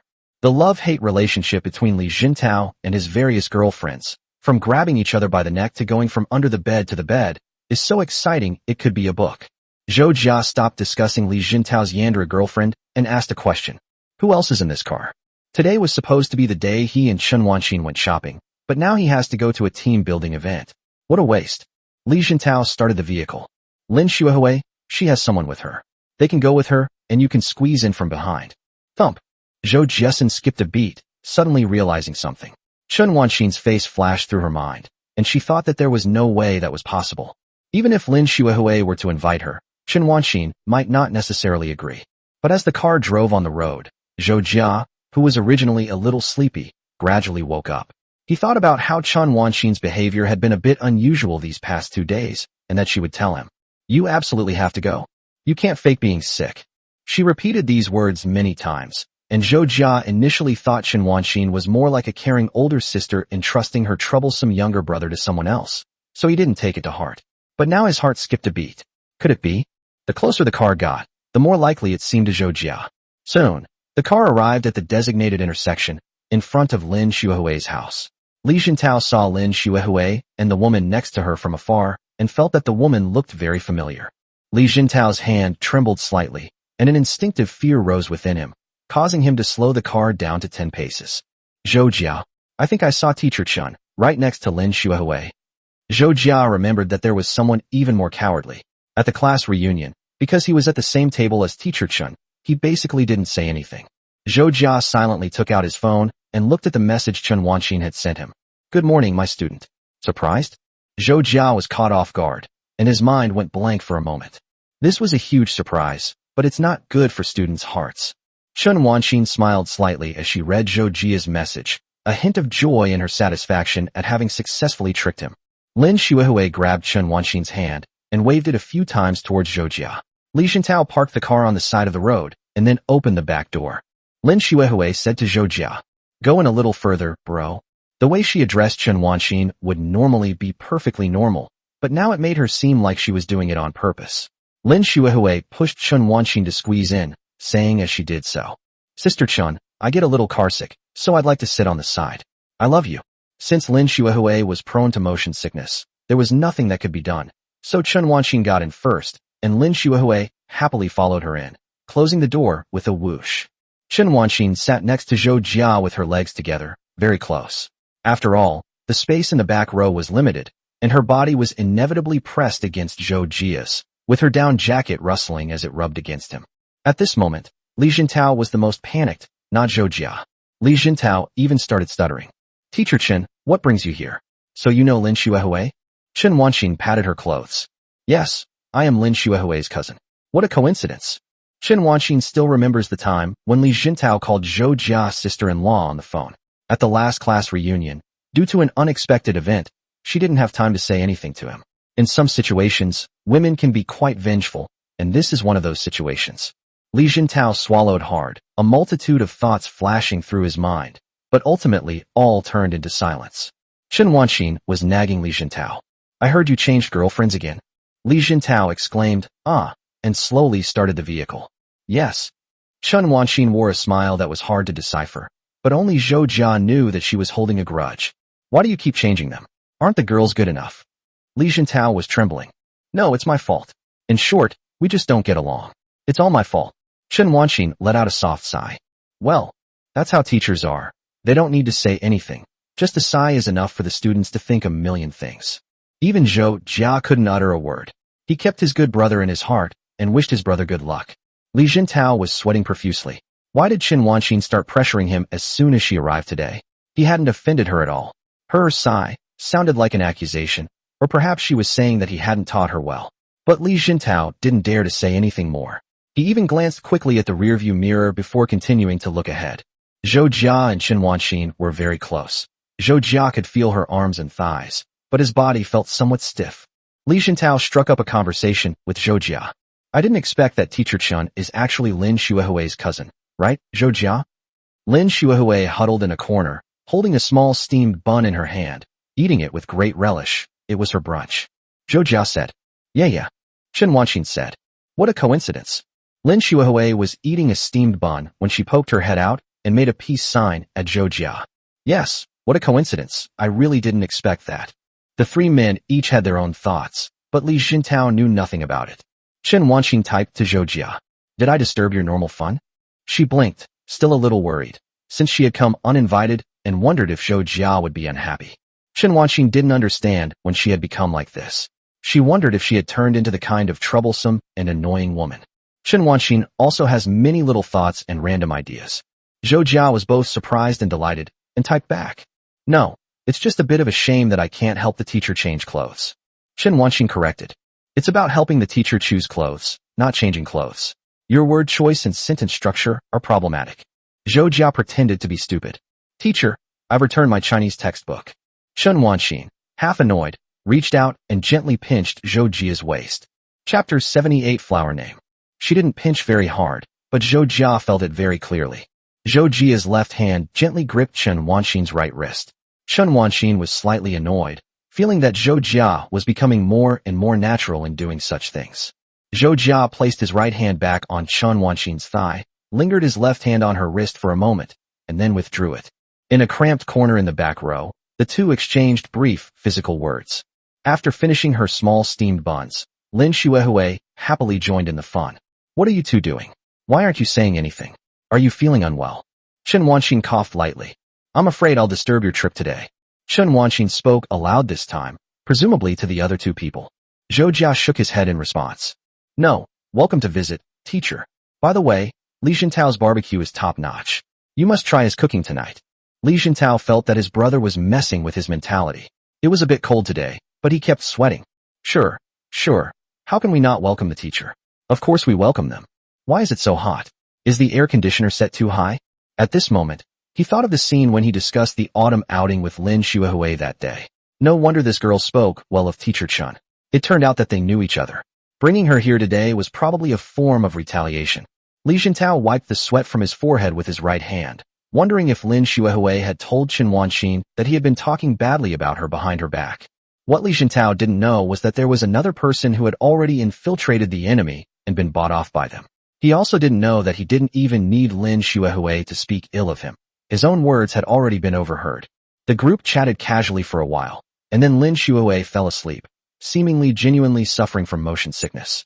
Chen Wanxin was also a little sleep-deprived, having had insomnia last night and thinking for a long time about the scene when she came today. Actually, she didn't consciously think about it, She was just lying in bed when those images uncontrollably popped into her head. She would think about Zhou Jia's expression, what he would say, and as she thought about it, she would cover her head with the blanket or just stick out her eyes and stare at the ceiling. The curtains in the school's faculty and staff dormitory were thin, and the faint light of the city at night shone through them, allowing her to make out the outline of the ceiling light. When the lights are on, Zhou Jia sits on the sofa, sometimes serious, sometimes joking, walking around the room, leaving his footprints on every part of the floor. When the lights were turned off, he was no longer in the room, but his voice could still be heard. Teacher, teacher, teacher. They kept shouting like that, with such enthusiasm. It's all his fault. Thinking this to herself, Chen Wanxin muttered a resentful remark in her heart. It's all his fault. As she pondered, she closed her eyes and fell asleep. Perhaps because someone was beside her, she slept very peacefully. Zhou Jia could feel Chen Wanxin leaning closer, her head resting on his shoulder. He was a little nervous, sitting very straight, trying his best to give Chen Wanxin support so that she could sleep more comfortably. Zhou Jia was a little worried that his shoulder might be too sore and that the teacher might be uncomfortable. At that moment, he felt part of Chen Wanxin's weight. She was so light. Although he didn't know the teacher's current weight, and it was normal for it to change over time, Zhou Jia always felt that the teacher was very slender and could be lifted up without much effort. He put one hand under her waist and the other under her thighs and lifted the teacher up in one go. Li Jintao wanted to speak, but after saying just the beginning, he was interrupted by Zhou Jia's "shu," and Zhou Jia spoke in a low voice. They're asleep. Li Jintao said, oh, and then stopped talking and obediently drove. After driving for more than an hour, we finally arrived at the designated team building location. Several small villas stood side by side on the hillside, surrounded by green hills and clear water, creating a very tranquil environment. In her dazed state, Chen Wanxin heard someone calling her from beside her. Teacher, teacher, we've arrived. Chen Wanxin opened her eyes groggily, feeling like she hadn't slept enough. Her pillow felt especially comfortable today. Chen Wanxin opened her eyes, looked around, and saw Zhou Jia smiling at her. His face was very close, and she woke up immediately. She quickly sat up, her face slightly flushed, and placed her hands on her knees. Zhou Jia repeated it to Chen Wanxin. Teacher, we've arrived. Lin Xuehui opened the car door directly, quickly rolled out of the car, and headed straight for the restroom. I can't take it. It's so painful. Zhou Jia realized that this person wasn't joking when he said he got carsick. He had thought Lin Xuehui was just kidding. That shouldn't be the case. Don't people who usually get carsick get motion sickness from 3D games? Zhou Jia didn't understand. Zhou Jia opened the car door on this side, and Chen Wanxin got out of the car with Zhou Jia. Zhou Jia said, Teacher, if you feel awkward, just follow me. Chen Wanxin nodded and hummed in agreement. Just then, a voice rang out, calling out in their direction. Lope! Zhou Jia's body stiffened. Chen Wanxin wondered, who was being called? Whose name was so mysterious? Zhou Jia slowly turned around and looked at her colleague. What's wrong? Chen Wanxin was stunned, her face showing undisguised shock. Huh. Wait, why is Zhou Jia called Luo Pei? Zhou Jia immediately lowered his voice and explained to Chen Wanxin. A nickname, is like a code name. It's company policy. Zhou Jia always felt a bit out of place when she heard this name. It was an internet company where you had to be given a nickname upon joining, and everyone in the office would call each other by their nicknames. The original intention was to reduce class relations, but it still feels a bit strange. They were similar to the girls in the brothels. They didn't go home at night. They didn't have their own names, and they would come out to entertain customers whenever someone's nickname was called. They all relied on their youth for a living. In conclusion, internet companies are equivalent to brothels. You're quite the little genius. Lope was a name Zhou Jia chose arbitrarily. It refers to a stone sculpture in Jackie Chan Adventures that once sealed away the Saint Seiya. Most people don't recognize the name and don't bother to look into it. Li Jintao's nickname is Zeta. He originally wanted to use a character name from King of Fighters, but all the popular characters had already been taken, even Chun-Li. So Li Jintao could only use this. Every time someone shouted Li Jintao's name, Zhou Jia felt that Li Jintao would grit his teeth and shout, Zestim Ray. Lin Xuehui's nickname is Mei Bao, the twin sister in Gravity Falls. Zhou Jia then quickly turned to her colleagues. What's wrong? My colleague came over and said, I'll need your help washing the vegetables this afternoon. I'll give you your share then. Zhou Jia nodded. Okay, that's how team building is. Everyone has to cook their own dinner and barbecue.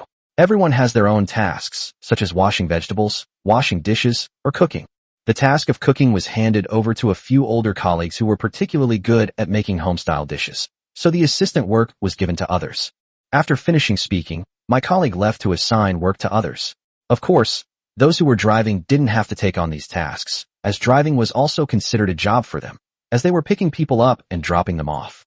After her colleague left, Zhou Jia silently turned around, wanting to escape the scene. Chen Wanxin looked at Zhou Jia, put her hand to her mouth, her eyes full of mischief, and called out softly. Lo! Chapter 79. I think I like him. Actually, being called out by people at work isn't that embarrassing. Everyone had strange and unusual names, some even including Captain Dragonfly and Kabuto. All the Calabash brothers, from the 1st to the 7th, were gone, especially those from Journey to the West, where there were so many characters and not a single one remained. Zhou Jia looked embarrassed. Teacher, can we not call you by that name? It's just a code name. It's kind of embarrassing.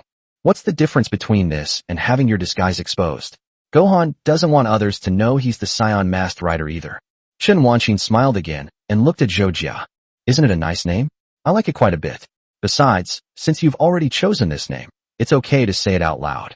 Zhou Jia glanced at Li Jintao out of the corner of his eye, but Li Jintao disappeared as soon as he got out of the car. Zhou Jia remained silent. Didn't you want to know who I usually spend time with? Why did they come and then run away? Zhou Jia thought back for a moment. Why does spring rush by so quickly? Beast like clouds swallow the setting sun, and the crescent moon shoots a shooting star. Chen Wanxin blushed. The first half of the sentence was her old online name, and the second half was her personal signature. Back then, she loved reading all sorts of miscellaneous books and thought it was really well written, so she wrote it down. Now, when she thinks about it, it just seems like she was being pretentious. But ironically, something from several years ago, which she had almost forgotten, was remembered by someone else. Zhou Jia didn't intentionally try to memorize it, but after reading it several times, he somehow managed to remember it. Chen Wanxin was extremely embarrassed and annoyed. Being reminded of her old online name made her feel uncomfortable. She raised her delicate eyebrows and glared at Zhou Jia.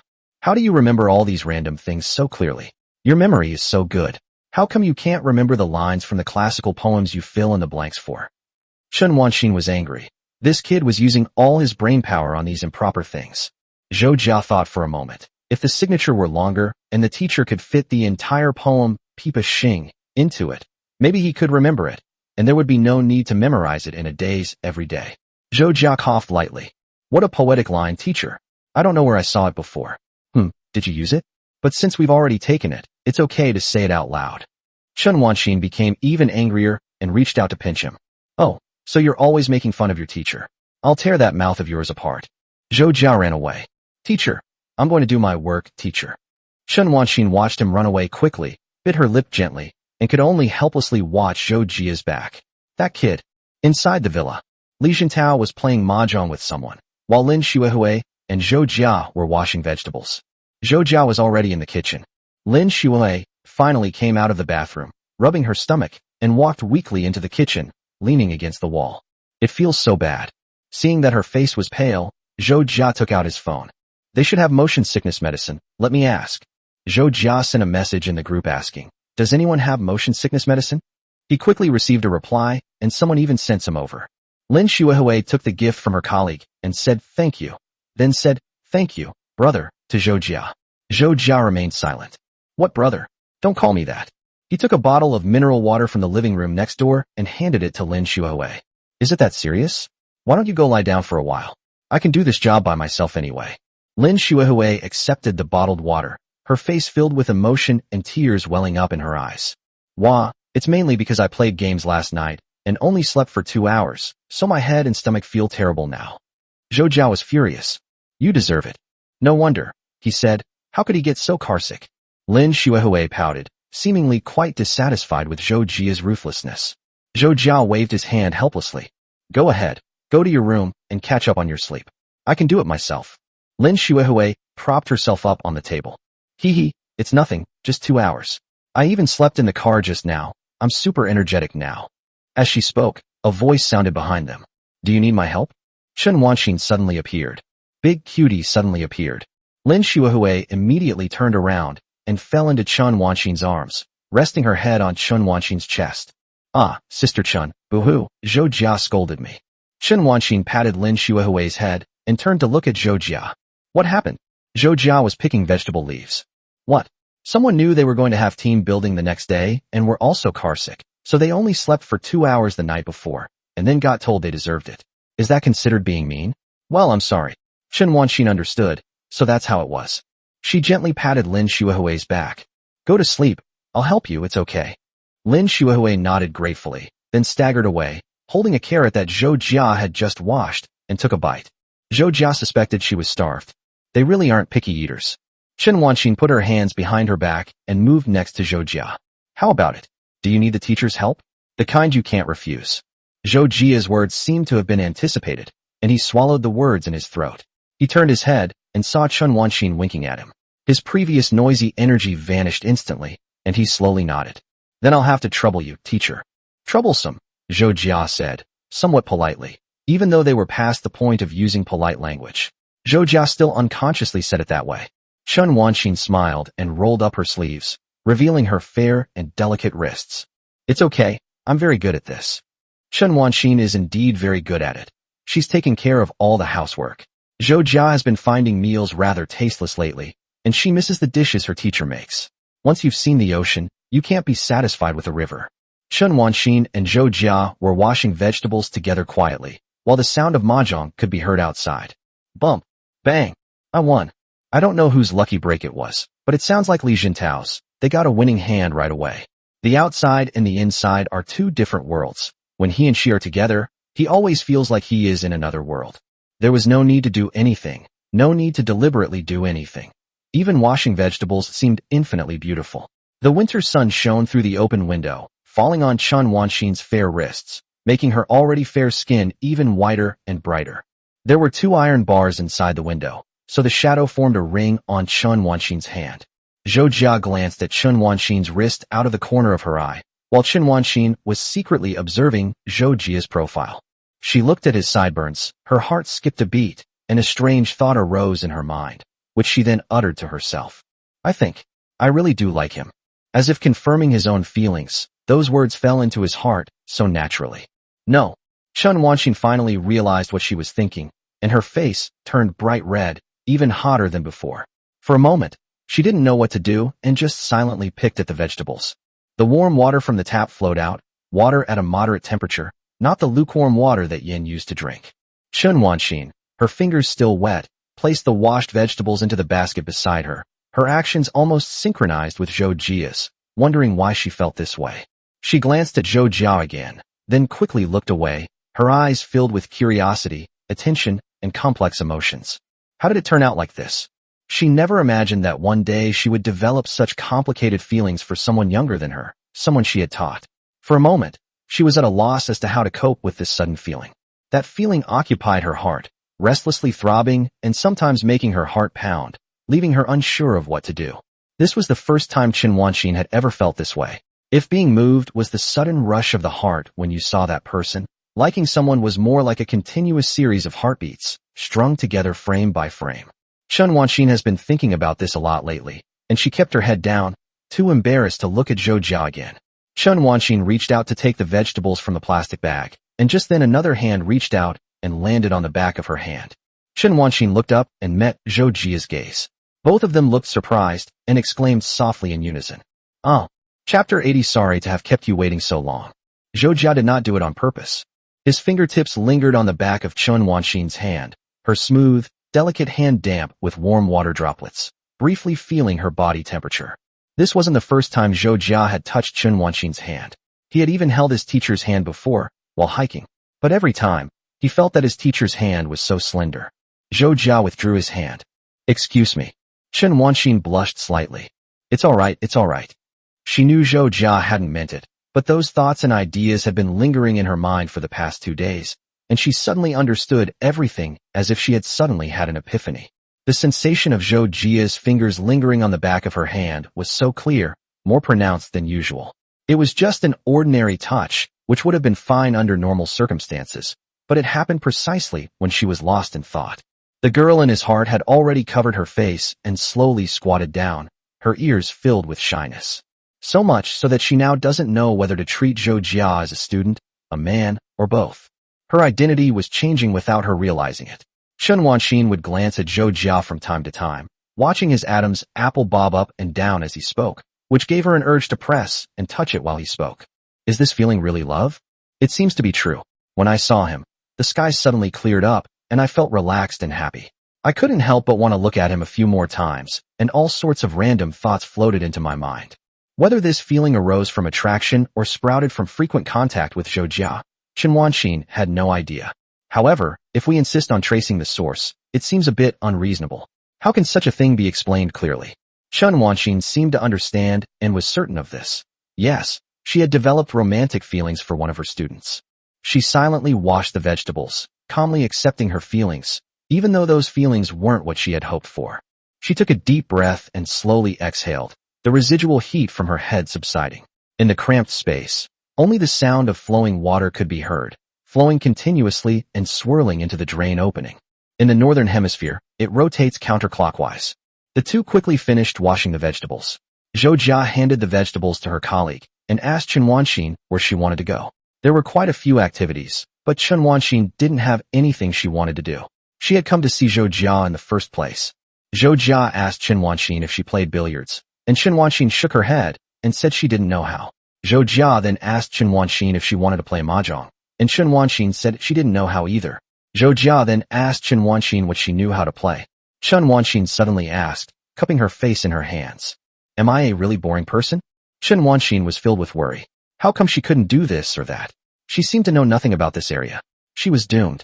Chen Wanxin is worried that she and Zhou Jia won't get along. What should she do? Zhou Jia found it amusing that his teacher's eyebrows suddenly drooped, as if they had drooped onto his heart. Zhou Jia shook his head. No, I don't know either. I just happened to ask. Zhou Jia doesn't know how to play billiards.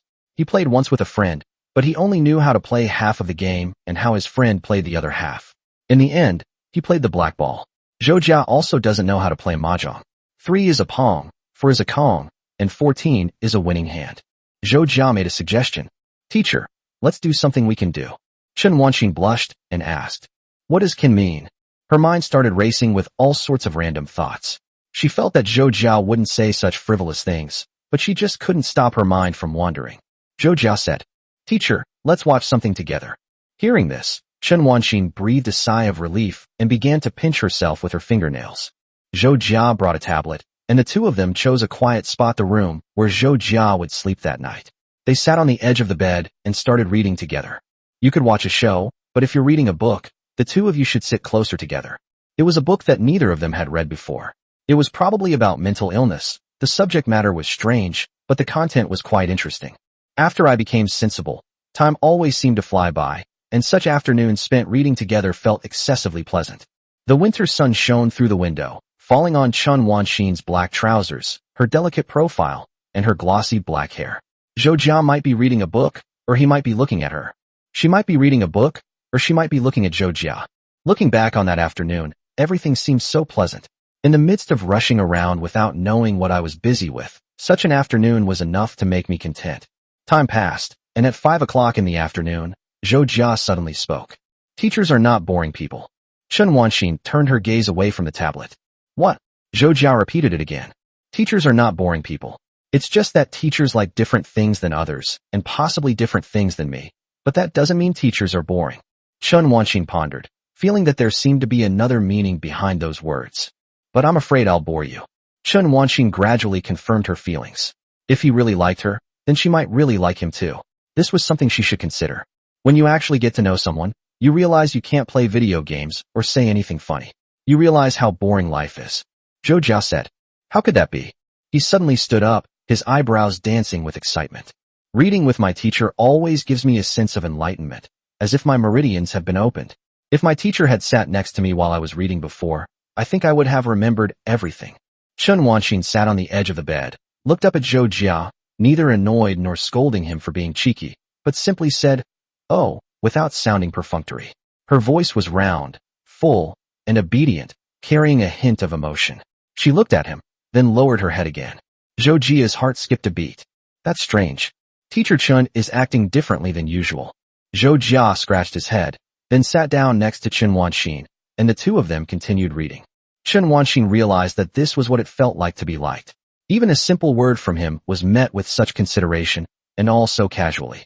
It made her think, he's really handsome. Chen Wanxin stood up. I'm going to the restroom. Zhou Jia was stunned for a moment. then saw Chen Wanxin jog into the bathroom next door and close the door. Chen Wanxin looked at herself in the mirror, her mind a complete mess. Her face wore an inscrutable expression, her lips pursed, shyness practically radiating from every corner. Who was this woman? She thought to herself, this isn't me at all. This is nothing like me.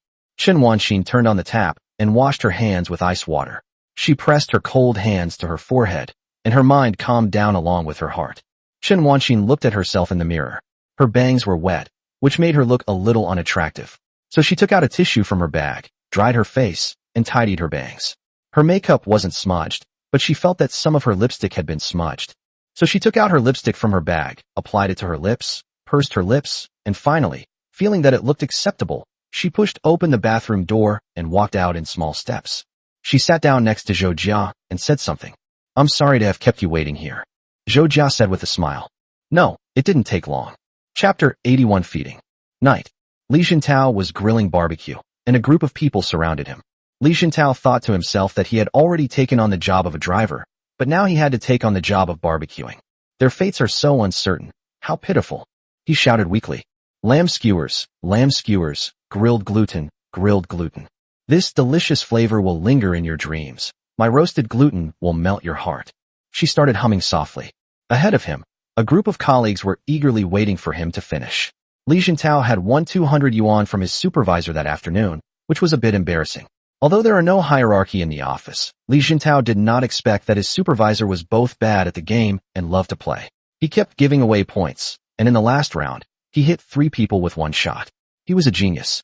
Once the crowd thinned out, Zhou Jia went to join the fun at Li Xuntao's place. Li Xuntao looked at Zhou Jia, and their gazes met in mid-air.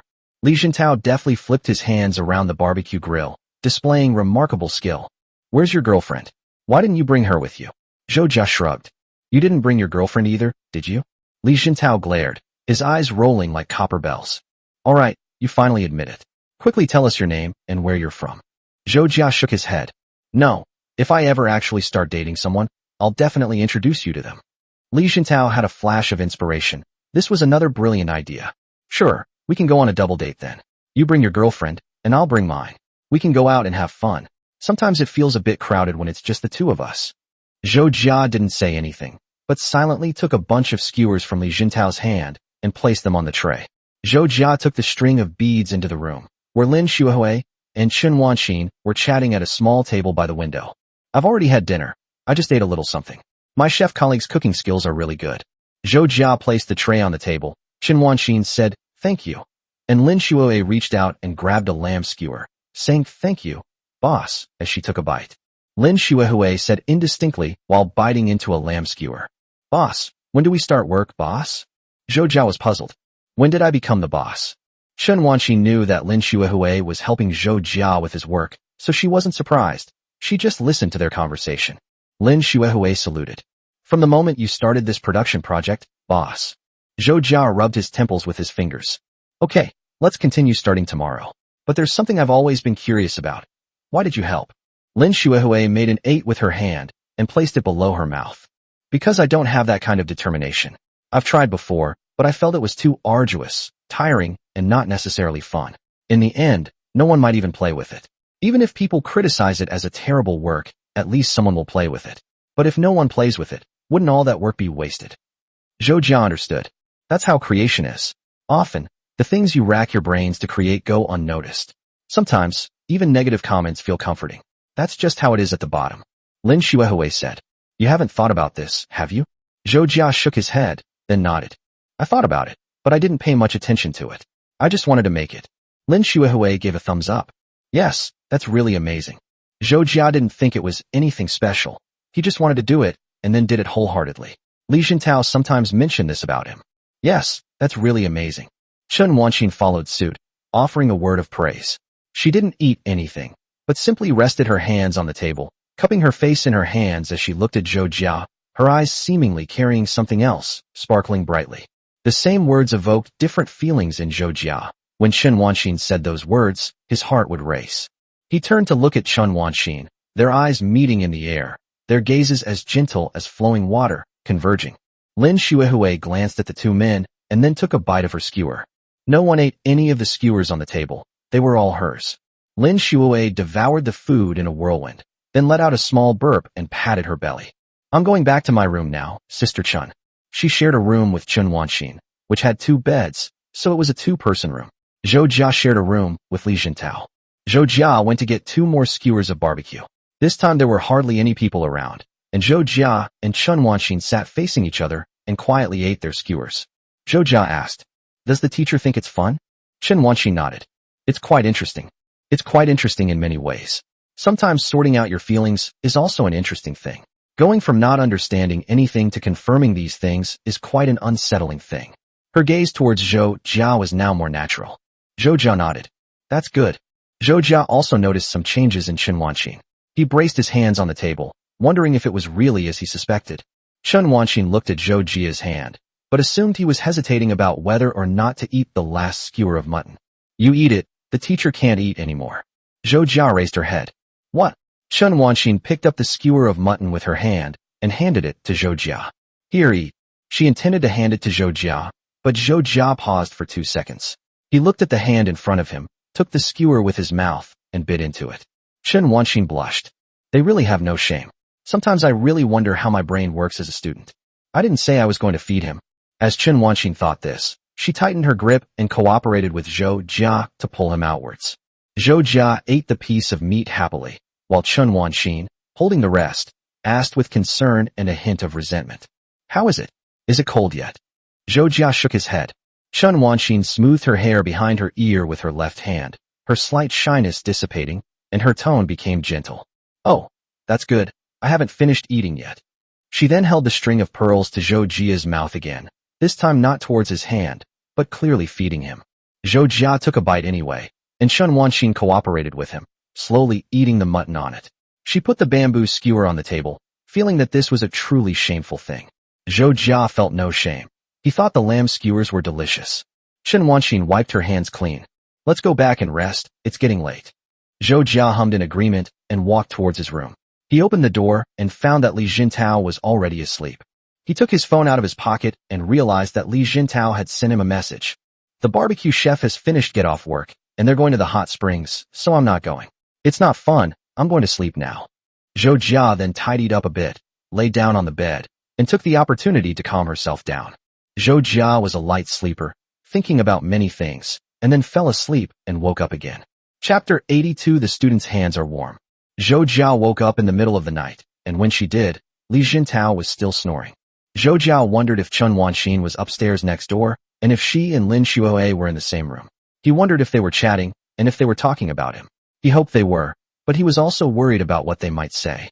When talking about yourself, do you say good things or bad things? He turned over, put on his trousers and the down jacket by the bed, glanced at Li Jintao who was still fast asleep, and pushed open the door and went out. Li Jintao heard the door open. His snoring was interrupted, and he opened his eyes a crack. Zhou Jia walked down the stairs outside, step by step. The villas were connected. He could hear his colleague's voice coming from the next villa. It sounded like he had just returned from the hot springs. Zhou Jia walked down to the courtyard, where there was a small ping-pong table, a stone table, and several stone benches. Zhou Jia sat down next to the stone table. The stone bench was a bit cold, which made him a little more awake. He thought about what he wanted to say. Zhou Jia had also received love letters from young girls. They were very short, with the first sentence to Zhou Jia and the second by XX, and in the middle it said, "Although you talk a lot and are a bit funny, I like you." It doesn't sound like a confession of love. It sounds like someone's trying to pick a fight. Zhou Jia gradually realized that he was a comedian in many people's lives. He originally thought he was a serious person, but even the love letters he received were written with the word "ha" on them, with big smiling faces, mouths open, teeth showing, swaying up and down. What kind of cognitive difference is this? It's clearly not funny at all, okay? As a result, despite thinking this way, there wasn't a single love letter that could be used as a reference. As he was lost in thought, he heard a rustling sound of footsteps behind him. Sometimes, when you get to know someone a lot, even the sound of their footsteps and their scent can be imprinted in your mind.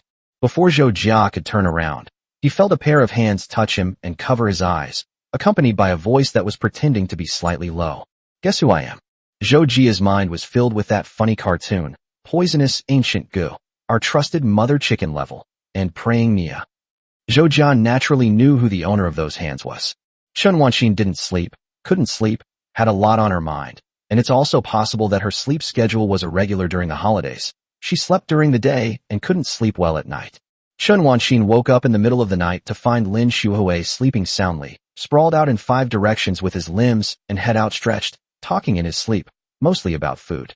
Chen Wanxin then went out onto the balcony, leaned against it, and enjoyed the cool breeze. The temperature had risen slightly recently, and although the nights were a bit chilly, they weren't bone-chilling, just enough to clear her head. Chen Wanxin was surprised to see a familiar figure walking in the courtyard. Just by looking at the way he walked, she knew who it was. Zhou Jia casually mentioned the name of an office colleague. "It's Emma," Chen Wanxin said in a deep voice. "You're wrong, you stupid thing." I almost blurted out something I was used to saying. Zhou Jia suddenly realized. "I know, it's Lilith. Why aren't you asleep yet?" Chen Wanxin was so angry she gritted her teeth. "Where did these names come from? Does anyone in your office have a name like Lilith? I'm giving you one last chance." Zhou Jia suddenly realized. "Oh, it's Teacher Chen. Teacher Chen, what brings you here?" There was no response from behind. Chen Wanxin gently bit her lip, staring at Zhou Jia from behind. She felt a hand gently placed on her, tenderly grasping her hand and guiding it downwards. After pausing in mid-air, it seemed to pause for a second before slowly releasing her. Chen Wanxin was a little flustered. She sighed and sat down opposite Zhou Jia. Chen Wanxin sat on the cold stone bench, crossed her legs, turned to look at Zhou Jia, and her face showed dissatisfaction. "So when did you find out?" "She probably knew all along, and she still grabbed my hand. It was definitely on purpose."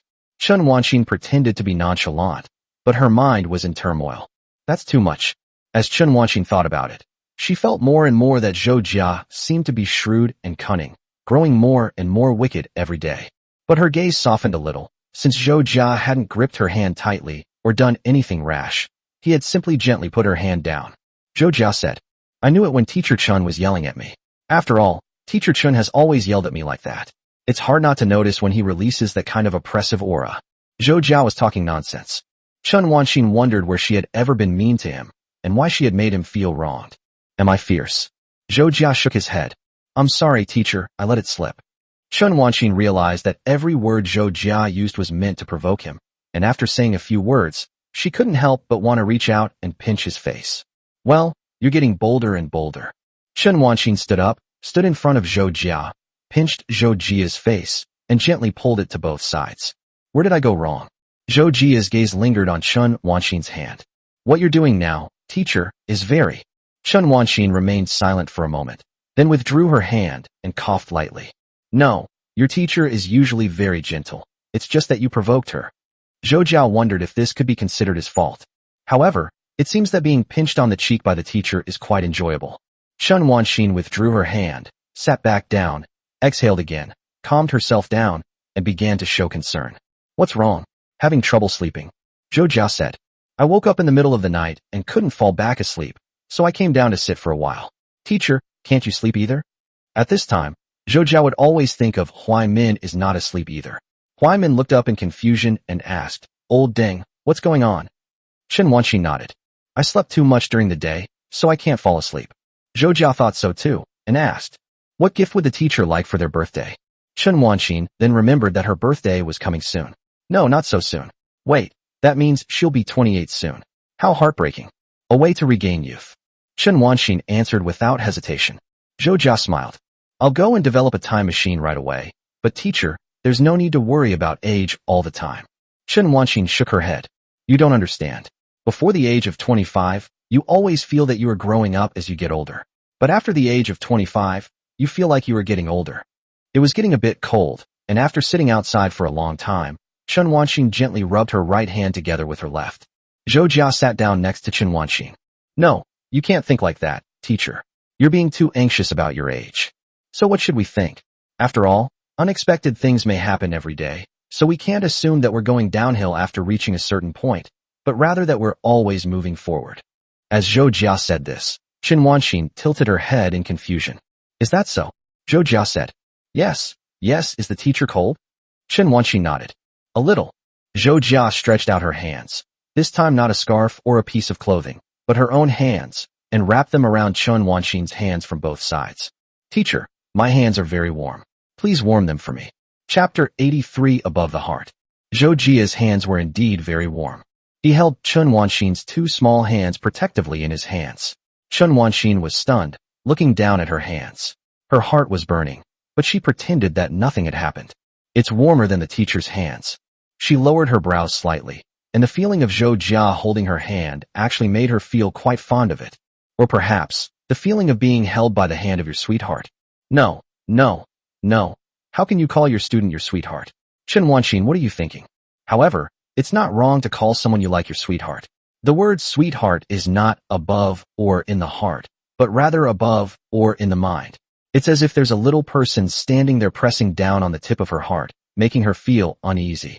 Chen Wanxin stood there, silently scrutinizing the words. Once you become aware of your own emotions, everything becomes strange. Vinegar and sugar are poured into your stomach together, mixed with different emotions. I think I really like Zhou Jia. This hesitant thought had appeared in her mind many times. Every time such a thought arose, she would doubt it, and then accept it, repeating this process in a spiral, accumulating like sand. In the darkness, Zhou Jia couldn't see Chen Wanxin's hidden face, only the ends of her dark hair. So he continued to press his hand against hers, as if he really was just trying to warm her. Chen Wanxin bit her lip. Sending Zhou Jia to a team-building event, supposedly to see what he's like at the company, was really just a way of saying she wanted to see him. I want to talk to him, but talking on the phone isn't enough. Seeing him in person, watching him beam with joy, and listening to him speak in my ear, just that makes me happy. That's terrible. Chen Wanxin thought to herself, this is terrible. But she blushed secretly, and felt that this moment was really nice. Zhou Jia casually steered the conversation back, breaking the silence. What kind of small gift would the teacher like for their birthday? Does the teacher prefer something practical, something nice-looking, or both? It was only then that Chen Wanxin realized that Zhou Jia actually remembered her birthday. How could she remember such trivial things so clearly? Chen Wanxin hummed in agreement. Let me think. I don't really want anything in particular. How about I bring a small cake to my house for dinner? The teacher will cook for you. What would you like to eat? Gradually, Chen Wanxin had figured out Zhou Jia's tastes, slightly spicy, home-style, and she liked her homemade pan-fried tofu with meat. The tofu was from the second stall on the right after you turn 2 streets into the vegetable market outside the school, and that's what Zhou Jia loved to eat. Some things you just remember without even realizing it. Gradually, based on habit, you remember everything. Chen Wanxin and Zhou Jia remained in that position. Zhou Jia said, I love everything the teacher makes. Chen Wanxin responded with an oh. Let me think of something to celebrate that day. She kept her head down, and the two remained silent. After a while, she slowly pulled her hand away from Zhou Jia's. Okay, that's warm enough. Go back and rest now. Thank you for your hard work. As Chen Wanxin spoke, she finally raised her head, looked at Zhou Jia gently, and her eyes revealed a hint of worry. Can you fall asleep? Zhou Jia nodded. Yes, I think I'm sure I'll be able to have a beautiful dream. Chen Wanxin smiled. That's good. Zhou Jia countered with a question. Can the teacher fall asleep? Chen Wanxin hesitated for a moment, then nodded. Yes, but teachers don't dream often. As Chen Wanxin spoke, the two silently turned their heads away, looked at the ground, and walked towards the house, slowly climbing the stairs. But at that moment, another figure on the balcony quickly shrank back into bed. That's Li Jintao. He saw Zhou Jia wake up, get up to use the bathroom, and wondered what Zhou Jia was doing, lying in bed looking at her phone. Seeing that Zhou Jia hadn't returned, he leaned over the balcony to watch. The night was quiet, and those few words drifted into Li Jintao's ears. Li Jintao felt like his world had collapsed. His face was filled with terror, and his eyes rolled around in disbelief. Holy crap, holy crap, holy crap, WTF, what is this? What's this? What did he see? In an instant, a multitude of things connected in Li Jintao's mind, and he suddenly understood everything. Who does his good friend Zhou Jia like? Why did the teacher put pressure on him as soon as he came today? Why did Zhou Jia explain at the class reunion and even go on the autumn outing? This world has gone mad. Li Jintao clutched his head, wishing he could rip out his brain, dig out that piece of memory, and then stuff his brain back in. He actually dared to call me sister-in-law on the phone that day. He must have had the guts of a bear and the courage of a leopard to face death. This is absolutely absurd, absolutely absurd. I treated you like a brother, and you actually want to be my master's wife. Don't ask why. Seeing the two of them so lovey-dovey, if Li Jintao didn't understand, then all his years of dating experience would have been for nothing. But this was just too damn outrageous, too damn outrageous, too damn outrageous. Li Jintao felt that something must be wrong with this world. He actually invited Zhou Jia on a double date? What kind of crazy idea was that? Was he out of his mind? Zhou Jia said they're not together yet. Is that what you mean by not being together? Then what do we need to be together for that? Li Jintao shivered in his blankets. Zhou Jia and Chen Wanxin said goodbye at the stairwell. Zhou Jia opened the door to the room, glanced at Li Jintao on the bed, who was still sleeping peacefully, and then nervously crawled into her own bed. Actually, he didn't intend to hide it from Li Jintao, but he hadn't succeeded yet, and he was afraid of making a fool of himself later, so he simply decided not to say anything, at least until after he confessed his feelings. Confessing one's feelings should always be done seriously, not casually. If you just say it on the phone in a moment of impulse, it always feels a bit insincere. Okay, of course, my heart is sincere, but Zhou Jia also wants to add a little bit of a sense of ceremony. He pinned all his hopes on Cyber Puppy. The model is assembled. It's a light blue puppy with white ears. I made the model myself and used a 3D printer. It's made of ABS material, and the head is a rounded square with beveled edges. It has small white ears and is hollowed out. It only weighs a few dozen grams, and the printing price wasn't high. There's a small black screen in the middle. The puppy is about the size of a palm, has a universal charging port, a small rechargeable battery that can support a certain amount of battery life, a Bluetooth module that can connect to a mobile app, and a voice module that can understand commands. Zhou Jia said to the puppy, "Sit down." The puppy's forepaws resemble paws or water droplets, and are stepper motors connected to a microcontroller, which can simulate different effects. The puppy lay down on its hind legs and stood upright on its front legs, clearly already sitting down. Zhou Jia said, "Climb." The puppy began to crawl forward. Puppies use their feet to distinguish sounds. There is a connection. Zhou Jia said, "Reach out your hand." The puppy stretched out its right paw, and its blue eyes blinked on the screen, looking very lively. At this point, almost all the functions are complete, Zhou Jia said again. 88. Chapter 84. Keep your back straight when walking. The small OLED screen has changed. The blue eyes on it have been replaced by a slowly unfolding love letter. The animation itself isn't that complicated to make. The important thing is what happens afterward. The love letter opened, and blue text appeared on the screen, slowly scrolling upwards. As Zhou Jia proofread the letter, she wondered what Chen Wanxin would think upon receiving it. He was very nervous at this moment. People always rehearse a scenario that has not happened, but Zhou Jia really found it hard to believe that Chen Wanxin would say something like, "Okay, let's be together." It means that even if the teacher agreed, they might not say such a thing. Zhou Jia also felt that Chen Wanxin might be. The teacher might even develop feelings for me. As Zhou Jia thought this, he tapped his forehead on the table. He could still tell that the distance between the man and woman had narrowed, but liking someone and agreeing to something are two different things. The inequality is solved instantly. If people could be together simply because they liked each other, there wouldn't be so many regrets in the world. Zhou Jia finished reading his love letter. It wasn't long, just a few hundred words. He didn't want it to be too cloying. Like cream on a cake, too much of it would make him feel uncomfortable. Zhou Jia wasn't good at writing, and at this moment, she began to regret not having paid more attention to the sentences that expressed her thoughts, wondering if the teacher would give her a grade. 37 points. That was the score he consistently scored around for his essays. After the text finished scrolling, Zhou Jia silently looked at his own signature at the end, then lowered his head again, his forehead pressed against the cold table. "Why are you so nervous?" "I wasn't this nervous when I took the college entrance exam. On the actual exam, I didn't feel like there were any major problems. Everything was okay, and I just needed to perform normally. After all, that thing was still under control, but this thing is completely out of control, with too many uncertain factors. Will Teacher Chen like the gift I made?" After thinking about it, I felt that this thing was too childish and not something that mature adults would like. He took out his phone and silently swiped the screen. When buying a gift, he still had to consider what the recipient liked. If he just gave the gift that he liked, the recipient might not be happy to receive it. Zhou Jia rummaged through the perfumes, looking at them, and felt they weren't very expensive. The more expensive ones were only around 4 figures. Zhou Jia's purchasing theory is that he is willing to spend a certain amount of money to buy something, and as long as the item is within his budget and not overpriced, he can accept it. When Zhou Jia and Chen Wanxin chat, they sometimes talk about perfume. Chen Wanxin occasionally buys some, but she doesn't use it often. She likes scents that are more neutral and not too light.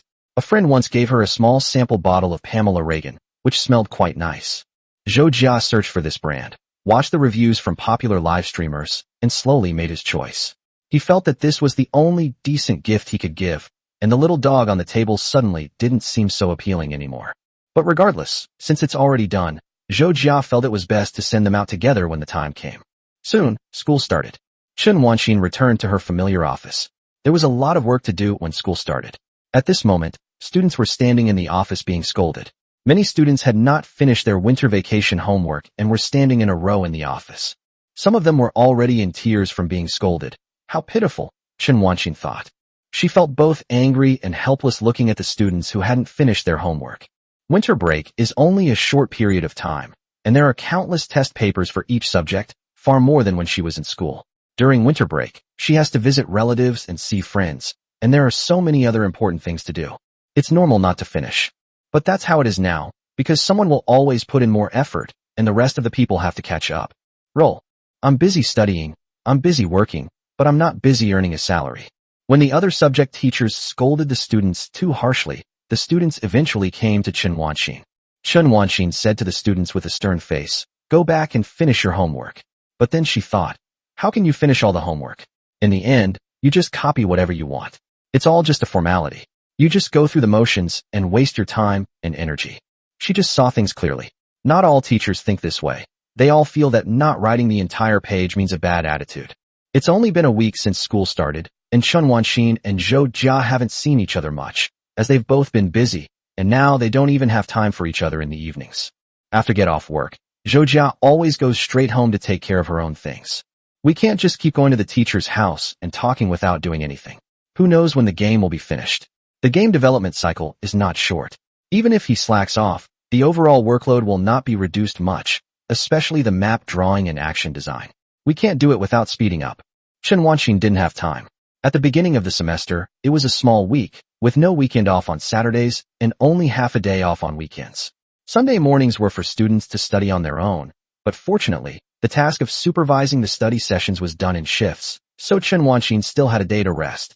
When the two of them have a little free time, they can talk on their phones for a bit to ease their tension. Chen Wanqing placed her phone face down on the table and looked out the window. Her office was right next to the window, and when the window was open, she could see the corridor and the classroom. When the bell rang, students walked in twos and threes down the corridor, holding hands and putting their arms around each other's shoulders as they went to the restroom. As we all know, a person cannot go to the toilet alone. In the crowd, Chen Wanqing saw a girl with her head down, coming out of the classroom and walking towards the restroom. The girl's name was Ren Yuqing. She was an ordinary little girl, thin, with her hair tied in a single ponytail as required by the school. She was pretty and fair-skinned, didn't wear glasses, and usually spoke softly. She was always very well behaved in front of the teachers. Ren Yuqing is the class's art and literature representative, a position with little to do. In high school, art and literature representatives are basically just figureheads, only appearing during blackboard newspaper activities to fill the small blackboard at the back of the classroom. What bothered Chen Wanqing was that recently she had noticed Ren Yuqing almost always had her head down and looked dejected, even during class. Ren Yuqing walked slowly down the corridor alone. Chen Wanqing took a sip of hot water, called out softly, and waved to Ren Yuqing. Ren Yuqing. Ren Yuqing raised her head, her hands tucked into the sleeves of her red school uniform, and walked towards Chen Wanqing with a nervous expression. "Teacher Chen, what's wrong?" Ren Yuqing's first thought was whether she hadn't handed in her homework, or whether she had been caught behaving poorly in class recently. Chen Wanqing stood up and leaned against the windowsill. "It's nothing. I just wanted to ask if anything has been bothering you lately." Ren Yuqing paused for a moment, her face showing confusion, and then shook her head. "Without." Chen Wanqing nodded. "If anything is bothering you, don't keep it to yourself. You can talk to your teacher." Ren Yuqing simply nodded. Chen Wanqing gently patted the little girl's back. "Yes, keep your back straight when you walk, otherwise your posture won't look good later. Go on." Ren Yuqing straightened her back and nodded as she listened to Chen Wanqing's words. "Thank you, Teacher Chen." Although Chen Wanqing didn't know what she had done that deserved to be thanked, perhaps it was just the child's politeness. Chen Wanqing watched Ren Yuqing's departing figure, lost in thought. Chapter 85 Today's Plans. With the arrival of the second semester of the junior year, students face even greater pressure, with academics, interpersonal relationships, and family all weighing heavily on them. High school students are in their adolescence and are extremely sensitive to changes in their surroundings. Chen Wanqing wondered if Ren Yuqing was anxious, but the child herself didn't realize it, or perhaps she was just overthinking it. Should we call and ask the students' parents? However, some parents don't understand their children at all, which can become a source of pressure. If they make a rash phone call and everything is fine, the parents may think that the student is behaving badly at school and is being unreasonable, and they may start scolding the student. Headache. Chen Wanxin believes that some parents need education more than their students. Chen Wanxin sighed. The busy month of March had just begun with a series of challenges. Zhou Jia also sighed. Zhou Jia wasn't sighing because things weren't going well, but because someone was circling around him. That's Li Jintao. Every day, Li Jintao would walk past Zhou Jia, his cup clenched tightly, pause, put his arm around Zhou Jia's shoulder, and let out a sigh, leaving Zhou Jia completely bewildered. Li Jintao didn't think Zhou Jia was a bad brother. Rather, he found the whole thing utterly unbelievable. He finally couldn't resist any longer and dragged a chair to sit down next to Zhou Jia. Hey bro. Zhou Jia answered quickly. I have no money, I won't drink with you, and I won't play games tonight. You can use my account if you want, you know the password. Any other questions? Li Jintao wanted to say that the problem wasn't the one mentioned above at all. Why does my good brother have to like teachers? Dude, aren't you being a bit too reckless? Li Jintao held the cup in his hands and licked his dry lips. Hey bro, are you out of the single life or not? Give me a straight answer. Zhou Jia shook his head. No. Li Jintao panicked. How could this be nothing? How could it be nothing? They were so lovey-dovey, adulterers. Li Jintao slapped himself hard, and Zhou Jia's hand, which was typing on the keyboard, stopped in mid-air. Zhou Jia moved the chair and silently backed away. No, what happened to you? Did you get into another fight with your girlfriend and get beaten up? Li Jintao slowly shook his head. No, how could that be? I believe I can definitely marry my current girlfriend and grow old together. Zhou Jia looked at Li Jintao with the eyes of someone looking at an idiot. That's what you always say. Li Jintao shrugged. That's what I always thought. Zhou Jia thought about it and realized it was true. This guy always confidently told him that he would definitely marry his current girlfriend and then break up with her at lightning speed. It was rare for Zhou Jia to want to ask such a question. Speaking of which, how did you usually establish relationships with the other person? Li Jintao immediately perked up and shared his experience. We went out together, and at night we squeezed into one room to watch a movie, a proper movie. After the movie, we weren't in a hurry to go to sleep. We listened to music and talked about how we felt about each other. I said I thought you were great, and she said she thought I was great too. So we got together. Zhou Jia remained silent. Why does it sound so easy? Li Jintao seemed to have thought of something and scratched his head. But I don't think my method is suitable for you, brother. By the way, do you want to find a professional team, like a dance partner? Images flashed through Zhou Jia's mind. Never mind, it's too embarrassing. Confessing his feelings in front of everyone might suit Li Jintao, but Zhou Jia didn't think it suited him. He didn't want Chen Wanxin to make an awkward answer because of that damn noisy atmosphere, like being surrounded by elementary school kids. His thinking was actually very simple, to sincerely tell Chen Wanxin and then wait for her rational reply. Li Jintao nodded, stammering slightly. Oh, okay. Then, if you need any help, just say so. He thought to himself that he really didn't dare to give Zhou Jia any random advice. Every time he saw Zhou Jia now, he felt that this guy was invincible. That's ruthless, a truly cruel person. Li Jintao slowly got up, stuffed the stool into the gap of the drawer, and quickly slipped away. March 8th. Women's Day. Zhou Jia was actually considering whether to send Chen Wanxin a short blessing message, but after thinking about it, she sent a sincere one instead. Happy Teacher's Day. The reply came very quickly. Thank you, student. Zhou Jia added a sentence afterward. Teacher, are you going out for dinner tonight? It's a holiday. Teacher, let me treat you to dinner. His little scheme was obvious. This time, however, Zhou Jia's expectations were dashed, a rare occurrence. Chen Wanxin answered. Sorry, teacher has plans for today. Thump. Zhou Jia was taken aback for a moment, but then she thought it made sense, since teacher Chen couldn't possibly have time all the time. Today is Women's Day, a Saturday. Normally, we would have to work, but because of the holiday, all the female teachers are off, and Chen Wanxin is very happy. But why is having a weekend off considered a huge blessing? So several female teachers in the office made plans to go shopping. The other 3 teachers are 2 in their 40s or 50s and 1 a recent graduate. The 4 of them strolled around the streets and found a small open space in the park, the kind of place specifically for afternoon tea and sunbathing. Several cups of water, chrysanthemum tea or green tea, and sunflower seeds piled up in small shells were placed on the transparent glass table, while shouts rang out from the side. The weather was lovely, with the sun shining brightly overhead, making it feel warm and pleasant. The 4 people sat and chatted, with work as the central theme and everyday life as the secondary theme. When Chen Wanxin complains about a colleague's attire in pretentious manner, she usually keeps quiet and quietly eats sunflower seeds. When gossiping about the students, Chen Wanxin would always feel that a certain student was acting strangely, and at this time she would join in and say a few words about how a certain student in her class was doing.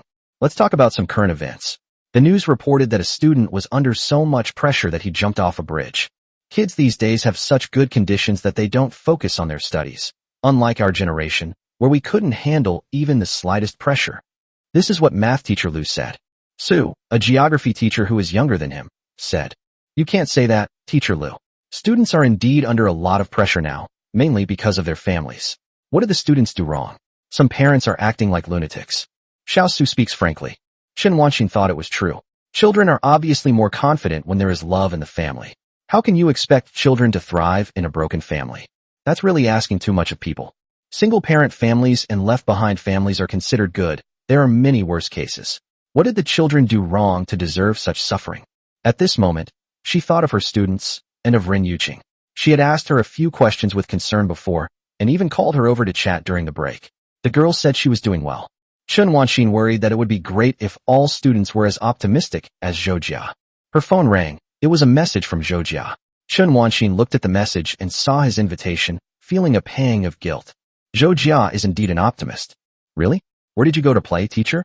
The weather is so nice today, perfect for going out. Teacher, get some sunshine. It's good for your bones.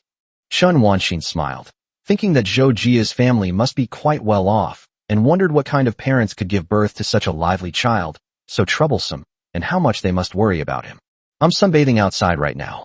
Chen Wanxin took a photo that included tea, sunflower seed shells, and even the hems of several teachers' clothes, the style of which proved that the people next to her were all young women.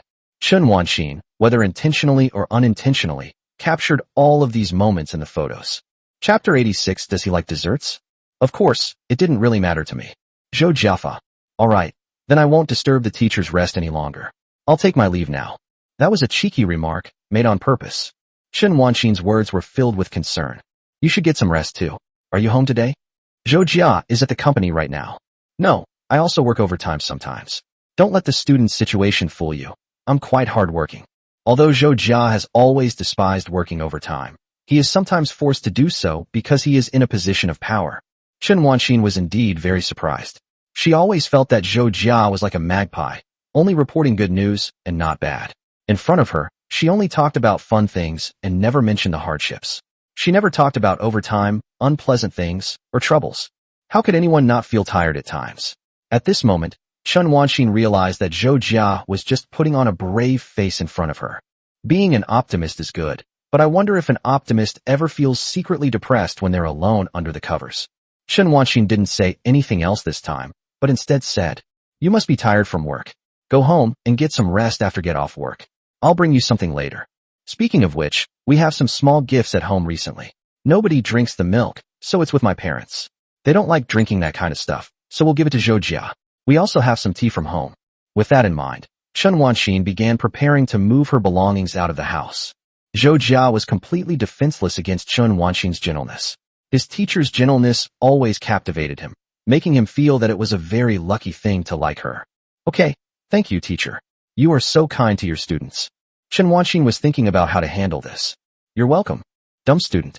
Chen Wanxin smiled gently, a smile that was caught by the other teachers present. Their topic instantly shifted from food to Chen Wanxin. Teacher Lu asked with a smile, her wrinkles appearing smoother. Xiao Chen, who are you chatting with? Do you have a girlfriend? It's no secret that Chen Wanxin is single. People often chat about it, especially the older generation who are very concerned about the younger generation carrying on the family line.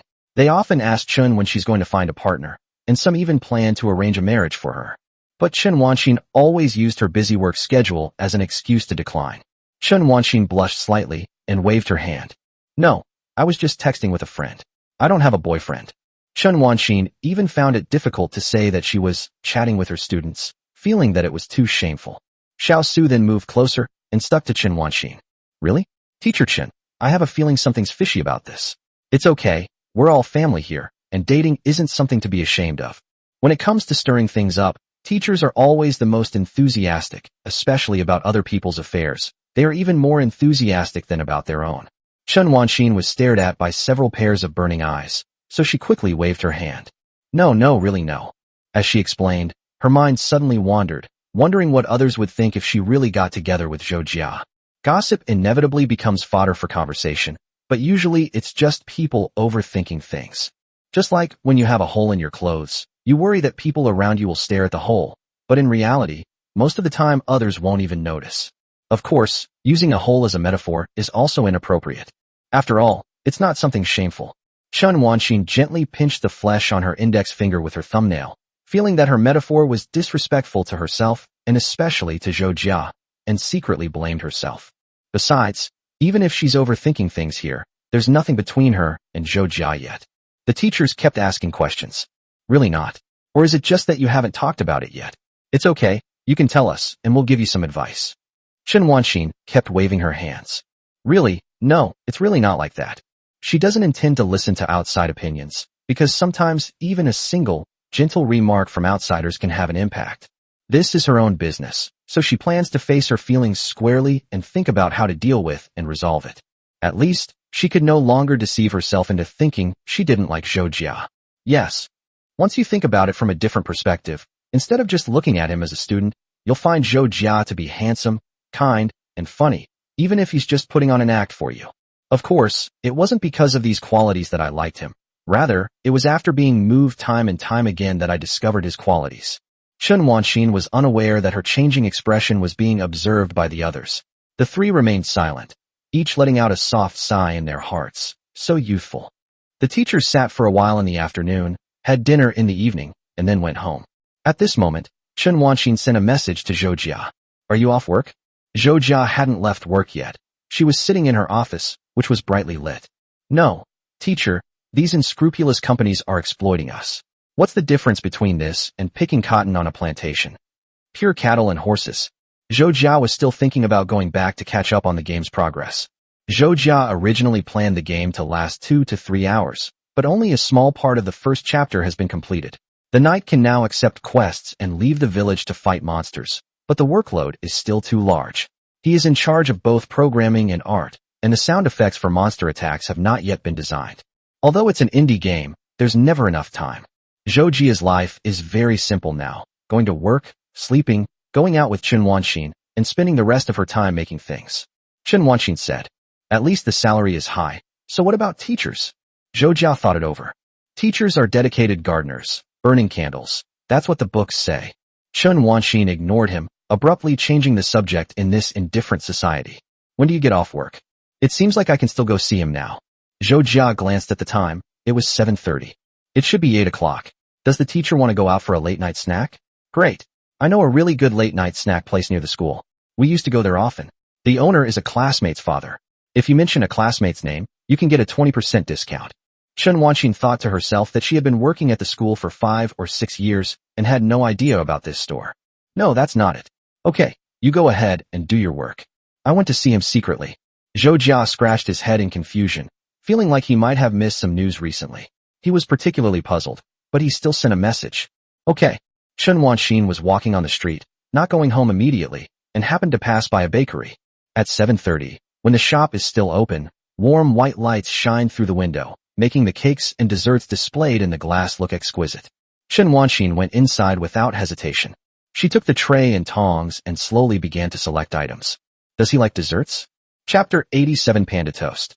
What should I buy? Chen Wanxin personally prefers matcha mini cakes. In fact, she's hesitant to try other novel flavors because she thinks matcha mini cakes taste really good. Chen Wanxin walked back and forth in the cake shop. First, she bought a blueberry cheese bread, then a donut, and then 4 cream puffs because the shop was having a promotion. They were 3 yuan each and 10 yuan for 4. Then she bought cream cookies, but then wondered if she had bought too much. Finally, she bought a bottle of fresh milk.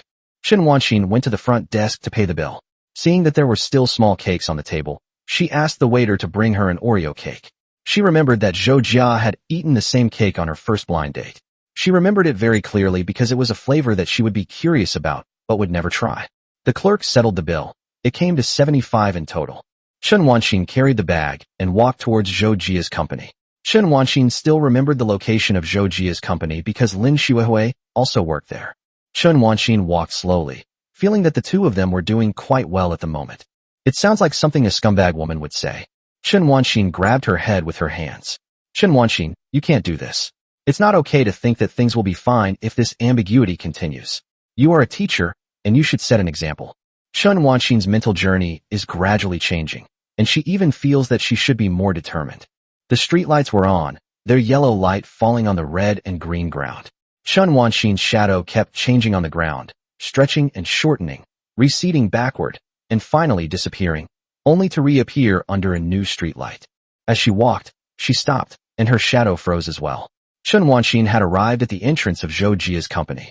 The turnstiles were tightly closed, and a security guard stood there. Occasionally, people would come and go. The lights on the tall buildings were on, looking like small square grids, making it feel no different from a school. People used to say that junior high was easy after elementary school graduation, high school was easy after junior high, university was free after high school, and then, oh, so the practice of drawing a pie in the sky is a tradition passed down through generations. Zhou Jia finally finished her overtime work and clocked out. Zhou Jia sprinted out of the turnstile and saw Chun Wanxin standing there, visibly stunned for a moment. What's the teacher doing here? Am I seeing things? Zhou Jia quickly stepped forward, made sure she wasn't seeing things, and hurriedly asked, Teacher Chen, what brings you here?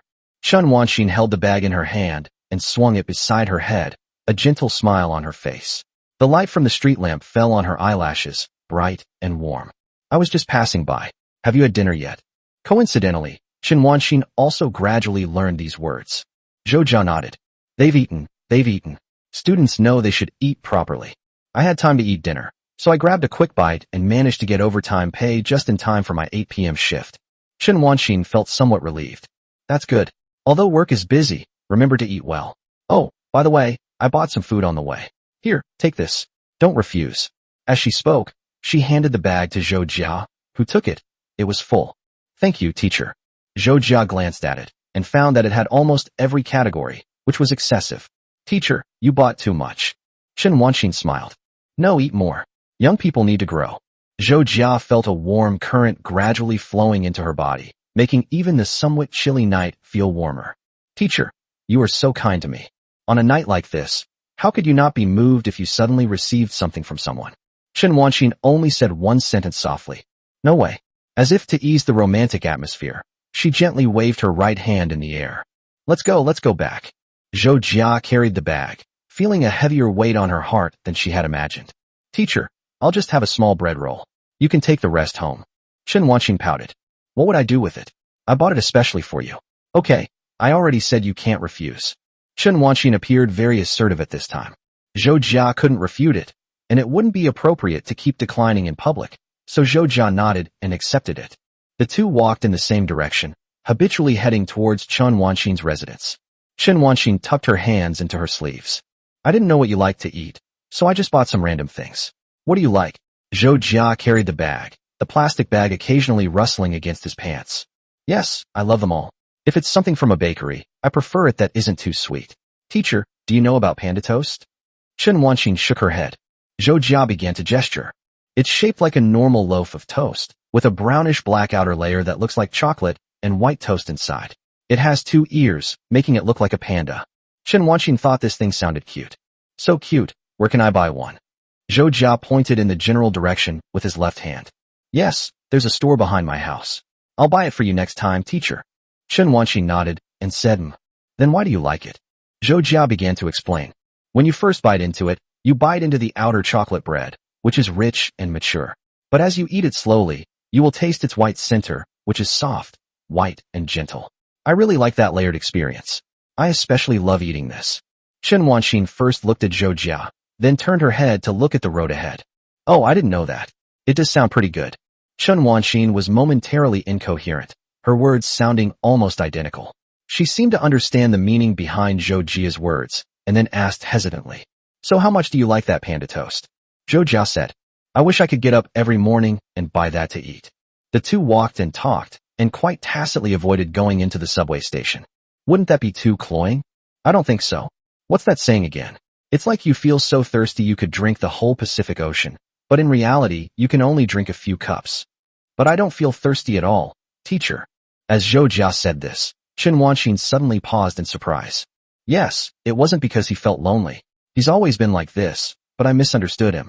Chun Wanxin lowered her head slightly, watching her white sneakers lightly trace the lines on the ground, stepping onto the center of the square brick surface, as if praying for good luck. But if you eat too much, you'll eventually get tired of it. Zhou Jia's voice came from the side. If it's food, then maybe that's true, but apart from food, I don't think we can generalize. Chen Wanxin was about to say something when Zhou Jia suddenly spoke. Teacher, wait for me a moment. Chen Wanxin then raised her head and looked at Zhou Jia. What's wrong? Chen Wanxin noticed that Zhou Jia had turned and walked towards a shop facing the street, a flower shop. Zhou Jia was talking to the owner there, and then Chen Wanxin saw a tulip fall from the shop owner's hand into Zhou Jia's hand.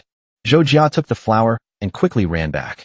That's great. There are still flower shops open at this hour. The owner is a dedicated office worker. I was worried about this before. Teacher, this is for you. Zhou Jia gently handed the tulip to Chen Wanxin. Happy holiday, teacher. Holding the flowers in her hand, Chen Wanxin thought about what had just been said, her heart in turmoil. Chapter 88 Gradual Progress. Chen Wanxin accepted the tulip. It was still a tulip. She looked at Zhou Jia, tilting her head up to look at him, the streetlight illuminating his profile. With his angular face, he wasn't the soft-spoken pretty boy type, but rather had a roguish charm. He spoke with a touch of charisma, his unpredictable manner reminiscent of those gang henchmen in Hong Kong movies from the last century, always jumping around in black jackets. Even when he got serious, he would stand there and subtly raise an eyebrow. But even so, I still find him very handsome. It's over, there's no hope. I've never felt this way before. Chen Wanxin turned her head away.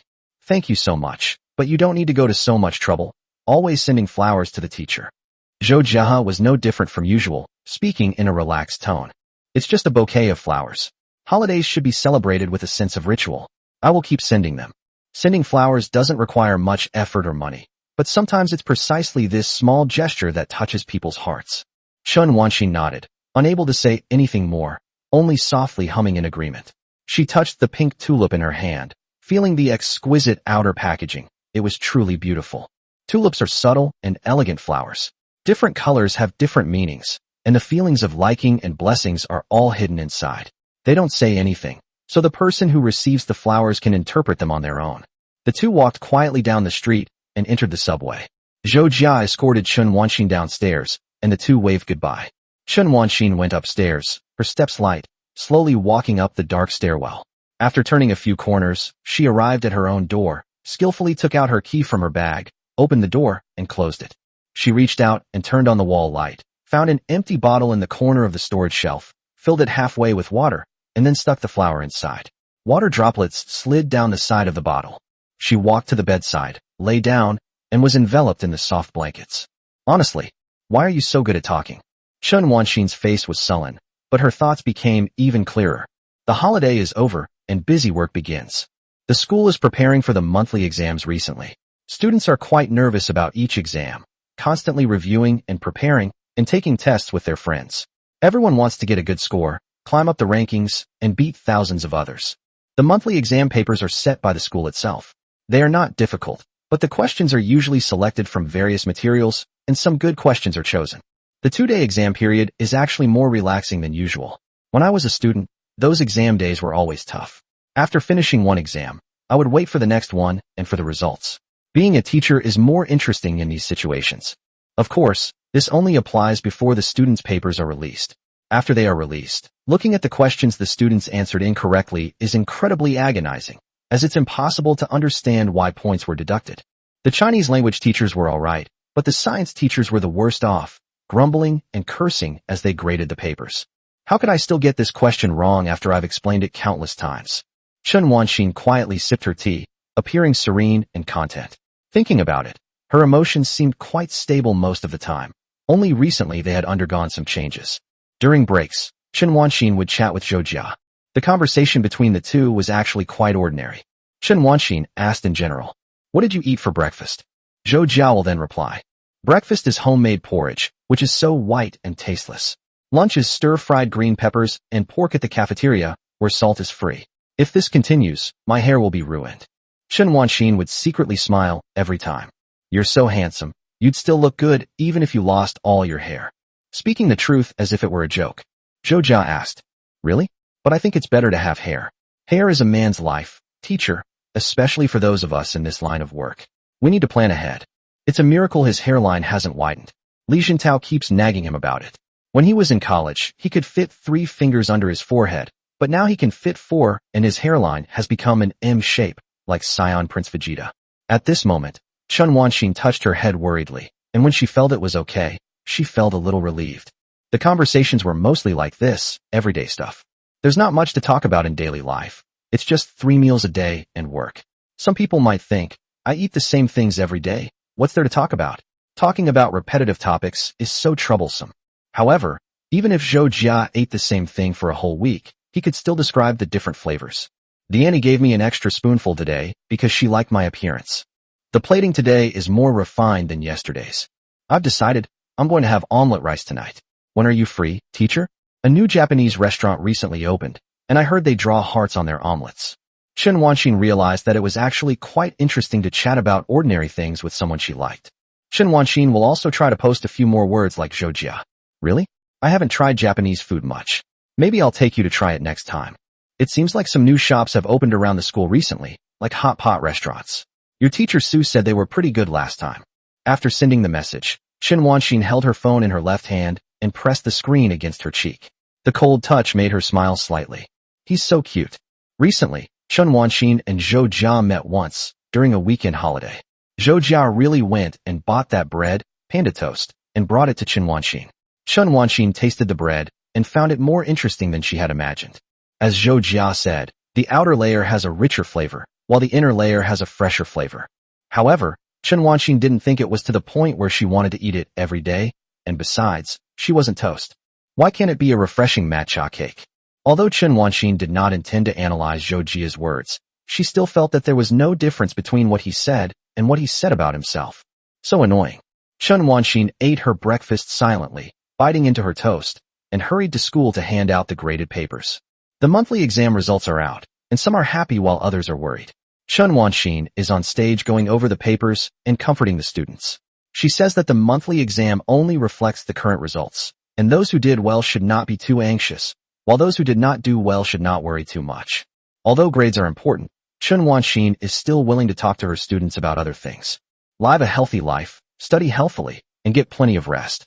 Although such a schedule may sound a bit funny, there are always things in life that are more important than work and study. As time passed, Chen Wanxin's birthday drew closer. Zhou Jia's anxiety grew.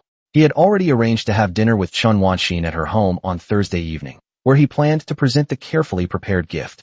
The gifts for Chen Wanxin are almost ready: perfume, puppy, and more. All that's left is to order a cake and buy a flower the day before Chen Wanxin's birthday. This time, Zhou Jia doesn't plan to buy tulips. Zhou Jia decided to buy a rose. Chapter 89 Missing. The week was filled with tension, and Zhou Jia was even somewhat absent-minded at work. Li Jintao and Lin Xuehui seemed to sense the atmosphere, which resembled the prelude to a world war, and walked around Zhou Jia from time to time, but they were more restrained than usual. Lin Xuehui has been much quieter when eating lately, silently lowering her head and munching on her waffle. Li Jintao seemed more anxious than Zhou Jia. Every few days, Li Jintao would come over and ask, "How have you been lately? How's your progress? Urgent. How come you're so calm, buddy?" Li Jintao looked at Lin Xuehui several times, each time only saying half of what he meant. Do you know? He figured Lin Xuehui definitely didn't know. After all, it was such a big deal. Zhou Jia couldn't possibly have told Lin Xuehui, right? How could she be as familiar with Zhou Jia as he was? Lin Xuehui and Zhou Jia, who had been good friends for over 10 years, only bumped into each other by chance. Looking at the innocent-looking little fool, how could she possibly know? However, it's possible that Chen Wanxin might talk to Lin Xuehui, but it's probably not possible. He would only say half of what he was going to say each time, then stop talking, thinking that such a big thing shouldn't be said by himself. Besides, Zhou Jia was still silent. Their way of getting along was to not ask what shouldn't be asked, and to keep their privacy as brothers. Lin Xuehui couldn't take it anymore after being questioned by Li Jintao several times, and finally spoke to Li Jintao. Dude, are you crazy? Can't you just say what you mean? Instead of getting angry, Li Jintao apologized, scratching his head and looking guilty. Yes, I'm sick, I'm really sick. Upon hearing this, even Lin Xuehui thought that Li Jintao had gone hysterical and was beyond saving.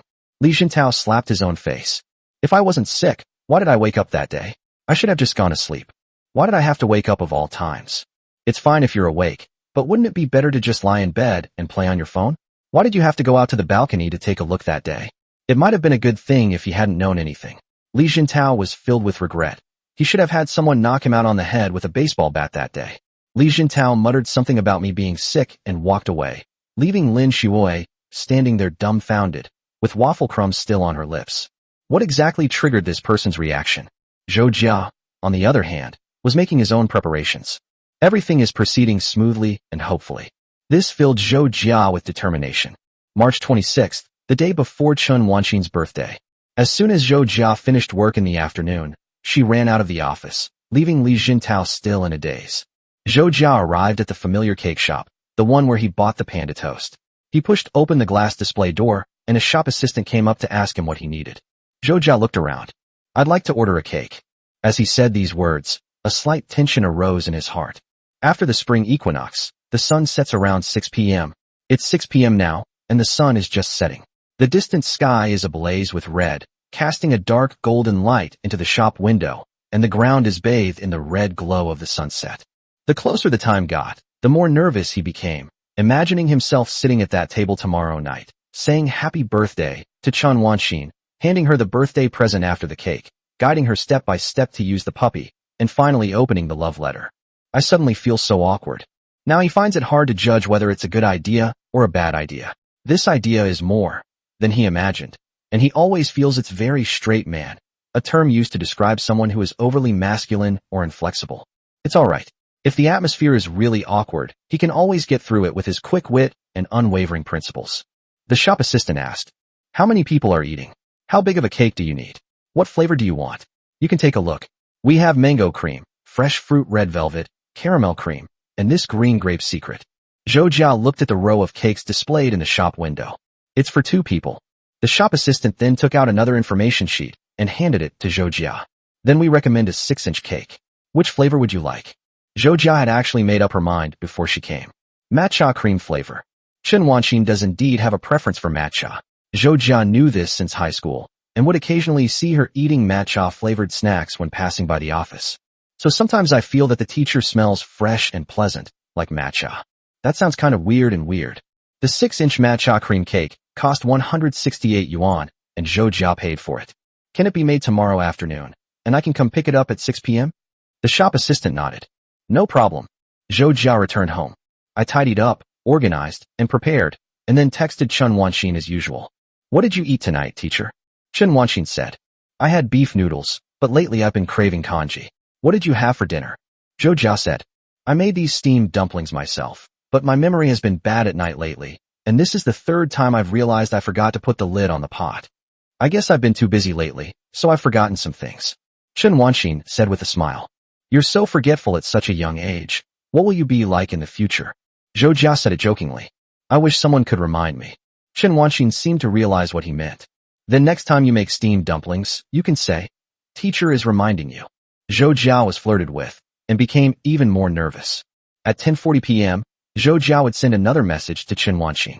"Has the teacher left work?" Chen Wanxin is sometimes busy at night, and won't be able to reply to Zhou Jia's messages until 11 o'clock. As time passed, Chen Wanxin did not reply to Zhou Jia's messages, which made Zhou Jia uneasy. 11:05, 11:10, 11:20. Chen Wanxin still did not reply.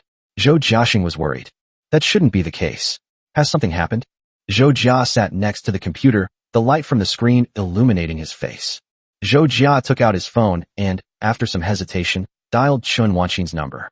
After a while, the call was connected, and before Zhou Jia could ask any questions, he heard Chen Wanxin's slightly anxious voice.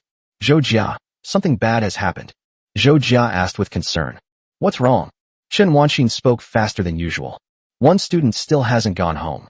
Zhou Jia was stunned for a moment, then immediately stood up. "What? Is she missing? Have you called the police?" Chen Wanxin was searching around the school, circling it again and again. "The student's parents have already reported it to the police and said they would help look for him. By the way, Zhou Jia, are you free now? I'll give you the photos, and could you contact someone you know to help look for him?" Chen Wanxin paced back and forth around the long street, her mind filled with thoughts of the students who hadn't yet returned home. Zhou Jia stood up abruptly. "No problem. Teacher, send it to me, and I'll go right away." The phone call between the two was brief and concise. After the call ended, a student photo was sent over. It was of a slightly pretty girl wearing a red school uniform, with her name written below, Ren Yuqing. Chapter 90 Searching. Zhou Jia quickly got up, grabbed her coat, and called Li Jintao while putting on her clothes. "Hello." The call was immediately answered, and Li Jintao's voice came through. "What's wrong? I'm outside, not playing games, and it'll be midnight by the time I get back." Zhou Jia sent the photos, concisely and directly to the point. "It seems like one of our high school students has gone missing. I sent you his photo. Could you help me find him? See if you can contact anyone you know." Li Jintao was still taking a walk outside. He had just parted ways with his girlfriend and stopped walking, abandoning his usual carefree attitude. "Gone? No problem. Wait a minute. I'm right outside your house. You drive, we'll go together. I'll wait for you at the entrance of the complex." Li Jintao quickly sent the photos to a group chat with acquaintances, including friends, classmates, and even his ex-girlfriend. Zhou Jia walked into the living room, where her parents were watching TV. Her mother had recently become obsessed with a romantic drama about conflict, and her father was sometimes dragged to watch it as well. Zhou's father turned his head and looked over. "What's wrong?" Zhou Jia picked up the key from the table. "A female student from my old school went missing. I'm going to help look for her. I've already driven the car away." Zhou Ma sat up straight, a look of surprise flashing across her face. Really? Zhou's parents are both very simple and honest people. As the older generation, they maintain the enthusiasm for helping each other in the neighborhood. This is mainly because they worked in a machinery factory when they were young, and there were close relationships within the factory. Everyone was like that back then. I heard about this kind of thing more than 10 years ago. Some people take their children out, and in the blink of an eye, the children disappear and are taken away by human traffickers. Back then, some of my co-workers in the factory almost lost their children. So, I immediately became alert when I heard the word missing. Mr. Zhou got up. "Do you have a photo? How old do you look? Are you going out? I'll go with you to look for it." Zhou Jia forwarded the photo and quickly added an explanation. "It's in the group chat, you guys take a look. It's a high school student. I'm heading out now. I've driven the car away." Zhou Jia was quite anxious. Zhou's parents exchanged a glance and decided to go out and help look for her. The elevator moved towards the underground parking garage, and Zhou Jia glanced at his phone. Li Jintao posted the photo in the group, and the message quickly went viral. "I hope I won't get kidnapped. What era are we living in now? It's hard to say, it's so late. What if he does something drastic? That might be possible. I'm going out to buy something and take a walk around while I'm at it." Some people expressed shock, some started discussions, but some actually went out to look for it. In such a large city, finding someone is indeed like finding a needle in a haystack. Which class is this? Wait, my cousin seems to be in that class. The world is vast, so vast that there's no chance to travel to every corner of it. Yet the world is also small. As the 6 degrees of separation theory states, 2 strangers can be connected through a maximum of 6 intermediaries. And in the land where Zhou Jia once grew up, this connection became even closer. Soon, more information came out. My cousin also mentioned this. The teacher asked in the group if anyone walked home with Rin Yuqing after school. That student is a day student and usually walks home with another student named Lu Xijia. Their homes are both in the direction of Tianshan Square. It seems that the other student didn't go home either. Zhou Jia started the car and drove to the entrance of the residential area. He saw a familiar-looking person waving at him. It was Li Jintao. Zhou Jia parked the car on the side of the road, and Li Jintao opened the passenger door, getting in the car breathlessly. "Where to look?" Zhou Jia shook his head. "I don't know. Let's just drive around randomly. Someone should be looking for us over at Tianshan Plaza. Let's look this way." With the headlights on, the vehicle slowly drove through the pitch-black night, both men scanning their surroundings, looking at the closed shops and streets. Zhou Jia felt a little relieved. If one person didn't go back, it sounded like a suspense film, but if 2 people didn't go back, it sounded like a youth comedy. Li Jintao suddenly said, "I used to walk this road every day, and I walk it again now. It feels like I'm still in school, like a revolving lantern." He sensed the tense atmosphere in the car and said something to ease the tension. Zhou Jia chimed in. 5 years have passed. Time flies when you think about it. Back in high school, he and Li Jintao walked home together, and they were really good brothers. They talked about everything under the sun, and Li Jintao happened to be a perfect match for him. Li Jintao always walked with a grin on his face, and people liked to put their arms around his shoulder. This street leading to the school was filled with Zhou Jia's past. Li Jintao asked, "You're a student in Teacher Chen's class, right?" The topic shift was a bit abrupt, and you could even guess what he was going to ask next. Zhou Jia nodded. "Yes, I'm a sophomore in high school." Li Jintao finally voiced the question that had been on his mind. "So the person you like is Teacher Chen, right?" He'd been holding it in for so many days, and finally couldn't take it anymore. Today he was finally facing reality and determined to get to the bottom of things. Zhou Jia paused for a moment. The fast food restaurant on the street was still open, its yellow signboard glowing softly. Yes. This time, Li Jintao fell silent, and after a long while, he said something. Ox. The simplest word expresses the deepest admiration. What's the situation for you now? I haven't confessed yet. I was planning to confess tomorrow. You haven't confessed yet? I thought. When did you start liking Teacher Chen? I'm afraid it will scare you if I tell you. Got it. I'm really impressed. If the other classmates knew, they'd probably be terrified. Good luck. That girl should be fine. Maybe she was just thinking about going for a walk in the middle of the night. I hope so too. It would be good if nothing happened. My family is just too anxious. You know, girls, back in the day, we could walk along the river embankment until midnight and nobody would care. Don't you and I both raise our animals free range? That's true. It's been a long time since I walked along the river embankment. I remember something happened once before, and the two of us walked along the river embankment all night. What's wrong? It's just that you're having Mercury retrograde those few days, right? In the middle of the night. As Zhou Jia was saying this, something suddenly flashed through her mind. Li Jintao kept scrolling through the messages on his phone. Someone said they saw two girls wearing Anqing No. 7 middle school uniforms on their way back from a walk along the riverbank. Both of them were stunned for a moment. There are some things that teachers don't know, are unclear about, or are unfamiliar with, but these are things that students do know. This land has nurtured many students, generation after generation, class after class. Zhou Jia and Li Jintao are two of them. They once shared the same troubles as most students, studying, relationships, exams, and family. After leaving Anqing No. 7 middle school, walk south, cross a main street, and continue down the street until you reach a flowing river. The river is very long and wide. In the evening, many people like to take a walk in this spot. Zhou Jia and Li Jintao used to do the same. No matter what it was, as long as they told the river, good or bad, it would be absorbed by the great river. The two looked at each other and said, "Let's go take a look." The message conveyed in chapter 91. Zhou Jia turned the car around and drove towards the river. He parked the car on the side of the road, and the two of them ran up the river embankment. The river shimmered under the night sky, and the bridge spanning the river in the distance twinkled like fireflies, making the early spring weather feel slightly warm. Zhou Jia said to Li Jintao, "You go towards the second bridge, I'll go in the other direction." Li Jintao made a gesture, and the two turned and jogged in different directions. In recent years, the river embankment has been renovated to be more and more exquisite. There is a plastic running track on the embankment, and there are cobblestone or wooden paths along the river below the embankment, where cruise ships travel on the river. Zhou Jia didn't spend much time finding the target he was looking for. Two girls in red school uniforms sat on wooden chairs on a small platform by the river, whispering to each other as they looked out at the water. One of the girls was curled up in a ball. Zhou Jia breathed a sigh of relief and slowly walked down the steps to the two girls. The girl on the right looked up and recognized Zhou Jia. "Senior Zhou, what are you doing here?" The girl was Lu Sijia, one of the students who had egged them on. Zhou Jia remembered her. Zhou Jia let out a soft breath. "Is this considered a walk? Is that Ren Yuqing next to you?"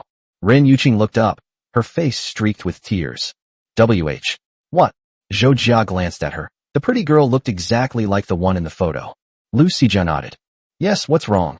Her mind raced, and she raised both hands to her mouth, exclaiming in surprise. "Oh no, is it because we stayed out too late that our family called the school? I didn't even notice the time, senior." As she said this, she took her phone out of her pocket. At 11:55, my mom called me several times. I sent her a message. "Senior, please don't expose me." Zhou Jia thought to herself, "Oh, you have a cell phone. But it's normal for high school students to have spare phones these days. The school takes one, and you still have one left. Anyway, I'll give them a call first. It's good that everything is alright." Zhou Jia first called Chun Wanxin, who, along with many others, was conducting a thorough search in the direction of Tianshan Plaza, asking around. Chun Wanxin's worried and concerned voice came through the phone. "What's wrong? Any news?" Zhou Jia said. Found it. It's right next to Wanjiang. I don't know exactly where it is. It's in the opposite direction from the second bridge after coming down from the school. I'll send you the location." Both girls looked uneasy. Ren Yuqing was a little better, still in a daze, while Lu Sijia looked like she was doomed. "The teacher didn't call the police, did she?" Zhou Jia said with a smile. "Don't worry, the teacher didn't register it." Lu Sijia breathed a sigh of relief. Zhou Jia looked at Ren Yuqing. Her mother has already registered. Ren Yuqing let out an ah, tears still streaming down her face. It's over. Zhou Jia sat down next to them, keeping a certain distance between them. It's nothing, it's not a big deal. As long as everyone is all right, you didn't do anything wrong. Zhou Jia started calling Li Jintao, and then she called her parents. Suddenly, the two girls realized how many people were looking for them. High school students see anything related to the police as a big deal, feeling like they've gotten themselves into serious trouble and are panicking, unsure of what to do. Zhou Jia leaned forward. What's wrong? Is something on your mind? Zhou Jia enlivened the atmosphere. Your senior Zhou is the best at solving emotional problems. If you tell me, he might be able to help you. Ren Yuqing said with her head down. It's so painful. It's so heartbreaking. She wiped away her tears again. The little girl was unguarded and just cried. Ren Yuqing then cried softly and spoke slowly. I did very poorly on the exam, and no matter how hard I tried, my grades wouldn't improve. I could only watch helplessly as the gap between myself and others widened. I didn't know what to do, how to study, or how to work hard. I had memorized what I was supposed to memorize, done what I was supposed to do, and practiced all the questions, but my head was still buzzing. I realized the gap between myself and others. It's really upsetting. I've been trying so hard to be a good student, but the stark reality of grades and rankings seems to be mocking me. Is all that effort really worthwhile? Why are some people so talented that they can learn something just by looking at it once, while I have to work on a single problem countless times? School is so tiring, and I don't get along well with my classmates. Some people are really annoying. It seems like nothing is going right for me, and I don't know what to do. Zhou Jia also fell silent at this point. Everyone has their ups and downs, and everyone has their sad moments. When you're caught up in something, you don't know what to do.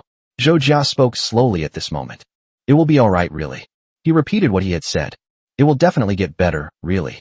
Zhou Jia leaned on the chair, looking at the girl in front of him, as if he were looking at the shadows of himself and his friends. He seemed to be speaking to Ren Yuqing, but also to people from the past. However, high school is full of all sorts of troubles. Even someone like Zhou Jia finds it really annoying at times. Some people have even asked why there are no more classmate reunions now. Someone commented below, saying they wished they could write them all in the death note. High school students face immense pressure from both academics and daily life, and some of them truly struggle and suffer. Even those who appear cheerful and carefree may secretly shed tears under their blankets at night. Perhaps some people have had a smooth life and feel that they haven't experienced any of these things, and that studying and learning are enough. But people are different, and generalizations cannot be made. Ren Yuqing lowered her head, clearly indicating that her words had no effect. Zhou Jia said, high school life isn't everything. Once you go to university and leave this small town, you'll have many more choices. There will always be someone you get along with, someone you can talk to. Although it may not be that great, college is tiring and there are a lot of things to do. It sounds like a motivational quote, but things will definitely get better. At this point, you can't just say that life is terrible. Even if life is full of hardships, you still have to comfort the girl in front of you. If I said that my grades were terrible before, it wouldn't comfort you. After all, your goal is to improve your grades. I was just like you back then. I didn't know anything. Then a teacher appeared out of nowhere and told me that hard work is definitely useful. The image of Chen Wanxin appeared before Zhou Jia. It seemed that education had been successfully passed on at this moment. Chen Wanxin shared her courageous and positive words with Zhou Jia, who then shared them with Chen Wanxin's students. He believed her deeply, and he believed everything she said. Effort is definitely worthwhile. Sometimes you just don't feel it as obviously. Keep working hard, day after day. Even if you take a path that you didn't expect, one day when you look back, you'll find that you've come a very, very long way. If you run every day, your stamina will always increase. If you exercise every day, your body will always become stronger. If you memorize a word and it is mentioned in a show, you will think, I've heard this word before. If you memorize a poem and a friend says that he recently saw this line, you can say, I've heard that line too. Even if you eventually find that, it still didn't achieve the result I wanted, it still didn't succeed, it's really disappointing, but it's still different from before. Zhou Jia made a victory sign with 2 fingers next to her cheek, teasing the little girl. Don't be too discouraged. A teacher once told me that if you've tried your best, it's okay even if you don't do well in your studies. Just eat more rice, keep a good mood, and remember that your health is the most important thing. As Zhou Jia spoke these words, he thought about what Chen Wanxin had told him. What were the teacher's feelings when she said these gentle words? It's true, there's no way I can't like her. Lu Xijia also comforted Ren Yuqing. It's okay, I'm here with you. From the moment she heard Ren Yuqing speak, her nose began to sting and tears streamed down her face. Zhou Jia stayed with the 2 girls and took care of her students. Ren Yuqing finally calmed down a bit. A figure approached them. It was Li Jintao. As soon as he arrived, He started talking to the two girls. Li Jintao was quite good at coaxing the girls, and he soon made them happy. The little girl stopped crying and felt much better. Then, as if sensing something, Zhou Jia turned around. He saw Chen Wanxin standing on the river embankment. The river breeze gently blew her hair and skirt, her figure graceful and dreamlike. Chapter 92, A Special Gift. A white chiffon maxi dress with black floral prints, like ink paintings gently floating and unfolding in the air. Zhou Jia and Chen Wanxin's eyes met briefly in the air. Chen Wanxin lifted her skirt and quickly stepped down the stairs, walking behind the two girls. Ren Yuqing and Lu Xijia heard footsteps behind them, turned around, and immediately stood up when they saw Chen Wanxin. Ren Yuqing's face was filled with panic as she hurriedly spoke. "I'm sorry, teacher." Chen Wanxin reached out and hugged Ren Yuqing. "The teacher is the one who should apologize." Ren Yuqing had stopped crying, but upon hearing these words, she started crying again, tears streaming down her face. Chen Wanxin's eyes were red as she gently stroked Ren Yuqing's hair, comforting the child in her arms. "It's all right. If anything happens in the future, please tell your teacher, okay?" Ren Yuqing nodded in Chen Wanxin's arms, while Lu Xijia quietly put away her phone. Then Ren Yuqing's mother arrived, along with the police. After exchanging information, Zhou Jia and Lu Xijia explained the situation, and everyone said it was good that no one was hurt. Ren's mother thanked everyone and took her child home. Ren Yuqing's mother seemed to be a reasonable person. She didn't hit the child, or slap her, or scold her. In this respect, she was better than many parents. Zhou Jia said, "I'll drive you back." Most of the people had left, but Li Jintao and Lu Xijia were still there. Li Jintao looked embarrassed, while Lu Xijia looked like she knew nothing at all. Chen Wanxin nodded.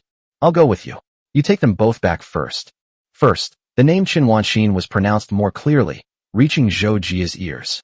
Chen Wanxin got into the passenger seat, while Li Jintao and Lu Xijia climbed into the back. Li Jintao didn't say anything. The girl was sleepy, or perhaps she sensed that it wasn't appropriate to talk, so she pretended to be asleep and didn't say anything either. Zhou Jia first took Lu Xijia home, then took Li Jintao home, and finally only he and Chen Wanxin were left. Under the night sky, the car headlights illuminated the road ahead, cutting through the darkness on the asphalt road. After a long silence, Chen Wanxin looked at her phone. When she finally received the message that Lu Xijia and Ren Yuqing had arrived home, she breathed a sigh of relief and calmed down. Chen Wanxin calmed down a bit. It was really a false alarm today. Fortunately, the person was found in the end. She put away her phone and turned to Zhou Jia. "Thank you for today." Zhou Jia shook his head very slightly. "No, teacher, I didn't help much." Chen Wanxin smiled and looked at Zhou Jia's profile. There was no change in his face. "I always felt that I had unknowingly relied on him a lot, and I even felt more at ease when I knew that he was helping me." "Really? What did you say to her before I arrived?" Zhou Jia thought for a moment. "So you just repeated what the teacher told me to her?" Chen Wanxin asked blankly at this moment. "What did you say?" "What did I say?" Chen Wanxin really didn't remember. Zhou Jia was stunned for a moment, but then immediately understood. Yes, that's actually quite normal for a teacher. She may not remember everything because she's just focused on teaching each student. What she remembered was just a small thing to her, part of her diligent work, but it was this small thing that helped her, saved her, or helped many other people. This made Zhou Jia feel that Chen Wanxin was a really good person, and it was hard not to like her. Zhou Jia smiled, but said nothing. A rare look of panic crossed Chen Wanxin's face. "What exactly are you saying? Don't tell my students anything weird." Zhou Jia skipped over this topic. "What are the teacher's plans after this?" Chen Wanxin rested her face on her hands. "Well, I can only do what I can. I'll talk to her more later." Zhou Jia hummed in agreement. "It must have been really tough, teacher." Chen Wanxin shook her head. "Thankfully, it's best that everyone is all right." She didn't mind the hardship. She just didn't want anything to happen to her students. Zhou Jia was driving. "By the way, teacher, would you mind taking a detour? It's getting late, but I'd like to take you home first." Chen Wanxin seemed to understand something. She looked at Zhou Jia, whose expression was different from usual, as if he had made up his mind. The car was quiet. No music was playing today, and the night was peaceful with almost no other vehicles on the road. A soft sound drifted down. "Good." Zhou Jia drove the car to his building, stopped, pulled the handbrake, unbuckled his seatbelt, and turned to look at Chen Wanxin. "Teacher, I need to go upstairs to get something. Could you wait for me?" Chen Wanxin gave a gentle smile, just like always. Whether it's a short while or a long time, I'll wait." As she said this, Zhou Jia's heart skipped a beat. "She's so wonderful, so adorable, so gentle, so lovable, I can't wait any longer." Zhou Jia quickly went upstairs. His parents had already gone home. Zhou Jia said he was seeing someone off, and then left. Zhou Jia retrieved her items and came downstairs, carrying a small, exquisitely crafted blue-black bag. Zhou Jia got into the car and handed the small gift bag to Chen Wanxin. Zhou Jia said, "Happy birthday, teacher." Chen Wanxin was stunned for a moment before accepting the birthday gift. She sat there, her eyebrows gently raised. "Can I watch it now?" Zhou Jia nodded. "Of course, teacher." Chen Wanxin reached out and grabbed it. Inside were two boxes, a bottle of perfume and a black box. Chen Wanxin glanced at the perfume and then put it back. She became more interested in the other box, opened it, and saw that it contained a white electronic dog. She held the puppy in her hands and placed it on the front interior panel. "What's this?" Zhou Jia turned to the side. "I made this myself as a little gift for my teacher." "Teacher, please turn it on." At Zhou Jia's signal, Chen Wanxin turned on the switch on the side. The screen of the electronic puppy lit up and blinked. Chen Wanxin thought it was so cute and let out a soft exclamation. "Oh!" Zhou Jia shouted at the puppy. "Sit down." The electronic puppy sat down. Zhou Jia said, "Reach out your hand." The electronic puppy reaches out its paw. Chen Wanxin looked at the little thing and became interested. The little gadget really appealed to her. "Did you make this?" "It's amazing." Zhou Jia nodded. "Yes, teachers can give it a try too." Chen Wanxin then called out, "Reach out your hand." The electronic puppy reached out, and she reached out and grabbed the tiny wrist, a smile on her face. This gift was so special, and more importantly, he made it by hand, which made her very happy. Chen Wanxin played for a while. Zhou Jia said, "Teacher, it has another special function." Chapter 93 Confession Love Letter Kiss. Chen Wanxin looked at Zhou Jia, tilting her head, her eyes revealing confusion. "What functions?" Zhou Jia coughed lightly. "It contains a letter I wrote to my teacher." Chen Wanxin seemed to understand something, and her face gradually turned red. At this moment, she remembered what Zhou Jia had said. She had promised him that if one day he wanted to show her something, she would definitely read it carefully. Chen Wanxin asked, "How can I see that letter?" Zhou Jia scratched his face. "Shout out 88. Chen Wanxin glanced at Zhou Jia with a mixture of helplessness and affection, then picked up the electronic dog, held it in front of her, and called out to it. 88. The images on the screen changed, the puppy blinked, the screen went dark, and then a blue letter slowly appeared. It was Zhou Jia's love letter. Chen Wanxin's amber eyes reflected the image of the love letter, filled with surprise and anticipation as she stared blankly at the blue words slowly scrolling upwards. "Happy birthday, dear teacher Chen." Actually, I had a lot to say, but after thinking about it, writing it down, deleting it again and again, I ended up not knowing what to say. Sometimes I feel that there shouldn't be any unnecessary emotions between students and teachers. I use reason to restrain myself and wash my face with water to cool down my feverish head. Sometimes my emotions overflow, like the clouds before a summer rain, constantly churning, spreading, and filling my entire heart. I then walk around the room, back and forth, thinking that this is really not good. It won't work, it's inappropriate. This feeling had been brewing for a long time, and it even made me feel sorry for my teacher. I want to write a lot of interesting things, like asking the teacher to give me a grade after reading them, or saying something silly like usual, so that the teacher can smile knowingly. But as I was writing this letter, my mind went completely blank. Oh no, my usual cheerful self was less than a tenth of what it used to be.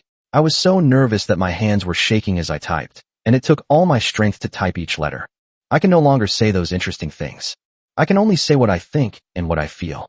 I want to stay by my teacher's side forever, to hold her hand, to hug her. I don't want to just be a student by her side, but to advance to another kind of relationship, to always be there for her. Thinking about it this way, I felt like I was committing a heinous crime. But that's just how I feel. When I close my eyes, my teacher's face appears in my mind. Her gentle eyes and brows always seem to be smiling at me. I think to myself, how beautiful my teacher is. Yes, I sketched out the image of my teacher in my mind. Charming, lovely, beautiful, these words all seem to be able to describe a teacher, but none of them are enough to depict her. Over this long period of time, my mind was already made up. I made up various excuses to go to the teacher's house, wanting to meet the teacher and talk to the teacher. But I was also worried about what the teacher thought, whether the teacher would find me annoying, or whether the teacher would only treat me gently. Perhaps maintaining the status quo isn't so bad. Maintaining the status quo is already enough to make me happy. But I'm too greedy, so greedy that I'm destroying myself. I can't wait any longer. There are some things I want to tell my teacher in person. Your student, Zhou Jia. This letter doesn't contain a single word that says, "I like you." but every part of it reveals that I do. Moreover, if you like something, it's not enough to just write it down. You have to say it out loud. After reading the special letter, Chen Wanxin turned around and looked at Zhou Jia, her student. Zhou Jia's eyes were filled with seriousness as she used all her strength, her eloquent tongue speaking clumsily. Teacher, I love you. My most sincere love surpasses everything. He spoke each word slowly and carefully, word by word. He uttered those words with all his might, his body trembling slightly, not from fear or terror, but from a physiological tremor. Zhou Jia took a deep breath, trying to control her body and stop trembling. Her dark eyes simply stared at Chen Wanxin, waiting for her answer. The car was still very quiet. There was no sound at all. The night was still very quiet, and you couldn't hear anything. Zhou Jia looked at Chen Wanxin, staring directly into her eyes, amber eyes, as gentle as the night. She simply looked at him, something seeming to flicker in her eyes. Zhou Jia understood that Chen Wanxin might have feelings for him, but there was no doubt that being together was a difficult decision that required Chen Wanxin to make a firm decision. Time seemed to slow down drastically at that moment, so slow that every second felt incredibly long. It was as if I had suddenly gained the superpower to stop time. My senses were incredibly sharp, and I could hear my own heart pounding like the roar of an accelerator. Chen Wanxin remained silent. Zhou Jia scratched his head, then suddenly smiled, returning to his usual demeanor. Ah, teacher, you don't need to make things too difficult. I'll take you home. Chen Wanxin was still looking at Zhou Jia, and she looked at him for a long time. She actually had many questions she wanted to ask, such as when he started preparing, when he started liking her, and what he liked about her. The letter was a bit short, and there were too many questions. Now was not the time to ask questions. Chen Wanxin's feelings were mixed together, her thoughts and determination over the past few days, and her current thoughts. Ultimately, all these thoughts were reduced to a short sentence. Chen Wanxin said softly, I'm such a despicable adult. She tilted her head slightly, a smile playing on her lips, and said this as if she were blaming her own personality. Her jet black hair slid down her neck and landed at the neckline of her chiffon dress, with a white Peter Pan collar hanging in front of her, making her look pretty and a little cute. Chen Wanxin slowly placed the electronic puppy she was holding aside. Zhou Jia didn't understand what Chen Wanxin meant at first. She was just wondering if she had messed up. Chen Wanxin stretched out her right hand, leaned forward, and instead of touching Zhou Jia's forehead, she covered Zhou Jia's eyes.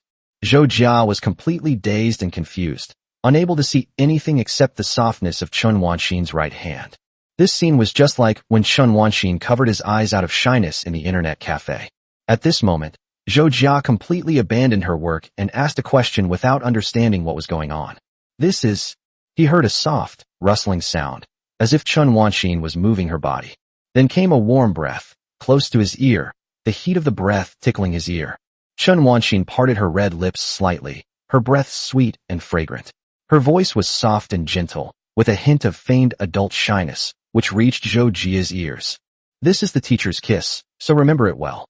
The small lights on the roof of the car were on, casting an orange glow that fell upon the two people.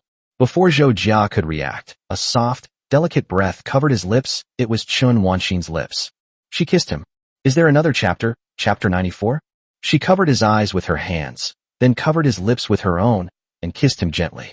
This was Chen Wanxin's first kiss. She was a little clumsy and didn't know how to kiss, so it was more like she simply pressed her lips to Zhou Jia's lips. Chen Wanxin's face was completely red, and shyness crept up her cheeks to her earlobes. It was burning hot. She could clearly feel Zhou Jia's lips. His lips were rather thin, and although he was a boy, they were softer than she had imagined. She had expected him to be as strong as his back, his hands, or the lines of his cheeks, but she never anticipated that he would be so different from what she had imagined. Yeah, what am I thinking? Chen Wanxin's feelings were slowly churning. She thought about many things, including many practical issues such as age, status, and how others would perceive her. But at this moment, her mind was clearer. If she was going to reject him now, why didn't she reject him in the first place? At the very least, as his teacher and someone with more experience, I shouldn't hesitate. When her feelings were made up, Chen Wanxin's affection for Zhou Jia was equally undisguised. It was affection, praise, and a lingering kiss. Chen Wanxin covered Zhou Jia's eyes with her hand for the same reason as before. She didn't want Zhou Jia to see her blushing face. Zhou Jia couldn't see anything except the sliver of orange light shining through his fingers. He gripped the edge of the chair with both hands, his body stiff. When the eyes cannot see, the body's senses become more acute. The teacher's lips are soft and moist, full of her tenderness. Even at this moment, she seems a little too gentle. As time passed, he seemed to be able to hear the teacher's soft breathing and his own heartbeat. Thump thump, each beat making a solid, muffled sound. The fragrance of Chun Wanxin wafted from my nose, the delicate scent of her hair filling my heart. Zhou Jia's mind went completely blank. He'd just been kissed. This wasn't really a successful kiss. Chun Wanxin didn't know when it would end, and she didn't have any special skills. Only when she realized she should stop did she slowly separate from Zhou Jia.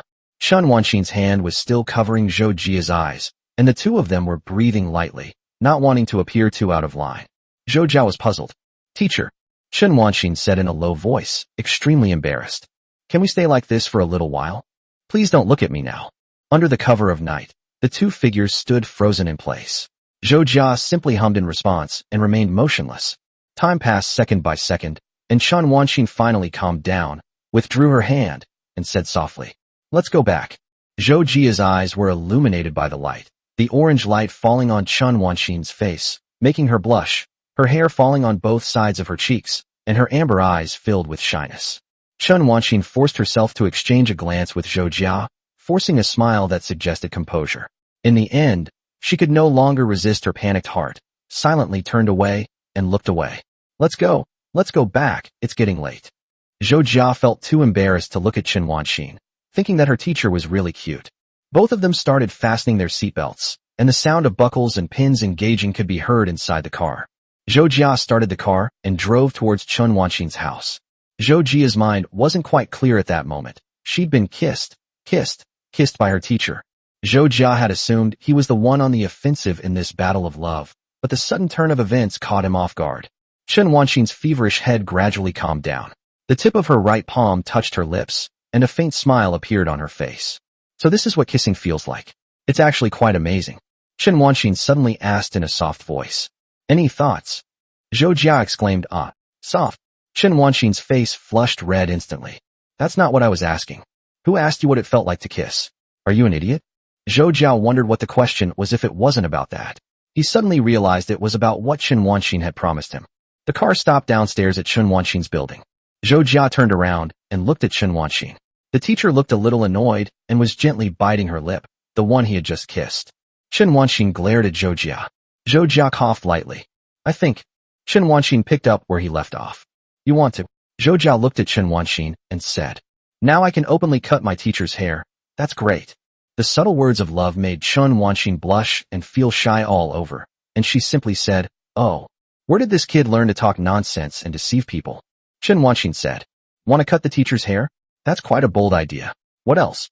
The two started chatting in the car, the silence dissolving into conversation, as if they had inexhaustible energy.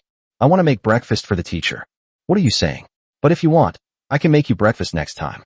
I've only made lunch and dinner before. What do you like to eat for breakfast?" "Yeah, I like the fried dough sticks from the stalls outside the school. I used to buy them all the time when I was in school." "Then you don't need the teacher to make it for you. You can just buy it yourself.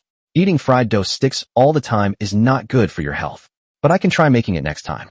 The school doesn't allow students to eat outside now, for fear of something happening. We seem to have implemented a similar policy before, so why are we still doing it now? The students are so pitiful. There are many concerns, and our school cafeteria is alright, right? What else? I want to take a walk with my teacher." "That sounds interesting, but my legs aren't as long as yours, so I'll have to ask you to walk slowly when we go for a walk." "Anything else?" Chun Wanxin asked anything else several times in a row, and Zhou Jia answered each one. Although Chun Wanxin felt that this was not the right time, she still wanted to ask him. She started by talking about everyday things and the things that Zhou Jia had wanted to do in the past. Finally, Zhou Jia said something. "I want to hold the teacher's hand." This statement was rather blunt. Chun Wanxin blushed, coughed lightly, and turned her head away. Next time the teacher will hold your hand. It's getting late today, we should go home." Ultimately, I felt a little embarrassed. Chun Wanxin turned her head again to look at Zhou Jia. He didn't seem disappointed. He just nodded. Zhou Jia was indeed not disappointed. He was already very satisfied with today. Chun Wanxin, feeling somewhat guilty, reached out and gently patted Zhou Jia's head. "Okay, now we're boyfriend and girlfriend. Go back to sleep." Chun Wanxin gently patted Zhou Jia's head with her palm and rubbed it twice with delight. This time, the feeling is different from before. Before, I was touching my student. Now, I'm touching my boyfriend. Naturally, the feelings cannot be generalized. Both of them were feeling a bit off, but Zhou Jia was the one who reacted slowly. Chen Wanxin withdrew her hand. Then the teacher went back. Thank you for today. Zhou Jia looked at Chen Wanxin. No, it's all right, that's great. It's so late. Teacher, you should get some rest. Chen Wanxin hummed in agreement. Would you like to come to my house for dinner tomorrow night? The school recently changed its system, and teachers are taking turns supervising evening self-study sessions. I'll be free tomorrow night. Zhou Jia nodded. Okay, I'll bring a cake and flowers. Chapter 95 Aprons are the most alluring. Chen Wanxin wondered why there were still flowers. It wouldn't matter if she didn't bring any. The two maintained a respectful distance at this moment, even though they had just kissed. Neither of them could fully process their current feelings and situation. After a pause, the two spoke at the same time. Teacher. Zhou Jia. With the words stuck in her throat, Chen Wanxin gestured for Zhou Jia to speak first. Zhou Jia slowly began to speak. Good night, teacher. Chen Wanxin smiled and spoke slowly. Good night, my little boyfriend. With a gentle smile, she almost stole Zhou Jia's soul. After realizing her own feelings, Chen Wanxin acted more naturally than Zhou Jia. Chen Wanxin, carrying the small gift bag Zhou Jia had given her, closed the door, waved to Zhou Jia, leaving Zhou Jia alone in the car. Zhou Jia lightly tapped his forehead on the steering wheel. It seemed that his shamelessness and lack of limits were just empty words. At this moment, he was completely blushing. How come Teacher Chen has such a charming side? I love it so much. Chen Wanxin walked slowly down the stairwell, her steps light and graceful. The bag was placed in front of her, gently bumping against her knees and thighs as she moved step by step up the stairs. She suddenly felt a pang of worry, picked up the bag, and hugged the gift Zhou Jia had given her. She looked back several times and saw that the car was still there. She thought Zhou Jia would be very surprised, but when she thought of Zhou Jia's blank look, Chen Wanxin found it quite interesting. Chen Wanxin took out her keys, closed the door, and reached out to turn on the light by the door. She placed the handbag on the table, put the perfume bottle directly in front of her, then took out the puppy and placed it on the table as well, before pulling out a chair and sitting down. Actually, it's already time to sleep. It's 1 a.m. But Chen Wanxin was inexplicably not sleepy. In fact, she was quite energetic, her mind filled with the image of her kissing him just now. They really kissed. She reached out and tapped the puppy's head, her slender fingers stroking it back and forth, while her legs, clad in white socks, crossed under the chair. This gift was so special, she loved it. She had considered that Zhou Jia might confess his feelings, and she had also considered how Zhou Jia would confess, but in the end, it was completely different from what she had imagined. That's wonderful, she thought. So cute. I don't know if they're talking about Zhou Jia or the gift. Chen Wanxin opened the puppy screen again. On the screen, blue eyes blinked. Chen Wanxin called out to the puppy. 88. Unfold the love letter again, and Chen Wanxin slowly read it. Something seemed to require more than just one reading. Chen Wanxin read it several more times, silently giving the love letter a score in her mind. Zhou Jia had just arrived downstairs. He stopped the car, then slowly opened and closed the door, stiffly walked upstairs, and finally returned to his room, collapsing onto the bed. The teacher kissed me. The teacher kissed me. Zhou Jia covered his head with a pillow and suddenly started giggling. Hee hee hee. He chuckled foolishly and got up, still clutching his pillow. Hee hee hee. Zhou Jia even vaguely recalled Fei making a monkey-like sound, as people tend to revert to their primal state in such situations. Zhou's mother opened the door and looked at Zhou Jia, who was jumping around on the bed. What's all the noise about in the middle of the night? Don't you have to go to work tomorrow? Zhou Jia grinned. The next day, Lin Xuehui sat down next to Zhou Jia, holding a bag of potato chips. Spring has arrived, and Lin Xuehui's snacks have gradually changed, switching back from hot food to something else. Lin Xuehui tilted her head and asked Zhou Jia, "What's wrong with you?" This person started occasionally letting out a couple of laughs in the morning, which was rather frightening. Zhou Jia said, "No, everything went smoothly. By the way, I'll treat you to dinner sometime." Lin Xuehui said, "Oh," her little mind working very fast. "So that's how it is. That's great, boss. There's already a pathetic thick barrier between us." Zhou Jia wondered what these words meant. He used to resent couples in love when he was single, but now he was just as immersed in this sweetness. Lin Xuehui ate potato chips, making muffled mmm sounds. "It's pretty good, so what do you want to eat?" "I'd like to have cold chicken noodles, cold tripe salad, sweet and sour pork, stir-fried pork, braised beef with potatoes, braised donkey meat, stewed pigeon eggs with wild game, braised soft-shelled turtle, and seafood fried rice." "Thank you." Someone had already started ordering food, and she looked up at Zhou Jia and asked, "And when will I be able to eat at the wedding banquet?" I'm hungry, I need food.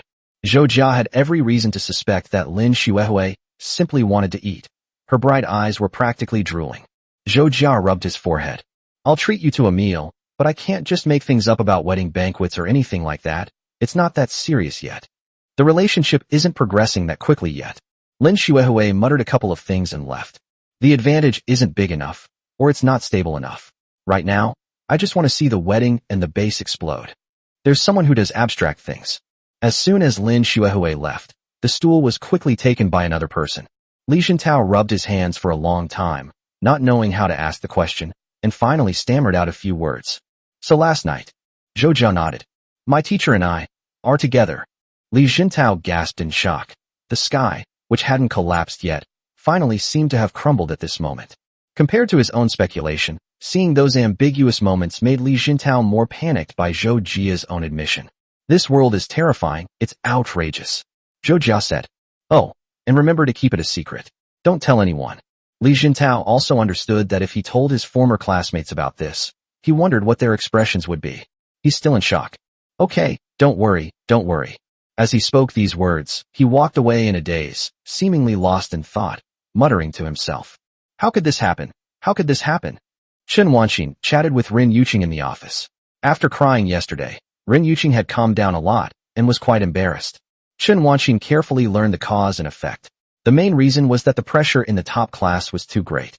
The people around her were all academically excellent, but she didn't talk to them much and was not bullied. Chen Wanxin said she could help with anything at school. Rin Yuqing had originally wanted to transfer classes, but after talking with Lu Sijiao last night, she decided to try harder for a while longer. This reassured Chen Wanxin somewhat, and she added a few more words of advice. If she felt stressed, she should come to her for help. In the evening, Zhou Jia finished get off work and ran off with cheerful steps, picking up the cake from the cake shop and buying a bouquet of roses before arriving at Chen Wanxin's house. Chen Wanxin opened the door. Even though Zhou Jia had come many times before, she was a little nervous today. Zhou Jia looked at Chen Wanxin, who was still wearing an apron and looked like she was cooking. Her hair had grown out, revealing her fair and slender nape, making her almost too beautiful. Especially aprons, which are extremely dangerous. She looked at Zhou Jia, then at her current boyfriend, and said with a slightly flushed face. Ah, you've come. Come in quickly. Chapter 96, Don't Push Your Luck. Chen Wanxin wore a yellow long-sleeved shirt and slim-fit jeans, which gave her a fresher look than her usual outfits. She was wearing a cotton linen apron that was somewhere between off-white and light brown, and it was exceptionally beautiful. Their eyes met briefly in the air, filled with joy and enthusiasm, yet also with a touch of shyness. After all, what happened last night, the image of the kiss is still vivid in my mind, and the thought that I had been trying to suppress resurfaced uncontrollably when I saw the other person. Zhou Jia interrupted the sensations and aromas that were surfacing in her mind by picking up the cake and flowers in her hand, and handed the roses to Chen Wanxin. Teacher, I'm here. Happy birthday, teacher.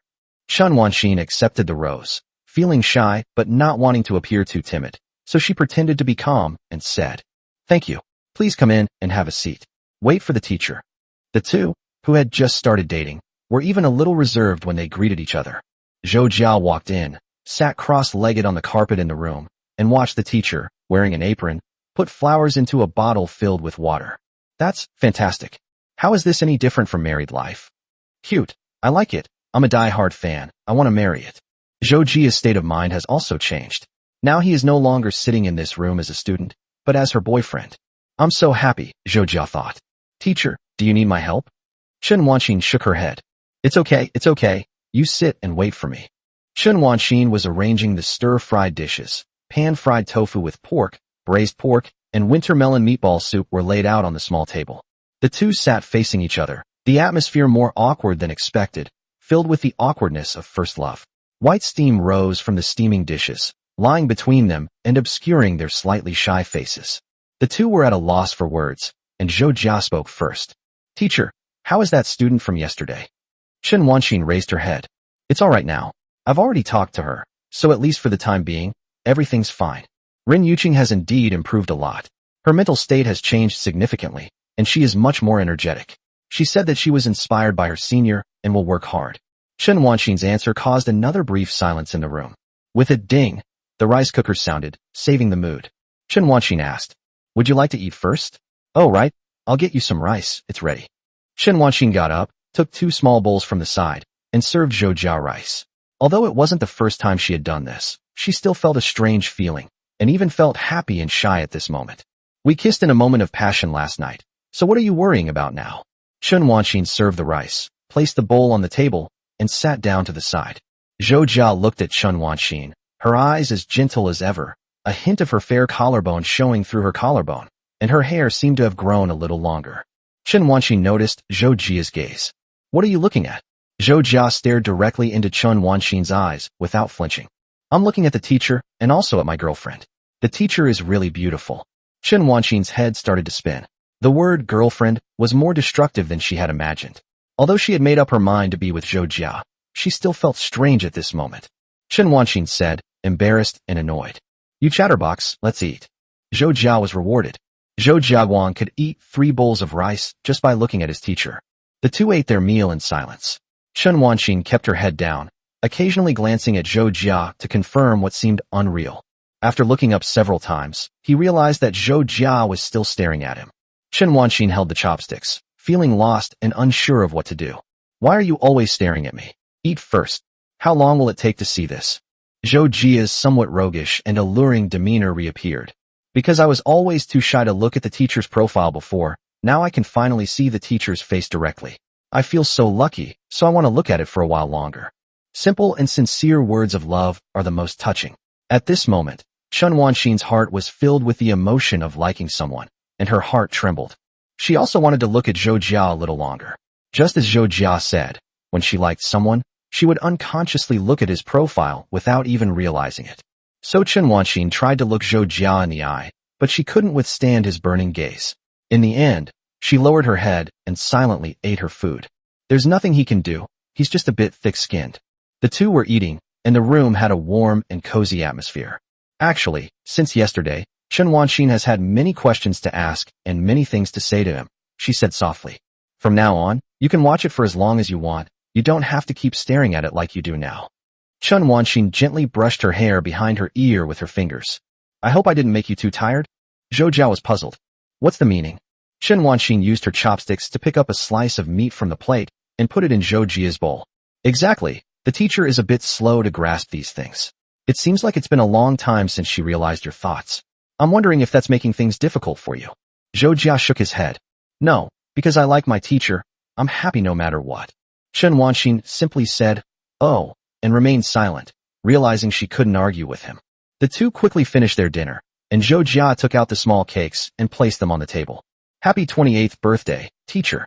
Chen Wanxin glared at Zhou Jia, then changed her position, slowly crawled to Zhou Jia's right side, put both knees on the ground, reached out and gently pinched his waist.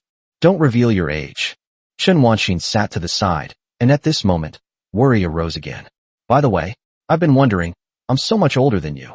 Why do you like teachers so much? Chen Wanxin braced herself on the ground with both hands.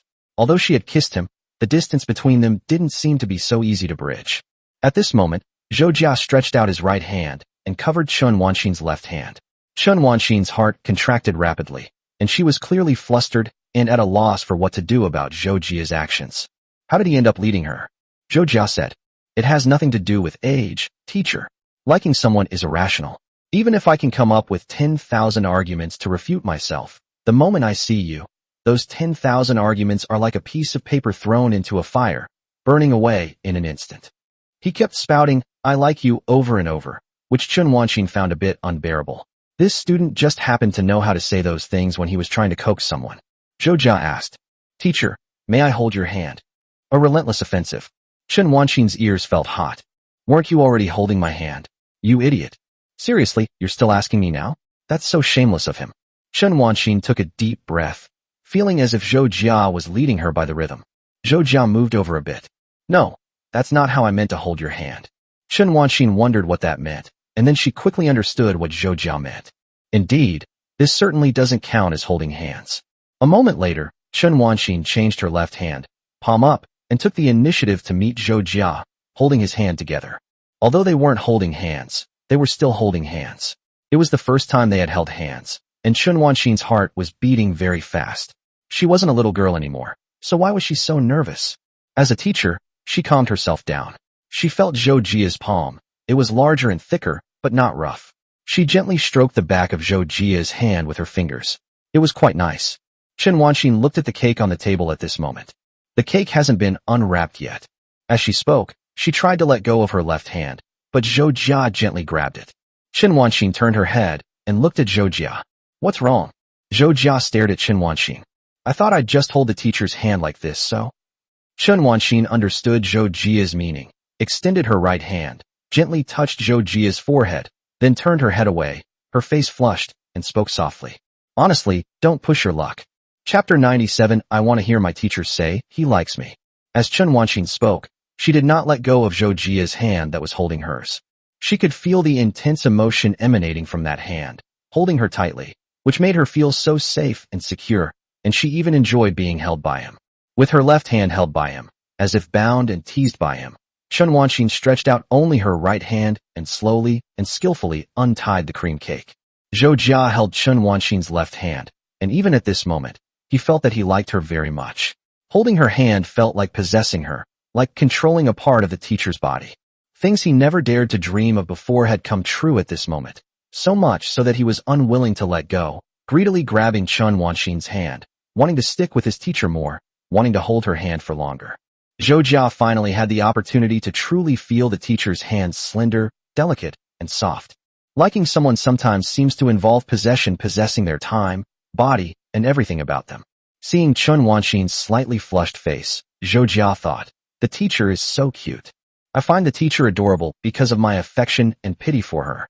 Although he felt a little embarrassed, after all, this was the first time he had ever truly held hands with a girl he liked, aside from ballroom dancing. He's used to being carefree and jovial, which is why he can remain expressionless at this moment.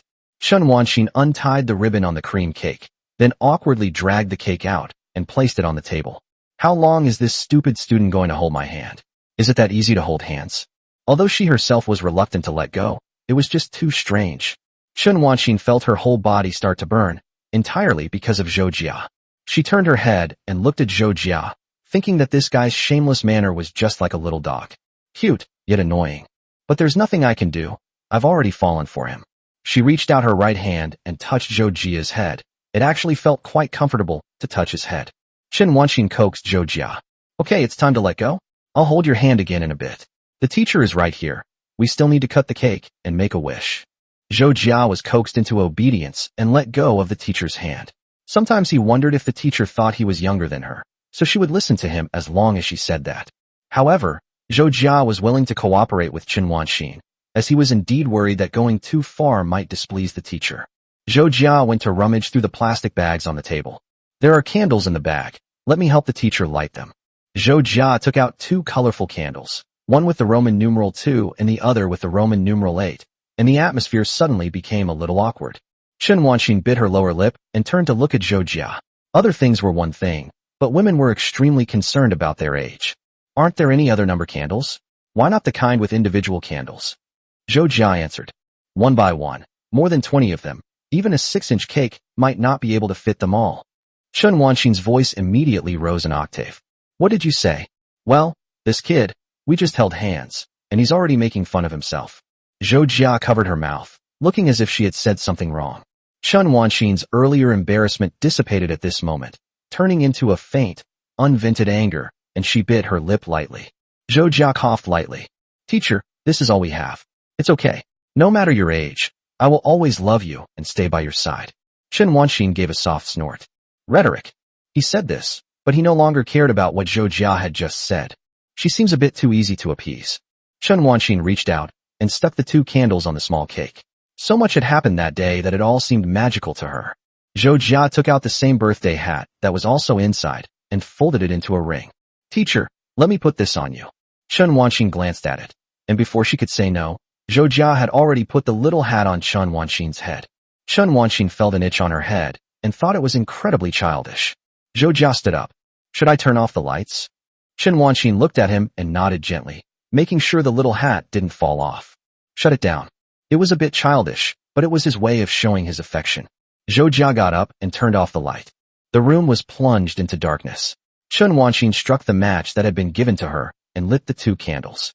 The small firelight illuminated the small room, reflecting on the faces of the 2 people. Zhou Jia put her hands together. Then I'll sing a birthday song for the teacher. As Zhou Jia spoke, she began to sing the birthday song, swaying her head. Normally, a birthday celebration should involve inviting 2 more people to make it more lively, but Chen Wanxin had her own little plans, so at this time, she only invited Zhou Jia. Even if Zhou Jia didn't say anything to her, she would still say something. Zhou Jia sang a birthday song. Happy birthday, teacher. Happy birthday, teacher. Chen Wanxin clapped along with him, looking at Zhou Jia, whose image was imprinted in her eyes as the firelight flickered in the darkness. Passionate, energetic, and dazzling. Chen Wanxin felt that she had actually received a lot of help from Zhou Jia and had gained the strength to work hard from him, but she had only recently realized it. I really like him. After Zhou Jia finished singing, he pointed at the cake with his palm. The teacher won't let us blow out the candles? Chen Wanxin said. I haven't done this in a long time, no need. Making a wish and blowing out candles is too childish. Even if you do blow out candles and make a wish, the wish may not actually come true. However, upon hearing Zhou Jia's words, Chen Wanxin still chose to put her hands together, close her eyes, and let the image appear in her mind. Chen Wanxin silently made a wish. Then she opened her eyes and carefully blew out both candles. Zhou Jia turned on the light. What did the teacher wish for? Chen Wanxin said with a smile. No, you can't say it. Won't it stop working if you say it? I want to spend more time with someone and get to know them better. But can this be considered a wish? Chen Wanxin didn't know either. Chen Wanxin took out a plastic knife and cut the cake into 6 perfect pieces. Actually, she wasn't very hungry anymore. She had a small appetite to begin with, and at this point, she couldn't eat much. Chen Wanxin handed one of the pieces to Zhou Jia. Is there anything you want to do?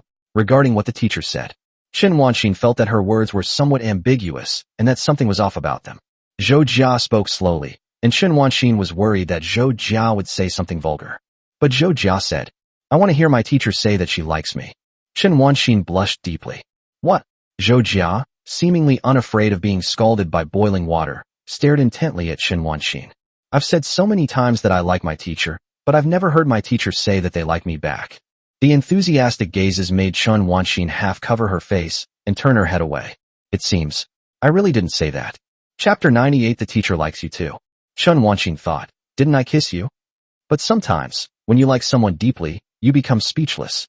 Your eyes are like still water, and you open your mouth for a long time, but you don't know how to express the feelings that linger in your heart.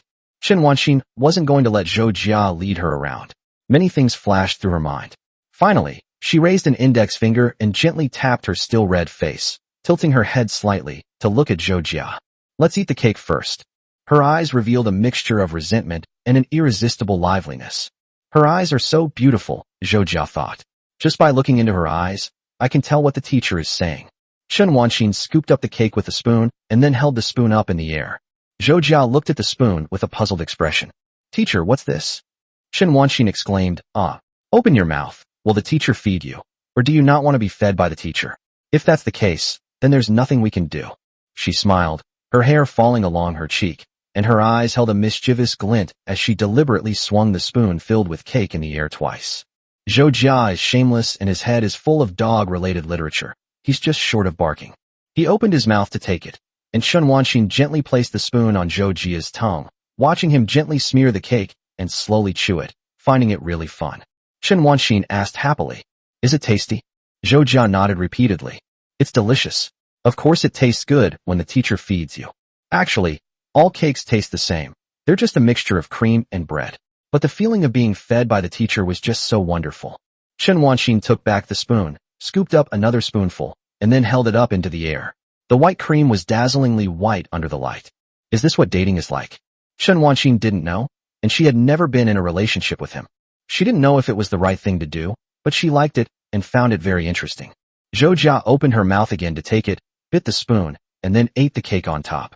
Chen Wanxin fed Zhou Jia spoonful by spoonful, and the room was quiet.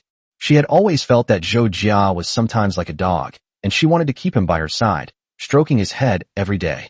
Wait, isn't there a specific term for this? Kept. Chen Wanxin was secretly embarrassed and annoyed that she had such thoughts, but then she thought that it wouldn't hurt to support him. Zhou Jiashang had no idea that his teacher was having strange thoughts running through his head. Teacher, I've almost finished eating. Shall I feed you? Zhou Jia scooped up a piece of cake in front of her with a spoon and then held it up in the air.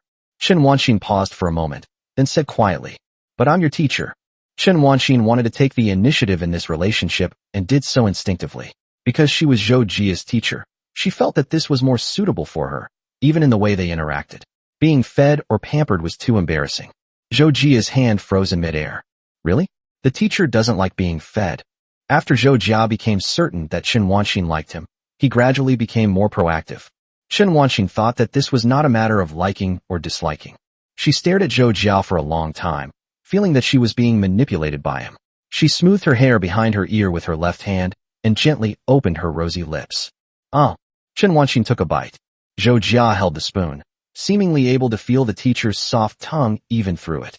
Chen Wanxin looked at Zhou Jia's smug expression, gave him a helpless glance, and ate the cake. It does taste quite good. The aroma of cream spreads throughout the mouth, accompanied by the fragrance of bread. Chen Wanxin actually loves sweets, but sometimes she still cares about her weight.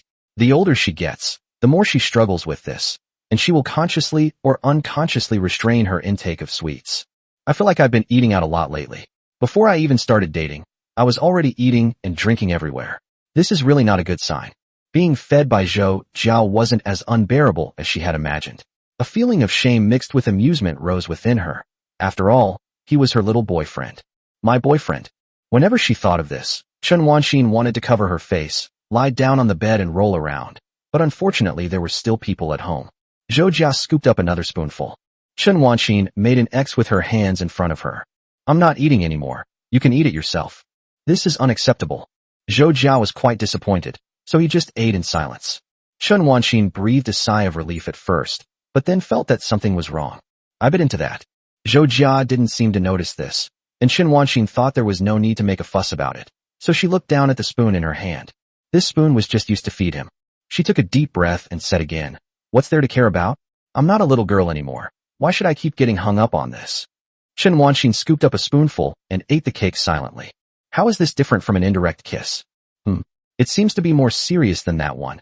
Chen Wanxin felt complicated. Zhou Jia suddenly asked a question. Teacher, are you free this weekend? Chen Wanxin nodded. Yes, what's wrong? Zhou Jia stared at Chen Wanxin. I want to invite you on a date, teacher. Please go on a date with me, teacher.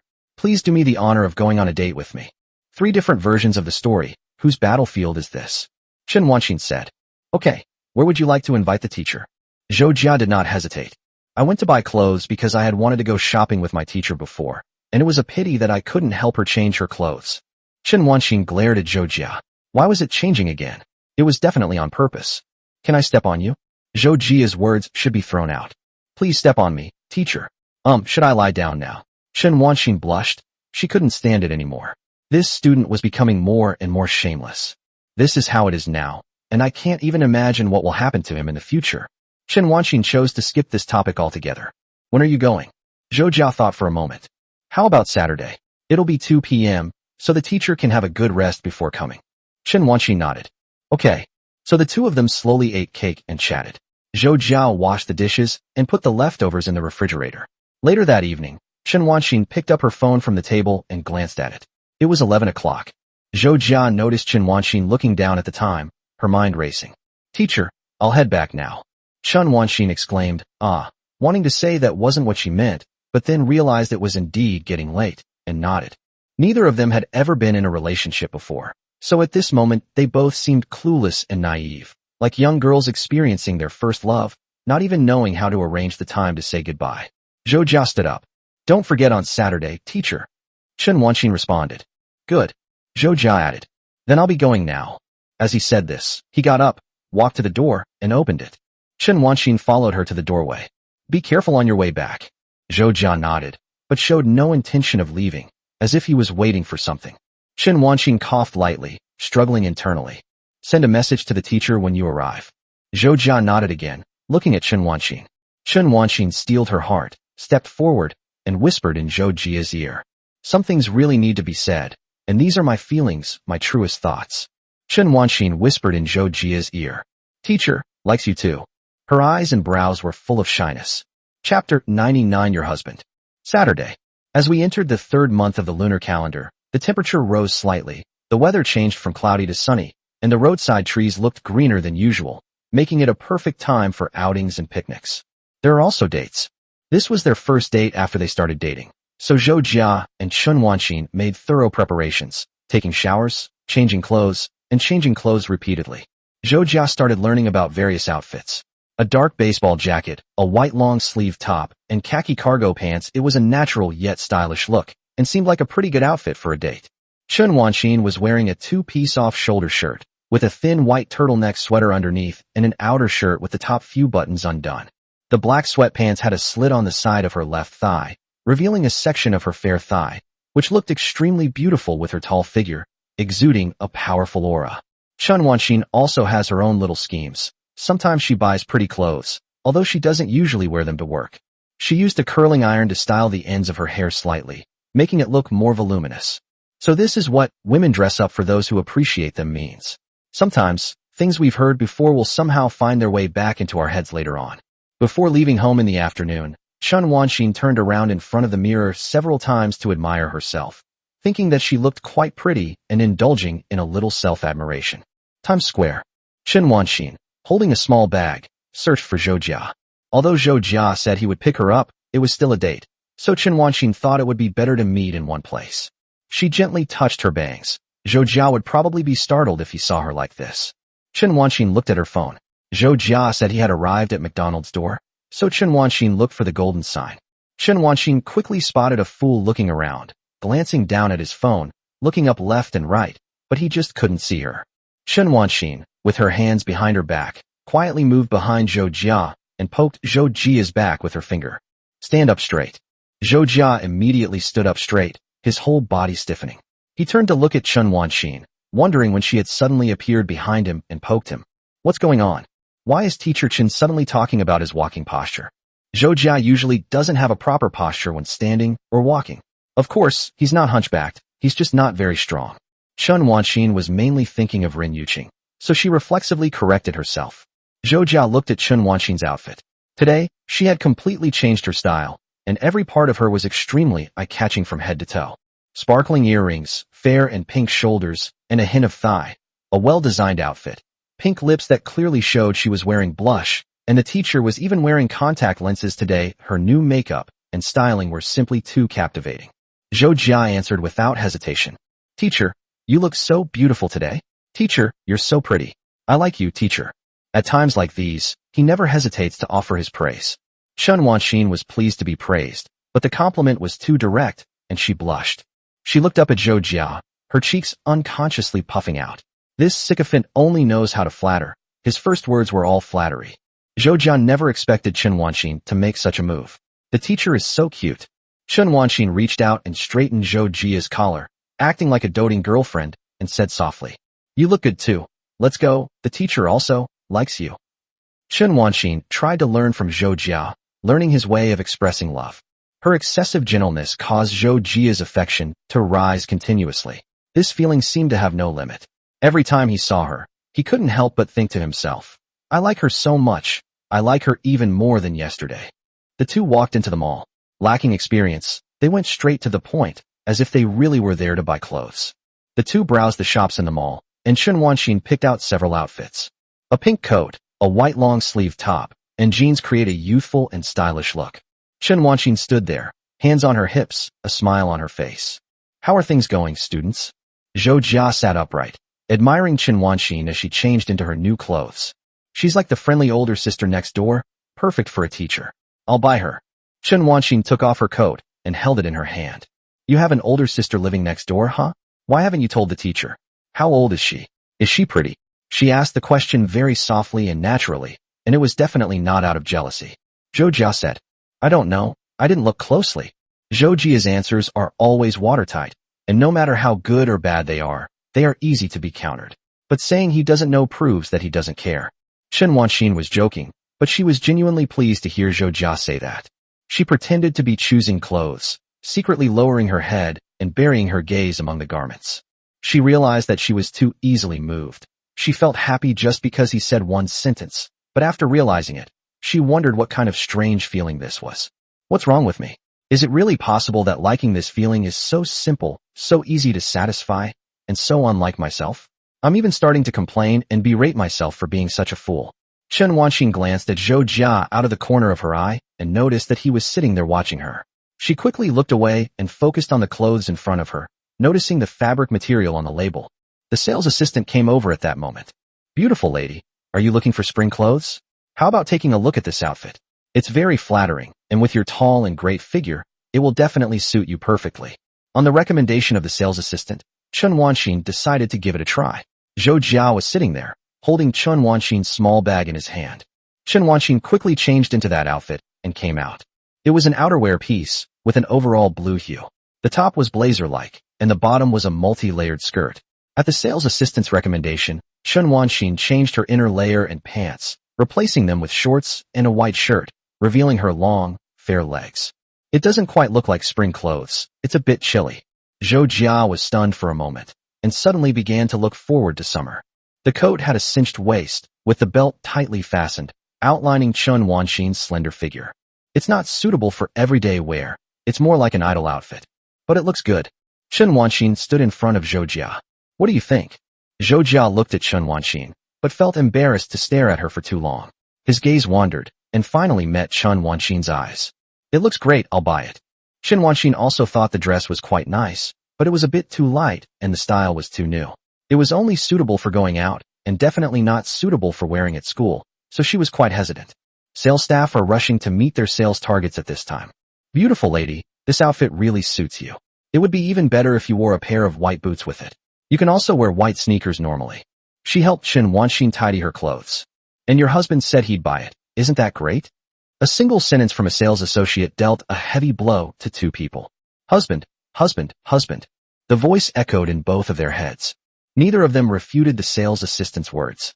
Instead, they exchanged a glance, then looked away, staring into thin air, their faces silently flushing. The sales assistant's voice still echoed in their ears. We also have a discount here. You can get 20% off when you wear these shorts. Chen Wanxin bought it.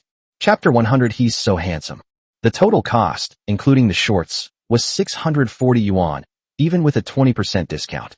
Zhou Jia insisted on paying. After all, the shop assistant had said he was the teacher's husband. There's nothing wrong with the statement itself, but I feel that it has a huge problem when taken out of context. Chen Wanxin felt it was a bit expensive, but nowadays everything is expensive. Prices are constantly rising, while wages remain as stable as Mount Tai. Life is tough. As Chen Wanxin walked out of the store, she felt that the outfit was too light and airy, and it seemed a bit strange to wear it even on a holiday. The main reason was that Zhou Jia kept praising how beautiful it was, which made Chen Wanxin lose her judgment, and that's why she was tempted. Normally, she would never have bought this kind of thing. She prefers more mature styles. Chen Wanxin felt even more guilty because Zhou Jia had to pay the bill. The sales assistant's smile grew even more friendly as she saw the two out. Thank you for your patronage. Welcome to visit again next time. You two have such a wonderful relationship. The two walked out somewhat awkwardly, their steps stiff, even moving in unison. After walking past two shops, Chen Wanxin reached out her hand. Thank you. Please give me your bag. Zhou Jia was still carrying Chen Wanxin's small bag, completely transforming into her boyfriend's shape, and he handed the small black bag over. No, that's not true. It's my honor to help the teacher carry her bag. The two exchanged polite words, behaving very courteously in this situation. Chen Wanxin tried to think of that name in her mind. Husband. Chen Wanxin mentally started banging her head against the wall. She sighed, her pale shoulders slumping as she thought about all the random things she was thinking about every day. I feel like I've become a bit stupid lately, and even my brain isn't working properly. But she couldn't help thinking about these random things. If things went well between them, she might actually end up calling him that. Husband. The shop assistant's voice kept echoing in Chen Wanxin's head, buzzing like a temple bell, coming from all directions. It's all that clerk's fault. Chen Wanxin gently raised her eyelids, glanced at Zhou Jia quickly and secretly, then turned her head back to look at the road ahead, trying to comfort herself. There's really nothing to worry about, isn't there? This is all just common sense, and it's just a form of address. He still calls himself teacher now. However, Chen Wanxin felt that this was actually quite good. She found it hard to imagine Zhou Jia calling her in any other way. If he called her by her name directly, or used a more intimate term of endearment between lovers, Chen Wanxin would find it strange. Treasure or something. Oh my god. Chen Wanxin's expression shifted between a bright smile, a furrowed brow and pursed lips, and a sudden realization, as if she were oscillating between understanding and not understanding. Although Zhou Jia didn't know what Chen Wanxin was thinking, she could sense the changes in her emotions. Teacher, what's wrong? Chen Wanxin looked up, her expression somewhat flustered. Ah, it's nothing, it's nothing. She gave a smile to conceal her true thoughts. Oh right, let me pick out a couple of outfits for you too. Spring is here, and it's not often that I get the chance to help you choose clothes. Zhou Jia shook his head. No need, teacher. Chen Wanxin reached out and grabbed Zhou Jia's wrist, leading him into the shop next door. Let's go take a look. Her attitude was very assertive, and this seemed to be the first time that Chen Wanxin took the initiative to grab Zhou Jia's wrist. In fact, there would have been no problem with simply holding hands, since the two were already a couple. However, when Chen Wanxin reached out her hand, she still lacked some courage. You could also say it's shyness. Chen Wanxin dragged Zhou Jia forward, using decisiveness to cover up her wild thoughts. Zhou Jia was somewhat stunned. He rarely stood behind Chen Wanxin, looking at his teacher's back. The teacher's back was very straight, tapering from her shoulders to her waist like an inverted trapezoid, making her appear extremely slender, as if one could easily embrace her. Her long, smooth, jet black hair, with slightly curled ends, swayed gently in the air, utterly captivating. Zhou Jia was led into the store by her. The store was large and there were quite a few people, but there seemed to be fewer sales assistants. Everyone was picking out clothes in the store.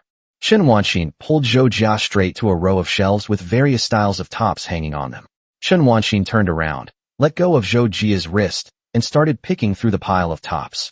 Look, the teacher personally recommends this kind of windbreaker or hoodie. It looks very stylish. What do you think?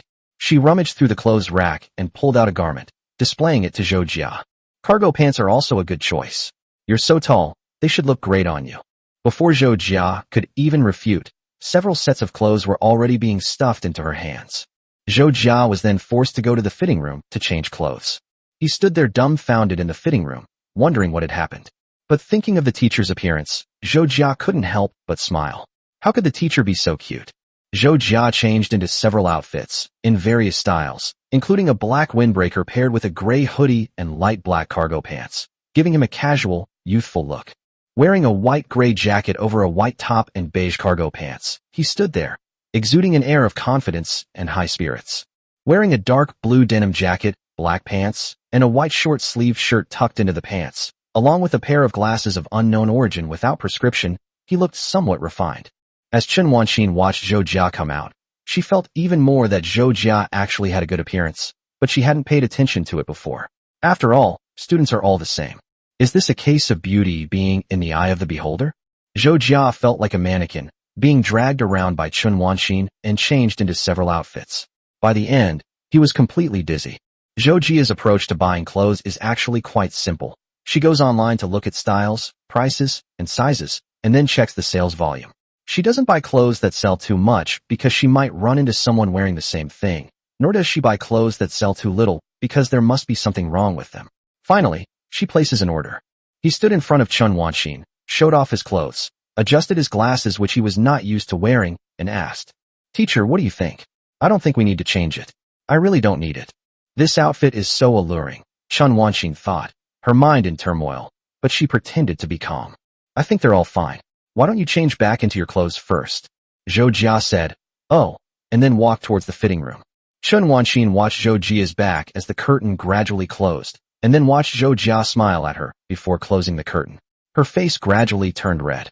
She touched her face with both hands and felt that Zhou Jia's appearance was very good, and even said it out loud in her mind. "He's so handsome." Chen Wanxin's shyness slipped through her fingers, falling to the ground like scattered flower petals. Chapter 101 Tightly Clenched Fingers. Chen Wanxin was ashamed that she could have such thoughts. Physical appearance and physical form are all illusions. But the more she looked at her boyfriend, the more handsome he seemed, completely beyond her control. Upon closer inspection, she realized he had regular features, was quite tall, and had a good physique. She hadn't thought about these things at all before. On one hand, she felt that she didn't need to dwell on these feelings, and on the other hand, she said that it was an objective fact that he was indeed handsome, and she wasn't wrong. Chen Wanxin sighed inwardly, gently patting her knees with both hands. She was very unhappy with herself for overthinking things outside. It was one thing to do at home. While Zhou Jia was changing clothes, Chen Wanxin took deep breaths to calm herself down, and her mind became much clearer. Zhou Jia bought 2 sets of clothes in the end, and Chen Wanxin paid for them, spending 870 yuan. What exactly is this consumer trap? Both of them felt they had spent a lot of money recently. Chen Wanxin didn't have much savings, while Zhou Jia had only graduated less than a year ago and was gradually becoming strapped for cash. Normally, Zhou Jia would never spend money on such a place. He always uses his money wisely. Graphics card, headphones, speakers, games. Of course, he'd be an idiot to spend more money on Rebirth. Chen Wanxin spends her money on things she likes, such as food, books, and flowers. Food costs a little money, but physical books are much more expensive than before, costing a lot of money. Flowers are cheap, but buying them in physical stores is more expensive. Buying them online is always very inexpensive and a great deal. Both of them felt that the Engel coefficient had risen sharply recently. However, Zhou Jia believes that the Engel coefficient cannot be used as a standard for measuring wealth in China, since the food needs abroad and in China are completely different. What are some good foods to eat in Europe? Every child who stays behind is clamoring to eat food from home. Eating is of utmost importance. In the evening, Zhou Jia and Chen Wanxin had a simple beef brisket hot pot dinner outside, which was quite suitable for a date. The flavor wasn't as strong as regular hot pot, and the taste was acceptable. In those tiny shops, there's a small square table, a clay pot on a small stove, steam rising slowly, 2 drinks, 2 sets of bowls and chopsticks, 2 people sitting opposite each other, chatting idly, talking about everything under the sun, looking each other in the eye, the hustle and bustle of the surroundings completely shut out. During their casual conversation, the girl he liked would occasionally chuckle softly. Excellent. Zhou Jia looked at Chen Wanxin, thinking to himself. She looks so beautiful even when she's eating. I love it. Chen Wanxin looked at Zhou Jia. He kept staring at me. How silly of him. After dinner, Zhou Jia, as always, escorted Chen Wanxin downstairs. However, this time, Chen Wanxin did not go straight home. She followed Zhou Jia as they walked around downstairs, thinking about the one thing she hadn't accomplished today, holding hands. Last time, Zhou Jia boldly took her hand, and Chen Wanxin knew that it was at home, so it was still a little different. The two walked slowly down the street, talking slowly. Chen Wanxin actually wanted to hold Zhou Jia's hand, or rather, have him hold her hand, but she felt a little embarrassed. She was his teacher, and this was her first time falling in love, so she was ultimately inexperienced in this area. Moreover, Zhou Jia had quite a few things in her hands. Both hands were filled with bags of clothes, one belonging to Zhou Jia and the other to Chen Wanxin. Zhou Jia took on these tasks at this time, just like a responsible boyfriend. It's not just a resemblance, it's my boyfriend. Chen Wanxin pointed to herself and looked at the ground. She felt this was a bad habit. When she was embarrassed or annoyed, she always liked to look at the ground. I should take the initiative. After all, there's nothing shameful about taking the initiative in a relationship. In any relationship, one person has to take the initiative. Zhou Jia has already taken the initiative so much, so it's even more appropriate for me, being older, to take the initiative as well. Chen Wanxin's thoughts began to stir, and she kept glancing at Zhou Jia's hand out of the corner of her eye. Besides, I'm already 28. Why be so coy in a place like this? Just be natural and generous. Chen Wanxin clenched her right fist, gently exhaled, her eyebrows straight and firm, as if cheering herself on. Zhou Jia looked at Chen Wanxin's profile and asked a question. What's wrong with the teacher? The teacher seems quite determined. Chen Wanxin moved closer to Zhou Jia. The distance between them was about 20 or 30 centimeters, which was the distance between friends. Now, her arm was almost touching Zhou Jia's arm, which was the distance between lovers. Chen Wanxin turned her head. Oh, it's nothing at all. Zhou Jia was puzzled and felt that the teacher was acting strangely. Chen Wanxin coughed lightly. Hey, Zhou Jia, could you give me the bag on your right? Zhou Jia understood in an instant. I know. It's because this is in the middle and it's hurting the teacher, right? It's my fault for not noticing. I'll put this on the left right now. Zhou Jia then changed his posture, holding 2 bags in his left hand, seemingly not understanding. Chen Wanxin wanted to say that's not the case at all. That's not what she meant at all. It would make her seem like she was bossing Zhou Jia around and was dissatisfied with him. She didn't want to be a vicious woman. At this moment, Zhou Jia was showing her thoughtfulness, or rather, she was intentionally or unintentionally showing this side of herself. Chen Wanxin muttered something under her breath. Stupid student. Zhou Jia looked completely bewildered. Why? Why is my teacher saying I'm stupid? Although I was happy to be called a stupid student by the teacher, it felt like a term of endearment. Usually, I would know why the teacher called me stupid, but why today? Zhou Jia was puzzled. Chen Wanxin was quite happy that he took care of her feelings, but she also felt that Zhou Jia was being too stubborn. Chen Wanxin slowly extended her left hand, and under the streetlight, Her small hand swayed and grasped Zhou Jia's right hand, her face slightly flushed. Do you understand now, you stupid student? Zhou Jia understood, so that's what the teacher meant. Zhou Jia was surprised that her teacher was so proactive, and her heart fluttered instantly.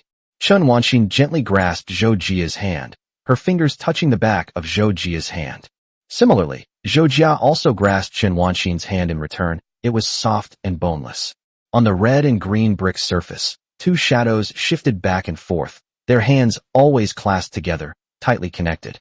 After a while, Zhou Jia asked in a deep voice, Teacher, may I hold your hand in a way that's more like a couple holding hands? Chen Wanxin was still feeling shy when she turned around, looking somewhat confused, her eyes filled with doubt. What's a more romantic way of behaving? Zhou Jia said. That's not how you put your fingers together. Chen Wanxin understood.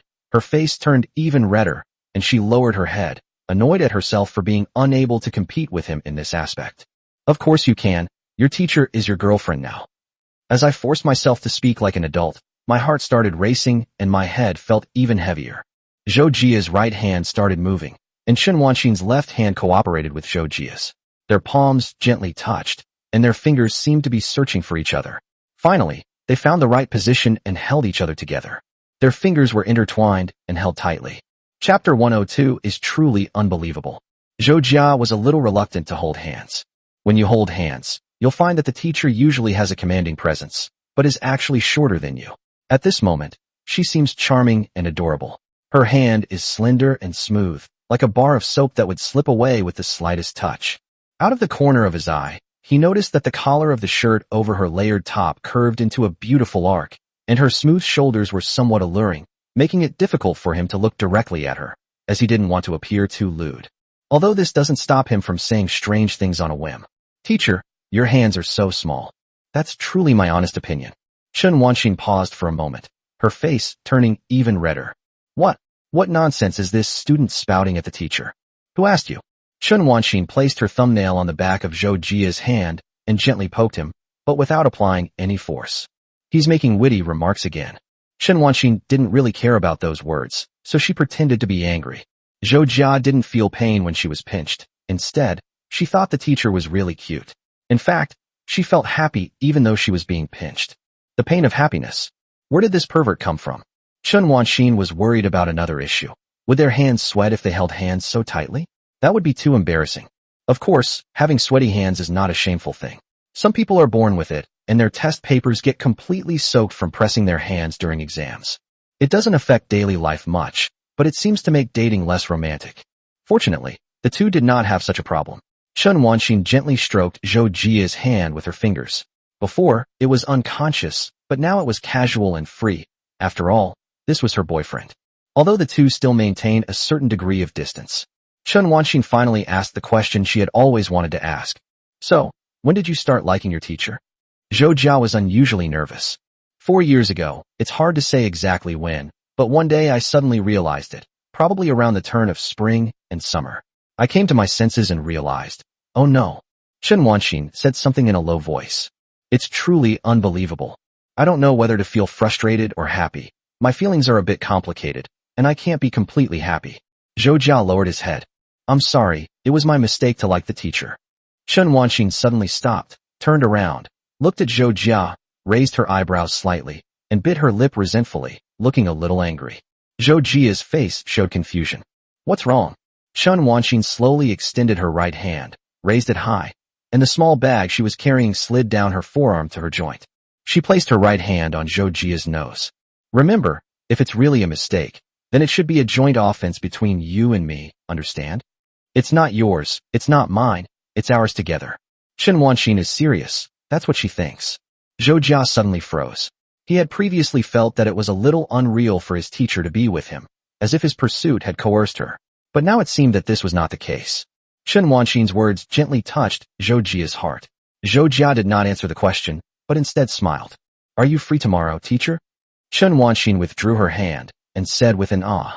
Sorry, my grandparents are coming back from the countryside tomorrow, so I have to go back there for a meal. How come?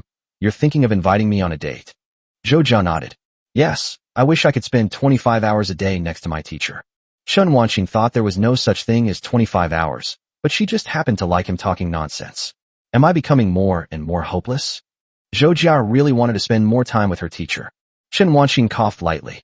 It's not that it's impossible. Let's schedule a date another time, excluding tomorrow. But I'm really busy with work, so? As Chen Wanxin spoke, she began to mutter to herself. Why is there never enough time? She gripped Zhou Jia's hand even tighter. We'll have time to meet eventually. I'll ask you when I have some free time. Chen Wanxin realized that she also wanted to see Zhou Jia. Zhou Jia was not discouraged by this. No matter when the teacher calls me, I will go to see the teacher. It's like a 24-hour convenience store, always available. Chen Wanxin hummed in agreement, feeling very happy. So the two of them held hands again and walked around in circles. That's what dating is like. Even if you don't say anything or go anywhere special, just walking around with a burst of energy is enough to make you feel satisfied. As it was getting late, Zhou Jia escorted Chen Wanxin downstairs. Chen Wanxin stood at the entrance of the building and waved to Zhou Jia. Remember to message your teacher when you get home. Zhou Jia nodded. Teacher, get some rest.